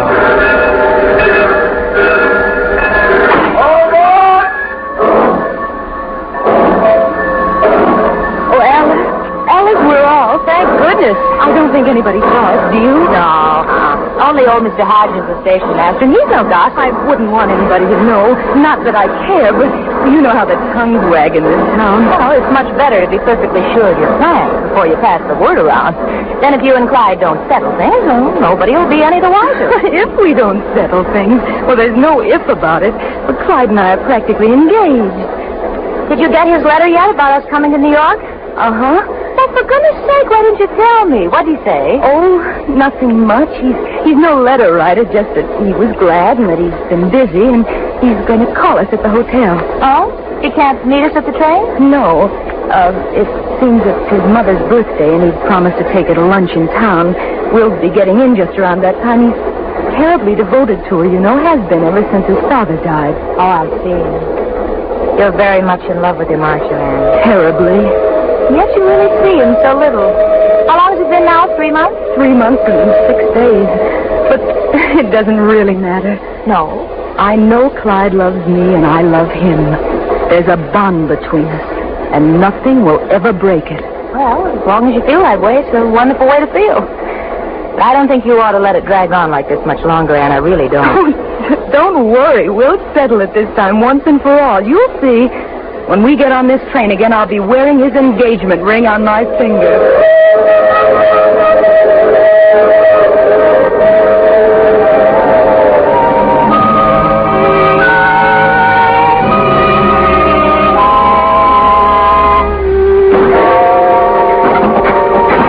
Well, doesn't anybody ever open a hotel window? 3 o'clock. Thought he'd have called me by now. No, he's probably tied up with his mother. Come on, let's go down to the drugstore and have a sandwich. Aren't you just starved? No, I don't feel hungry. You go, though.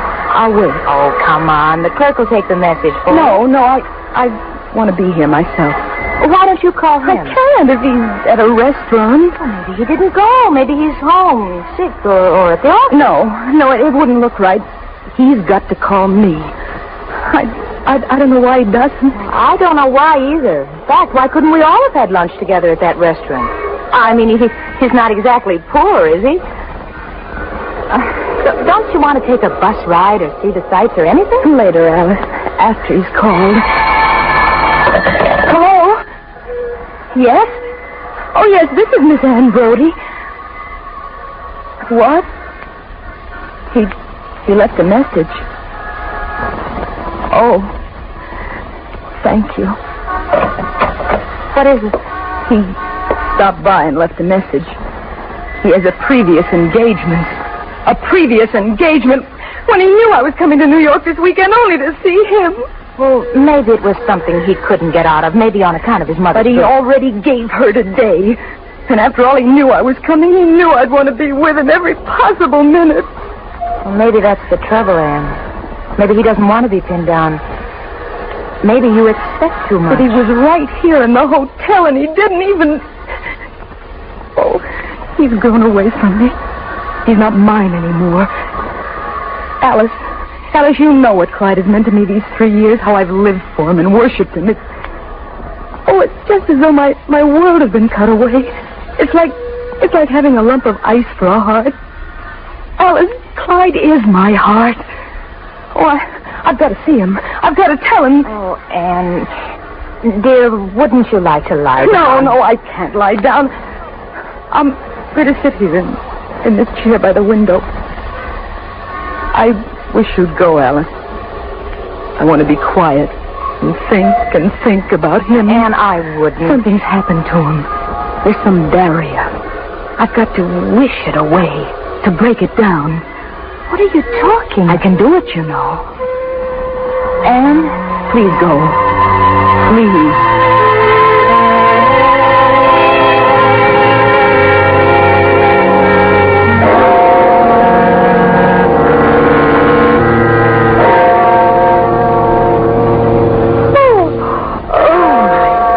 Don't tell me it's 9 o'clock. I didn't mean to sleep so late. We better get up and get breakfast. Alice, what am I going to do? What am I going to do? He hasn't called me. I haven't slept. Why don't you call him, Anne? Call him and have it out with him once and No, I couldn't. Well, maybe there's something bothering him. Maybe it's some family situation. After all, his mother didn't have lunch with you yesterday. Maybe there was a reason. What reason could there be except that she didn't want to meet me? She doesn't want him to marry anybody. She wants them all to herself. Well, isn't that enough to upset any fellow? Oh, come on. We'll get to the bottom of this thing. What's his number? I'll get it for you. I haven't his number. I never called him at home. But his address is 3254 Sunset Drive, Riverdale, New York. 3254 Sunset Drive, Riverdale, New York. Hello. Hello, operator. This is room 351. We want to put in a call to Riverdale, New York. 3254 Sunset Drive, Riverdale, New York. The name is Dexter. Mr. Clyde Dexter. Will you get it for us, please? What did she say? She's looking it up. There it is. She's ringing. Here, you better take it now. Oh, no. No, just 1 minute. 1 minute. Let me get my breath. Let me think of what I'm going to say. Hello? Is this the Dexter residence? This is Miss Ann Brody speaking. I wonder if I might speak to Mr. Clyde Dexter, please. Thank you. Clyde? Oh, Clyde, this is Ann. Oh, I'm fine, thank you. Oh, Clyde, I've been waiting here at the hotel for you to call, and Alice and I have to spend the morning out, and we thought we'd better let you know we wouldn't be in just in case you wanted... Oh, yes, Clyde, I know you said you had a previous engagement, but I thought... Well, you see, Clyde, I'm only going to be here today, and we get to see each other so little, I was wondering... What's that, Clyde? Yes? Yes? Well, no, I didn't. What did you say, Clyde? I didn't understand. You're what? Oh, Clyde. Oh, Clyde, it's not true. It can't be. But, Clyde, But, Clyde, you can't do this to me. I've considered myself engaged to you. Anne, give me that phone. No. Oh, no. I just want to say goodbye to him, please. No. Anne, don't look that way. What did he say? He told me he's engaged to marry a New York girl this September. Oh, Anne. Well, he just isn't worthy of you. He couldn't have been if he treats you like this now. I love him. I love him. I'll love him till the day I die. Anne, I'm sorry. Oh, please, Alice, please, don't talk. Don't come near me or go away, will you, just for a little while? No, I won't leave you. I can't leave you when you look like that. Go away, I said. How do you hear me? Go away. I want to be alone. I want you to go away. I have work to do. Work to do. I'm going to will him to come back to me. I'm going to make him come to this hotel through heaven and hell, and they're dragging him away from me. Oh, Anne. I can do it. I've done it before. I've made him write to me. I've made him call me up out of a clear sky after months and months. I willed him to speak to me the very first time I saw him when he was just a stranger. I willed him to give me his fraternity pin last year at the spring dance, and I can do it. I can do it. If only I try hard enough, and if you're absolutely quiet. Clyde.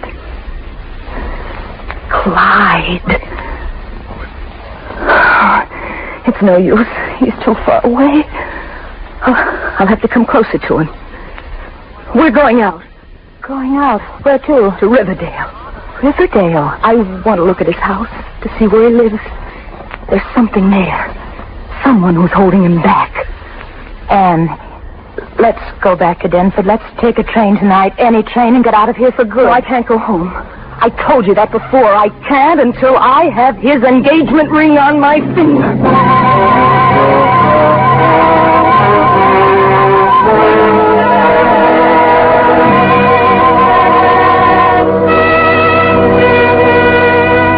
Suspense, Roma Wines are bringing you Nancy Kelly and Kathy Lewis in Dark Journey by Lucille Fletcher. Roma Wines' presentation tonight in radio's outstanding theater of thrills, Suspense.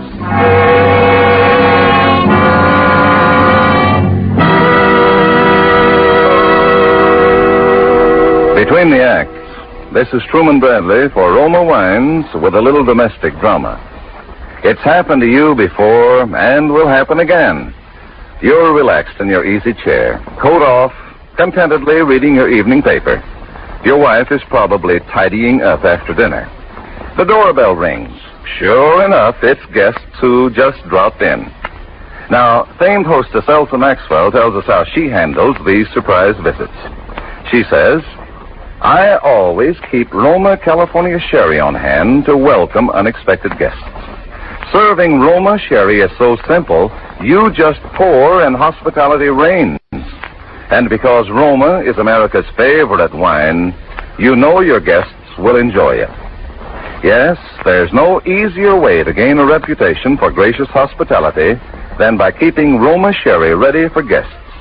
And Roma, America's taste favorite, the wine more Americans prefer, costs no more than ordinary wines. So make a note to get mellow, golden amber Roma Sherry tomorrow. Once you try the tempting fragrance and intriguing nut-like taste of Roma Sherry, you'll always ask for Roma. That's R-O-M-A, Roma Wines. Remember, more Americans enjoy Roma than any other wine. And now Roma Wines bring back to our Hollywood soundstage Kathy Lewis as Alice and Nancy Kelly as Anne in Dark Journey, a play well calculated to keep you in suspense.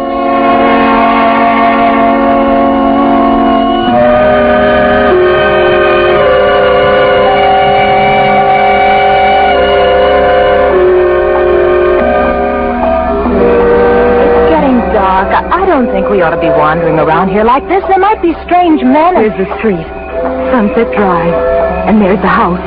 I've seen pictures of it. I'd know it anywhere. Anywhere.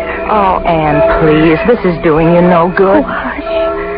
I've dreamed about that house, dreamed of myself and him living in it together. I've dreamed of our children playing on that lawn and the sound of music inside and our car standing outside. But it wouldn't mean a thing to you, Anne, if Clyde didn't love you. I've dreamed of the years we'd spend together. I even named the children Clyde Jr. and Peter and Charlotte. That's his mother's name. I never liked it, but I was going to call one child that just to please him. And now, what have I got? Nothing. Nothing. It's gone. Come on with me, Anne. Oh, there's a light going on upstairs. Suppose it's his room. I wonder if he's home. Clyde. Think of me. Come back to me. Oh, love me, Clyde. Love me. Love me. Don't, Anne, don't. Somebody might hear you. The shadow at the window. Oh, it's Clyde. Oh, no. No, it's someone else. It's a woman. A gray-haired woman. Oh, it's his mother, Alice. Clyde's mother. I don't think he's home, Anne. Let's go back to the hotel. No, I want to see her. I've heard so much about her. She always turned her nose up at me. He never admitted it, but I knew. He was the only son, and she thought there wasn't anybody good enough, and he was always under her influence, just believed everything she said. I could tell the way he talked. It was always mother says this and mother says that. I bet it was she who turned him against me, who picked out that New York girl. Oh, Anne, please, come on. You're just tearing your heart out. She's up in his room now. She's straightening his things. She's happy up there. She doesn't care that she's made me miserable. Oh, I can feel it now, Alice. I can feel the barrier in my heart. Something's coming. Let's go. We're doing no harm. We can stare, can't we, if we wish? Come on. Come on, we'll walk past the house. We'll get fire. We'll go up and ring the bell. And then when she comes down to answer it, we'll ask, is Mrs. Clyde Dexter at home? And then when she asks us who we mean, we'll laugh at her face. Oh, Anne, you're just beside yourself. Yes, I am beside myself because I feel it, Alice. He's lost to me as long as she's up there. Oh, I can stand here, out here under the trees, trying to reach him with every bit of soul I possess, but as long as she's there, as long as she's alive, he'll never be mine again.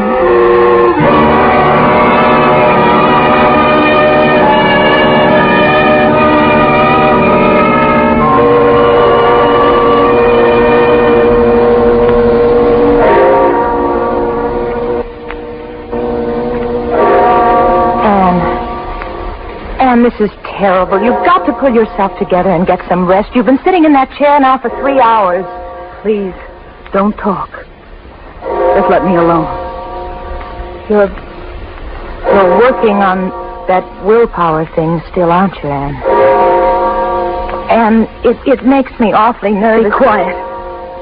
It's coming. Something's coming. Something's going to happen. I feel it all around me. I'm going to get a doctor if you don't shut. I feel it. I feel something. You're just as white as a sheet. You're shaking all over. I absolutely refuse to let this go on. Do you hear me? You get into bed. No. Let me take off your shoes. No, leave me alone.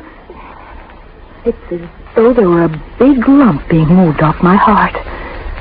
As though the ice inside me were going. As though I could cry at last. Oh, it's happened.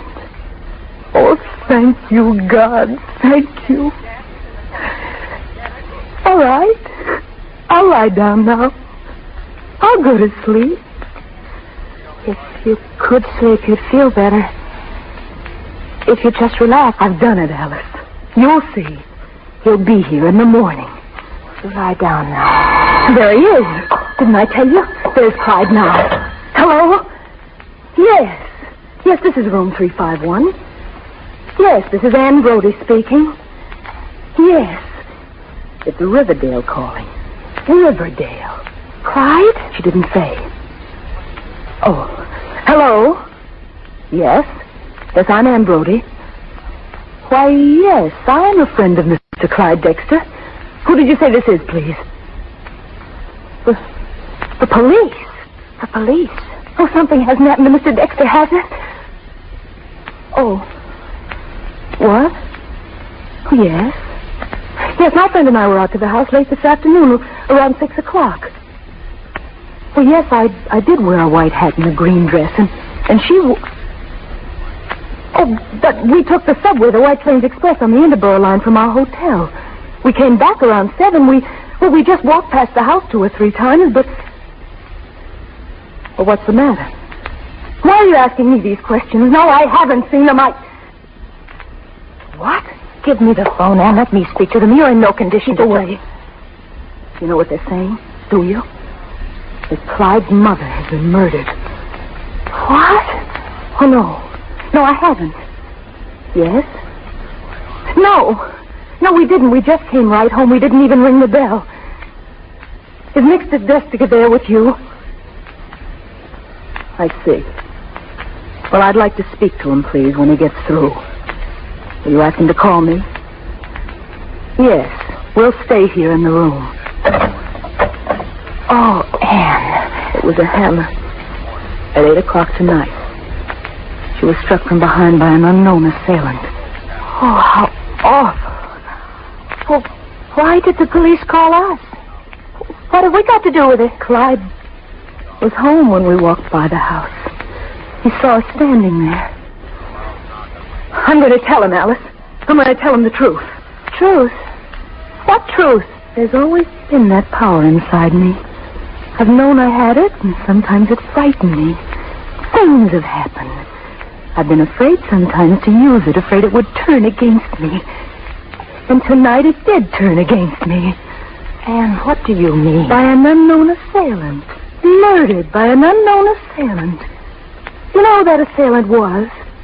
It was me. Anne, are you crazy? You were up here in the room every minute. I was up here in the room, but I was wishing she were dead.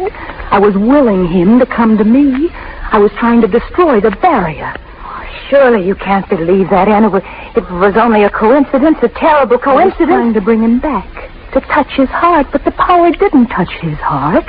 His heart's like steel against me. It struck his heart and glanced off and struck her dead. Anne, please, you're talking like a little... But you don't understand. People like you can't understand. People like you... But there's violence to will. To store it up takes years. To send it out of yourself is like sending a powerful hand with fingers. Will can't kill somebody, Anne. Not pure will. The body is one thing, the mind's another. Mrs. Dexter is physically dead. Her heart stopped beating. There was a blow. Somebody real, somebody human did that. She was struck from behind. She was alone in the house. They said the doors were locked. She had no enemies. It came out of nothing, and it went away again. Oh, I never dreamed. I didn't want it to happen that way, but it's getting beyond me. It's assuming forms and accomplishing ends I don't plan. It's turning against me, Alice. Turning against me. Do you think a police court will believe you? You'll only confuse the testimony. You'll only hurt Clyde. Oh, Will, you talk about the power of your will. Did you have any real power these last 2 days? Did it bring Clyde to this hotel? Did it make him love you or even call you up? Yes. Don't you touch him. I won't let you speak to him. Get away from that phone, Alice. Do you want to get us in trouble? Do you want us to go to jail and spend weeks in court? He'd put you there. He wouldn't care. Get away from that phone, Alice. I don't believe you, do you hear? I think you're mad. You're mad as a hatter. Get away from that phone. No! Anne, you'll ruin your life. You'll fall into suspicion, and people will always think you had something really to do with it. You'll end up in an asylum. The whole world will know he jilted you. What are you going to say to him? He must be half beside himself as it is. He'll never believe you. What? All right. Thank you, Alice. You see? It is there, isn't it? I made you do what I wanted. And I can make anyone. Hello? Hello, Clyde. Oh, Clyde, darling, I just heard the terrible news. How terrible for you. I'm so sorry. Yes, Alice and I were out there this afternoon. We came by to say hello, but we got cold feet and came home. Oh, no, Clyde. No, we didn't. Not a soul. Oh, yes, my darling. I understand how terribly broken up, and my heart goes out to you. Oh, I will, Clyde, dearest. I will. I'll be right over. I'll help you in any way I know. Goodbye, Clyde. Anne, you didn't tell him. You're not going to tell him at all. No. Why should I? He's mine now.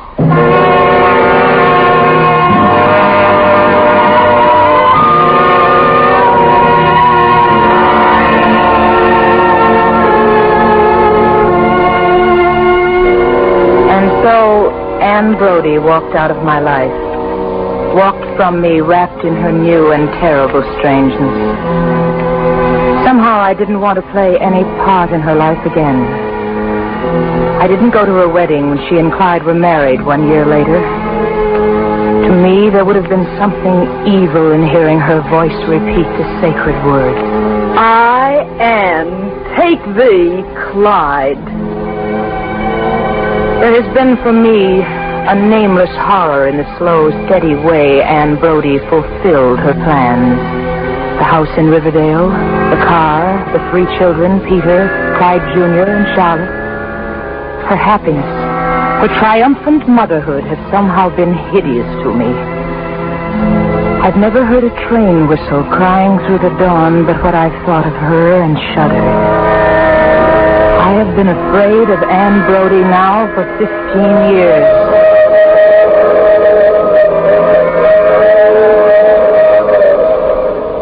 Today, I know I've been a fool.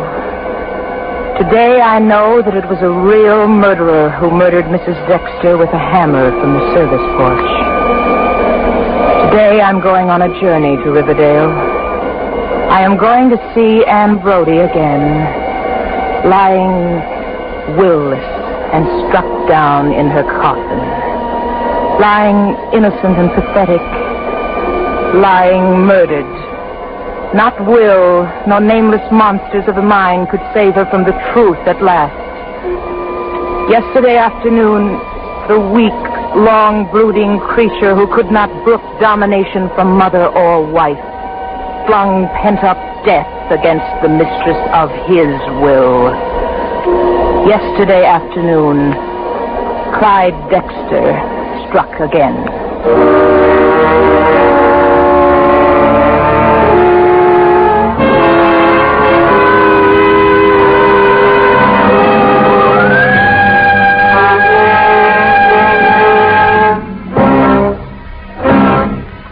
Suspense. Presented by Roma Wines, ROMA, made in California for enjoyment throughout the world. This is Truman Bradley for Roma Wines with a tip on how to win praise and increase dining pleasure. Today, millions of clever homemakers are enjoying dinner table compliments by giving everyday dishes tempting new meal appeal. Here's the secret.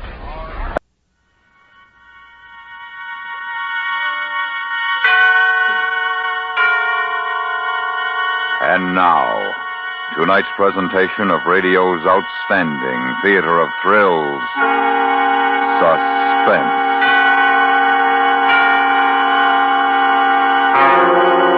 Tonight, we bring you a story about a man whose name was synonymous with death. We call it The Groom of the Ladder. So now, starring Hans Conried, here is tonight's suspense play, The Groom of the Ladder.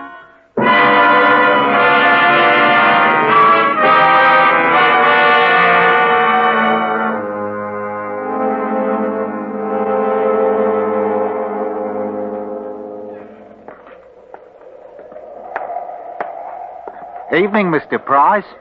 Evening, William. Oh, it's cold enough. Hard day for you, Mr. Price? Well, I must say I'm fair wore out. What you need is a bit of the old warming for the cockles. True. It's cruel work for a man in this weather. You hop down to the Blue Ball, Mr. Price. Have yourself a dollop. Oh, I thought of that, but I happen to be a little short of funds tonight, William. I wonder... Oh, have one for me, Mr. Price. Oh, that's very nice of you, I must say, William. Very nice. Good night. Good night, Mr. Price. My kindest regards to your wife, Mr. Price. Thank you, William. Ooh, what a dirty dog. I hope they give him what for at the Blue Boar.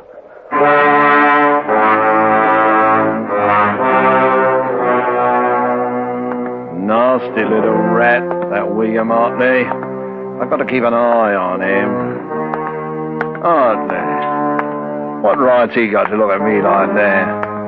I know what he's thinking. Get my job. If a chance of that, I'll see him turned off first. God, I got a thirst. Should go home, I suppose. Let her be grousing out of all neck. Oh, let her grouse. I got me rights. Blue Ball for me.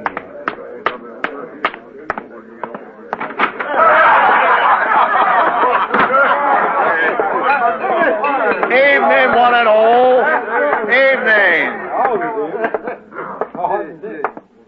Evening, Mr. White, Mrs. White, Mr. Lowe.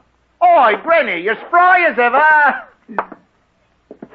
Hey there, what's this all about? Somebody dead?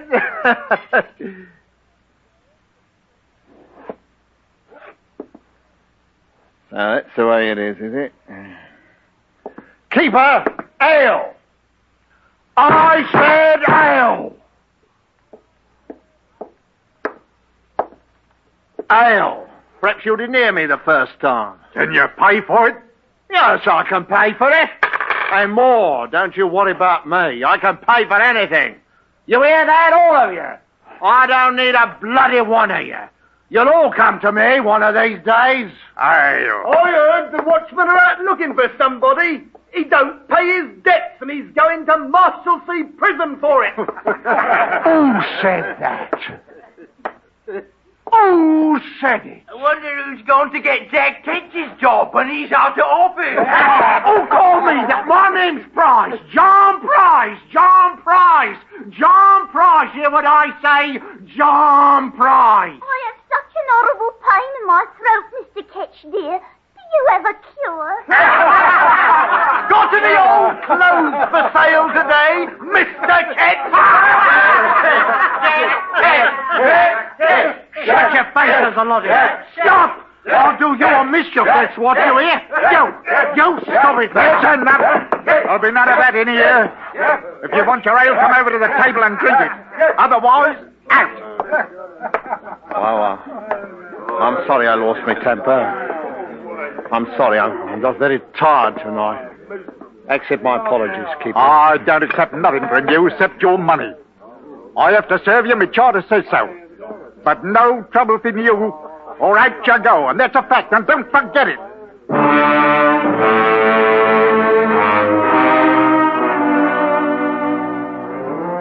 Why do they do it? Why, it's always like this. Either they don't say a blinking word or behave in that awful way. Can't they understand? I'm just like anybody else. I do my job, same as anyone. Gets lonely. A man sitting by himself, swilling ale, all by himself. Wish I had some money. I mean, some of the actual, not coppers. Oh, I'd have friends then, lots of them.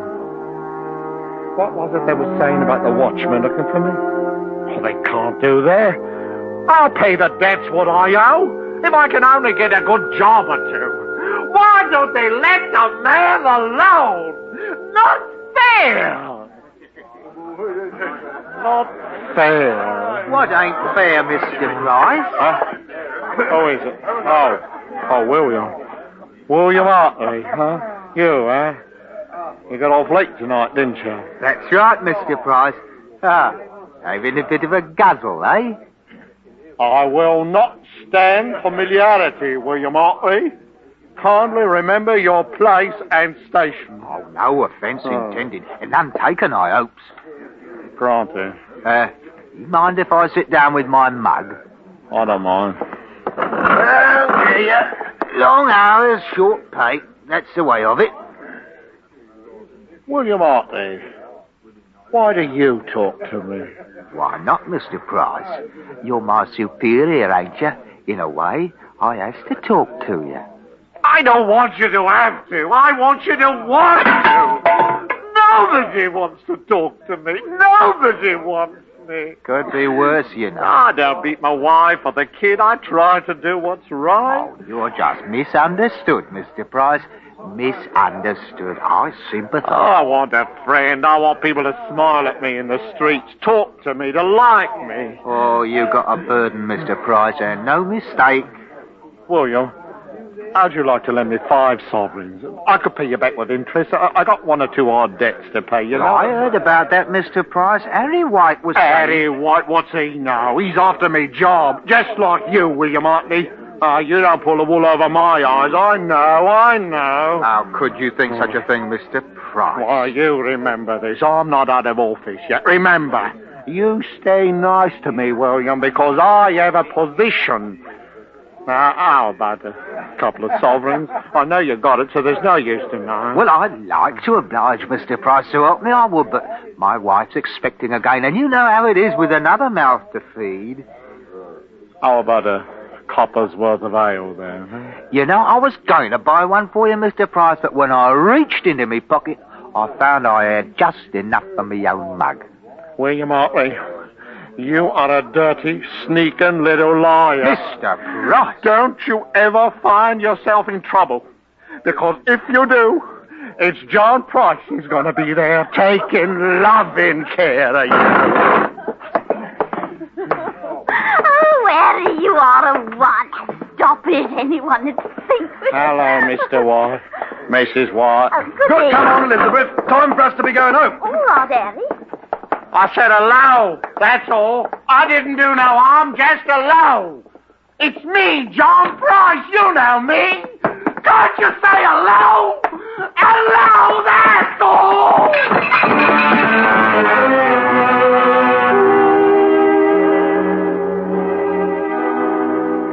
William Hartley, he come to the Blue Boar to laugh at me. That's how he gets his pleasure. They all do. And when I get home, it's going to be the same. Oh, I wish I was dead.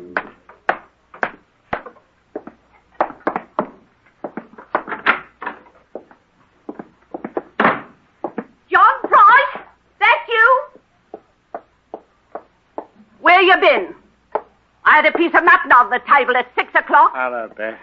Where's the kid? Where you been? I've told you for the last time I ain't going to... Betty, love. I had a very difficult job today. Like they've broke me poor arm. I swore like a pig. How much did you get?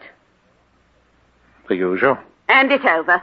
Now, Beth. I should have knowed. You've been boozing at the Blue Boar. Spent every blessed penny. No, I was tired, but I thought a sup would help. Sup? Og's by the look of you. Sweetheart, we got a few shillings put by, haven't we? Oh, no, you don't. No, it's desperate, Beth, girl. They'll have me in debtor's prison. I heard them talk tonight. Do you good? No, don't say that.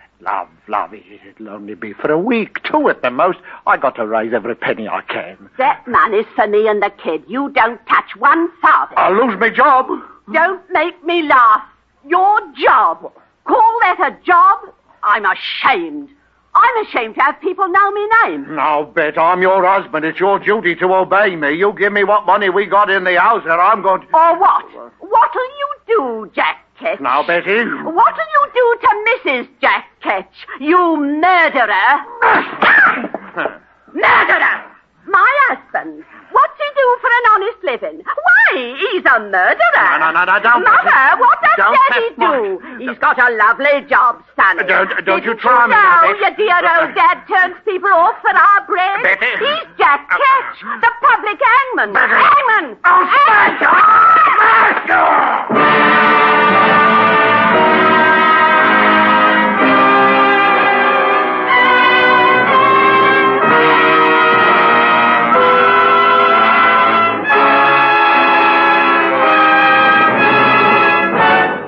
You are listening to The Groom of the Ladder, tonight's presentation in radio's outstanding theater of thrills, Suspense.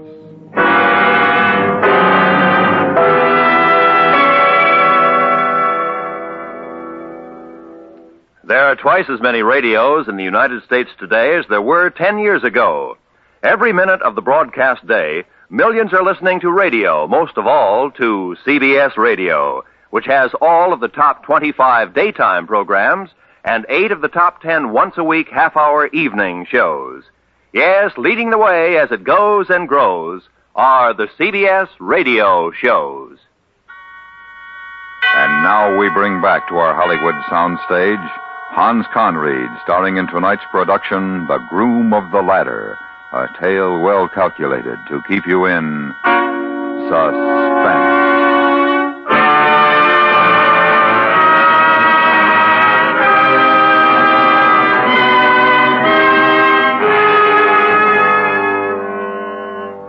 I suppose it was wrong to beat her like that. But what's a man to do? So, what with my debts and what I done to Bet, here I am in Marshalsea Prison. Not the first time I've been here, but what a stinking hole. All of us together. The muck of London. Men, women, and dogs. There's one lad, though, that ain't so bad. He come in yesterday. He's got learning. A gentleman, you can see that. Thomas Lovelace, his name. He's in debt to his eyes. £2,000.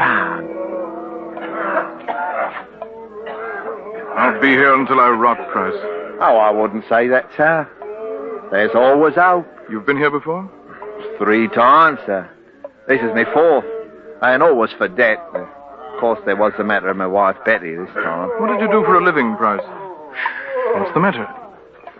Hadn't you noticed? The others, they never talk to me. Hadn't you noticed? Not particularly. I'll tell you why. Because I was in the employ of His Majesty. In service to the Crown. That's why. That's why they don't talk to you? Well, I suppose you won't either when I tell you. You'll find out in a day or so anyhow. What's the use? I'm the hangman. Hangman? But I thought that Jack Ketch was... That's what they call me. Oh. I thought so. Go on, sir.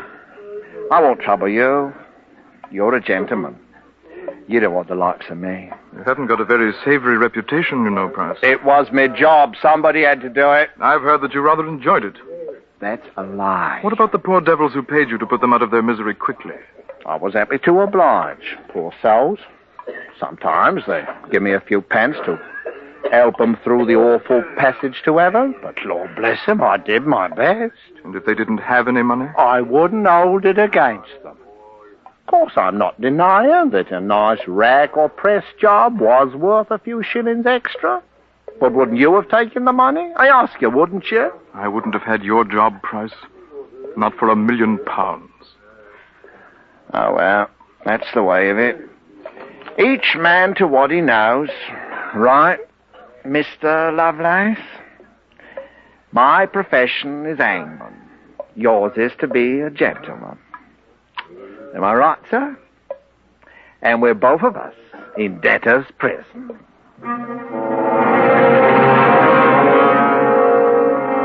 Well, that gave him something to think about. He wasn't so high and mighty after that.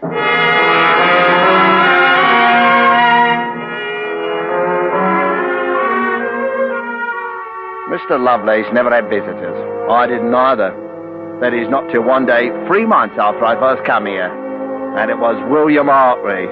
And I didn't like the nasty weasel smile on him. Well, Price, I heard about your misfortune and I came to sympathise. How thoughtful, William. How do they treat you in here? Treat? Oh, like a bloomin' earl, can't you see? Nasty smell down here. They haven't brought in the fresh roses yet. No. What about your debts, Price? Any luck? No. It's only a matter of £5. William Arthur, you did you come here to help me? You're going to lend me the money. Have I misjudged you, William? Good friend. No, you haven't misjudged me, Price. I didn't come here to lend you nothing. I come here like a good Christian to see you had your health and spirits. And I brought you a prayer book for your poor soul to feed on. Oh, blimey. Change your ways, Price. Change your ways before it's too late. I'll change the shape of your head. I'm going to turn you off proper, Mr. William Hartley. Let him go! You hear me? Let him go! Get away from him, Price! Stop it! Have you gone mad? You know what they'll do to you with this. You shouldn't have done that, Price. I won't forget. You'll pay for that.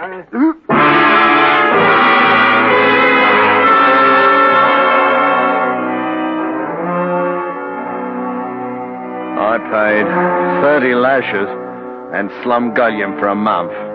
No, I wasn't going to forget William Hartley. Never in all my life. It was Mr. Lovelace who saved me a crust or two of bread when I was brought up from the Black Hole. It was the best meal I ever had. And then things were the same again. The weeks went by. I wrote a song ballad. Mr. Lovelace did the words in writing for me. I called it The Man of Destiny's Hard Fortune, whereby his hopeful harvest is like to be blasted. And nobody bought it, though I still didn't have the money to pay me debts. Then I heard about Betty and the kid. They'd run off and left me. And that's when I made up my mind to get out of Marshalsea. That and William Hartley. Oh, I'd pay a little call on him. I told my idea to Mr. Lovelace one night. Mr. Lovelace? Yes? Come closer, sir. Listen, I'm getting out, see? Now, you've treated me right. I'm willing to take you with. How can you? We've got these chains. It's impossible. No, it ain't. They take him off in the afternoon when we exercise, don't they? All right. That's the time. How? You leave that to me. You want to go with? I'd rather die trying than stay. All right, sir. Now, here's what we do. There's a woodshed next to the gate of the yard. Door's always open. When we have our constitutional tomorrow, we hop in there and wait till it's dark. One of the keepers will see us. Now, there's a new one on. I've been watching him. He's been drunk for a week. Easy as pie. You wait.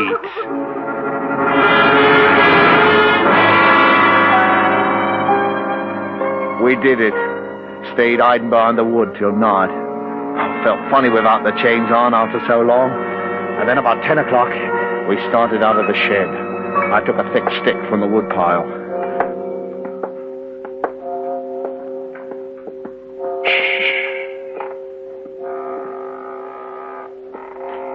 Come on. The gate will be locked. Have to do a bit of climbing then, eh? All clear. He's asleep. We have to pause him, supposing he wakes up. He won't.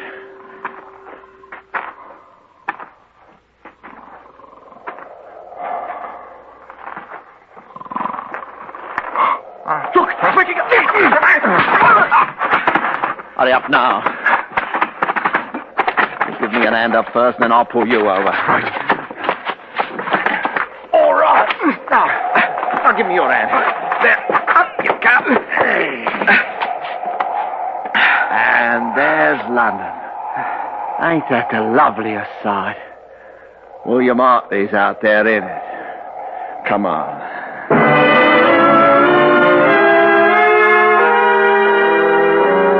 We stayed together till we was well out of sight of the prison, and then Mr. Lovelace said goodbye. I'll leave you here, Price. I can't thank you enough for helping me. We shan't meet again, I suppose, but I'll always remember you. Goodbye. And he went his way. A couple of minutes later, I found a broom maker going home from selling his wares. And after a short argument, I had 2 silver shillings in my pocket. I tossed for it. William Hartley, now or later.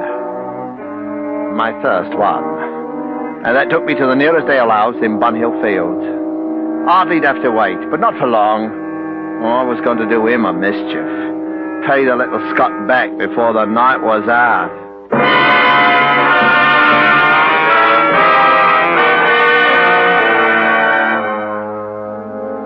It was 2 hours later that I left the alehouse with a lovely swishing in my belly and happiness in my head.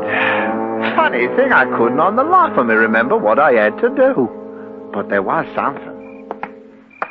Oh, his groans was dreadful for to hear, as the stones they pressed upon him, and Jack stood solemn, not shedding a tear, when the... Hello, who's that? Me, Elizabeth White. Is that you, John Price? I thought you were in Marshalsea. Elizabeth White, well, I never. What you doing in Bunhill Fields this time of night? Well, I had an order of gingerbread to deliver. No. You frightened me. Oh, me frightened?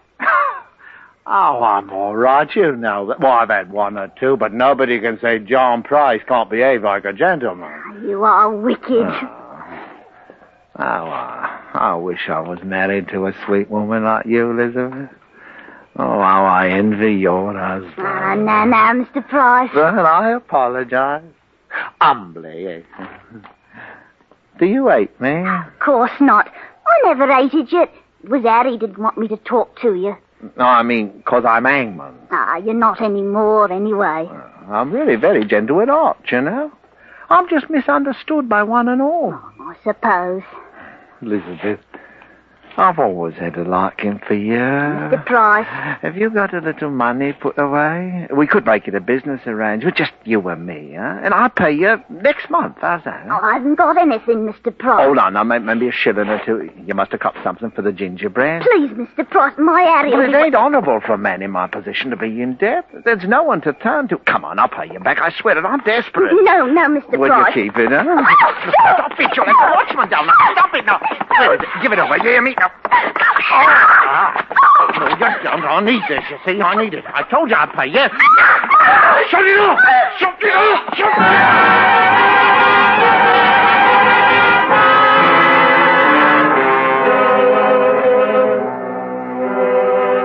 Well, here we are again.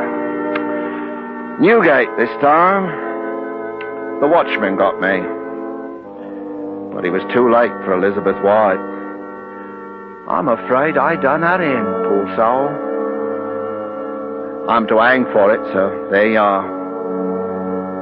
I can hear them coming for me now. God, I'd like a last swig of something to see me on my way.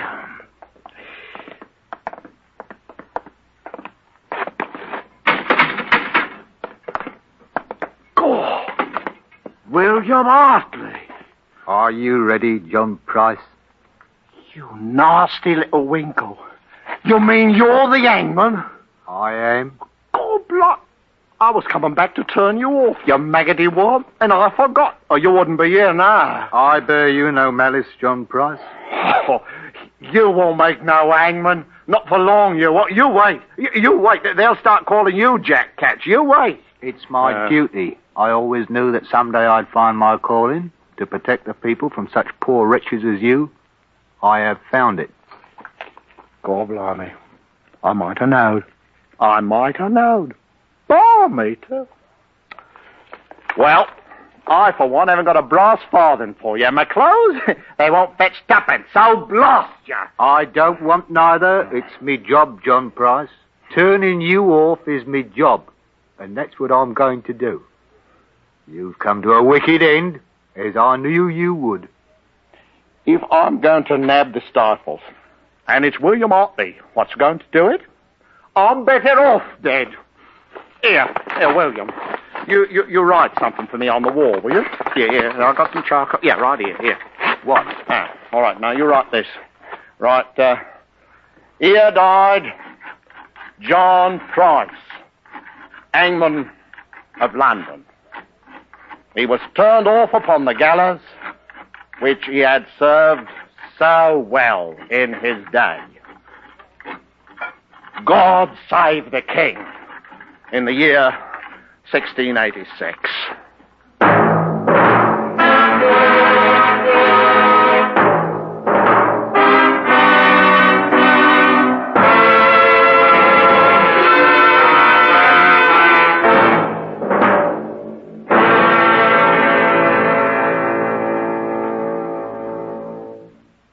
Suspense, in which Hans Conried starred in tonight's presentation of The Groom of the Ladder. Be sure to listen in again next week when we bring you another presentation of radio's outstanding theater of thrills, Suspense.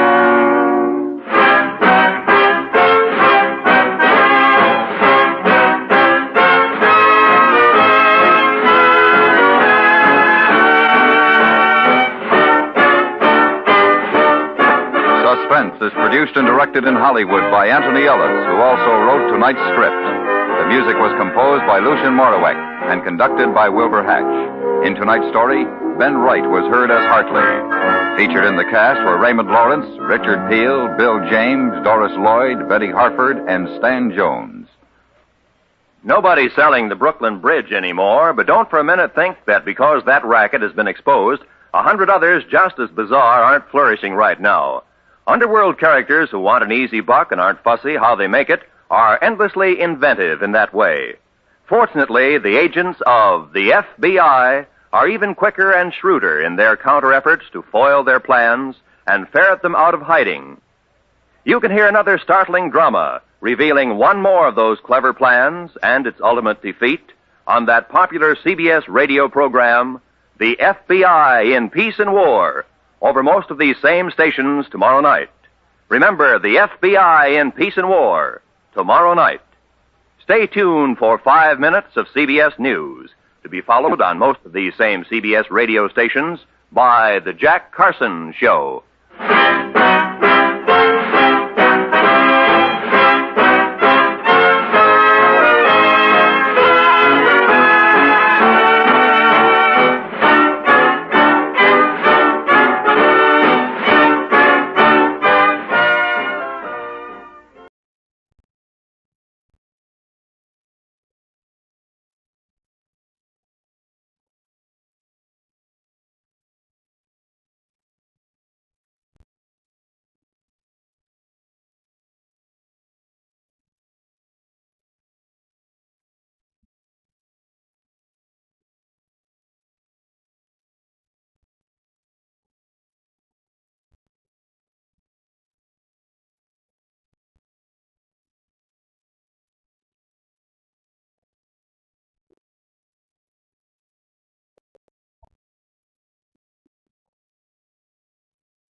Autolite and its 96,000 dealers bring you Mr. Jeff Chandler in a story taken from life.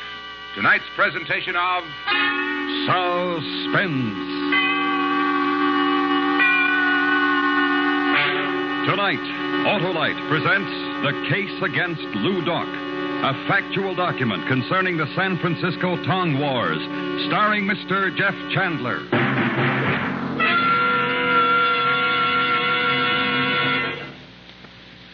Hello, Harlow. Hi, Hap. How's it going? Oh, horrible, if you mean my car. It wastes gas. It's tough to start. Yeah. Well, why don't you go straight, Hap? Straight, Harlow? Sure. Straight to your nearest Autolite spark plug dealer for a spark plug checkup. You see, Hap, the spark plugs are the heart of your car's ignition system, and they've got to be right. Now, he's got the exclusive Autolite plug check indicator that tells in an instant whether your spark plugs are right for your style of driving. Well, suppose my plugs only need cleaning. Why, Hap, your Autolite spark plug dealer has the specialized equipment to do the job properly. And if replacements are needed, he'll recommend ignition-engineered Autolite spark plugs, resistor or standard type, to give you smoother performance, quick starts, and gas savings. So, friends, see your neighborhood Autolite spark plug dealer soon. And remember, from bumper to tail light, you're always right with Autolite. And now, with The Case Against Lou Doc and the performance of Mr. Jeff Chandler, Autolite hopes once again to keep you in suspense.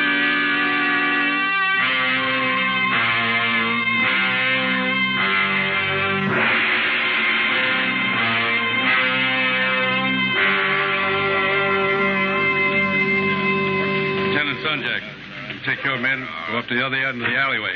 Plant them back in the doorways. It's plenty dark, they won't be seen. I'll do the same down at this end. The signal to move will be a sharp blast of the whistle. You got that? Right. All right, man, you heard the captain. Where's the DA? Over there. Oh, yeah. Thompson, let's get this thing back. Well, looks like I'm right on time. Oh, Glasgow, I'm glad you got here. This must be an important one. Looks like the whole San Francisco police force is here. It's a big one, believe me. Oh, you know Captain of Detectives Wilburn? Yeah, we've met. And this Lieutenant Sonjak. I'm glad to meet you. Glasgow? The men all have their instructions, DA. Good. Then take your positions. Okay, men, let's go. All right, Thompson. Yeah. You want to come along with me, Glasgow? Our stakeout's down about midway in the alley. All right, with you. It's a laundry. There's a vacant storeroom upstairs. We can watch it from up there. The message you left for me back at the newspaper office wasn't too explicit, Mr. D.A. Well, tonight's the night we've been waiting for. More murder and mayhem. Perhaps. Look, you've arrested hundreds of Chinese before, all members of some Tong. What good did it do? Well, none. Just arresting the hatchet men isn't the answer. No, sir. Well, this is it.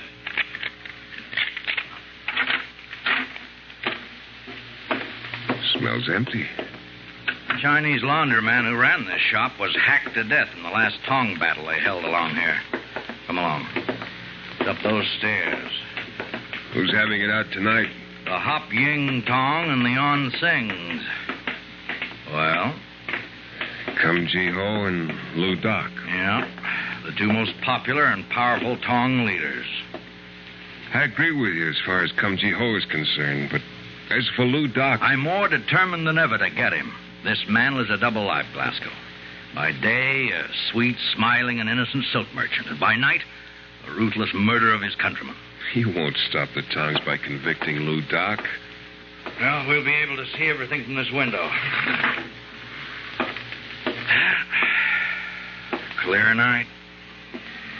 Yeah. 1,000,000 stars in the sky. We stood next to the open window above the laundry shop, fearless District Attorney Red Muccia and I, and we waited. From the window, we could see down into the dimly lit street called Spofford Alley. A narrow street lined on either side with butcher markets, curio shops, tea parlors, and more laundries. In some of those shops, fronts for hidden gambling dens, sultry, air-oppressed opium dens. Lou Doc, the man the DA accused of being the most notorious Tong leader in San Francisco, was all of that. But he was more. Lou Doc was my friend. He was a man of principles. Born in San Francisco and wanting to adapt himself to the ways of his Western brothers, he'd learned to speak, read, and write a pronounced English. He'd educated himself from the thoughts and ideas of the Western world. I knew Lou Doc. I had my doubts that he was going to show up in Spofford Alley tonight. Cigarette, Glasgow? Yeah, thanks.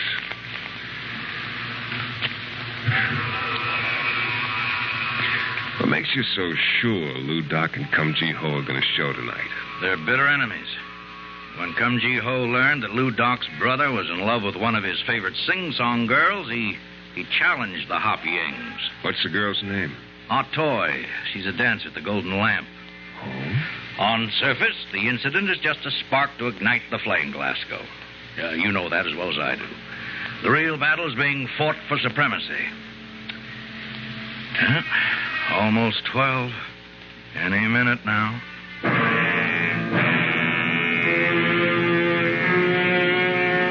We didn't have long to wait. Because at exactly 12 o'clock, a loud, shrill cry rang out at one end of Spofford Alley. And at the other end of the alleyway, the reply. And another full-scale tongue war began.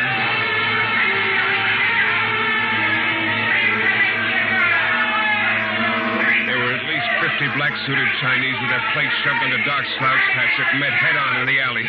Their hatches reflected the moonlight as they crashed open enemy heads, and long, gleaming daggers found their marks in soft, easy flesh. And as the police moved in, they scattered in every direction, stumbling over the dead and wounded. But the police were efficient. They'd holed up both ends of the alley, and it looked like they'd rounded up every one of the boo-how doi that was alive. The district attorney paced the floor of the storeroom, his hands nervously twisting behind him as he waited for his captain of detectives to report to him. Then we heard heavy steps coming up the stairs. In a few moments, 3 men appeared at the head of the landing. Captain Wilburn, his Lieutenant Sanjak, and a smiling, dark-haired Chinese with his hands tied behind him. D.A. Oh, where's the other one? He disappeared. What do you mean he disappeared? I don't know, D.A.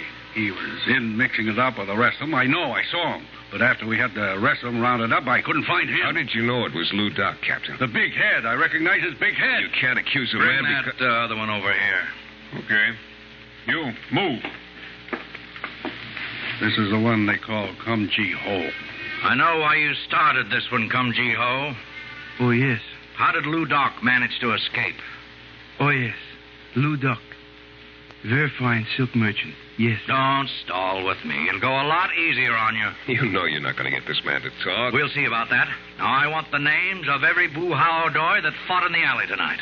Chang, Talo, Diang. What was that? I think he said he wants his lawyer before he speaks another word. Correct. A lawyer? Yes. Thank you. Well, I never heard of Looks like tonight wasn't the night you thought it was going to be, D.A. I'm afraid your net results are 0.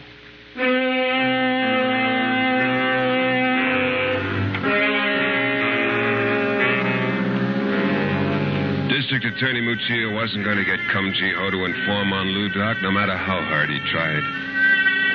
For a Tong member to testify or inform on another, even your most hated enemy, which was a rival Tong, was certain death. And in most cases, members of your own Tong would carry out the death sentence. In the wild confusion of that battle, it would have been impossible to tell whether Lou Doc had taken part in it. Captain of detectives sworn he'd seen him. I wanted to know for sure, so the following morning I went to his house of business. The little old Chinese sitting behind the counter didn't even glance up at me as I entered. I walked over to the door of Lou's office and knocked. A voice yelled, "Enter," in Chinese, and I did. I opened the door. Seated behind a bleached rattan desk sat the man with his big head, rocking back and forth. Lou Doc. Hello, Dan. It is nice to see you again. It's nice to see you. Please to sit. I was just about to serve tea. Thanks. Oh, I beg your pardon. This Dan is my beloved brother, Tommy. Mr. Dan Glasgow of San Francisco Tribune. How do you do, Mr. Glasgow? Hello, Tommy. You take tea with lemon, I believe. Right.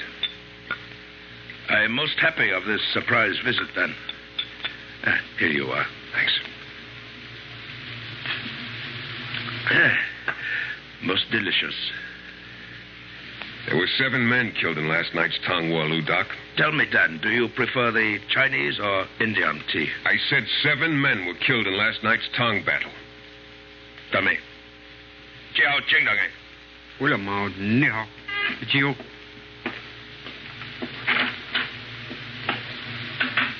What's the matter? My words too strong for your brother's sensitive ears? Dan, if you were not a true friend, I would easily kill you with my own hand for such a remark.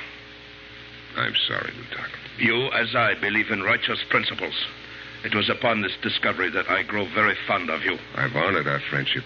In the ways of your Western world are many things that my people do not understand. Among my people are certain things which the Occidental does not understand. But cold-blooded murder is not a way that either world should have to understand. True. But I have read in the Western world books, I read of organization called California Vigilance Committee. Oh, look, that committee is to protect the innocent from the guilty. Yes, no argument. But for the protection. In Hap Ying Tong is protection for my people. Now comes time when most beloved brother falls in love with sing-song girl named Atoy. He wishes to marry with her. She returns this love. It must be so. And so in order to bring about this marriage, hundreds of men may lose their lives. If it is as the gods design. Yes. There's nothing that I can say that can convince you to settle the whole thing peaceably? In China, perhaps by tribunal, but in San Francisco, then, is not probable. We must settle this difference by other means. Well, then I'm sorry, Lou Doc. I'm sorry for your people. There is no one upon whose heart this sorrow hangs heavier than mine. And with that, Lou Doc rose up from his chair. Stood staring at me for a moment through tear-filled eyes. Then he turned and strode majestically out of the room, his large head bent as if in prayer.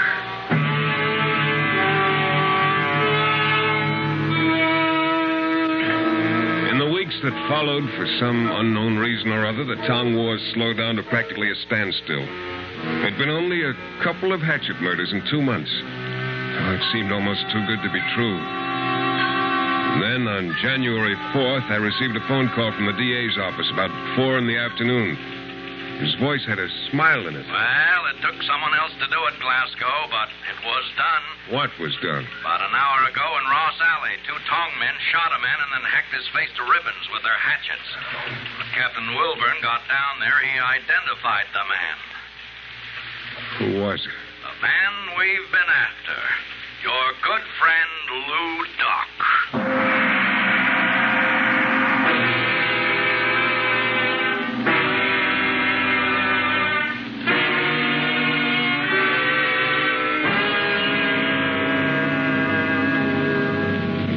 Autolite is bringing you Mr. Jeff Chandler in The Case Against Lou Doc. Tonight's production in radio's outstanding theater of thrills, Suspense.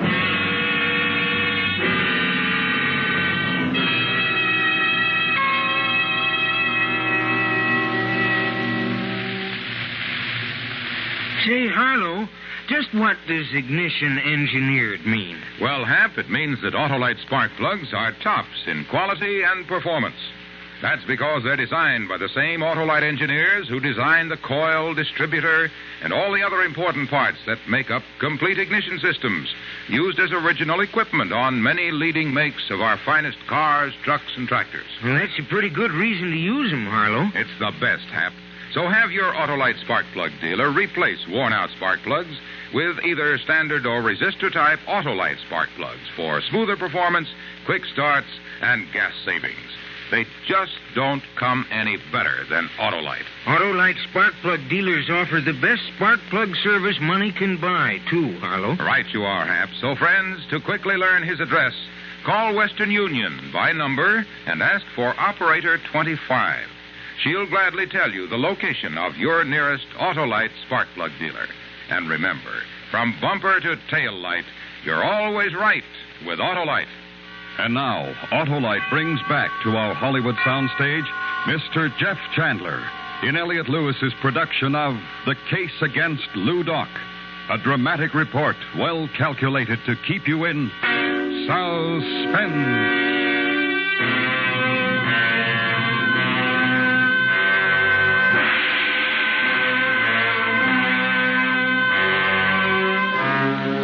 Lou Doc had been my friend, and the realization of what an impact his death would have on his following hit me. It was to be a great loss for them. I hung up the phone and decided to go down to the police station.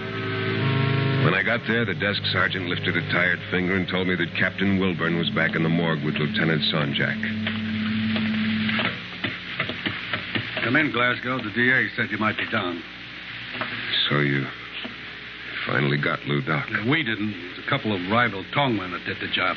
Did you pick him up? Nope. Got away. Want to take a look at him? The bloody. Yeah. Over here. All right, Sonjak. Turn down the sheet. Oh, no. See what I mean when I say bloody? His face. His own mother wouldn't recognize him. How do you know it's Lou Doc? By the head. Take a look at the head, what's left of it. Doc had a big head, almost out of proportion to the rest of his body. That's how I know it's him. But still, Look, Glasgow, the DA's told me how you feel about this guy. I don't want any trouble from it. This man is Lou Doc. I positively identify him as the notorious tongue leader of the Hop Yings. Do you care to challenge that statement? No. No, of course not. Then you will admit this is Lou Doc. Sure, Captain, I admit it. That's Lou Doc.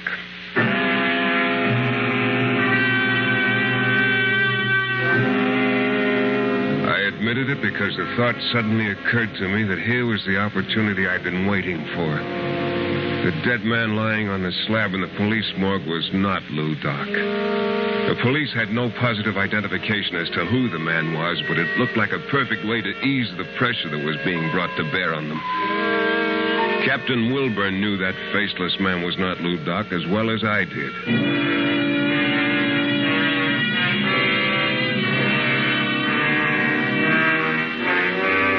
The following morning, I went to the business house of Lou Doc, the silk merchant. And just as I'd expected, the name on the door had been changed. Next door was a gambling parlor. I gave the password at the door and was admitted. I sat down at one of the fantan tables and began playing. I hadn't been playing long when I suddenly felt the presence of someone familiar standing next to me. 3. Sheep. Hello, Lou Doc. Hello, Dan. Happy to meet with you. Is there somewhere we can talk? Come. Owner of this establishment is a good friend of mine. We shall use his office. All right, you lead the way. Come.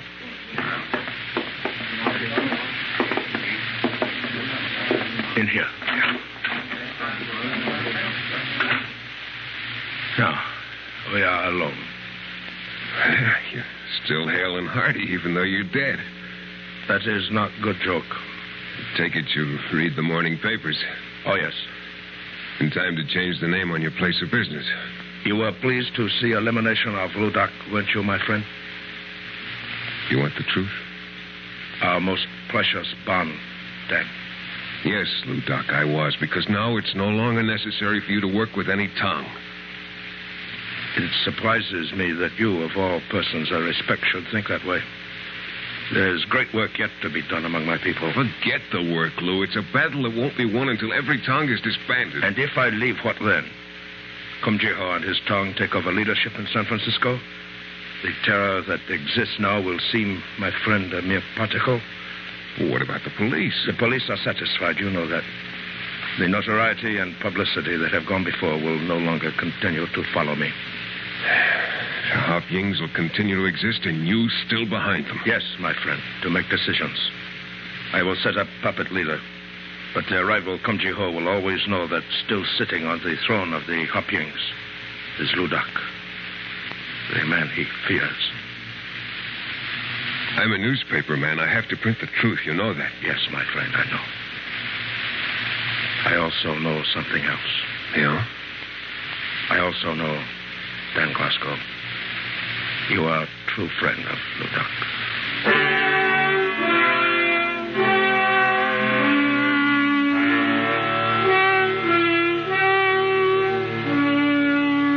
And he was myself had begun. To know that he was still alive, and yet never to print that fact. Because in doing so, I'd have to betray his friendship. A windy night in February, I was working late in the office. It was about 8 o'clock when one of the reporters came in and told me that Tommy Yushu, Lou Doc's brother, had been trapped in the cafe of his dancer girlfriend, Art Toy. I rushed down to Dagger Alley. There wasn't a soul in sight. I started to walk. It was cold and heavy wind was blowing, but my hands were soaking wet with perspiration as I made my way up the cobblestone walk to the Golden Lamp. I imagined 100 eyes staring at me from dark doorways. Then I was in front of the cafe. I walked up to the door. It was bolted. Tommy Yushu.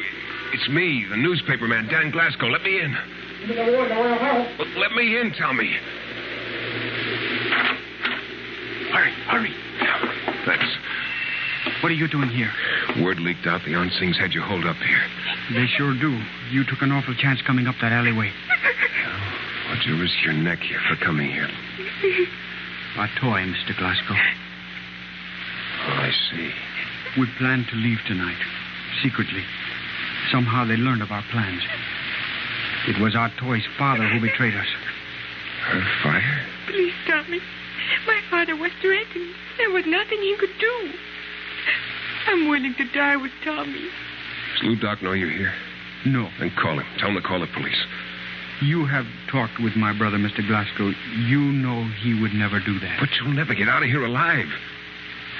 Then it must be so. Oh, I don't understand it. You'd be willing to commit suicide because of some silly, superstitious, and clannish idea that the only way to deal out justice is through force.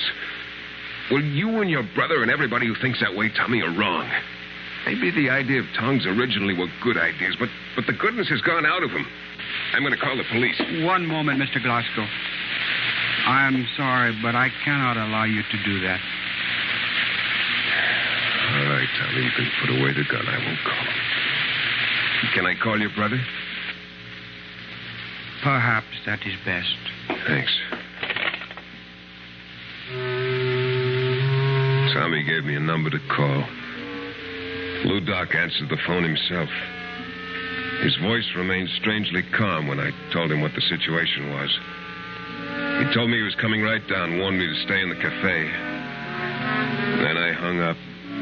The three of us, Tommy Yushu, the sing-song girl Art Toy, and myself, sat down and waited. 20 minutes later, I heard a car screech to a halt down at the end of Dagger Alley. I opened one of the small windows, stuck my head out, and looked down the narrow street. A long black car was parked at the curb. Then the car door opened, and Lou Doc stepped out, alone. And he began his long walk up the cobblestones to the cafe.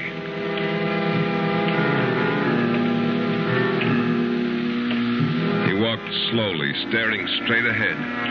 His body firm, rigid, in one position.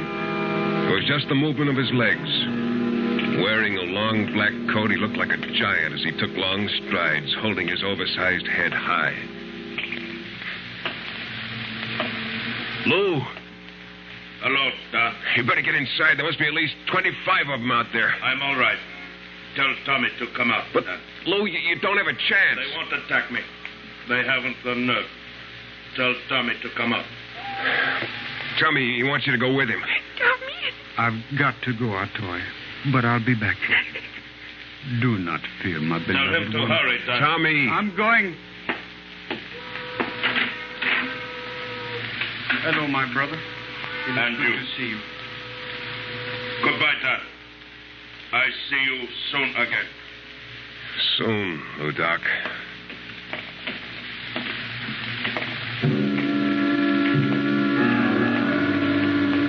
The two of them began their long walk back to the end of Dagger Alley. Lou Doc's hand closed tightly around his brother's arm, walking slowly but steadily toward the black car. They weren't 10 feet from it when from out of one of the dark doorways a figure jumped into view. It was Kum Ji Ho. The Come Ji-Ho let go with 4 wild shots. Lou Doc whirled, covering his brother, at the same time whipping out a gun and firing. Tommy opened the door of the car, got in and started it up. Then Lou Doc fell to his knees, still firing. Tommy gunned the car away. Lou Doc pitched forward on his face, emptying his gun. Come Ji-Ho dropped to the pavement, clawing at his bloody face. He twitched for just a moment. And then he lay still.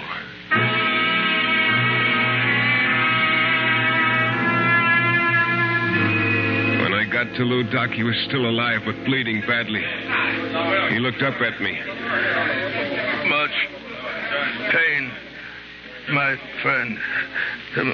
Much pain. There'll be an ambulance any minute now, Lou. Just hold on. This is not death I prayed my ancestors to give me then. I die lying on wet pavement in dark alley at night. My wounds bleed freely. Lou, you're not gonna die, Lou.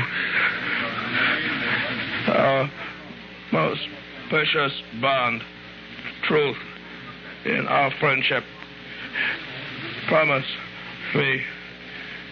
Promise as you hold me in your arms, my friend, that in stories that will be written, in one of them, someone will write.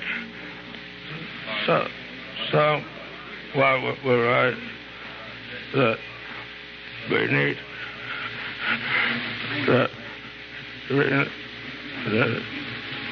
Beneath the cloak of the legend of his notorious reputation, there existed a man who believed in the principles of righteousness for all his fellow men. Who is there who can sit in judgment and proclaim that there was any case but goodness against the man named Lou Doc?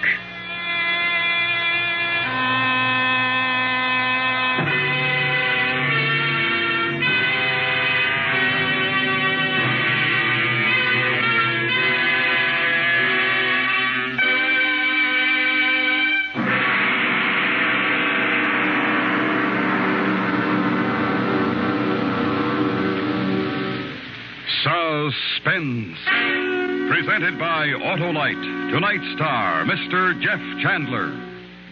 This is Harlow Wilcox speaking for Autolite, world's largest independent manufacturer of automotive electrical equipment. During the early months of 1952, the Autolite family will join together in saluting the leading car manufacturers who install Autolite products as original equipment right on their assembly lines. Our Autolite family is made up of the nearly 30,000 men and women in 28 great Autolite plants from coast to coast, and in still other Autolite plants in many foreign countries. Our family also includes more than 18,000 people who have invested a portion of their savings in Autolite, as well as 96,000 Autolite distributors and dealers in the United States and thousands more in Canada and throughout the world. The Autolite family will have the privilege of saluting the Plymouth division of Chrysler Corporation on the next Suspense television program. If you live in a television area, check the day and time of Suspense on television so that you won't miss this program. And remember, from bumper to tail light, you're always right with Autolite and its 98,000 dealers bring you Mr. Fred McMurray in a story based on fact. Tonight's presentation of Suspense.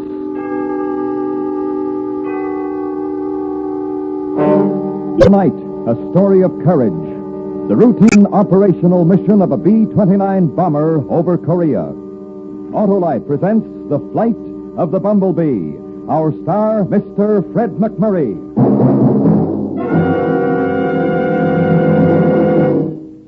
Hiya, Wilcox. Well, call me out if it's not Stan, the chipper and chirpy baseball manager. Not so chipper, Wilcox. My car battery's out of water, dead as a pot fly. Well, Stan, you should have an Autolite Stay Full battery. The pep pitcher of potent power that needs water only 3 times a year in normal car use. A real good starter, huh, Wilcox? Oh, Stan, it's the best. And that Autolite Stay Full needs no relief either.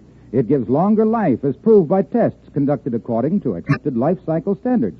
Why, money just can't buy a better battery than an Autolite Stay Full. Where do I pick up this prize package, Wilcox? From your neighborhood Autolite battery dealer. He services all makes of batteries and has an Autolite Stay Full for your car if a replacement is needed. To quickly learn his location, just call Western Union by number and ask for... Operator 25. That's me, and I'll gladly tell you where you can get an Autolite Stay Full. the battery that needs water only 3 times a year in normal car use. And remember, from bumper to tail light, you're always right with Autolite. And now, with The Flight of the Bumblebee and the performance of Mr. Fred McMurray, Autolite hopes once again to keep you in suspense.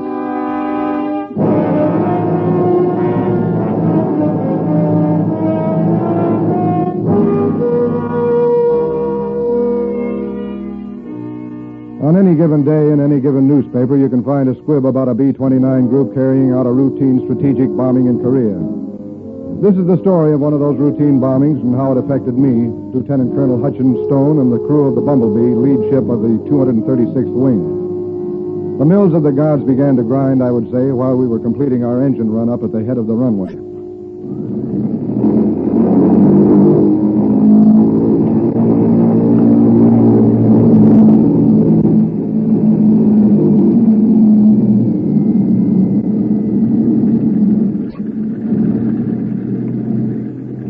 With the run-up, Murph? There's a 75 RPM drop on the front mags and number 2, but it shouldn't bother us any. We'll get them back okay. Raj. Let's go, Frank. Flaps. 25 trees. Trim tabs. Set. Autopilot. Off. Windows and hatches. Rear door and escape hatch closed. Turbos. Number 8. Propellers. High RPM. Power from Army, 3605. Over. Over to you, 3605. Ready to take off. Over. Clear on runway 26. Wind 25 miles, 45 degrees. Out. Prepare for takeoff. Prepare for takeoff.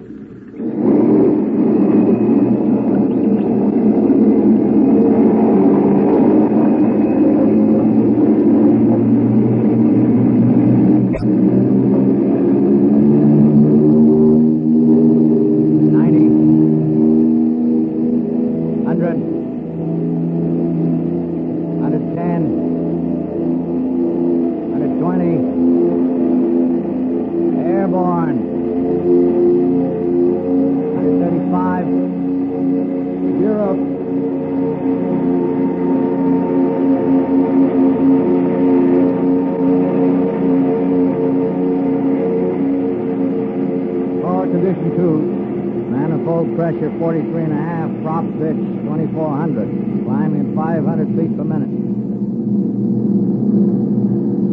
Raise flaps easy. Flaps coming up easy.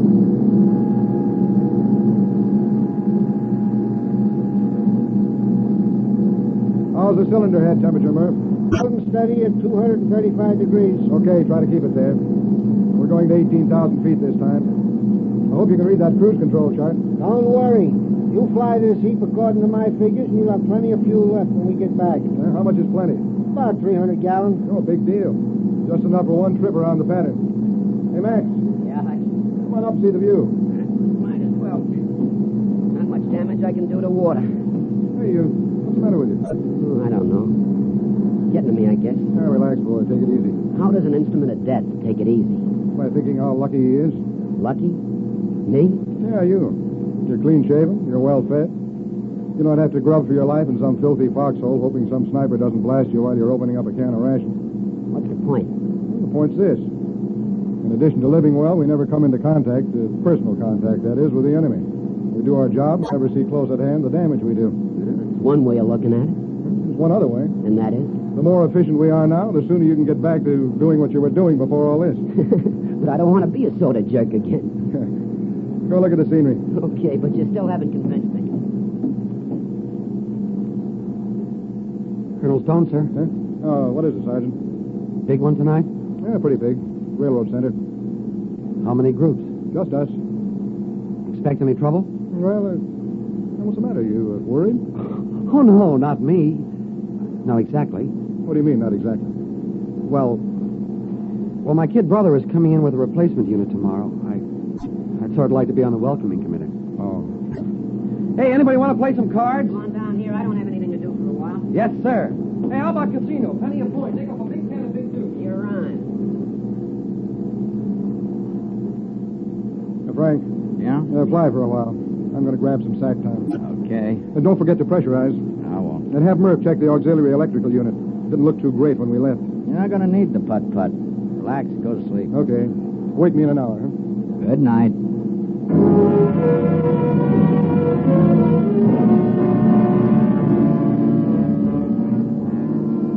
Before I fell asleep, I thought of my ship and its crew, the thrill of being master of 135,000 pounds of airplane.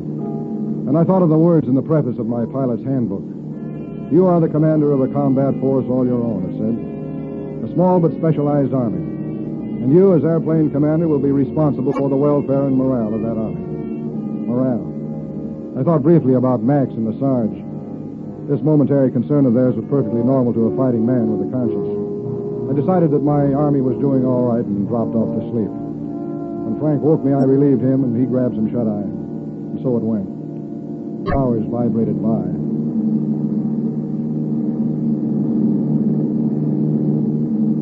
Hey, Hodge. Talk to me, Willie. My trusty computer tells me you'd better correct 2 degrees left and increase your indicated airspeed 5 miles an hour if you expect to lead these guys to the initial point on time. Will do. Where are we? Should hit the coastline in about 3 minutes. Guaranteed? Guaranteed.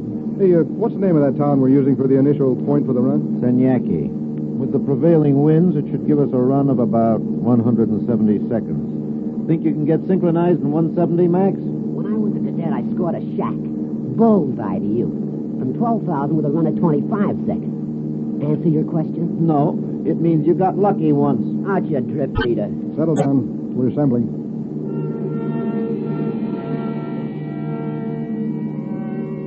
Our group assembled. 67-ton birds of destruction flying almost 600 miles to lay their lethal eggs on the enemy. My job was almost over. Control would soon pass from my hands to the 2 synchronizing knobs of Max's bomb sight. He would fly us down the path to the target, the path from which there was no turning. A man's got to be a little frightened when he approaches something like this. I wouldn't want a man on my crew who said he wasn't. Because when a man doesn't scare in a situation like this, he's a fool. And a B-29 is no place for a fool.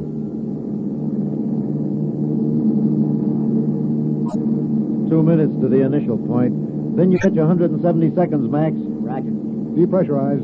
How about not doing it this time, Hutch? I hate to put my mask on for just a few seconds. Yeah, Hutch, they haven't any flak or interceptors out here for at least 3 weeks. Besides, we're only at 18,000. Can't hurt much, even if we got a hole or 2. Well, okay. But if we get clobbered, don't say I didn't warn you. Approaching point. Autopilot engaged? All but the elevator controls. I can give you better altitude control doing it manually. Okay, but don't give me more than 25 feet, plus or minus. What's the corrected altitude? 18,150. Bomb bay's open. Bomb bay's open.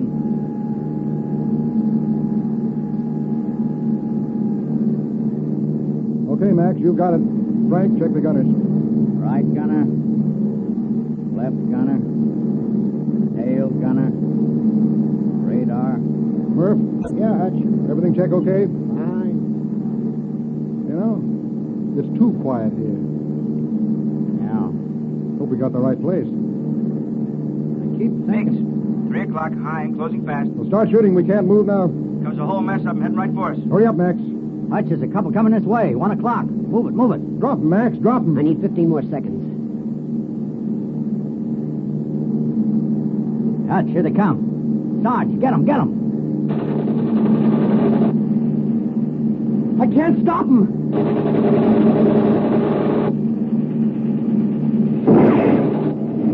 We're hit. Down with the bombs. Bomb bay's closed. Let's get out. Frank, report from the aft compartment. Murph, a reading on the damage. I'm sorry. I couldn't stop him. I hit him. I hit him. Take it easy. Settle down. Emergency power on 1 and 2. Come on up.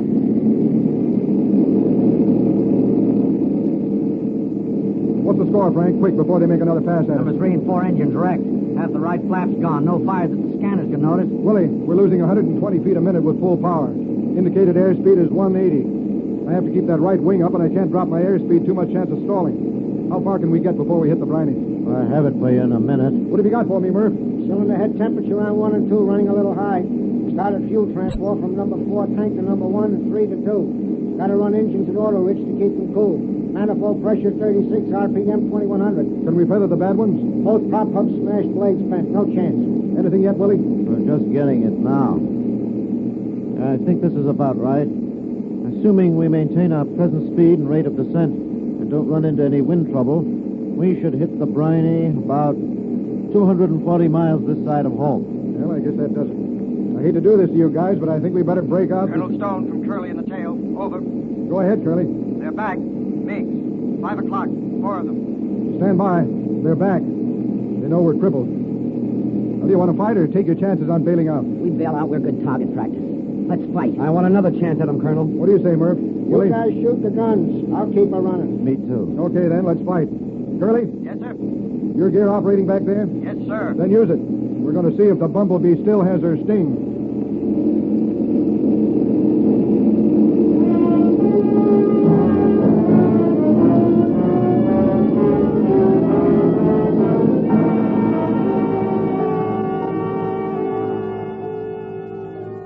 Autolite is bringing you Mr. Fred McMurray in The Flight of the Bumblebee.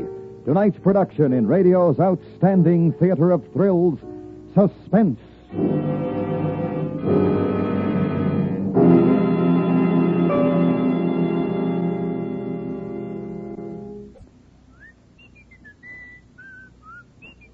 Well, Stan, have you won that pennant already? I feel that way, Wilcox. It's that new Autolite Stay Full battery of mine. It's quick as a shortstop, eager as a rookie, and powerful as a slugger. And best of all, the Autolite Stay Full needs water only 3 times a year in normal car use. And you know, Stan, that Autolite Stay Full has more protection than a whole league of catchers. Why, it has fiberglass retaining mats around each positive plate to reduce shedding and flaking and give the Autolite Stay Full longer life, as proved by tests conducted according to accepted life cycle standards. That Autolite Stay Full has made a hit with me, Wilcox. Why, money just can't buy a better battery than the Autolite Stay Full. So, friends, to quickly locate your nearest Autolite battery dealer, who services all makes of batteries, just call Western Union by number and... Ask for me, Operator 25. I'll gladly tell you the location of your nearest Autolite battery dealer where you can get an Autolite Stay Full. The battery that needs water only 3 times a year in normal car use. And remember, from bumper to tail light, you're always right with Autolite. And now, Autolite brings back to our Hollywood soundstage Mr. Fred McMurray in Elliot Lewis's production of The Flight of the Bumblebee, a dramatic report well calculated to keep you in suspense.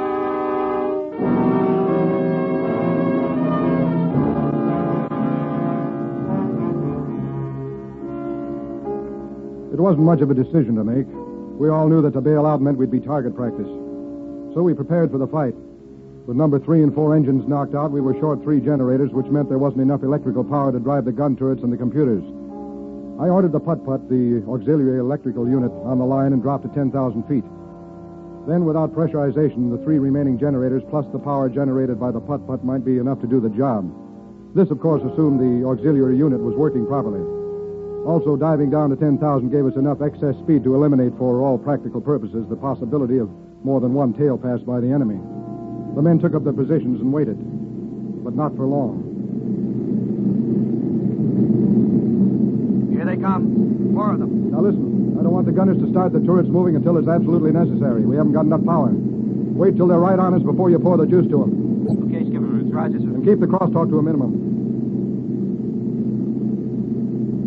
Right gunner to pilot. Over. Go ahead, Marty. Can you drop your right wing a little? Makes an awful blind spot for me. Can't do it. Got to keep these dead engines high. Sorry. Okay, sir. But if you really need it, I mean really, yell and I'll drop it for you. They'll probably come in that way at least once. Maybe we can trap them. Right, sir. Look out, Al. Coming at you. I see him. You got him now, Sarge. Little to the right, sir.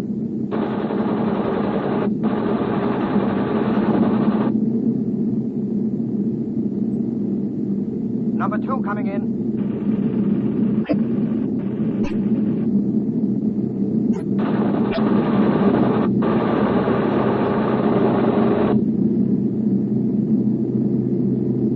Rock low, coming in. Coming around to my range.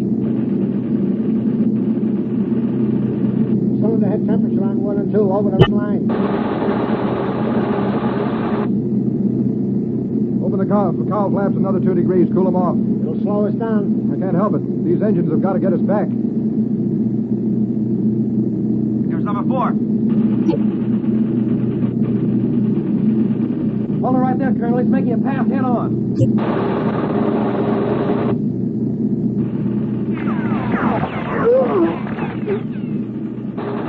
Max is hit. Take care of him, Willie. I got him, sir. I got him. No power in my turret, Colonel. Number 1's coming back. We haven't got much juice. The generators are overloaded. Curly and Marty lay out. I'm going to give you the shot, Al. A little more to the left, sir. I think I... Al? Take care of him, somebody. They're heading for my blind spot. Tell me when you want that right wing down, Marty. Yes, sir. Now, don't miss, Marty. We want to get home. Now hold the crosstalk. Here it comes. Not yet. Not yet. Now, Colonel, drop it. Drop it now. Here you are, Marty. I hit him. He's a flamer. There they go. Come on back and fight. I never did get a good shot. Come on back.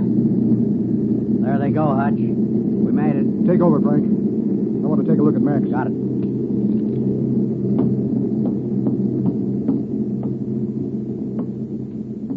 How is he, Willie? Well, I've got a Carlisle bandage on and the bleeding stopped. I think he may be going into shock. Yeah. Did you use the sulfo ointment? Yes, but I didn't know what to do about the ribs. Just a minute. Max. Hiya, Hutch. How do you feel, kid? Not too bad. I'm afraid to give you morphine. Your respiration's kind of slow. It's okay. I can make it without it. Yeah. Well, let me know if it gets too tough, will you? I will. It's very bad. No. Not too bad. Get me back. I don't want to die out here. Please, get me back. You're not going to die, Max. Just try to lie quiet. Willie? Right here. Put his oxygen mask on. Ought to mix off. Get a couple of shoots and put them under his legs. Do you know how to give plasma? Sure. I'll do it. Put a couple of blankets over him. Keep him warm. Roger. Hutch. Yeah? Remember what I said before about being an instrument of death? Forget it. Don't worry. No, wait. What I want to say is I don't care anymore. I wouldn't even care if I could see all the damage I do. Just lie quiet. I've got to go now. What are you going to do? I'm going to get you home.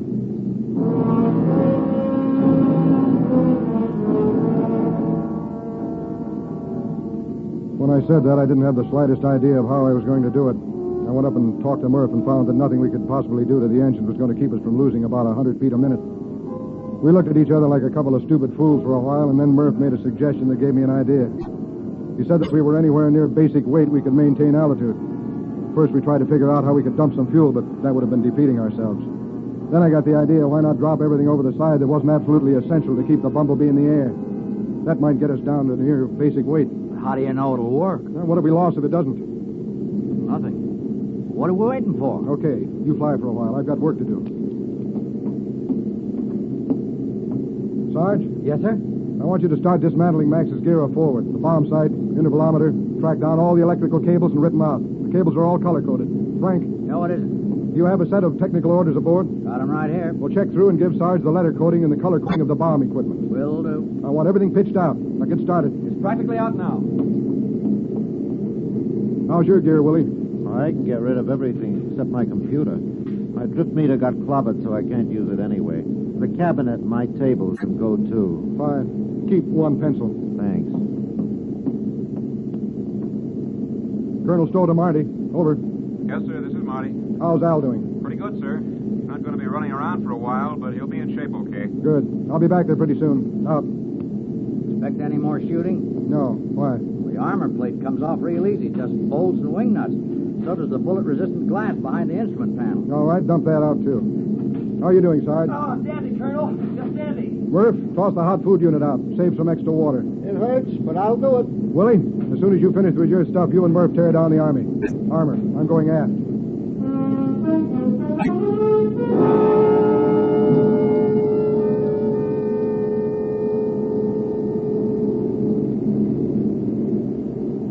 It's a pretty good first aid job, Marty. Thank you, sir. What happened to Al's turret? No power. How come? Well, the auxiliary never did get started. We didn't get 1 volt of power out of that putt-putt. Toss it out. Yes, sir.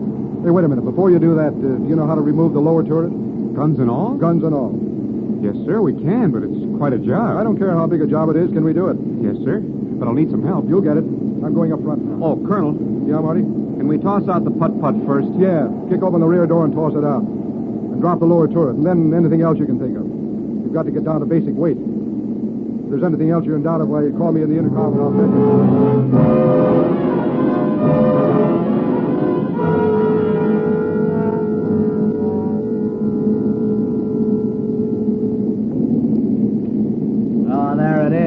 Prettiest runway in the world. Man, am I glad to see it. Yeah, they're standing by on runway 26. Notify crew. Prepare for landing. We'll dispense with the rest of the checklist. Gear down. Gear coming down.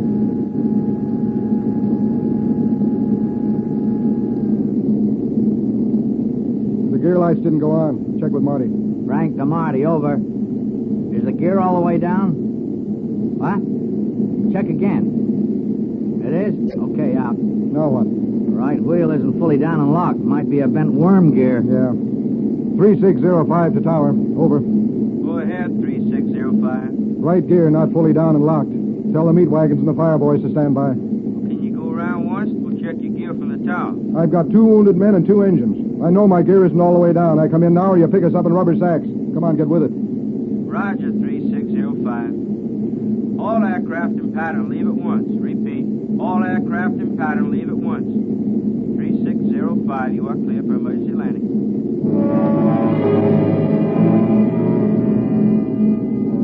Within a few seconds, I could see the ambulance racing to where they figured the plane had stopped. Then I saw the Fulmite boys turn down the taxi strip that paralleled the runway. I knew what the procedure'd be. They'd start down the runway and start throwing the stuff at the engines the minute we touched the ground. They sure took chances, those fire boys. Take your positions for a crash landing. Somebody take care of Max. I've got it.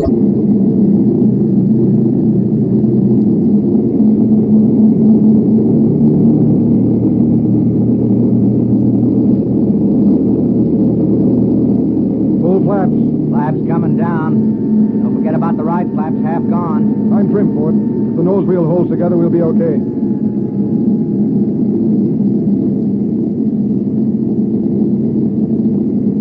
For the idle cutoff when you're ready. Right. Give me the count, Frank. Speed 138. 130. 120. 110. 100. 90. Cut the switches, Murph. Right.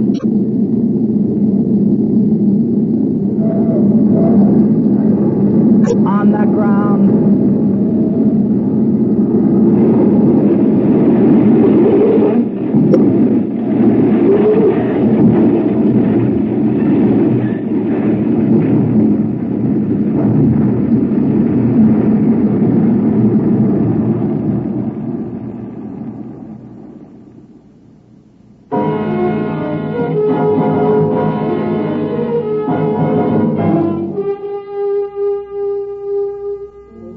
We didn't catch fire, we didn't turn over, we were just ground looped. And that was the end of our routine operational flight. Max and Al made it okay, and the rest of us had ourselves a weekend in Tokyo. The Bumblebee, they had to junker. There wasn't enough left to make repairs worthwhile. Well, now, if you'll excuse me, I have to go to a briefing. Another routine operational flight.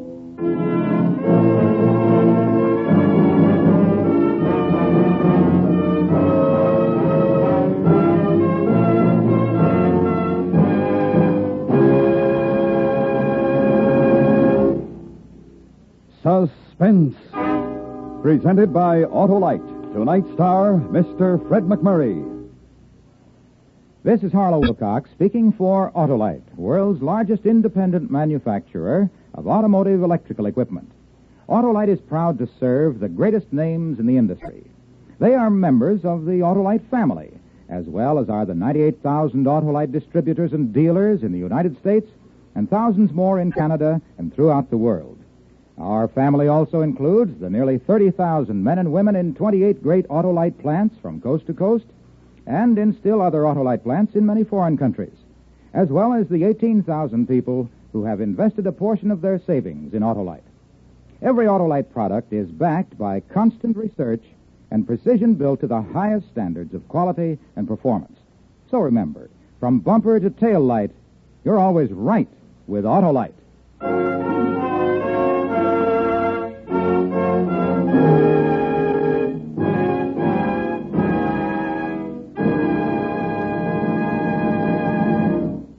Next week, a story about fear and a man's difficult decision.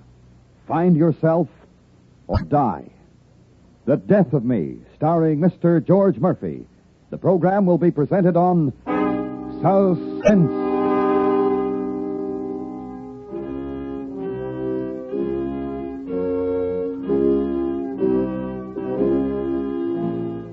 Suspense is produced and directed by Elliott Lewis, with music composed by Lucian Morowick and conducted by Lud Gluskin. The Flight of the Bumblebee was written for Suspense by Ross Murray. Featured in tonight's cast were Joseph Kearns, Byron Kane, Glenn Vernon, Edgar Barrier, Billy Hallop, Jack Crucian, Charles Calvert, and Lee Millar. Fred McMurray may currently be seen in the Metro-Goldwyn-Mayer production of Calloway Went That-A-Way. And remember, next week on Suspense, Mr. George Murphy in The Death of Me.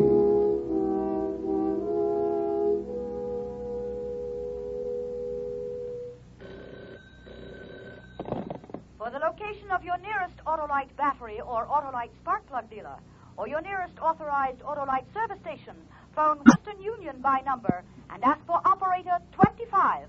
Switch to Autolite. Good night. This is the CBS Radio Network.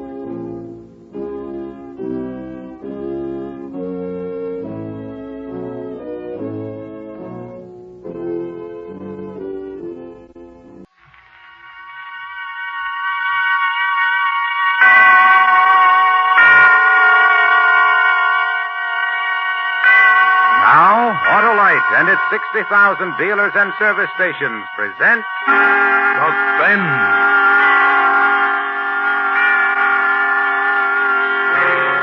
Tonight, Autolite brings you Bob Hope in Death as a Shadow, a suspense play produced and directed by Anton M. Leader.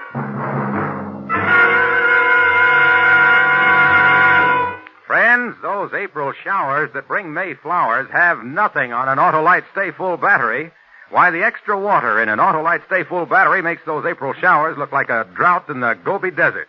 Why, an Autolite Stay Full battery needs water only 3 times a year in normal car use. Yes, sir, an Autolite Stay Full battery needs water only 3 times a year in normal car use. And in addition, an Autolite Stay Full battery has extra plates for extra power, protected by fiberglass insulation for stronger life and longer life. Why, in recent tests conducted according to the Society of Automotive Engineers life cycle standards, Autolite Stay Full batteries gave 70% longer average life than batteries without all these features. So remember, you're right with Autolite. And now, Autolite presents Bob Hope in a tale well calculated to keep you in suspense. Don't ever answer a telephone just because you've got nothing else to do, just because you're curious.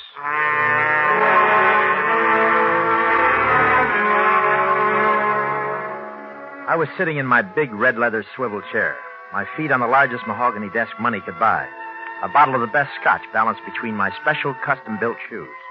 Everything the best. That's the way I like to operate. The gold lettering across my office window spelling out, Harvey Warren, counselor at law. I liked it that way. It had dignity. Yeah, I had everything. I had a house that rambled for 14 rooms. I built that house for Lily. Lily. She was beautiful. From the top of her auburn hair to the tip of her pretty little toes. Yeah, I had it all. I had everything. Till the day my Lily was murdered. That's why I couldn't stand being home anymore. I could smell her cologne in every room, the touch of it on every chair. That's why I was at the office that night, with nobody but the bottle to keep me company. And that was the call I should have never answered. But at night, 8 stories up in an empty office building, that ringing sounded urgent. Like it was the most important thing in my lonely little world. Hello? Warren. Who's this? Oh. You know who this is. Yes, Bolster. No name, stupid. What are you doing at your office this time of night? What do you want? Have you got it? Well, sure, I've got it. It's all ready for mailing. I'll drop it off when I leave. Don't bother. I'm going to pick it up tonight. But I told you I'd mail it. I changed my mind. I'm coming over. I'll be there at 10 o'clock. Oh, I can't make it tonight. I'm leaving. I'm just going out. You'll make it all right. Yeah, but why all of a sudden... Tonight, Warren, 10 o'clock. And, Warren, don't try anything. What are you talking about? Why should I try anything? What could I try? You could be cute enough to figure out something. You're that kind of a guy. So, don't try anything. Something must have gone wrong. All I was supposed to do was mail him his money. What got into him? Why would he want to come to my office now, at night, when the building was empty? Couldn't be just the money. He was coming for something else. Something else. But what?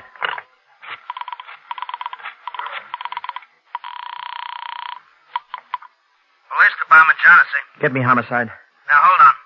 He wants homicide, extension 458. Hello? Homicide? This is homicide. Is Joe there? Lieutenant Joe Scarponi? Who's calling? Harvey Warren. Oh, hello, Mr. Warren. Hope you've been feeling better. Oh, thanks, Mike. I don't have much time. Would you get me Joe? Well, he ain't here, Mr. Warren. Well, where is he? I don't know. I've got to get to him. Something wrong? You've got to locate him, Mike. Well, I've got a whole police department, Mr. Warren. Just say the word. What's wrong? Only Joe. He's the only one that can help me. Well, he may be calling in. Then tell him to call me at my office, will you? Don't make any mistake, Mike. I'm at my office.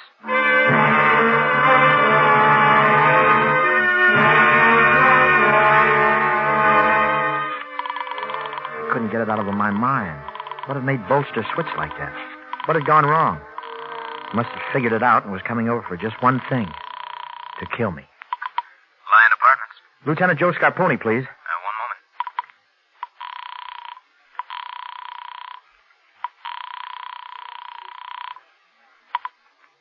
He doesn't answer. Well, where can I reach him? He must have left some kind of a message. Oh, I'm sorry, sir. He hasn't been in all evening. Well, tell him to call Harvey Warren. Yes, Mr. Warren. At my office, understand? Does he have your number, sir? He's got my number. Don't make any mistakes. At my office. He's got to reach me before 10 o'clock. That's tonight, understand? I'll tell him, Mr. Warren. Thank you. Madge. I've got to try Madge. He's got to be at Madge's place. I should have thought of it before. Busy. That must be Joe. He's got to be there. That's Joe trying to get me. I've got to wait. Have to give him a chance to get through. Why doesn't it ring? Why doesn't he call? Can't wait. 6, 9, 4. Hello? Madge, baby? Oh, hello, Warren. What's this sudden devotion? Oh, Madge, let me talk to Joe, and don't tell me he's not there. Well, of course he's not here, Warren. What's the matter with you? Madge, I got to find him. Well, I am expecting him. When? Soon. Don't give me double talk, Madge. When? We've got a date, 10 o'clock. 10 o'clock. That's too late, Madge. What's the matter, Warren? Where can I reach him? Where can I find Joe? Well, did you try his hotel? He's not there. We'll call homicide. He's nowhere, Madge. What's wrong, Warren? There's no time to explain. Help me find him, please. I'll do what I can. At my office. Don't forget it. My office. Before 10.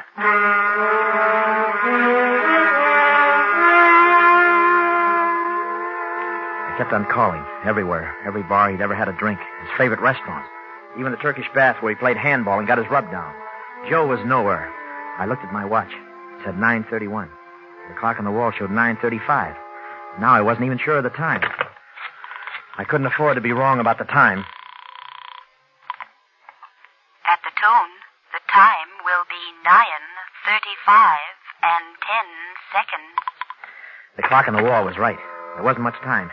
Even if I get a hold of Joe, it'd be too late. My mind was starting to play tricks, starting to tie my insides up in 100 little knots. Suppose Bolster got here early. Suppose he got here before 10 and no Joe. I got up in a panic. My shirt was soaked wet to my back. I could run, yeah. I could get away while there was still time. But then Bolster would really know something was wrong. Maybe he wasn't going to kill me. Maybe he was just coming for his money. I had to get rid of the hysteria. Had to get a hold of myself. No use playing guessing games. I opened the door. I was going to leave. I wasn't going to be a sitting duck for a guy like Bolster.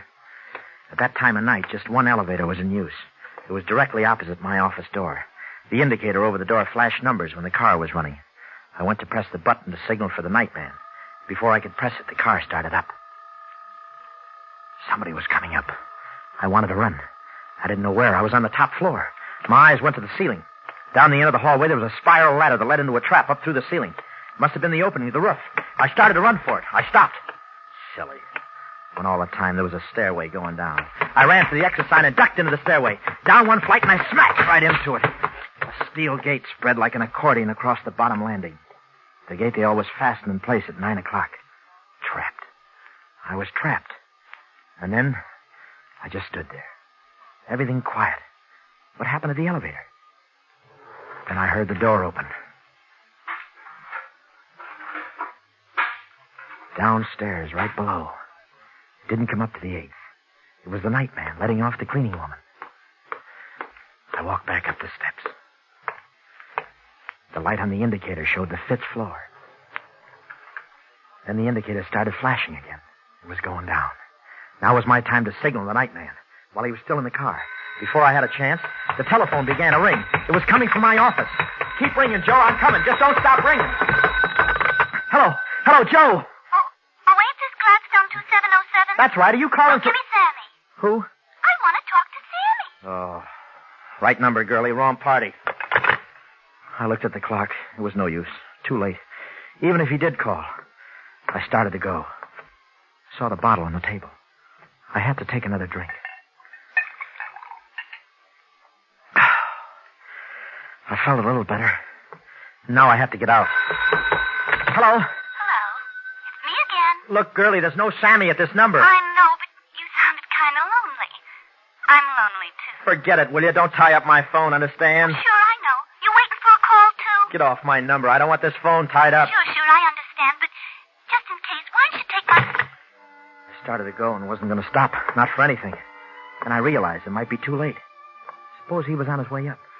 Suppose he was watching the entrance. Why did that girl call back? What did she want? Then I knew it was a trick. A typical hoodlum trick. Bolster was using that girl to check up on me. Ain't it cat and mouse? His way of holding me to the phone. Making sure while he was on his way up. A trick. 20 minutes to 10. The clock kept staring at me. The minute hand beating its way around the circle. 20 minutes to 10. That girl again checking up on me. Who did Bolster think he was kidding? He knew I had to answer that phone. Hello. Warren? Joe, you don't know how I've been trying to get you all night. Yeah, I know. Your line's been busy. Oh, come right over, Joe. What's the matter? There's no time to talk. Just get here. Oh, well, I got a date, Warren. It's on my only night off. You know how Madge is. Joe, this is a matter of life and death. Whose life? My life. Oh, well, I'll be right there. Before 10, Joe. It's got to be before 10.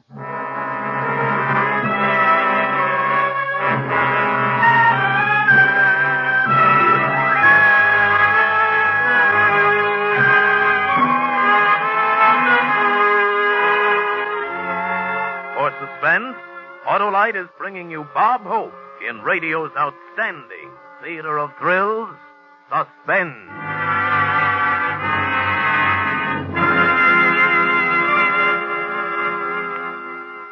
Hello there, Harlow. Say, what happened to your face? Lose an argument with a revolving door? No, Hap. I was at a big community picnic. Oh, sat in the sun too long, huh? No, I sat at the speaker's table. In fact, that's how... Well, it was like this.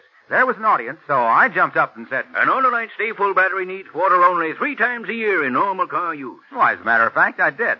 I said that dandy, dynamic, dependable Autolite Stay Full battery has a camel hanging on the ropes backed in a corner when it comes to capacity. Yes, sir. An Autolite Stay Full battery needs water only 3 times a year in normal car use. But Harlow, your face. I told him an Autolite Stay Full battery has extra plates protected by fiberglass insulation for longer life, stronger life. You said this during the picnic supper? Not only that, I told him in addition how in recent tests conducted according to the Society of Automotive Engineers life cycle standards, Autolite Stay Full batteries gave 70%, yes, 70% longer average life than batteries without all these features. And when I got through, do you know, Hap, they crowned me with a garland of leaves. Yeah, but that doesn't explain about your face. Oh, I forgot to mention the leaves were poison ivy. Oh? And I forgot to mention, here's Suspense. And now, Autolite brings back to our Hollywood soundstage Bob Hope as Warren in Death Has a Shadow. A tale well calculated to keep you in suspense.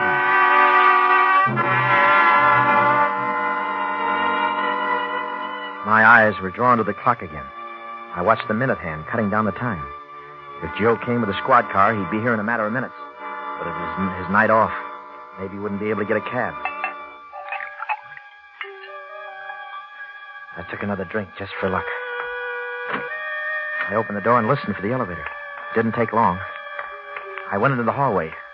The light on the indicator was flashing. 2, 3, 4. Maybe it wasn't Joe. Maybe it was Boaster. How was I to know? I ducked into the stairway landing, watching.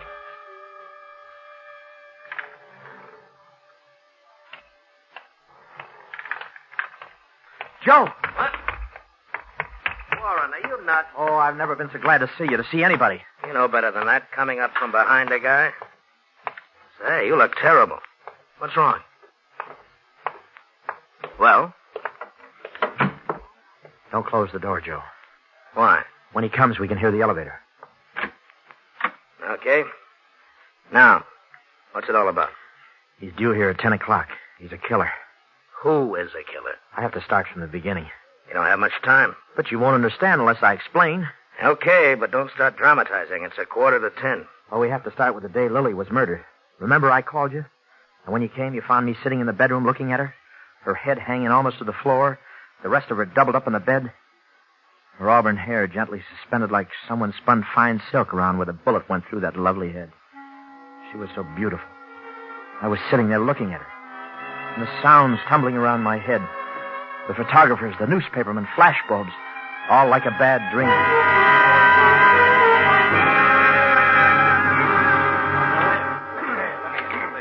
Look, can't you take the hair away from her face? I'll cut your head off if you touch that body. Let's see the gun. Show him the gun, Mike. It's a gun. What's there to say? Well, we understand it's Warren's gun. You understand nothing until it's official. The coroner said it happened this morning, about 4 hours ago. Now, how about that, Lieutenant Scarponi? Then quote him. Don't ask me. Mike. Yeah? They had enough. Get him out of here. Oh, wait a minute. Not so fast. I want one more shot of Warren. Put that drink back in your hand, Mr. Warren, please. Now, look, fella, don't overdo it. This is no private affair, Lieutenant Scarponi. Why don't you lay off? Well, put the drink back in his hand. Take it the way he is and get out. We'd like to do it the way it happened. He had a drink in his hand. It wouldn't look so good, Lieutenant, if the paper said you were covering up for a lifelong friend. Mike, get him out of here. Now, wait a minute. Wait a minute.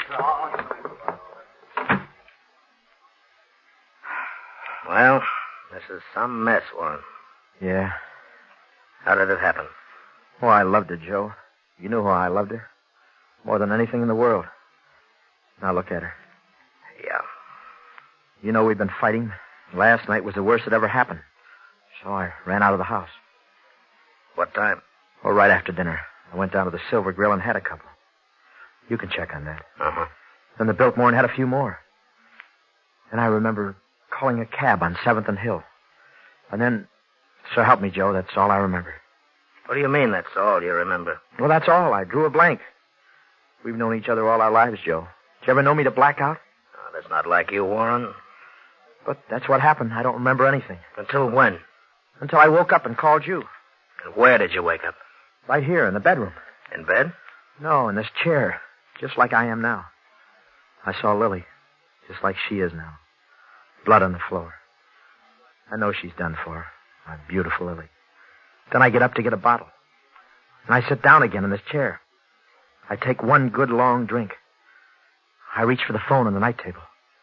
I call you. I've been sitting here since. With a bottle. Mm-hmm. And, the gun. Is it yours, Warren? You know that gun is mine. It was on the floor. It's the gun that killed her. Joe, do you think I did it?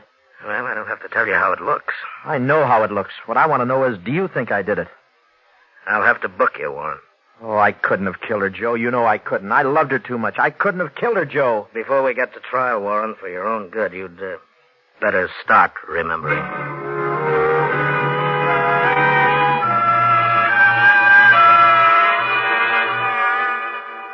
Seems like a long time ago, Joe. I just couldn't remember what I'd been doing there in the bedroom after Lily was murdered. Couldn't even remember how I got there. But 2 minutes ago, you were scared to death. You were trying to reach me every place in town. Well, I'm here. You remember that day in the courtroom? What's that got to do with the killer who's on his way up here? Quite a bit, Joe. That's what I'm coming to. But before he comes, you got to know the whole story. I know the whole story. Not quite. Think back to that day in court, Joe. You remember how bad it looked for me? All the newspapers were sure I was done for because I couldn't remember where I was when she was killed, and I knew I was somewhere else when it happened. But all the evidence piled against me. Everybody sure I was a dead duck. You and Madge in court at my side, and the prosecuting attorney pressing the jury for the full penalty.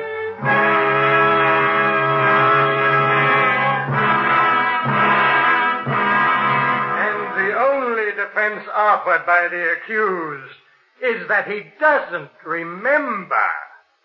He pleads not guilty, claiming temporary insanity. Forgetfulness as so conveniently happening to the accused cannot be construed as insanity. The state must therefore ask that the full penalty according to the law... Here, get me some water. Hey, Pat, now, poor man, he just couldn't take it that way. This court will keep order. Order! You all right now, Warren? You feel better? Joe, I didn't do it. Yeah, sure. Joe, I remember now. I remember. I didn't do it. I was out of town when it happened. I was out of town.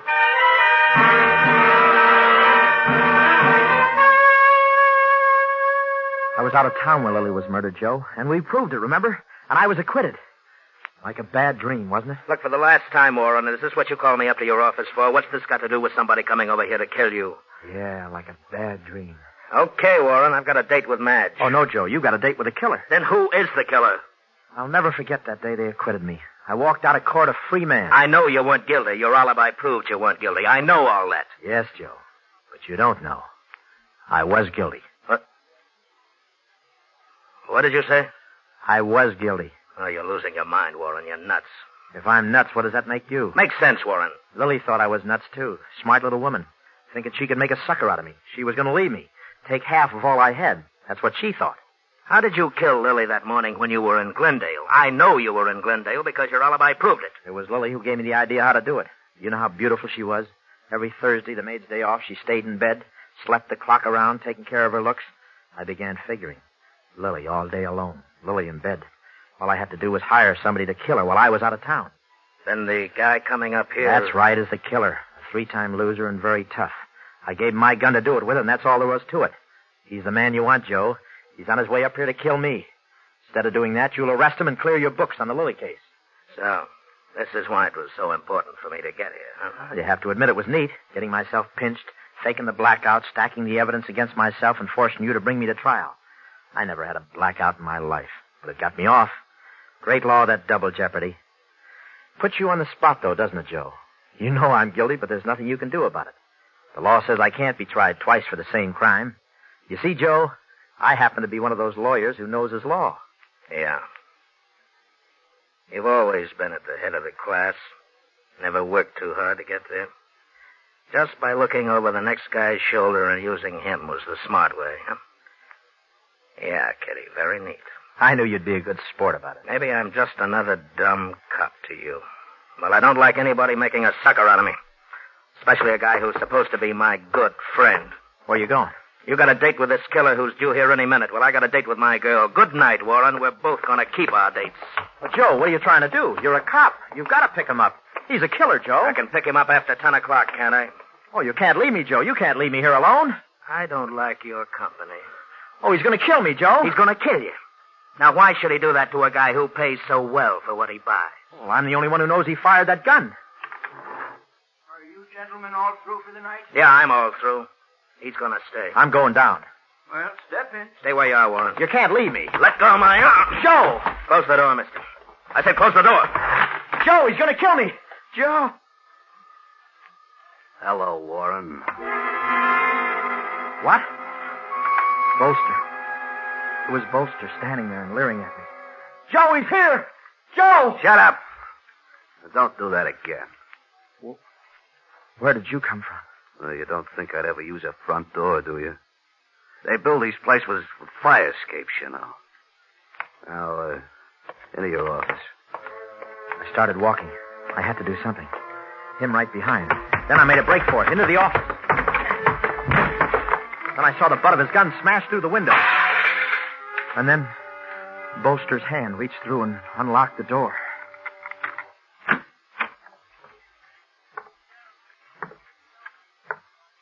Oh, you're pretty cute. Bolster, you're not going to do anything. You want your money. Don't you want your money? Oh, yeah. The money comes first. Well, it's in one of these drawers. Yeah, you told me to do it with your gun.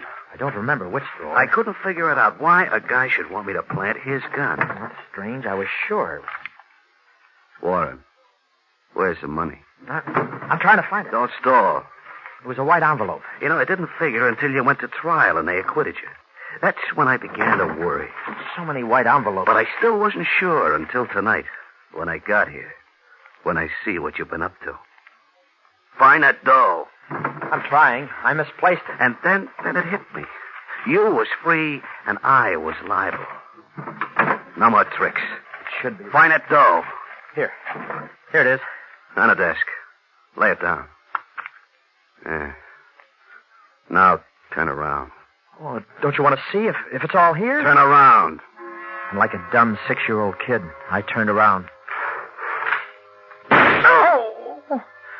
It was the funniest sensation. Hearing the shot. Feeling the panic.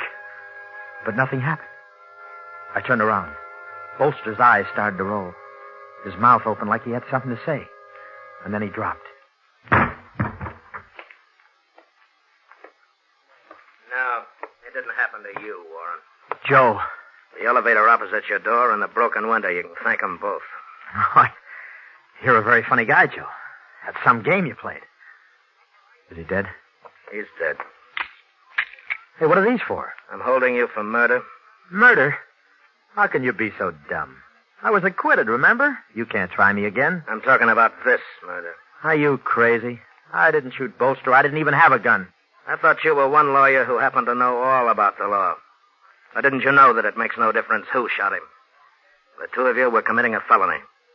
And the law says all accessories to a felony are equally responsible for all acts resulting from the felony. Unquote. But, Joe... Including homicide, Warren, including homicide. I don't know all about the law like you, Mr. Harvey Warren. I only know just enough to get by.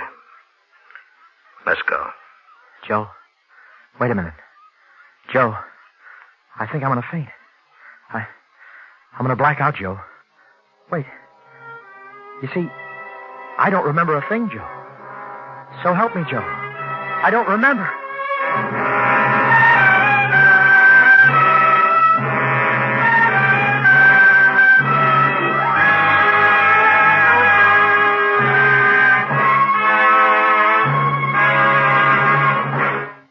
Thank you, Bob Hope, for a splendid performance. And thanks for the memories. Suspensefully you sat while I have been at bat. And now it's time to talk about our product, and that's that. Skinny Wilcox, you sing, too, while I swan. I know you do, Bob, every Tuesday night for Swan Soap. On Thursdays, I Autolite. I've run into a comic. Wilcox, you know, I was in Toledo recently and was given an Autolite Stay Full battery. Now I see why you've got a right to sing. Bob, I'm always singing the praises of Autolite Stay Full batteries. And, for that matter, any of the more than 400 products for cars, trucks, airplanes, and boats that are made in 28 Autolite plants from coast to coast. Yes, sir, and Autolite also makes complete electrical systems for many makes of America's finest cars. Batteries, spark plugs, generators, starting motors, coils, distributors. All engineered to fit together perfectly, work together perfectly, because they're a perfect team. So, folks, don't accept electrical parts that are supposed to be as good. Ask for and insist on Autolite, original factory parts, at your neighborhood service station, car dealer, garage, or repair shop. Remember, you're always right with Autolite.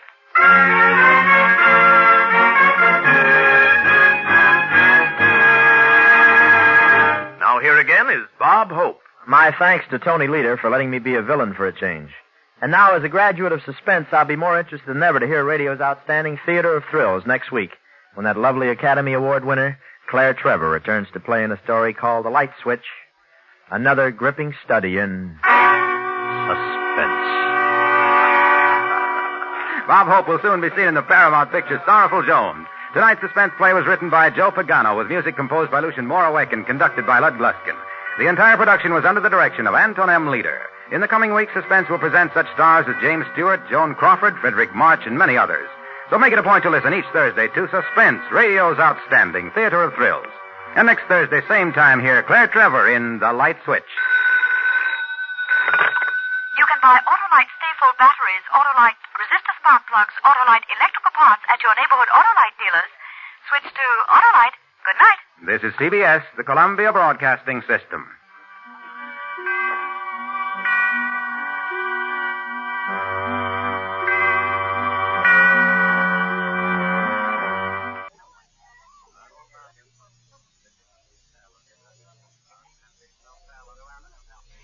Now, Roma Wines, R-O-M-A, made in California for enjoyment throughout the world.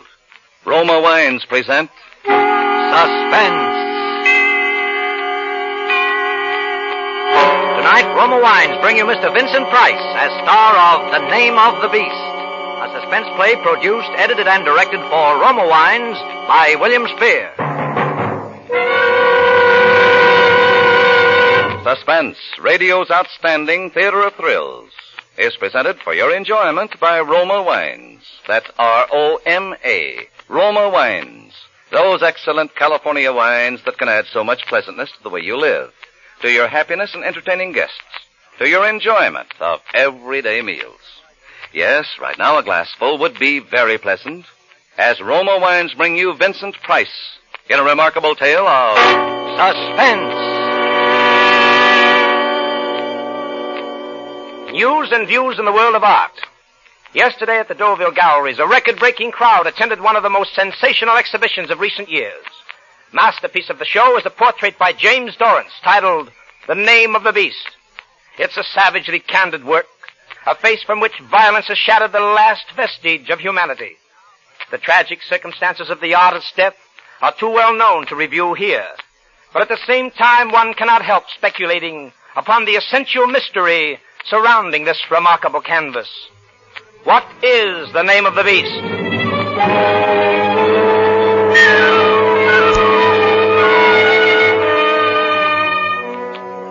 The name of the beast was Krebs, Elmer Krebs. I found him in an evil waterfront dive, took him to my studio, and made the first sketch for the portrait that night. I gave him money, and he promised to return the next day. When he didn't show up, I went in search of him. He wasn't hard to trace. My search came to an end in a squalid room of a waterfront hotel. Come in. He didn't look up when I entered the room, but continued to sit there on the sagging, dingy bedstead, holding his head in his hands and gently moaning. I crossed the room and raised the blind to let in the daylight. Then I saw it. Blood.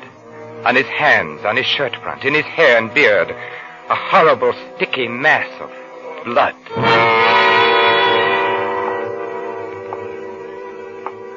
You didn't show up for our appointment today. I'm the painter you met last night, remember? You were going to sit for a portrait. What do you want? You want your money back? Certainly not. I want to finish my painting. I want you to come back to the studio. You must be crazy. Look here, it's very important for me to finish that painting. I'll make it worth your while. Money? I don't need money. Not anymore. Maybe I can help you in some other way. You're in some kind of trouble, that's obvious. What business is that of yours? You'd better wake up and pull yourself together. We'll have to get rid of those clothes some way or other. Well, I'll think of some way. What happened? I told you it's none of your business. Why don't you leave me alone? I'm sick. All that blood. Well, the first thing we must do is clean up this mess here. And get those clothes off. And the shoes, too. I'll make a parcel out of them and dump them in the river after dark. You'd better shave off that beard, too. They'll be looking for a man with a beard, you know. Who will? Why, the police, of course. What makes you so sure of that? I know more about you than you think I do. You're bluffing. Maybe, maybe not. But you're in no position to take chances. For all you know, I might be a witness. I might have seen you kill... Shut up! Temper. I told you I'm sick. I'm liable to do anything. It wouldn't be smart for you to do anything to me, Elmer. I'm your only hope. You know that, don't you? You lost your head. You were clumsy. To get away with murder, you need a clear head. Look at the mistakes you've made already. Blood all over you. As good as a rope around your neck. Where did you hide the loot? So that's what you're after. Then it was robbery. Somewhere close by, too. Couldn't have gone far with all that blood on you without attracting attention. Well? It was in a shop, I imagine. That means they probably won't find the body till Monday What's morning. all this third degree? You with the police? On the contrary, Elmer. I'm going to save you from the police. Huh? I told you. I want to finish painting that portrait of you. It don't make sense. All this just to paint some crazy picture. Ah, but what a picture, Elmer. I've waited 20 years to paint this picture. Everything I've ever painted has been merely the preparation for this. I've worked alone, never exhibited a single canvas. Do you know what it is to work alone? Yeah, I know. Nobody knows your name, but one day, quite suddenly, a masterpiece explodes in the face of a jaded world. Like your murder, Elmer. After a life of petty crime, at last an act of yours really means something. Newspapers will headline it. The whole world will be clamoring to know your name. Exciting, isn't it? Exciting? Well, that's the way I feel about this portrait. I must finish the job. How do I know you won't take those clothes to the cops instead of dumping them? I'm taking a terrible chance walking out of here with a bundle of blood-stained clothes as it is. They'd fit me about as well as they fit you. Okay, that's fair enough. By the way, where did it happen? The hot shop. Number 23, next to the alley. Was it necessary? The old man came in, started firing a revolver right off. I don't pack no rod. Wasn't nothing else to do. I grabbed the fire axe off the wall. Oh, my. And I suppose the police have your fingerprints on file? Yeah, I done time once. What did you do with the axe? Just dropped it there. I was sick, all that blood. I suppose you left nice red fingerprints all over the place. I didn't touch nothing. Maybe the windowsill going out. That's the first place they'll look. And you're obviously in no condition to go back there now. What are you trying to do? Buy yourself a nice murder rap? My dear fellow, any intelligent man can get away with murder if he keeps his wits about him. You ought to be very grateful to me, Elmer. I'm going to take your clumsy crime and make it into a work of art.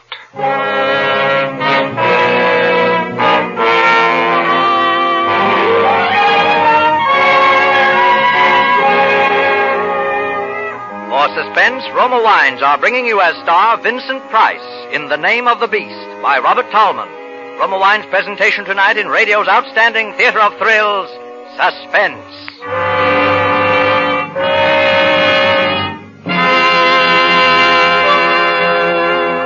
Between the acts of Suspense, this is Truman Bradley for Roma Wines.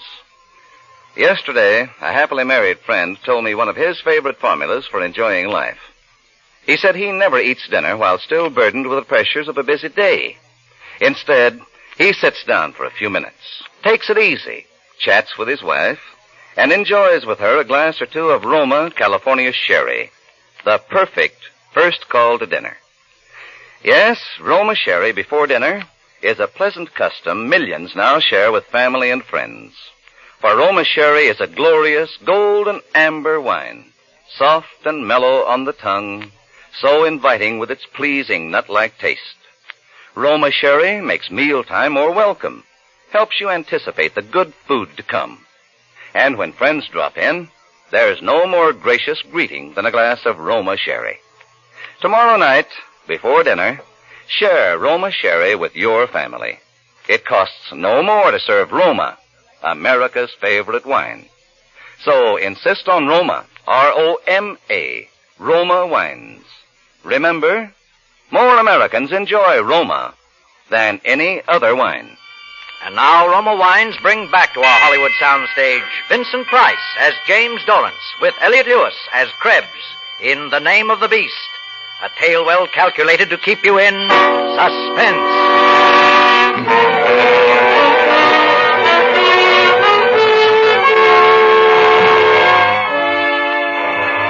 The shoes of the beast were just my size. I wore them when I went on my errand that night. It was fortunate I did. Getting into the place was simple. It was an old-fashioned lock, and the skeleton key to my studio fitted it perfectly. The shop bell jangled when I opened the door. I made my way quickly along the dark rows of counters to the rear of the shop. A pair of dusty portieres provided it from the back room. I pulled them to behind me and snapped on my flashlight. The body, or what was left of it, lay in a heap in the center of the room. The floor, well, it was lucky I hadn't worn my own shoes. There would be tracks out of that place, red tracks. The axe lay near the old man's head. I picked up the axe and carried it over to the sink. I washed off what I could and smeared out the prints with the cotton gloves on my hands. Then I made a quick circuit of the room, taking in every surface. With the wet gloves, I smeared the prints on the safe handle, the windowsill, and the jimmy the murderer had so stupidly left behind him. Then I dropped the cotton gloves on the floor and left them there. No way to trace a pair of cheap cotton gloves. Now there was only one last thing to do. Walk around the block to dry the soles of those shoes and burn them in the stove when I got back to my studio. The handiwork of the beast would remain, but the name of the beast had been expunged.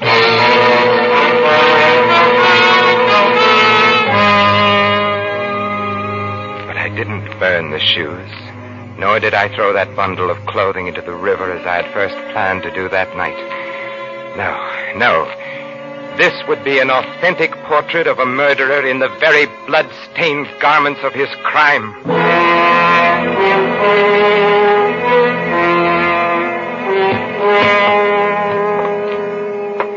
That will be all for today, Elmer. How much longer does this go on? Until the painting is finished. You can't set a time limit on the completion of a masterpiece, you know.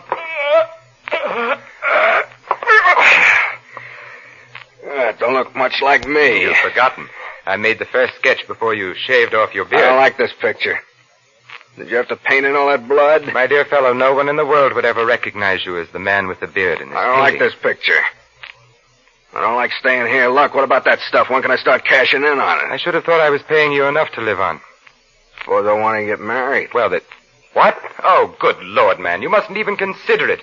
In the first place, I can't afford to support another person. Who's asking you to support anybody? I got that stuff, haven't I? Well, I'm going to cash it in, that's all. Listen to me, Elmer. If you try to unload as much as one piece of that loot, the police will be on your tail so fast. Oh, no, my friend. That stuff has got to stay where it is for some time to come. You just say that, so I'll have to depend on you.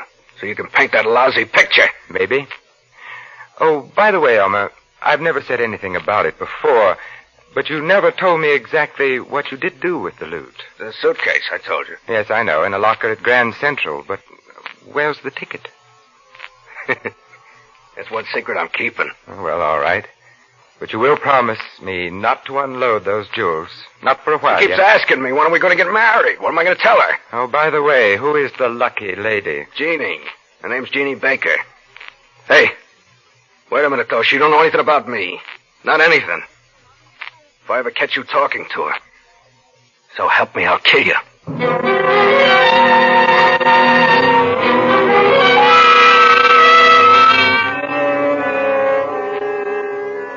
You're a friend of Elmer's? Well, not a friend exactly. I'm afraid this will be rather a shock to you. You're very close to Mr. Krebs. Well, we're engaged to be married. What is it? Is he in some kind of trouble? Are you a detective? Well, not exactly. You see, I represent the insurance company. What insurance company? State indemnity. Our policyholder doesn't want to prosecute, but at the same time... Prosecute? Well, after all, the jewels were of considerable value. What jewels? Why, the jewels in the suitcase, in the locker at Grand Central. He did leave the ticket with you, didn't he? Oh, well, yes, but I mean, he didn't tell me that... Well, he did say it was valuable and he didn't want to risk losing the ticket, but... How did you know about it? My dear Miss Baker, we insurance investigators have ways of finding out these things. Now then, if you're a sensible young woman... And I can see that you're not only a sensible young woman, but a very beautiful one as well. Mr. Dorrance, what has he done? Well, I don't think he regarded it as a theft exactly. More of a loan, in all probability. After all, his aunt was a very old lady, and... You mean he stole this jewelry from his aunt? Well, I wanted to spare you those exact words if I could.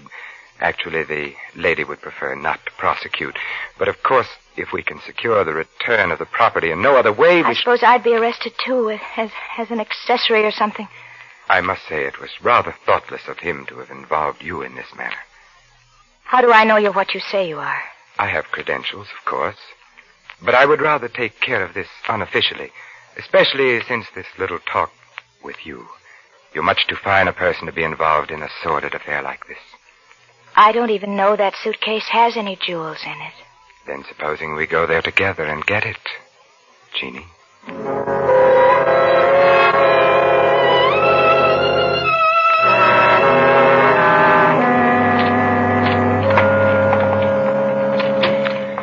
Well, now let's have a look. How are we going to... Well, I think I have a key here that'll open it.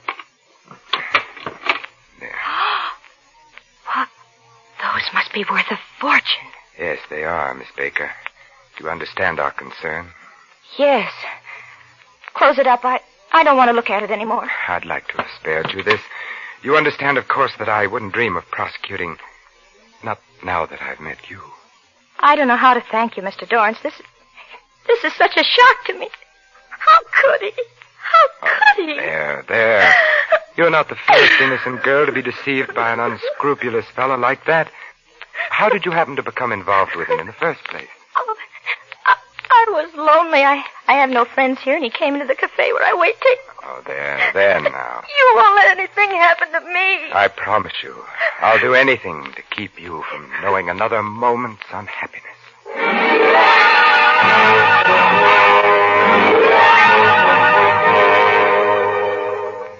That night I worked feverishly, like a man possessed.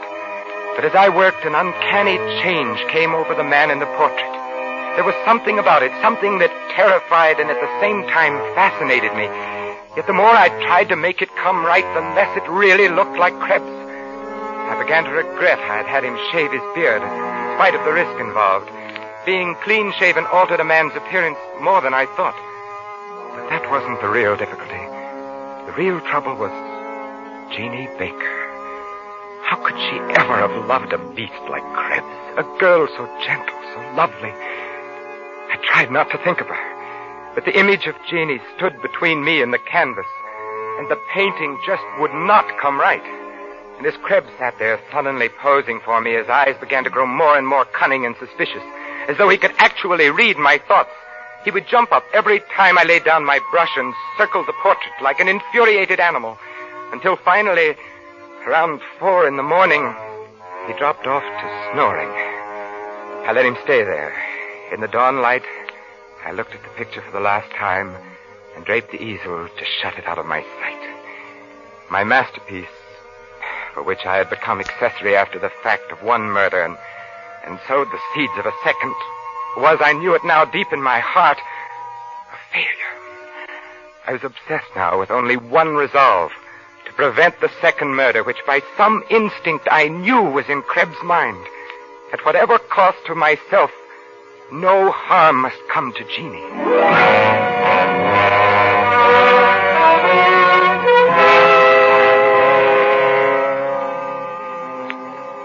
Mr. Dorrance, I've been told that artists are full of romantic notions, and the Bureau has dealt with a number of them in this neighborhood, as you can well imagine. But I must say that of all the pipe dreams that have been brought to me, yours is the most fantastic. Oh, but listen, Inspector, you've got to believe me. That girl's life is in danger. Yeah, we're checking on that.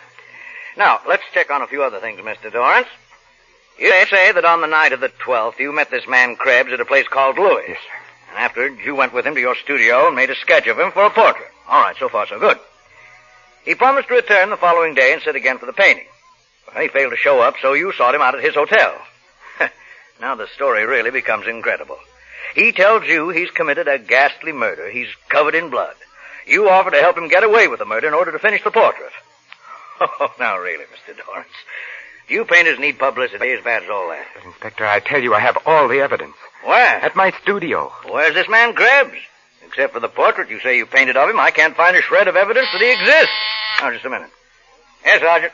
They've picked up the girl. Good. Send her in. Oh, she'll tell you. She'll tell you who Krebs is. Oh, come in, Miss Baker. We won't detain you long.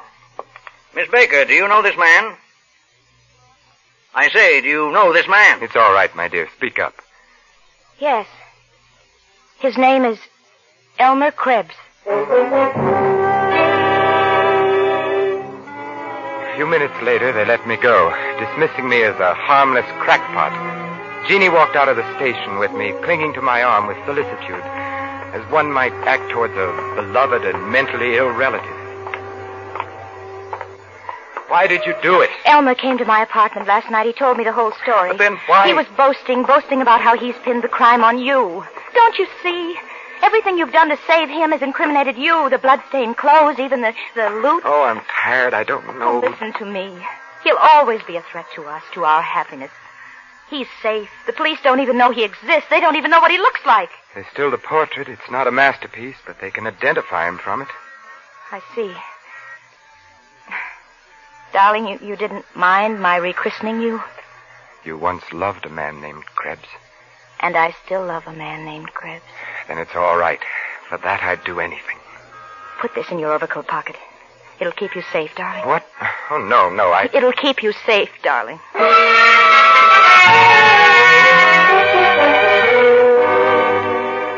He was there in my studio when I got in that evening, waiting for me. I had more or less expected it. I hadn't expected to find him in such a cheerful frame of mind. He had pulled the drape off of the painting and was walking around it, viewing it from every angle. Hi, Dorrance. How did you get in here? Through the door. No more window jobs for me, Dorrance. A picture. How about that? Got a new model, huh? What? The picture? Oh, it's no good. By the way, it's finished now. You won't need to come here anymore. You don't say. I'll get you the suitcase. I suppose it'll be safe for you to cash that stuff. I already found the the suitcase, Dorrance. Oh? Well, take it along with you then. It's over there on the table. I opened it up. Well, You think I'd take it without checking on the contents? what are you talking about? What'd you do with the rocks, Dorrance? Rocks? You took the rocks, the jewelry. There's nothing left there but the settings, a pile of junk. Listen, Krebs, I swear I never opened that suitcase but once, just after we took it out of the locker. She's in it with you. Listen, Krebs, you can think whatever you want to about me, but keep Jeannie out of it. Keep Jeannie out of it? That's a laugh. I mean what I say. Krebs, where are you going? To her place. If she has those rocks, I'm going to get Krebs, her. come back here. Got a job to do. Krebs, if you go out of that door, I warn you. All right.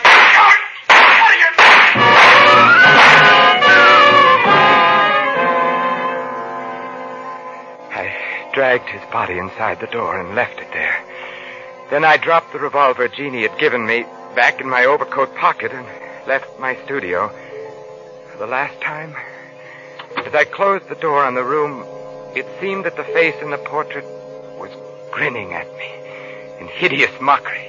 I meant to go straight to the police and give myself up, but I must have known in my heart that I wouldn't. Instead, I walked, and my feet took me almost against my will to the house on Grove Street, the house where Jeannie lived. I had roused her from sleep, and she seemed rather cross. What's the big idea, barging in here this time of night? I had to see you, Jeannie. Well, That was an unlucky name you gave me, Jeannie. what's happened? I shot him. You gave me a murderer's name, and now I am a murderer. So you really did it. I wondered if you'd have the guts. Jeannie! Oh, What do you want me to do, put on black and cry myself to death? you loved him once. Who said so? You were going to marry him. Maybe. I thought he was smart once. I said I'd marry him if he pulled a really big job. I might have kept my word, but he bungled it. What's worse, he involved me. When I found out he'd planted that stuff on me. You knew all the time. So what? So what? You'll get your cut. Oh, Krebs was right. You did take those stones, and I killed a man for you, to save you. What did you do with the gun? It's in my overcoat pocket. I was going to the police. Oh, you sap. Why didn't you leave the gun there? Make it look like suicide. Was, in a way, wasn't it, Jeannie? I'm Krebs now. Dorrance is dead. You planned it very nicely. Oh, stop. Stop trying to be deep. Doesn't matter what your name is. Either way, you've messed it up. Anybody have a key to your place? No. And we still have time. Time for what? The body! Any intelligent person can get away with murder if he keeps his wits about him. You told Elmer that. Yes, I told Elmer that. You're scared to go back there, aren't you? Do you want me to do it for you? No, I'll do it. I must do it. Here. You mustn't forget your overcoat. No, I mustn't forget my overcoat. It'll keep me It'll keep me safe. Goodbye, Jeannie.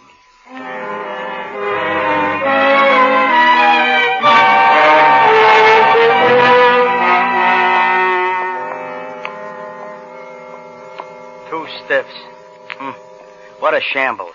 Looks as if he shot this guy and then bumped himself off. Who are they? I don't know the other one. This is the guy that came into headquarters Saturday. You know, the artist. Huh? Well, there must have been something to his story after all. Here's a note he left. You see. Dear Inspector, the portrait I told you about is standing on the easel facing the window so you can see it in the light. James Dorrance. I guess this must be it here. He said it identified the murderer. Is it a good likeness? Gee, I don't know. You look at it. Why, that's a woman. Yeah, it's that dame we picked up. The little waitress. Hey, but look, it's got men's clothes on. Bloody. And the way he's made the face all twisted and ugly. She was a good-looking kid. Yeah, she was. He must have been cracked. I guess he must have been. A thing like that makes you wonder, don't it? Yeah, a thing like that makes you wonder.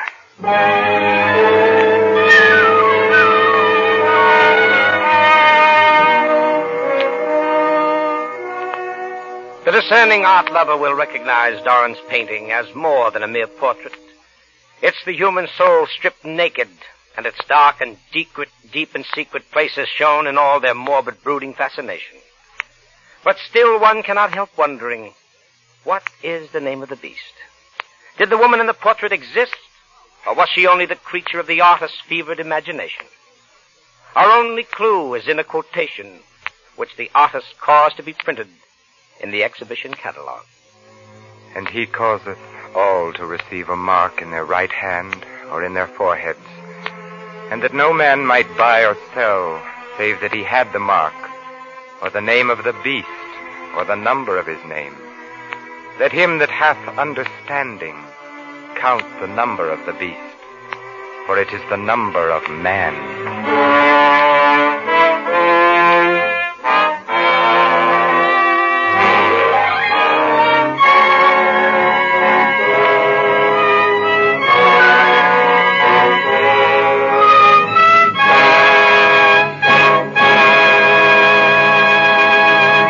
Suspense.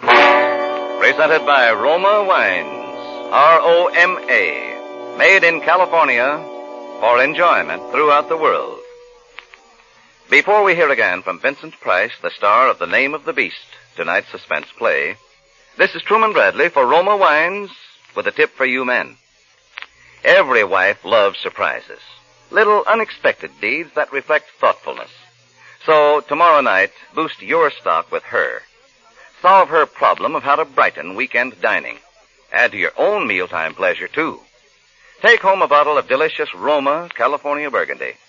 One sip will convince you both that red, robust Roma Burgundy is the perfect table mate for stews, spaghetti, or baked beans. For Roma Burgundy brings out hidden flavors, adds rare goodness to every morsel. Yes, gentlemen, Roma Burgundy can make a hero of you on 2 counts.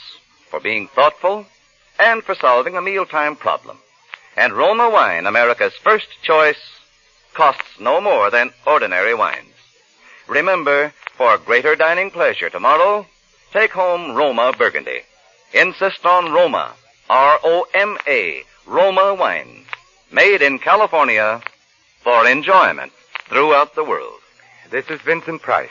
Next Thursday, our friend Keenan Wynn will be your star on Suspense, in what sounds like a very exciting play, which all takes place on a bus making a return trip from the State Insane Asylum.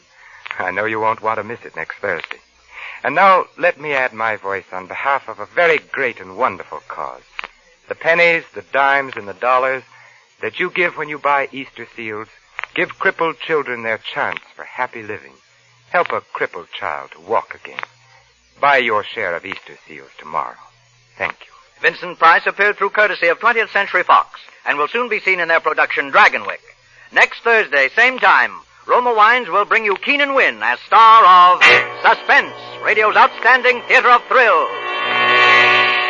Produced by William Spear for the Roma Wine Company of Fresno, California. This is CBS, the Columbia Broadcasting System.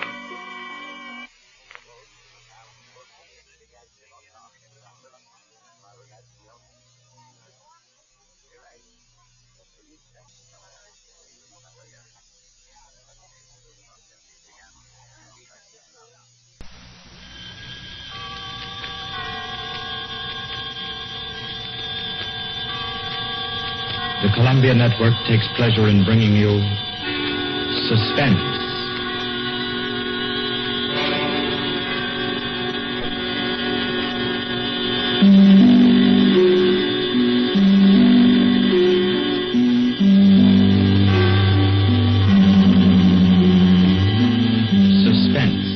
Columbia's parade of outstanding thrillers, produced and directed by William Spear and scored by Bernard Herrmann.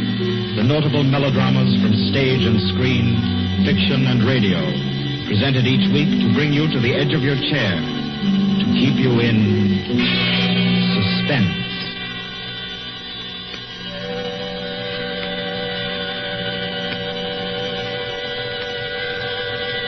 Good evening. This is Orson Welles. I'm very happy I am to be back in the United States and back on the Columbia Network, even for so short a visit as this one. Back with old friends like Johnny Dietz, who's tonight's director, and Bernard Herrmann. The Mercury Theater presented tonight's radio play for the first time last year. We came right out then and hailed it as a classic of the medium. Nobody argued the point. A lot of people asked us to do it again, so it's gratifying to get the chance now.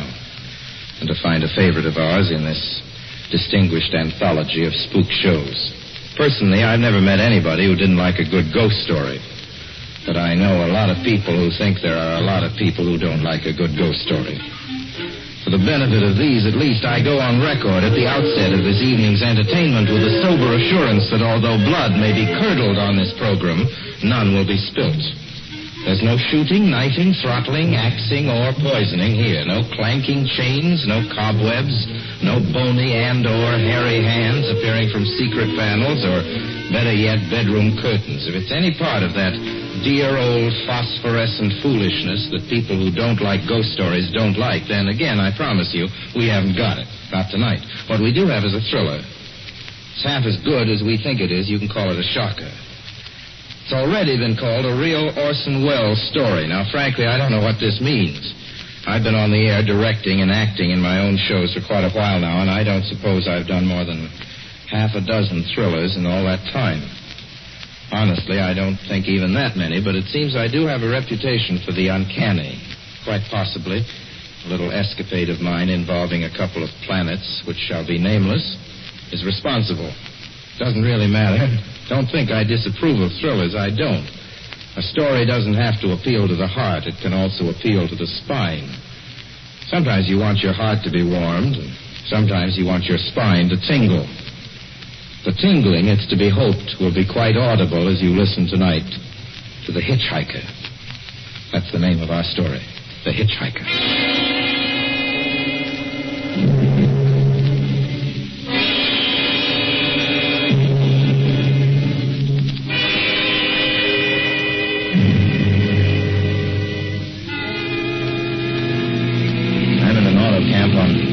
Route 66, just west of Gallup, New Mexico. If I tell it, perhaps it'll help me. Keep me from going crazy. I gotta tell this quickly. I'm not crazy now. I feel perfectly well, except that I'm running a slight temperature. My name is Ronald Adams. I'm 36 years of age, unmarried, tall, dark, with a black mustache. I drive a 1940 Buick, license number 6Y175189. I was born in Brooklyn. All this I know. I know that I'm at this moment perfectly sane. That it's not me who's gone mad. It's something else. Something utterly beyond my control. I've got to speak quickly. At any minute, the link may break. This may be the last thing I ever tell on Earth. The last night I ever see the stars. 6 days ago, I left Brooklyn to drive to California. Goodbye, son. Good luck to you, my boy. Goodbye, Mother. Here, give me a kiss, and I'll go. I'll come out with you to the car. Oh, no, it's raining. Stay here at the door. Hey, what's this? Tears? I thought you promised me you wouldn't cry. I know, dear.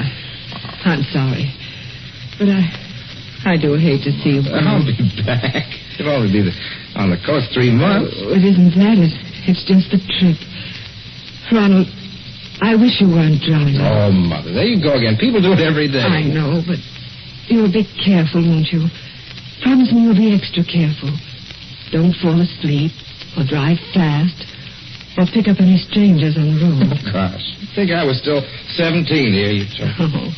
And why? I mean, as soon as you get to Hollywood, won't you, son? Of course I will. Don't you worry. There's nothing going to happen. It's just 8 days of perfectly simple driving on smooth, decent, civilized roads with a hot dog or a hamburger stand every 10 miles.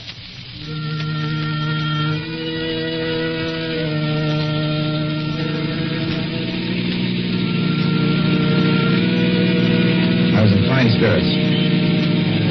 The drive ahead of me, even the loneliness, seemed like a lark. I reckoned without him.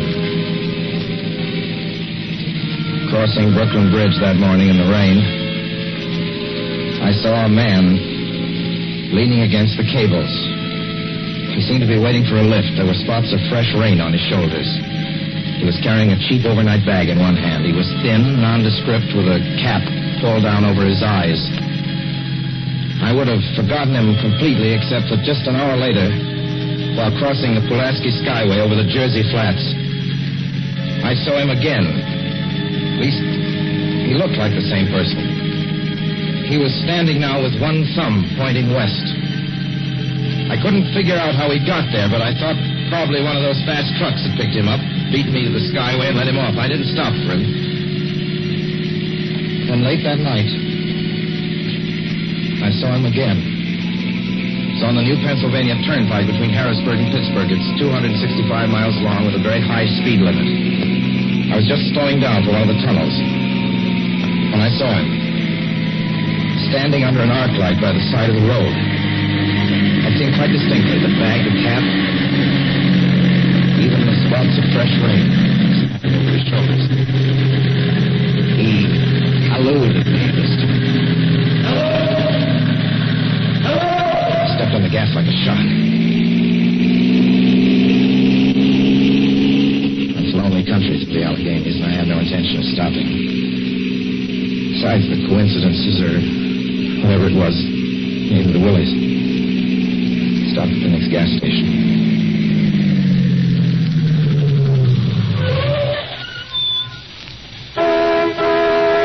Yes, sir. Fill her up. Certainly, sir. Check your oil, sir? No, thanks.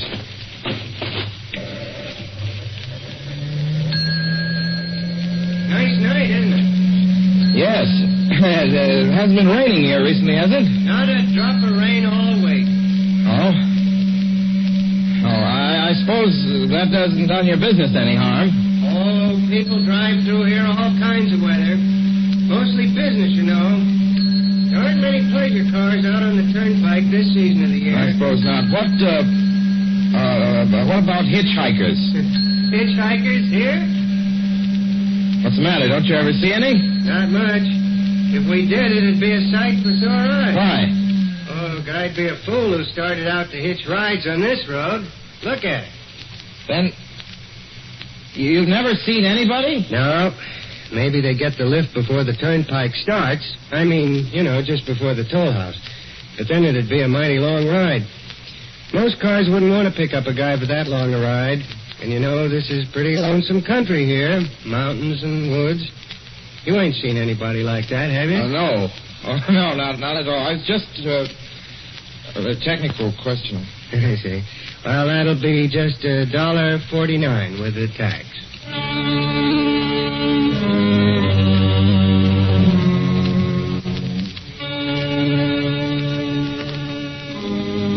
Gradually passed through my mind a sheer coincidence. I had a good night's sleep in Pittsburgh. I didn't think about the man all next day until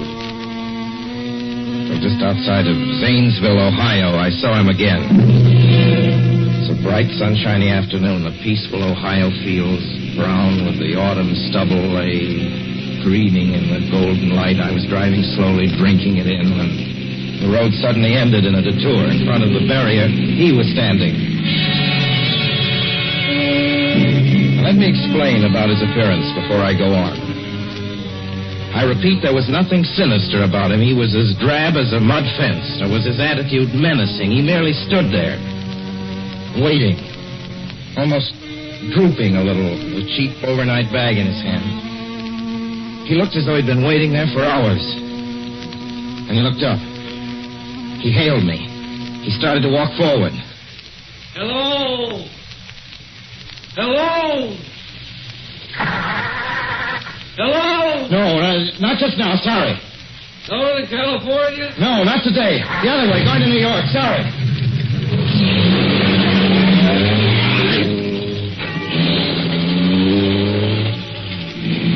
After I got the car back on the road again, I felt like a fool. Yet the thought of picking him up, of having him sit beside me, was somehow unbearable. At the same time, I felt more than ever unspeakably alone.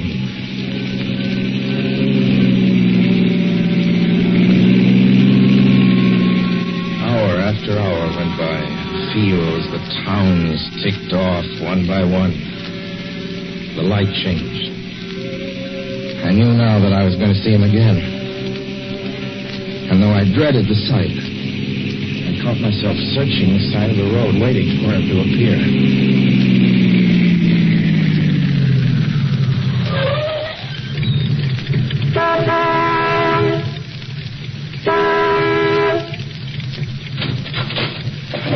Yeah, what is it? What do you want? Sell sandwiches and pop here, don't you? Yeah, we do in the daytime. We're closed up now for the I know, but I was wondering if you could possibly have a cup of coffee, black coffee, just... No, not this time of night, mister. My wife's a cook. She's in Spain. Don't shut the door, please. Listen, just a minute ago... just a minute ago, there was a man standing here right beside the stand, a suspicious-looking man. I don't mean to disturb it. And you see, I was driving along when I just happened to look, and there he was. How's he doing? Well, nothing. You've been taking a nip. That's what you've been doing. Now, on your way before I call out Sheriff Oates.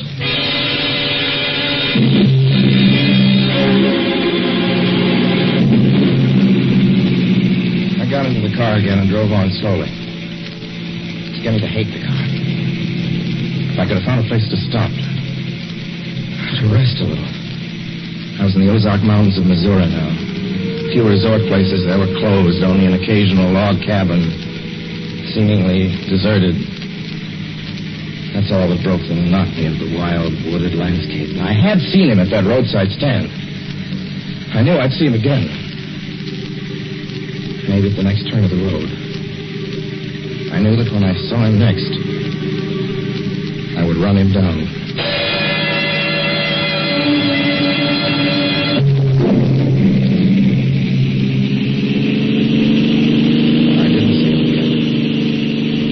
I didn't see him until late next afternoon. I stopped the car at a sleepy little junction just across the border into Oklahoma to let a train pass by. When he appeared across the tracks, leaning against a telephone pole. Perfectly airless, dry day.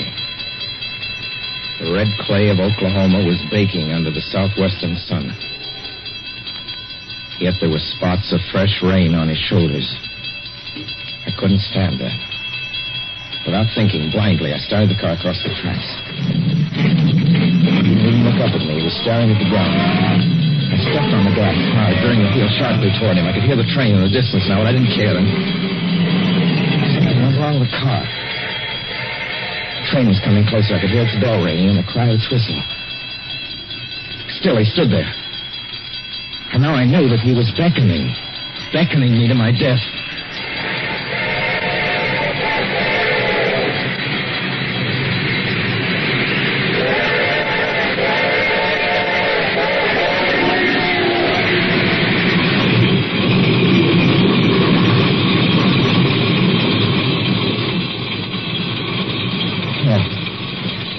Frustrated him that time. The starter worked at last. I managed to back up. When the train passed, he was gone. I was all alone in the hot, dry afternoon. After that, I knew I had to do something. I didn't know who this man was, or what he wanted of me. I only knew that from now on, I mustn't let myself alone on the road for 1 minute.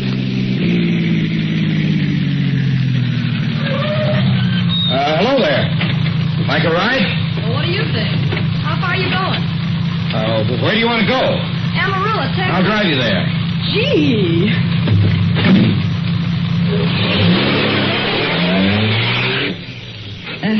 You mind if I take off my shoes? My dogs are killing me. Go right ahead. Oh, gee, what a break this You is. hitchhike much? Sure, only it's tough sometimes in these great open spaces to get the break. I should think it would be, though I'll bet you get a good pickup in a fast car. If you did, you could get places faster than, say, another person in another car, couldn't you? I don't get you. Well, take me, for instance. Suppose I'm driving across the country, say, at a nice, steady clip, about 45 miles an hour. Couldn't a girl like you just standing beside the road waiting for a lift beat me to town? Or any town, provided she got picked up every time in a car doing from 65 to 70 miles an hour? I don't know. What difference does it make? Oh, no difference. It's just a crazy idea I had sitting here in the car.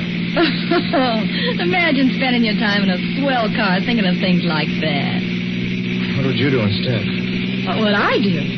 If I was a good-looking fellow like yourself, why, I just enjoy myself every minute of the time. I'd sit back and relax. And if I saw a good-looking girl along the side of the road, hey, look out! Did you see him? See who? A man standing beside the barbed wire fence. I didn't see anybody. It wasn't nothing but a bunch of cows and a wire fence. No? What do you think he was doing? Trying to run into the barbed wire man fence? there, I tell you, a thin gray man with an overnight bag in his hand. And I was trying to run him down. Run him down? You mean kill him? Say you didn't see him back there? You sure? I didn't see a soul. As far as Watch that's concerned... for him the next time and keep watching. Keep your eyes peeled on the road. He'll turn up again.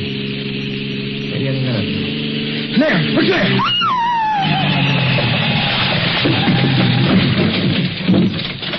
How does this door work? I'm getting out of here. You see him that time? No, I didn't see him that time. And personally, mister, I don't expect never to see him. All I want to do is go on living. I don't see how I will very long driving with you. Oh, I'm sorry. I don't know what came over me. Please don't go. So if you'll excuse me... You can't go. Listen, how would you like to go to California? I'll drive you to California. Seeing pink elephants all the way? No, thanks. Thanks just the same. Listen, please, just 1 minute, please. You know what I think you need, big boy? Not a girlfriend. Just a good dose of sweetness. Please. There. I got it now. No, you can't go. Please. Get your hands off me. Do you hear? Leave your hands off me.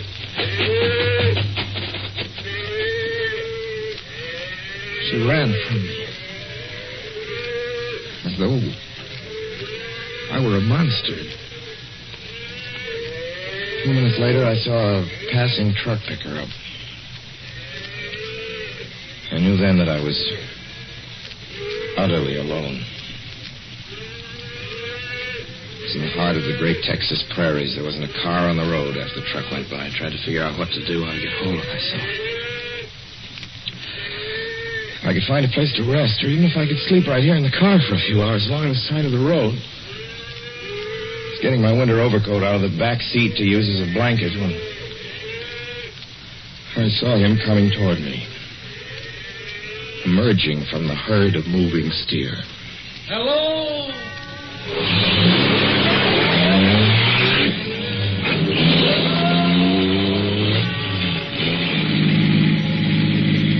Maybe I should have spoken to him then. Fought it out then and there. For now, he began to be everywhere. Whenever I stopped, even for a moment, for gas, for oil, for a drink of pop, a cup of coffee, sandwich, he was there. I saw him standing outside the auto camp in Amarillo that night when I dared to slow down. I was sitting near the drinking fountain of a little camping spot just inside the border of New Mexico. He was waiting for me outside the Navajo reservation where I stopped to check my tires. I saw him in Albuquerque when I bought 20 gallons of gas. I was afraid to stop now. I began to drive faster and faster. I was in lunar landscape now. The great arid mesa country of New Mexico. I drove through it with the indifference of a fly crawling over the face of the moon. Now he didn't even wait for me to stop. Unless I drove at 85 miles an hour over those endless roads, he waited for me at every other mile. I'd see his figure, shadowless, flitting before me, still in the same attitude, over the cold, lifeless ground, flitting over dried-up rivers, over broken stones cast up by old glacial upheavals, flitting in that pure and cloudless air. I was beside myself when I finally reached Gallup, New Mexico this morning. There's an auto camp here. Cold, almost deserted this time of year. I went inside and asked if there was a telephone. I had the feeling that if only I could speak to someone familiar, someone I loved, I could pull myself together.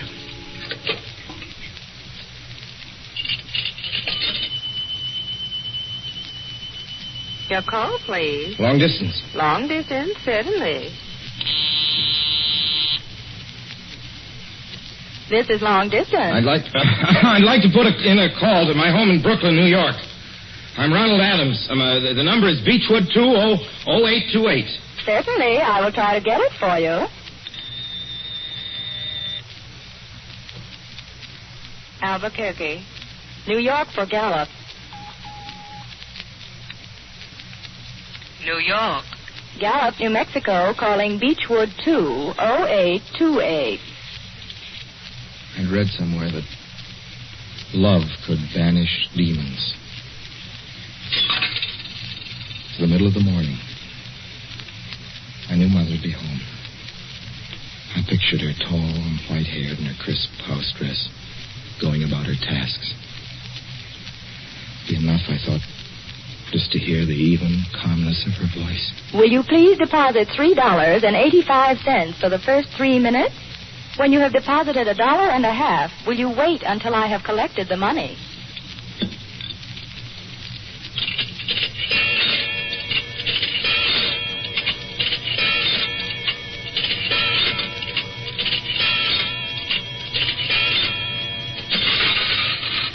All right, deposit another $1.50.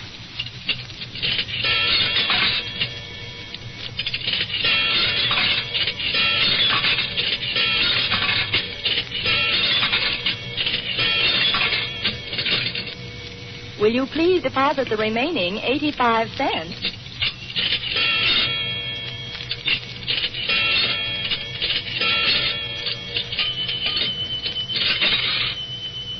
Ready with Brooklyn. Go ahead, please. Hello? Mrs. Adams' residence. Hello, Mother? This is Mrs. Adams' residence. Who is it you wish to speak to, please? Who's this? This is Mrs. Whinney. Mrs. Whinney? I don't know any Mrs. Whinney. Is this Beechwood 20828? Yes. Where's my mother? Where's Mrs. Adams? Mrs. Adams is not at home. She's still in the hospital. The hospital? Yes. Who is this calling, please? Is it a member of the family? Well, what's she in the hospital for? She's been prostrated for 5 days. Nervous breakdown. But who is this Nervous calling? breakdown? Well, my mother never was nervous. It's all taken place since the death of her oldest son, Ronald. Death of her oldest son, Ronald? Hey, what's this? What number is this? This is Beechwood 20828. It's all been very sudden. He was killed just 6 days ago in an automobile accident on the Brooklyn Bridge. Your 3 minutes are up, sir.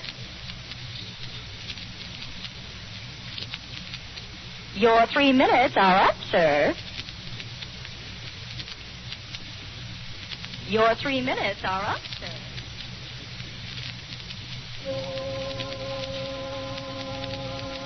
And so I'm sitting here in this deserted auto camp in Gallup, New Mexico. I'm trying to think. Trying to get hold of myself. Otherwise, I'm going to go crazy. Outside, it's night. The vast, soulless night of New Mexico. 1 million stars are in the sky. Ahead of me stretch 1,000 miles of empty mesa. Mountains, prairies, desert. Somewhere among them, he's waiting for me. Somewhere I shall know who he is and who I am.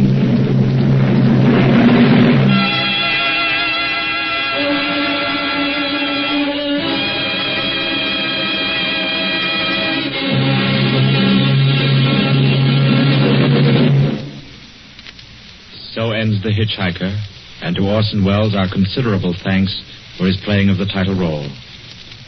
Mr. Welles? Help wanted. Men, women, and children. Nature of work, hard, monotonous, back-breaking labor. Hours, 75 a week minimum. Pay, a few cents an hour. Added inducement, 2 meals a day, including several ounces of bad bread and a cup of thin soup. Don't delay. Apply at once.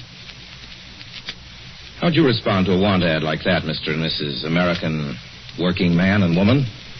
You'd laugh, wouldn't you, and throw the paper in the trash basket. Dismiss the whole advertisement as some kind of a joke. But believe me, it's no joke. It's a simple statement of the working conditions that exist today in Nazi Germany and the conquered countries under Nazi rule. It's also an exact statement of the working conditions that will be imposed on you and every member of your family if the Nazis win this war. You yourself personally can stop them from winning, as you know. You don't have to give up your well-paid job to do it. You needn't have to be a soldier or a sailor or an airman or a nurse or a war worker to ensure American victory. Uncle Sam doesn't ask plain, ordinary, hard-working citizens like you to give him anything. All he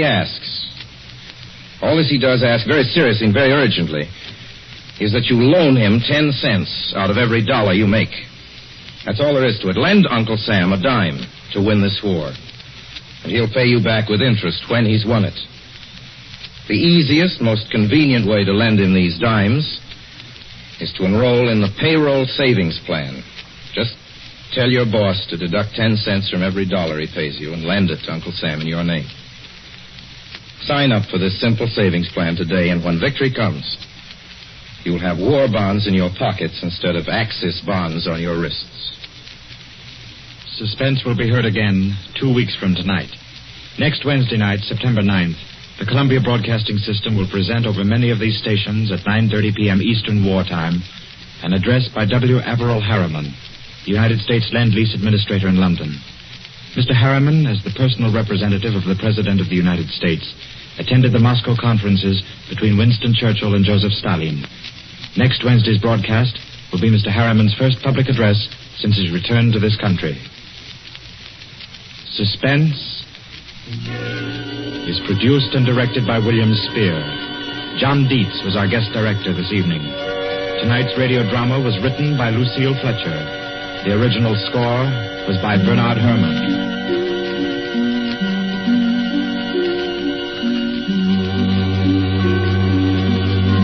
This is the Columbia Broadcast.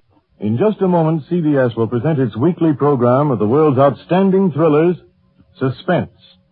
Before we begin, the producer feels it incumbent upon him to reply herewith to the many inquiries concerning the solution of last week's story of the woman on the telephone called Sorry, Wrong Number. Due to a momentary confusion in the studio, an important line cue was delivered at the wrong time, and some of our listeners were uncertain as to the outcome of the story. For them, be it known that the woman, so remarkably played by Miss Agnes Moorehead, was murdered by a man whom her husband had hired to do the job. We should also like to announce that in response to many hundreds of requests, this suspense play will be repeated within a few weeks. And now, this is the Man in Black, here again to introduce our performance tonight of Suspense.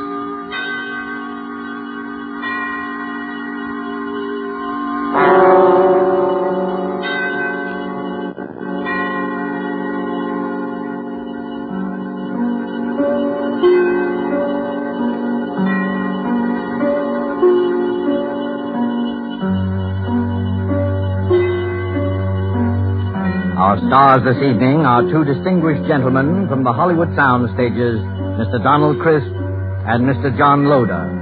Mr. Crisp and Mr. Loder are here to enact for us a strange and startling drama in which they, in the interest of justice, made use of an unusual method to wring a confession of guilt from a criminal. The story is by Rupert Croft Cook and is called Banquo's Chair. And so with Banquo's Chair and the performances of Donald Crisp as Sir William Brent and John Loder as Arthur Grange, Sir William's friend who relates the story to us, we again hope to keep you in suspense.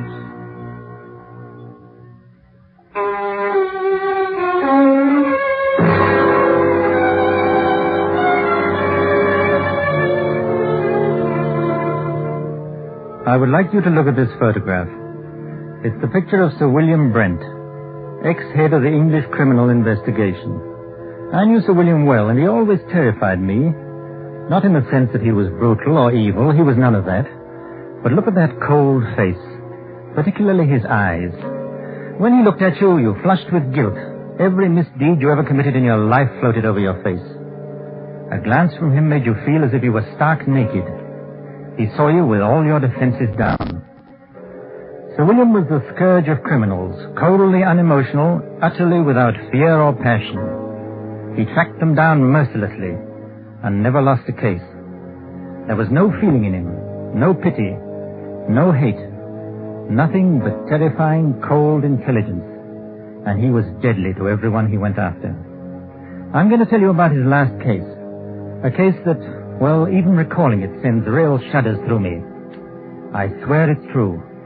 I saw it with my own eyes. I wish I never had. I witnessed it in all its dreadful details. One night at the club, about 11 o'clock, a boy came up to me. Telegram for you, sir. I ripped open the envelope and read the telegram. Dear Arthur, will you come and dine with me at Turret House, Sydenham on Thursday? There will be several guests, and I think I can promise you an unforgettable evening. It was signed by Sir William Brent. I was annoyed. I don't like to receive telegrams so late in the evening, and Sir William could easily have phoned, unless he didn't want to go into details with me. I decided to phone him.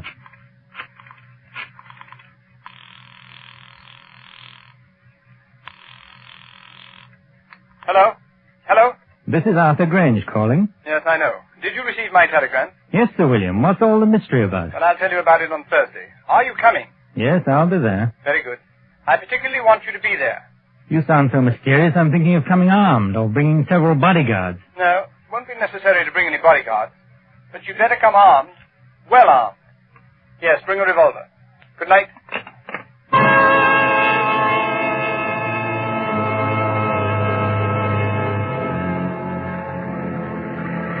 Early Thursday evening, I made my way to Turret House. A windy November rain slashed at the streets. Turret House is a huge red brick, unpleasantly somber mansion, an ugly product of Queen Victoria's time. There it squatted, back of the road, almost hidden to view by several dripping pine trees. The neighborhood had known better days. I walked up along the unkept path until I reached the great oaken door.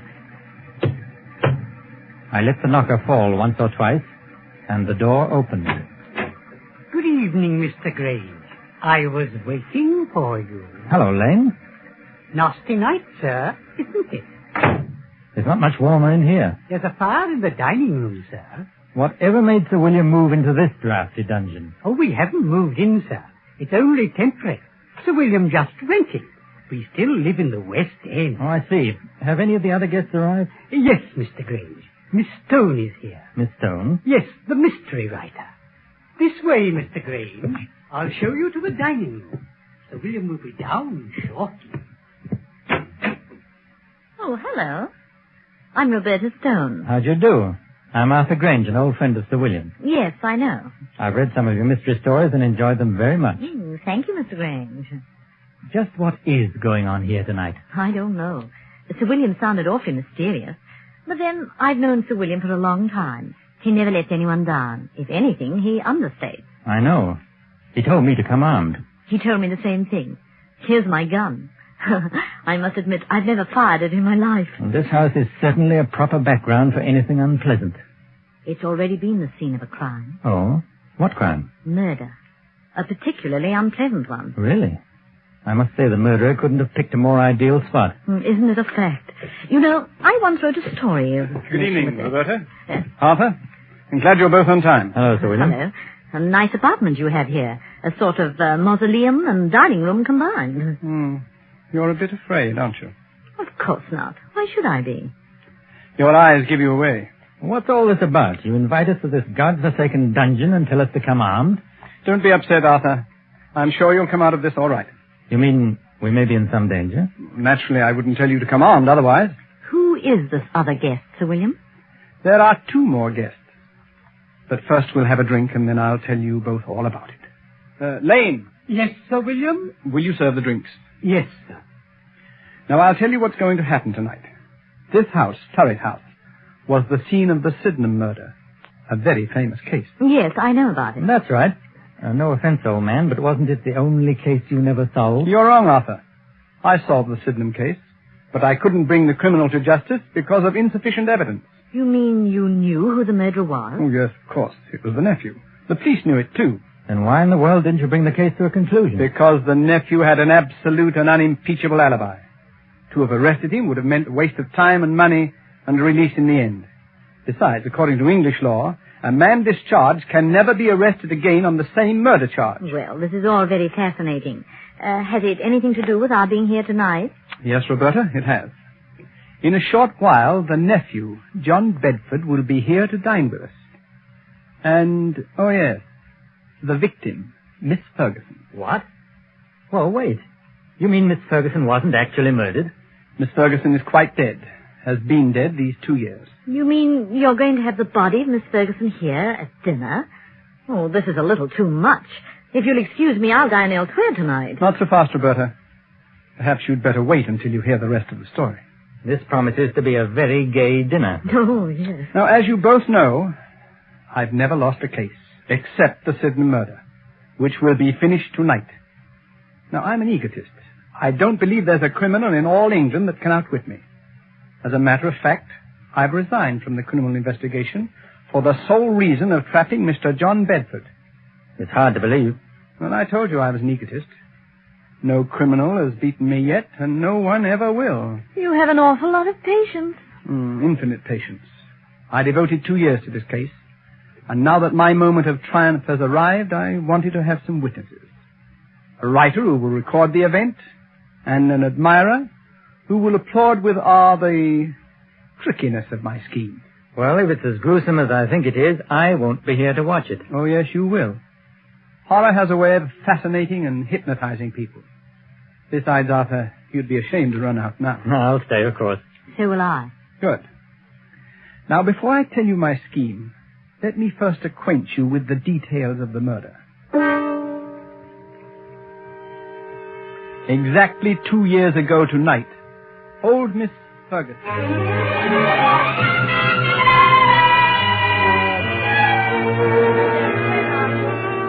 Where is that foolish maid? Yes, Miss Ferguson.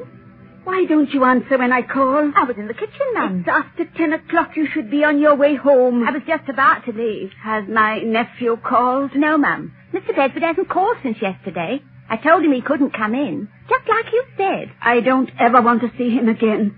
He's no good. He's an evil man who will come to an evil end. You're never to let him in here, Hilda. He won't ever come in this house if I can help it. No, ma'am. Now you'd better run along and make sure all the doors are bolted. Yes, ma'am. Good night, Miss Ferguson. Good night, Hilda. A pity about that nephew of mine. I'll change my will.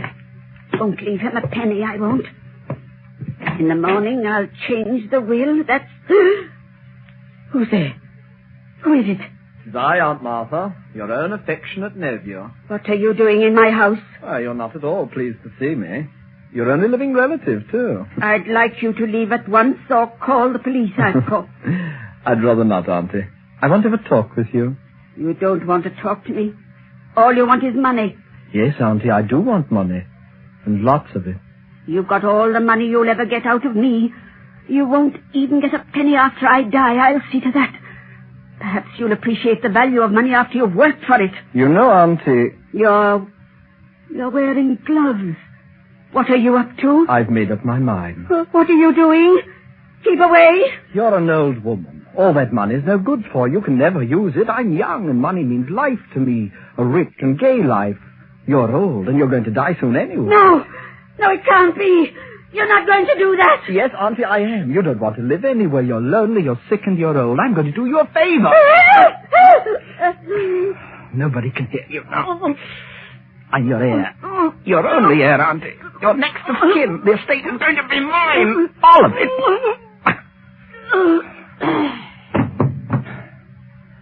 Now, don't you worry, Auntie. We'll have a fine funeral for you.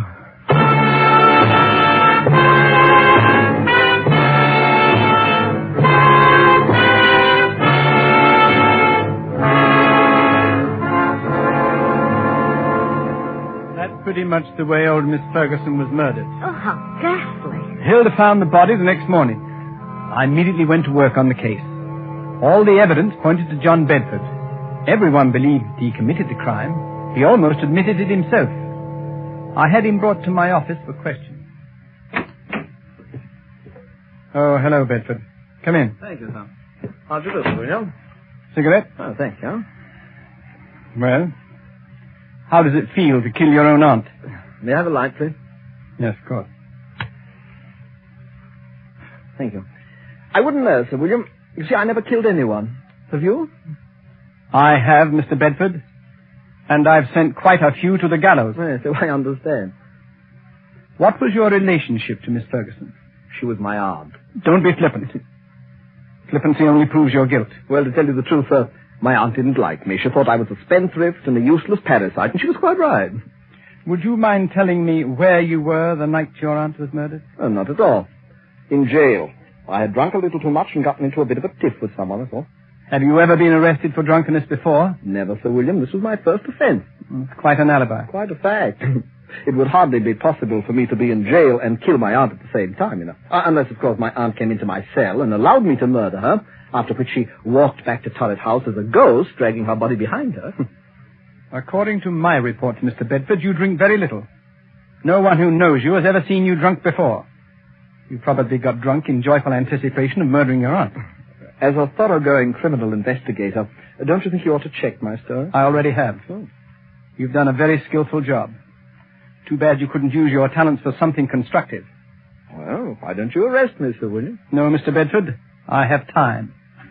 Plenty of time. Well, you'd better work fast. By the time you get around to me, I'll have spent all of my aunt's beautiful money. It's not the money we're after.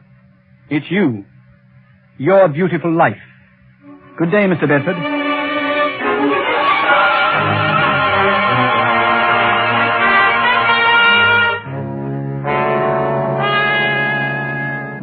That's how matters stood. I refused to let any of my men arrest him. But how in the world could he have murdered his aunt while he was in jail? Perhaps he bribed the prison guard to let him out for an hour. Yes, Roberto, I believe he did. Unfortunately, the guard died of pneumonia soon afterwards, which left us no further source of evidence. As far as I can see at the moment, Sir William, you haven't a leg to stand on. You're quite right, Arthur, I haven't. Except that every man, particularly a criminal, has an Achilles heel. I discovered John Bedford's weakness. What is it?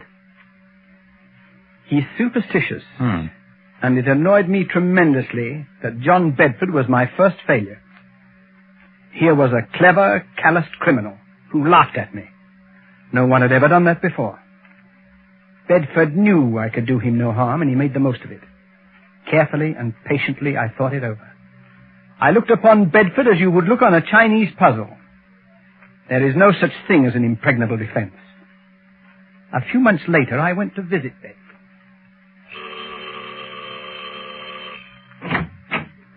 Well, Sir William Brent. What a surprise. Won't you come in, please? Thank you, Mr. Bedford. Well, I'm honored to have the great Sir William Brent pay me a visit. You're not after any more clues. I hope it gets rather tedious, you know. No, not at all. I know when I'm licked. Well, I didn't want to appear smug, sir, but everyone has his Waterloo. Would you have a drink? No, thanks. I suppose you're curious about why I came here. Well, I'd hardly imagined it was a friendly visit. On the contrary, it is. You see, I admire brilliant people, no matter what their calling. Oh, you're very flattering, Sir William. I've resigned from the criminal investigation. I'm a private citizen now. Yes, I've heard about that. Most people misunderstand me. It wasn't my love for justice that made me pursue my profession with such tenacity and... Success? With the sole exception of your case, of course. It was a game of skill to me. My wits against all comers. I lost in your case. But then we've all got to lose sometime, haven't we? I don't believe you, Sir William. You're still out to get me. Well, there isn't much of a chance, is there? I'm afraid not, Sir William. I've kept out of trouble so far. Knock wood. That's an odd habit for a man like you. Knocking on wood. You're not superstitious, are you? Huh? Of course not. Just a habit since I was a child. I see. Well, now to the reason for my visit. I noticed in the papers that you're looking for a tenant for Turret House. Well, yes, I am. I'd like to rent it. Well, the scene of the crime, huh? Well, of course, why not? There's no harm in it. As a matter of fact, I'll let you have it very cheaply.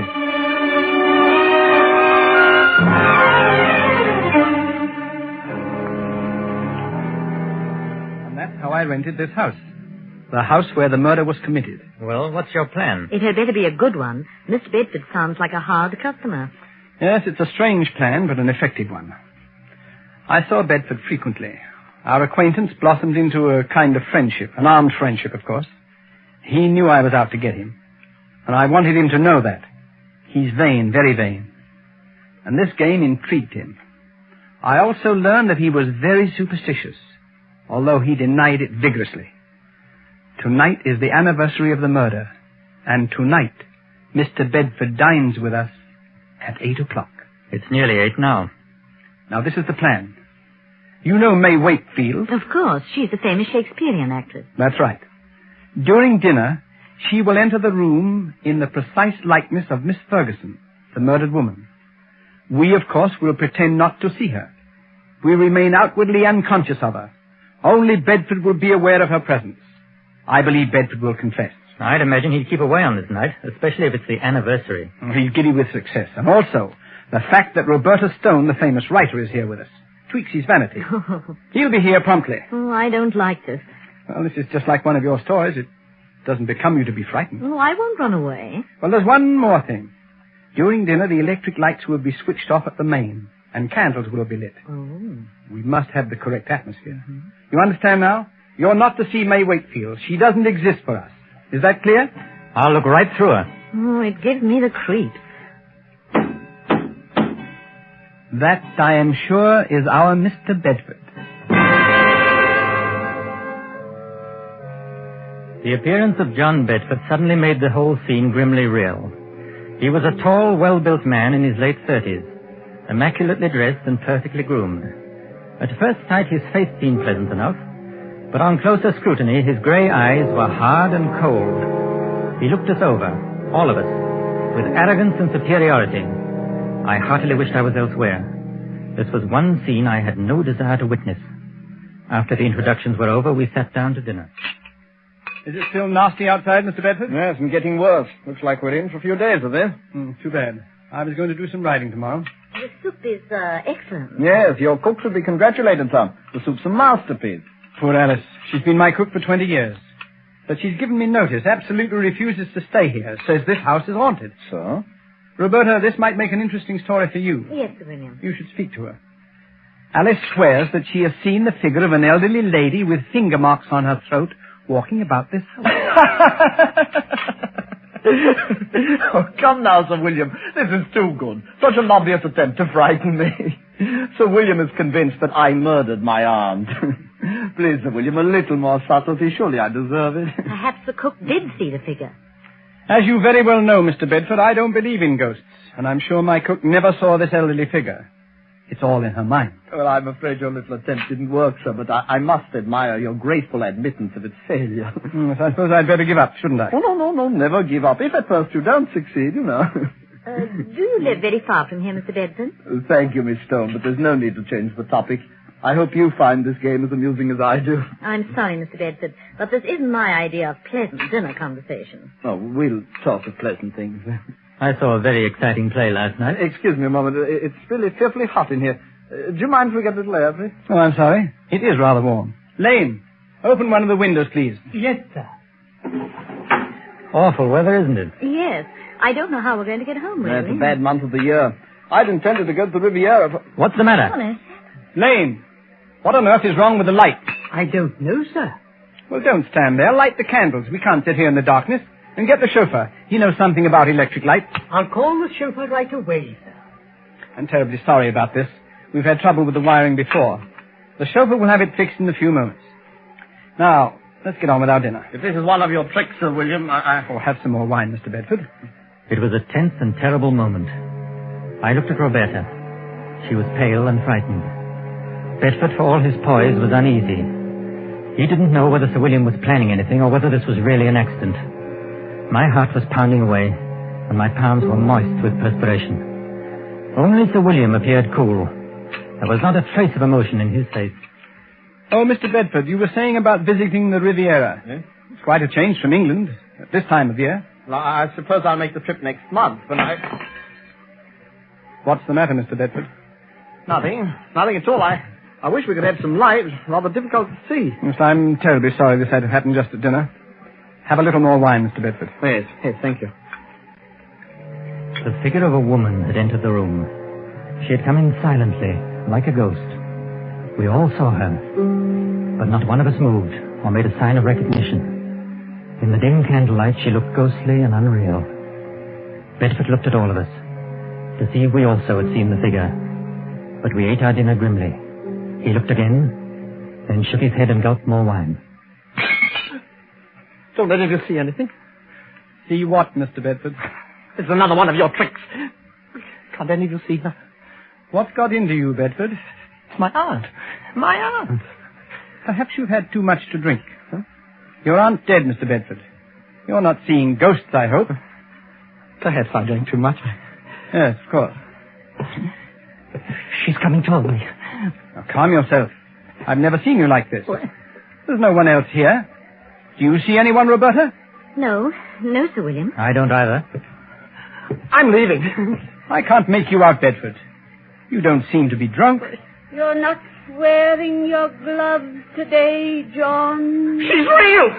Can't any of you see her? Can't you hear her? What's come over you, Bedford? I'm leaving here. She's at the door. She won't let me out now. I'm an old woman. Money is no good for me. I'm lonely, John. I'm lonely. Let me fly your mouth out of my way. There's no one in your way, Bedford. Come, sit down. Get away from my door. I'll murder you again. Give me your mother. I'll murder you again. You always I'll murder you again. All right, switch on the light. Now, Officer Graham. Come along. What? Arrest him. You've heard the confession. Put the handcuffs on him. I've got him, sir. Heavens. Oh, I have never seen anything so horrible. Well, Bedford, it seems that I've finally caught up with you. I'll kill her again. I'll kill her again. That wasn't your aunt. It was May Wakefield, the actress. I'll kill her again. I'll kill her again. Take him away, Graham. He's in a state of shock. Well, shall we continue with our dinner? I hope you're fully satisfied, Sir William. Quite. It's been a long job, but it has ended as I knew it would. I'm most grateful to you both for your help. I thought it was a pretty grim affair. Oh, your methods repel me. But I suppose you know your job. May Wakefield certainly knew hers. That was the finest piece of acting I've ever seen. Her makeup was incredibly good. We must congratulate her. She's probably gone to her room. Lane. Yes, sir. Please call Miss Wakefield. Miss Wakefield, sir? Yes, the lady who's been assisting us this evening. Well, I'll look for her, sir. Yes, tell her to come down and join us. We have a fine dinner waiting for her. Excuse me, sir. This telegram came a little while ago. I didn't want to disturb you during dinner. Oh, yes, let me have it. Good heavens. Sir William, what's wrong? I'll read it to you. Severe influenza makes it impossible for me to leave my bed tonight. Will tomorrow night do? Signed, May Wakefield. Lord help us. If it wasn't May Wakefield, then who was that figure here tonight? There was no answer. I looked at Sir William, staring at the telegram. His face was grey and stony. On his left temple, a crooked blue vein stood out. It twitched once or twice, and then was motionless. He looked as though he'd seen a ghost.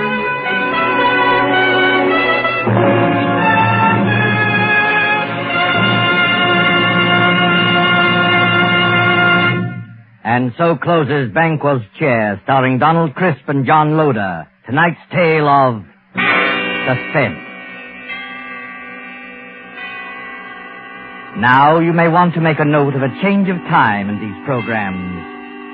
Beginning next Tuesday, Suspense will be heard a half hour later, or 10 to 10:30 Eastern War Time.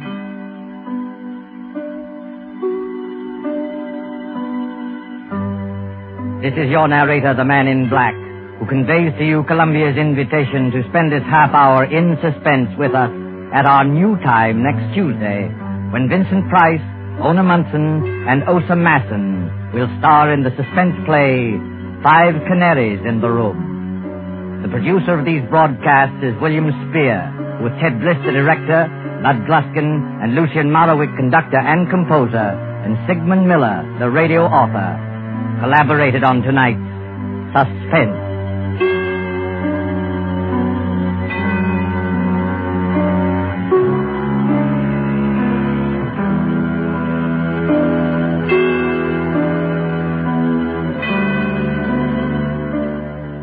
This is CBS, Columbia Broadcasting System.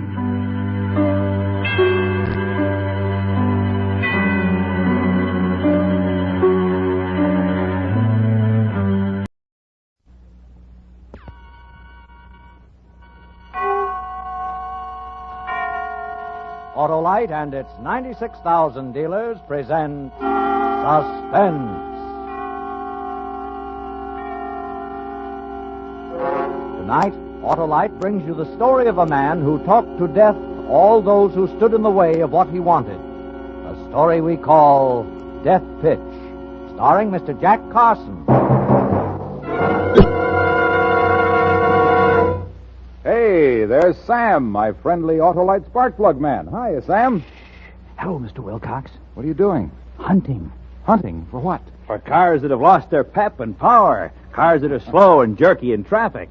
Cars that are not up to par on the hills. Ah, you can't kid me, Sam. I know you're looking for worn-out spark plugs because they're usually the cause of all those troubles. You bet I am, Harlow. And when I'm through, you ought to see those cars zoom out of here with the smoothness of a trout going after a meal. Well, Sam, that's because all Autolite spark plug dealers have the exclusive Autolite Plug Check Indicator to help recommend the best type of spark plug for every car and every style of driving, plus all the tools and equipment to offer the best spark plug service money can buy. And when replacements are needed, Autolite spark plug dealers are the only ones that can offer you Autolite standard or resistor-type spark plugs. The spark plugs that are ignition engineered to work as a perfect team with your car's ignition system. So, friends, look for your friendly Autolite spark plug dealer this week. And remember, you're always right with Autolite.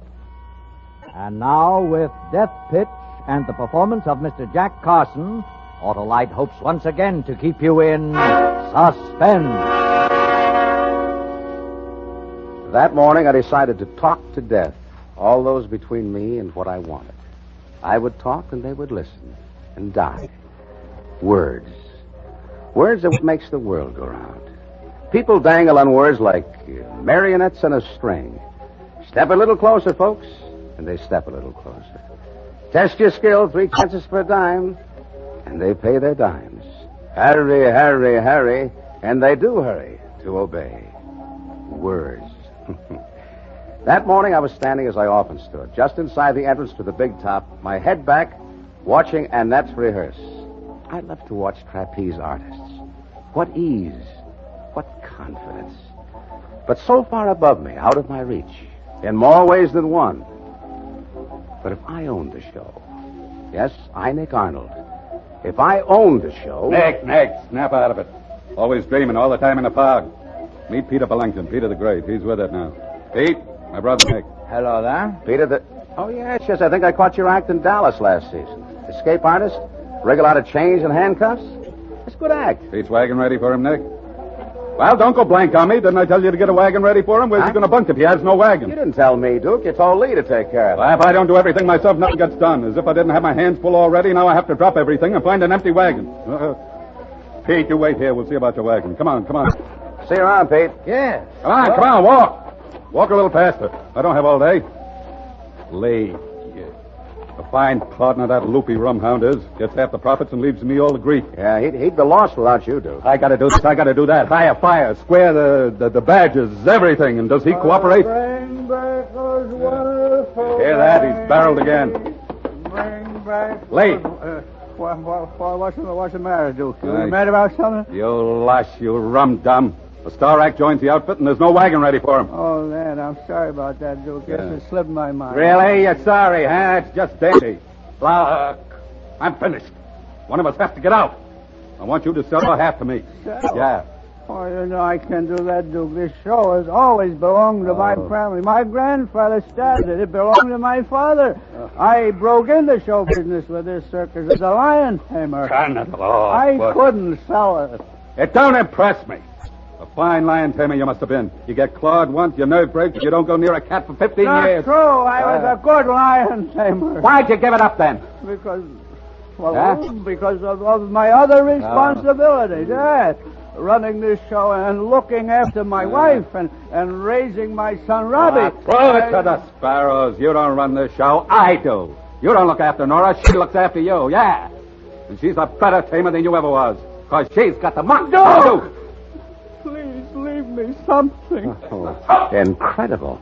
A few words, mere wind, and a grown man cowers like a whipped dog. Oh, words.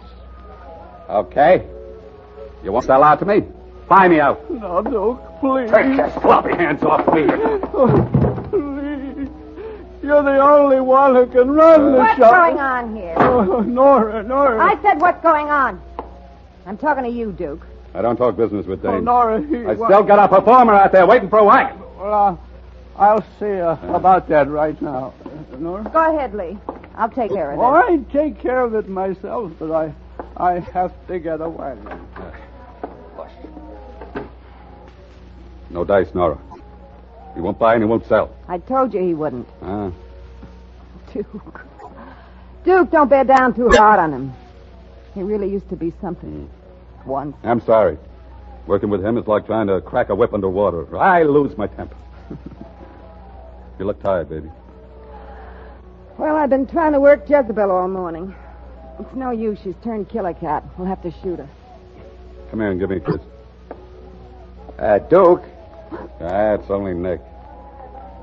You're going to fade into the background once too often, brother. Beat it.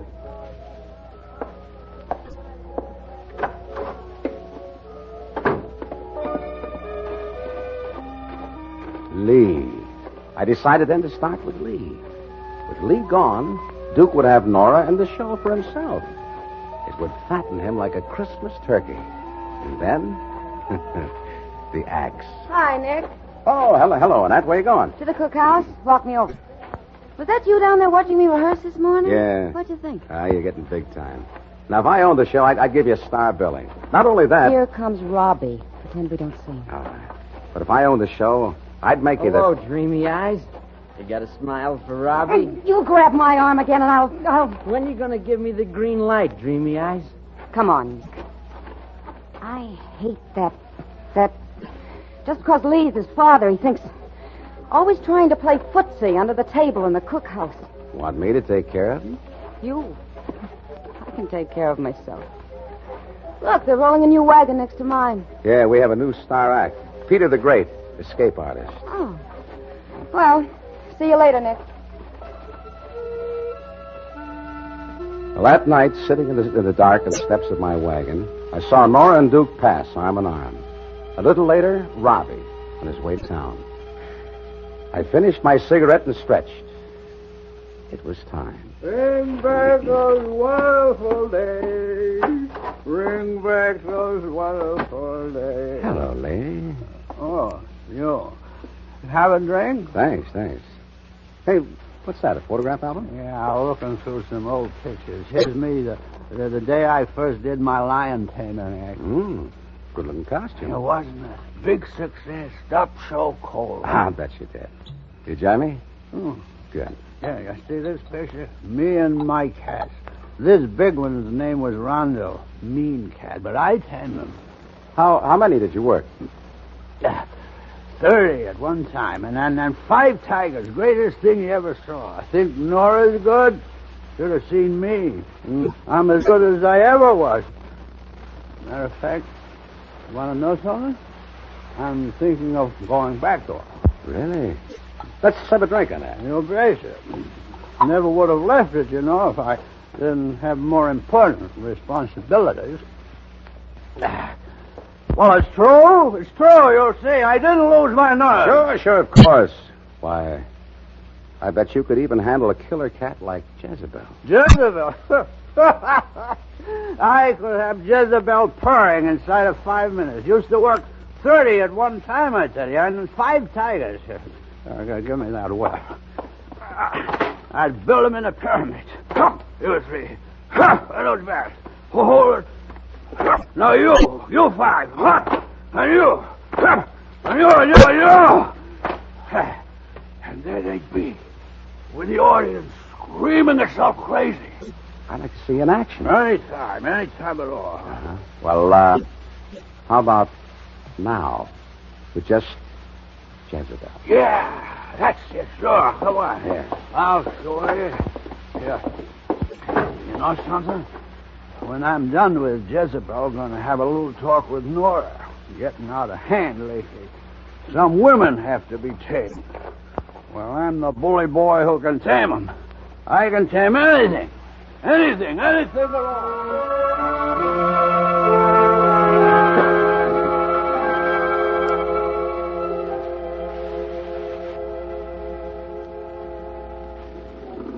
Look at her. Back and forth. Back and forth. You Jezebel, you. Mean-looking insect. They don't come too mean for you. Yeah, you watch me work her over. I remember the way it used to be.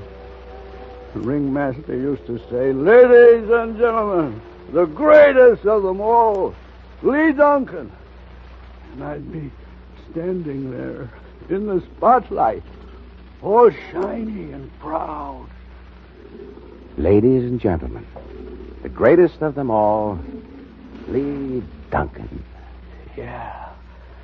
You Jezebel, you. Go ahead, Lee. Almost. No, it's not your fault. It's a loose board. You wash me, Nick. Wash a man. Take a good look, Jezebel. Take a good look. I'm going to... Back, Jezebel. Back! What am I doing? No! Nora!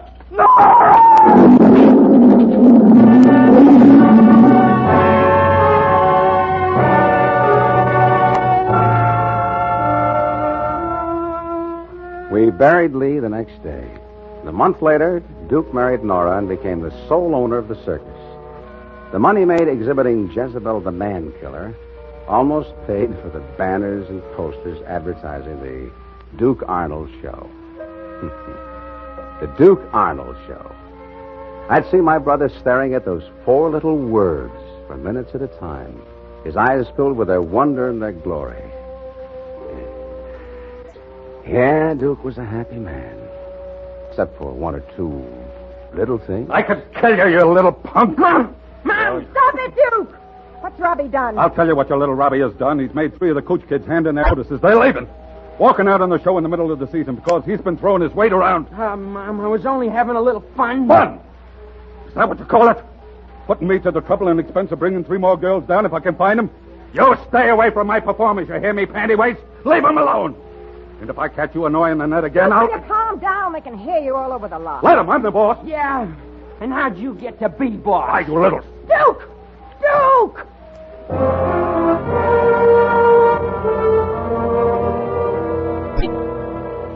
Brother of the owner of the show.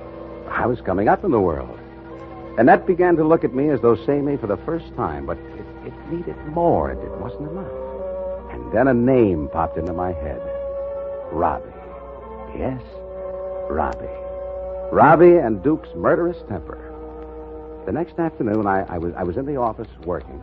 Seen Mom? Ah, come in, Robbie. Come in. Seen Mom? No, but I've seen someone else. Come on in. What's up? I have a message for you from Annette. No kidding. What? Ah, you're a lucky guy. She wants to see you in her wagon after tonight's show. No fool. Uh-huh. What do you know about that? Well, it's about time. That's all I have to say. It's about time. She sure... Hey, wait a minute. Are you sure she said Robbie? Last time I spoke to her... That's the way some women are. Take their own sweet time. You know what I mean? Yeah. Thanks a lot, Nick. See you around. Don't mention it. So long. In her wagon after tonight's show. Words.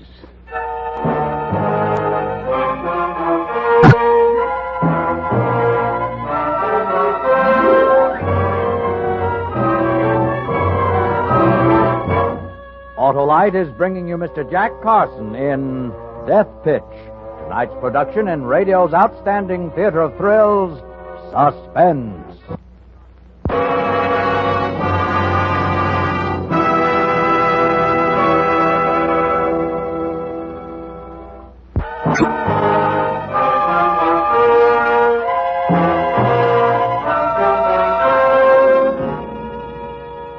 I stood in the shadows that night and watched Robbie get ready for his date with Annette.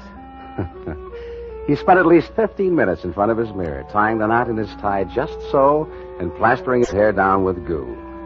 There was no doubt about it. He was going to make an elegant corpse. He even winked at himself in the mirror. He put on his gaudiest jacket, took a large box of candy from the table, and put out the light. He came down the steps whistling and swaggering down the line to Annette's wagon. I followed.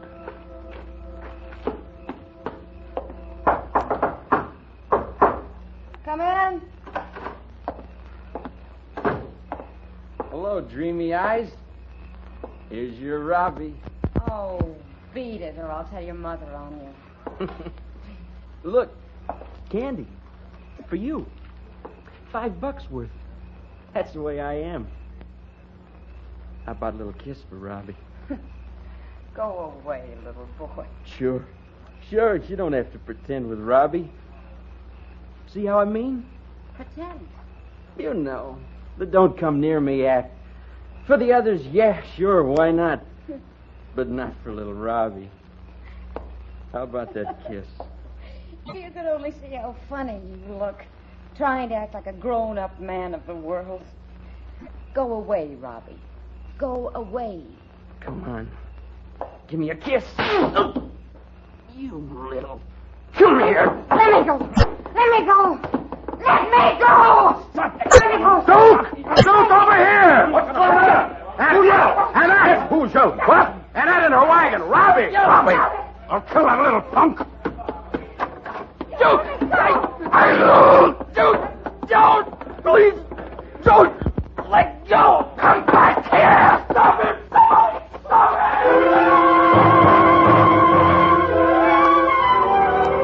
I ran after them. In the lights of the wagons all down the line, I could see Robbie running, dodging, stumbling over tent ropes, heading straight for Nora, and Duke pounding after him.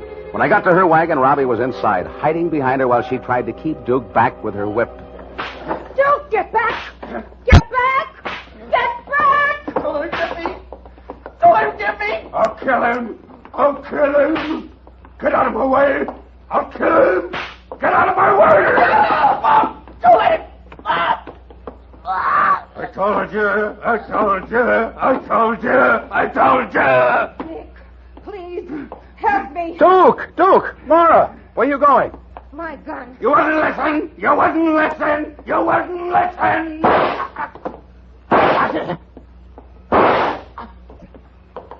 Nora?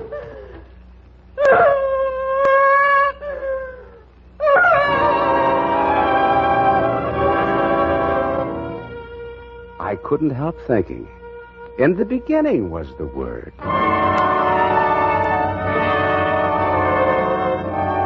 Robbie strangled to death, Duke shot to death, Nora in the jail for manslaughter. Bingo. All good things come in threes. That was good to be boss of the Duke Arnold Circus. You see, I kept the name in memory of my dear brother. But Annette wasn't turning to me as I'd planned. She was growing more and more attractive to Peter Valenka, Peter the Great. He had a sureness about him and a conqueror's strut that some women find attractive. If it were possible to describe Peter in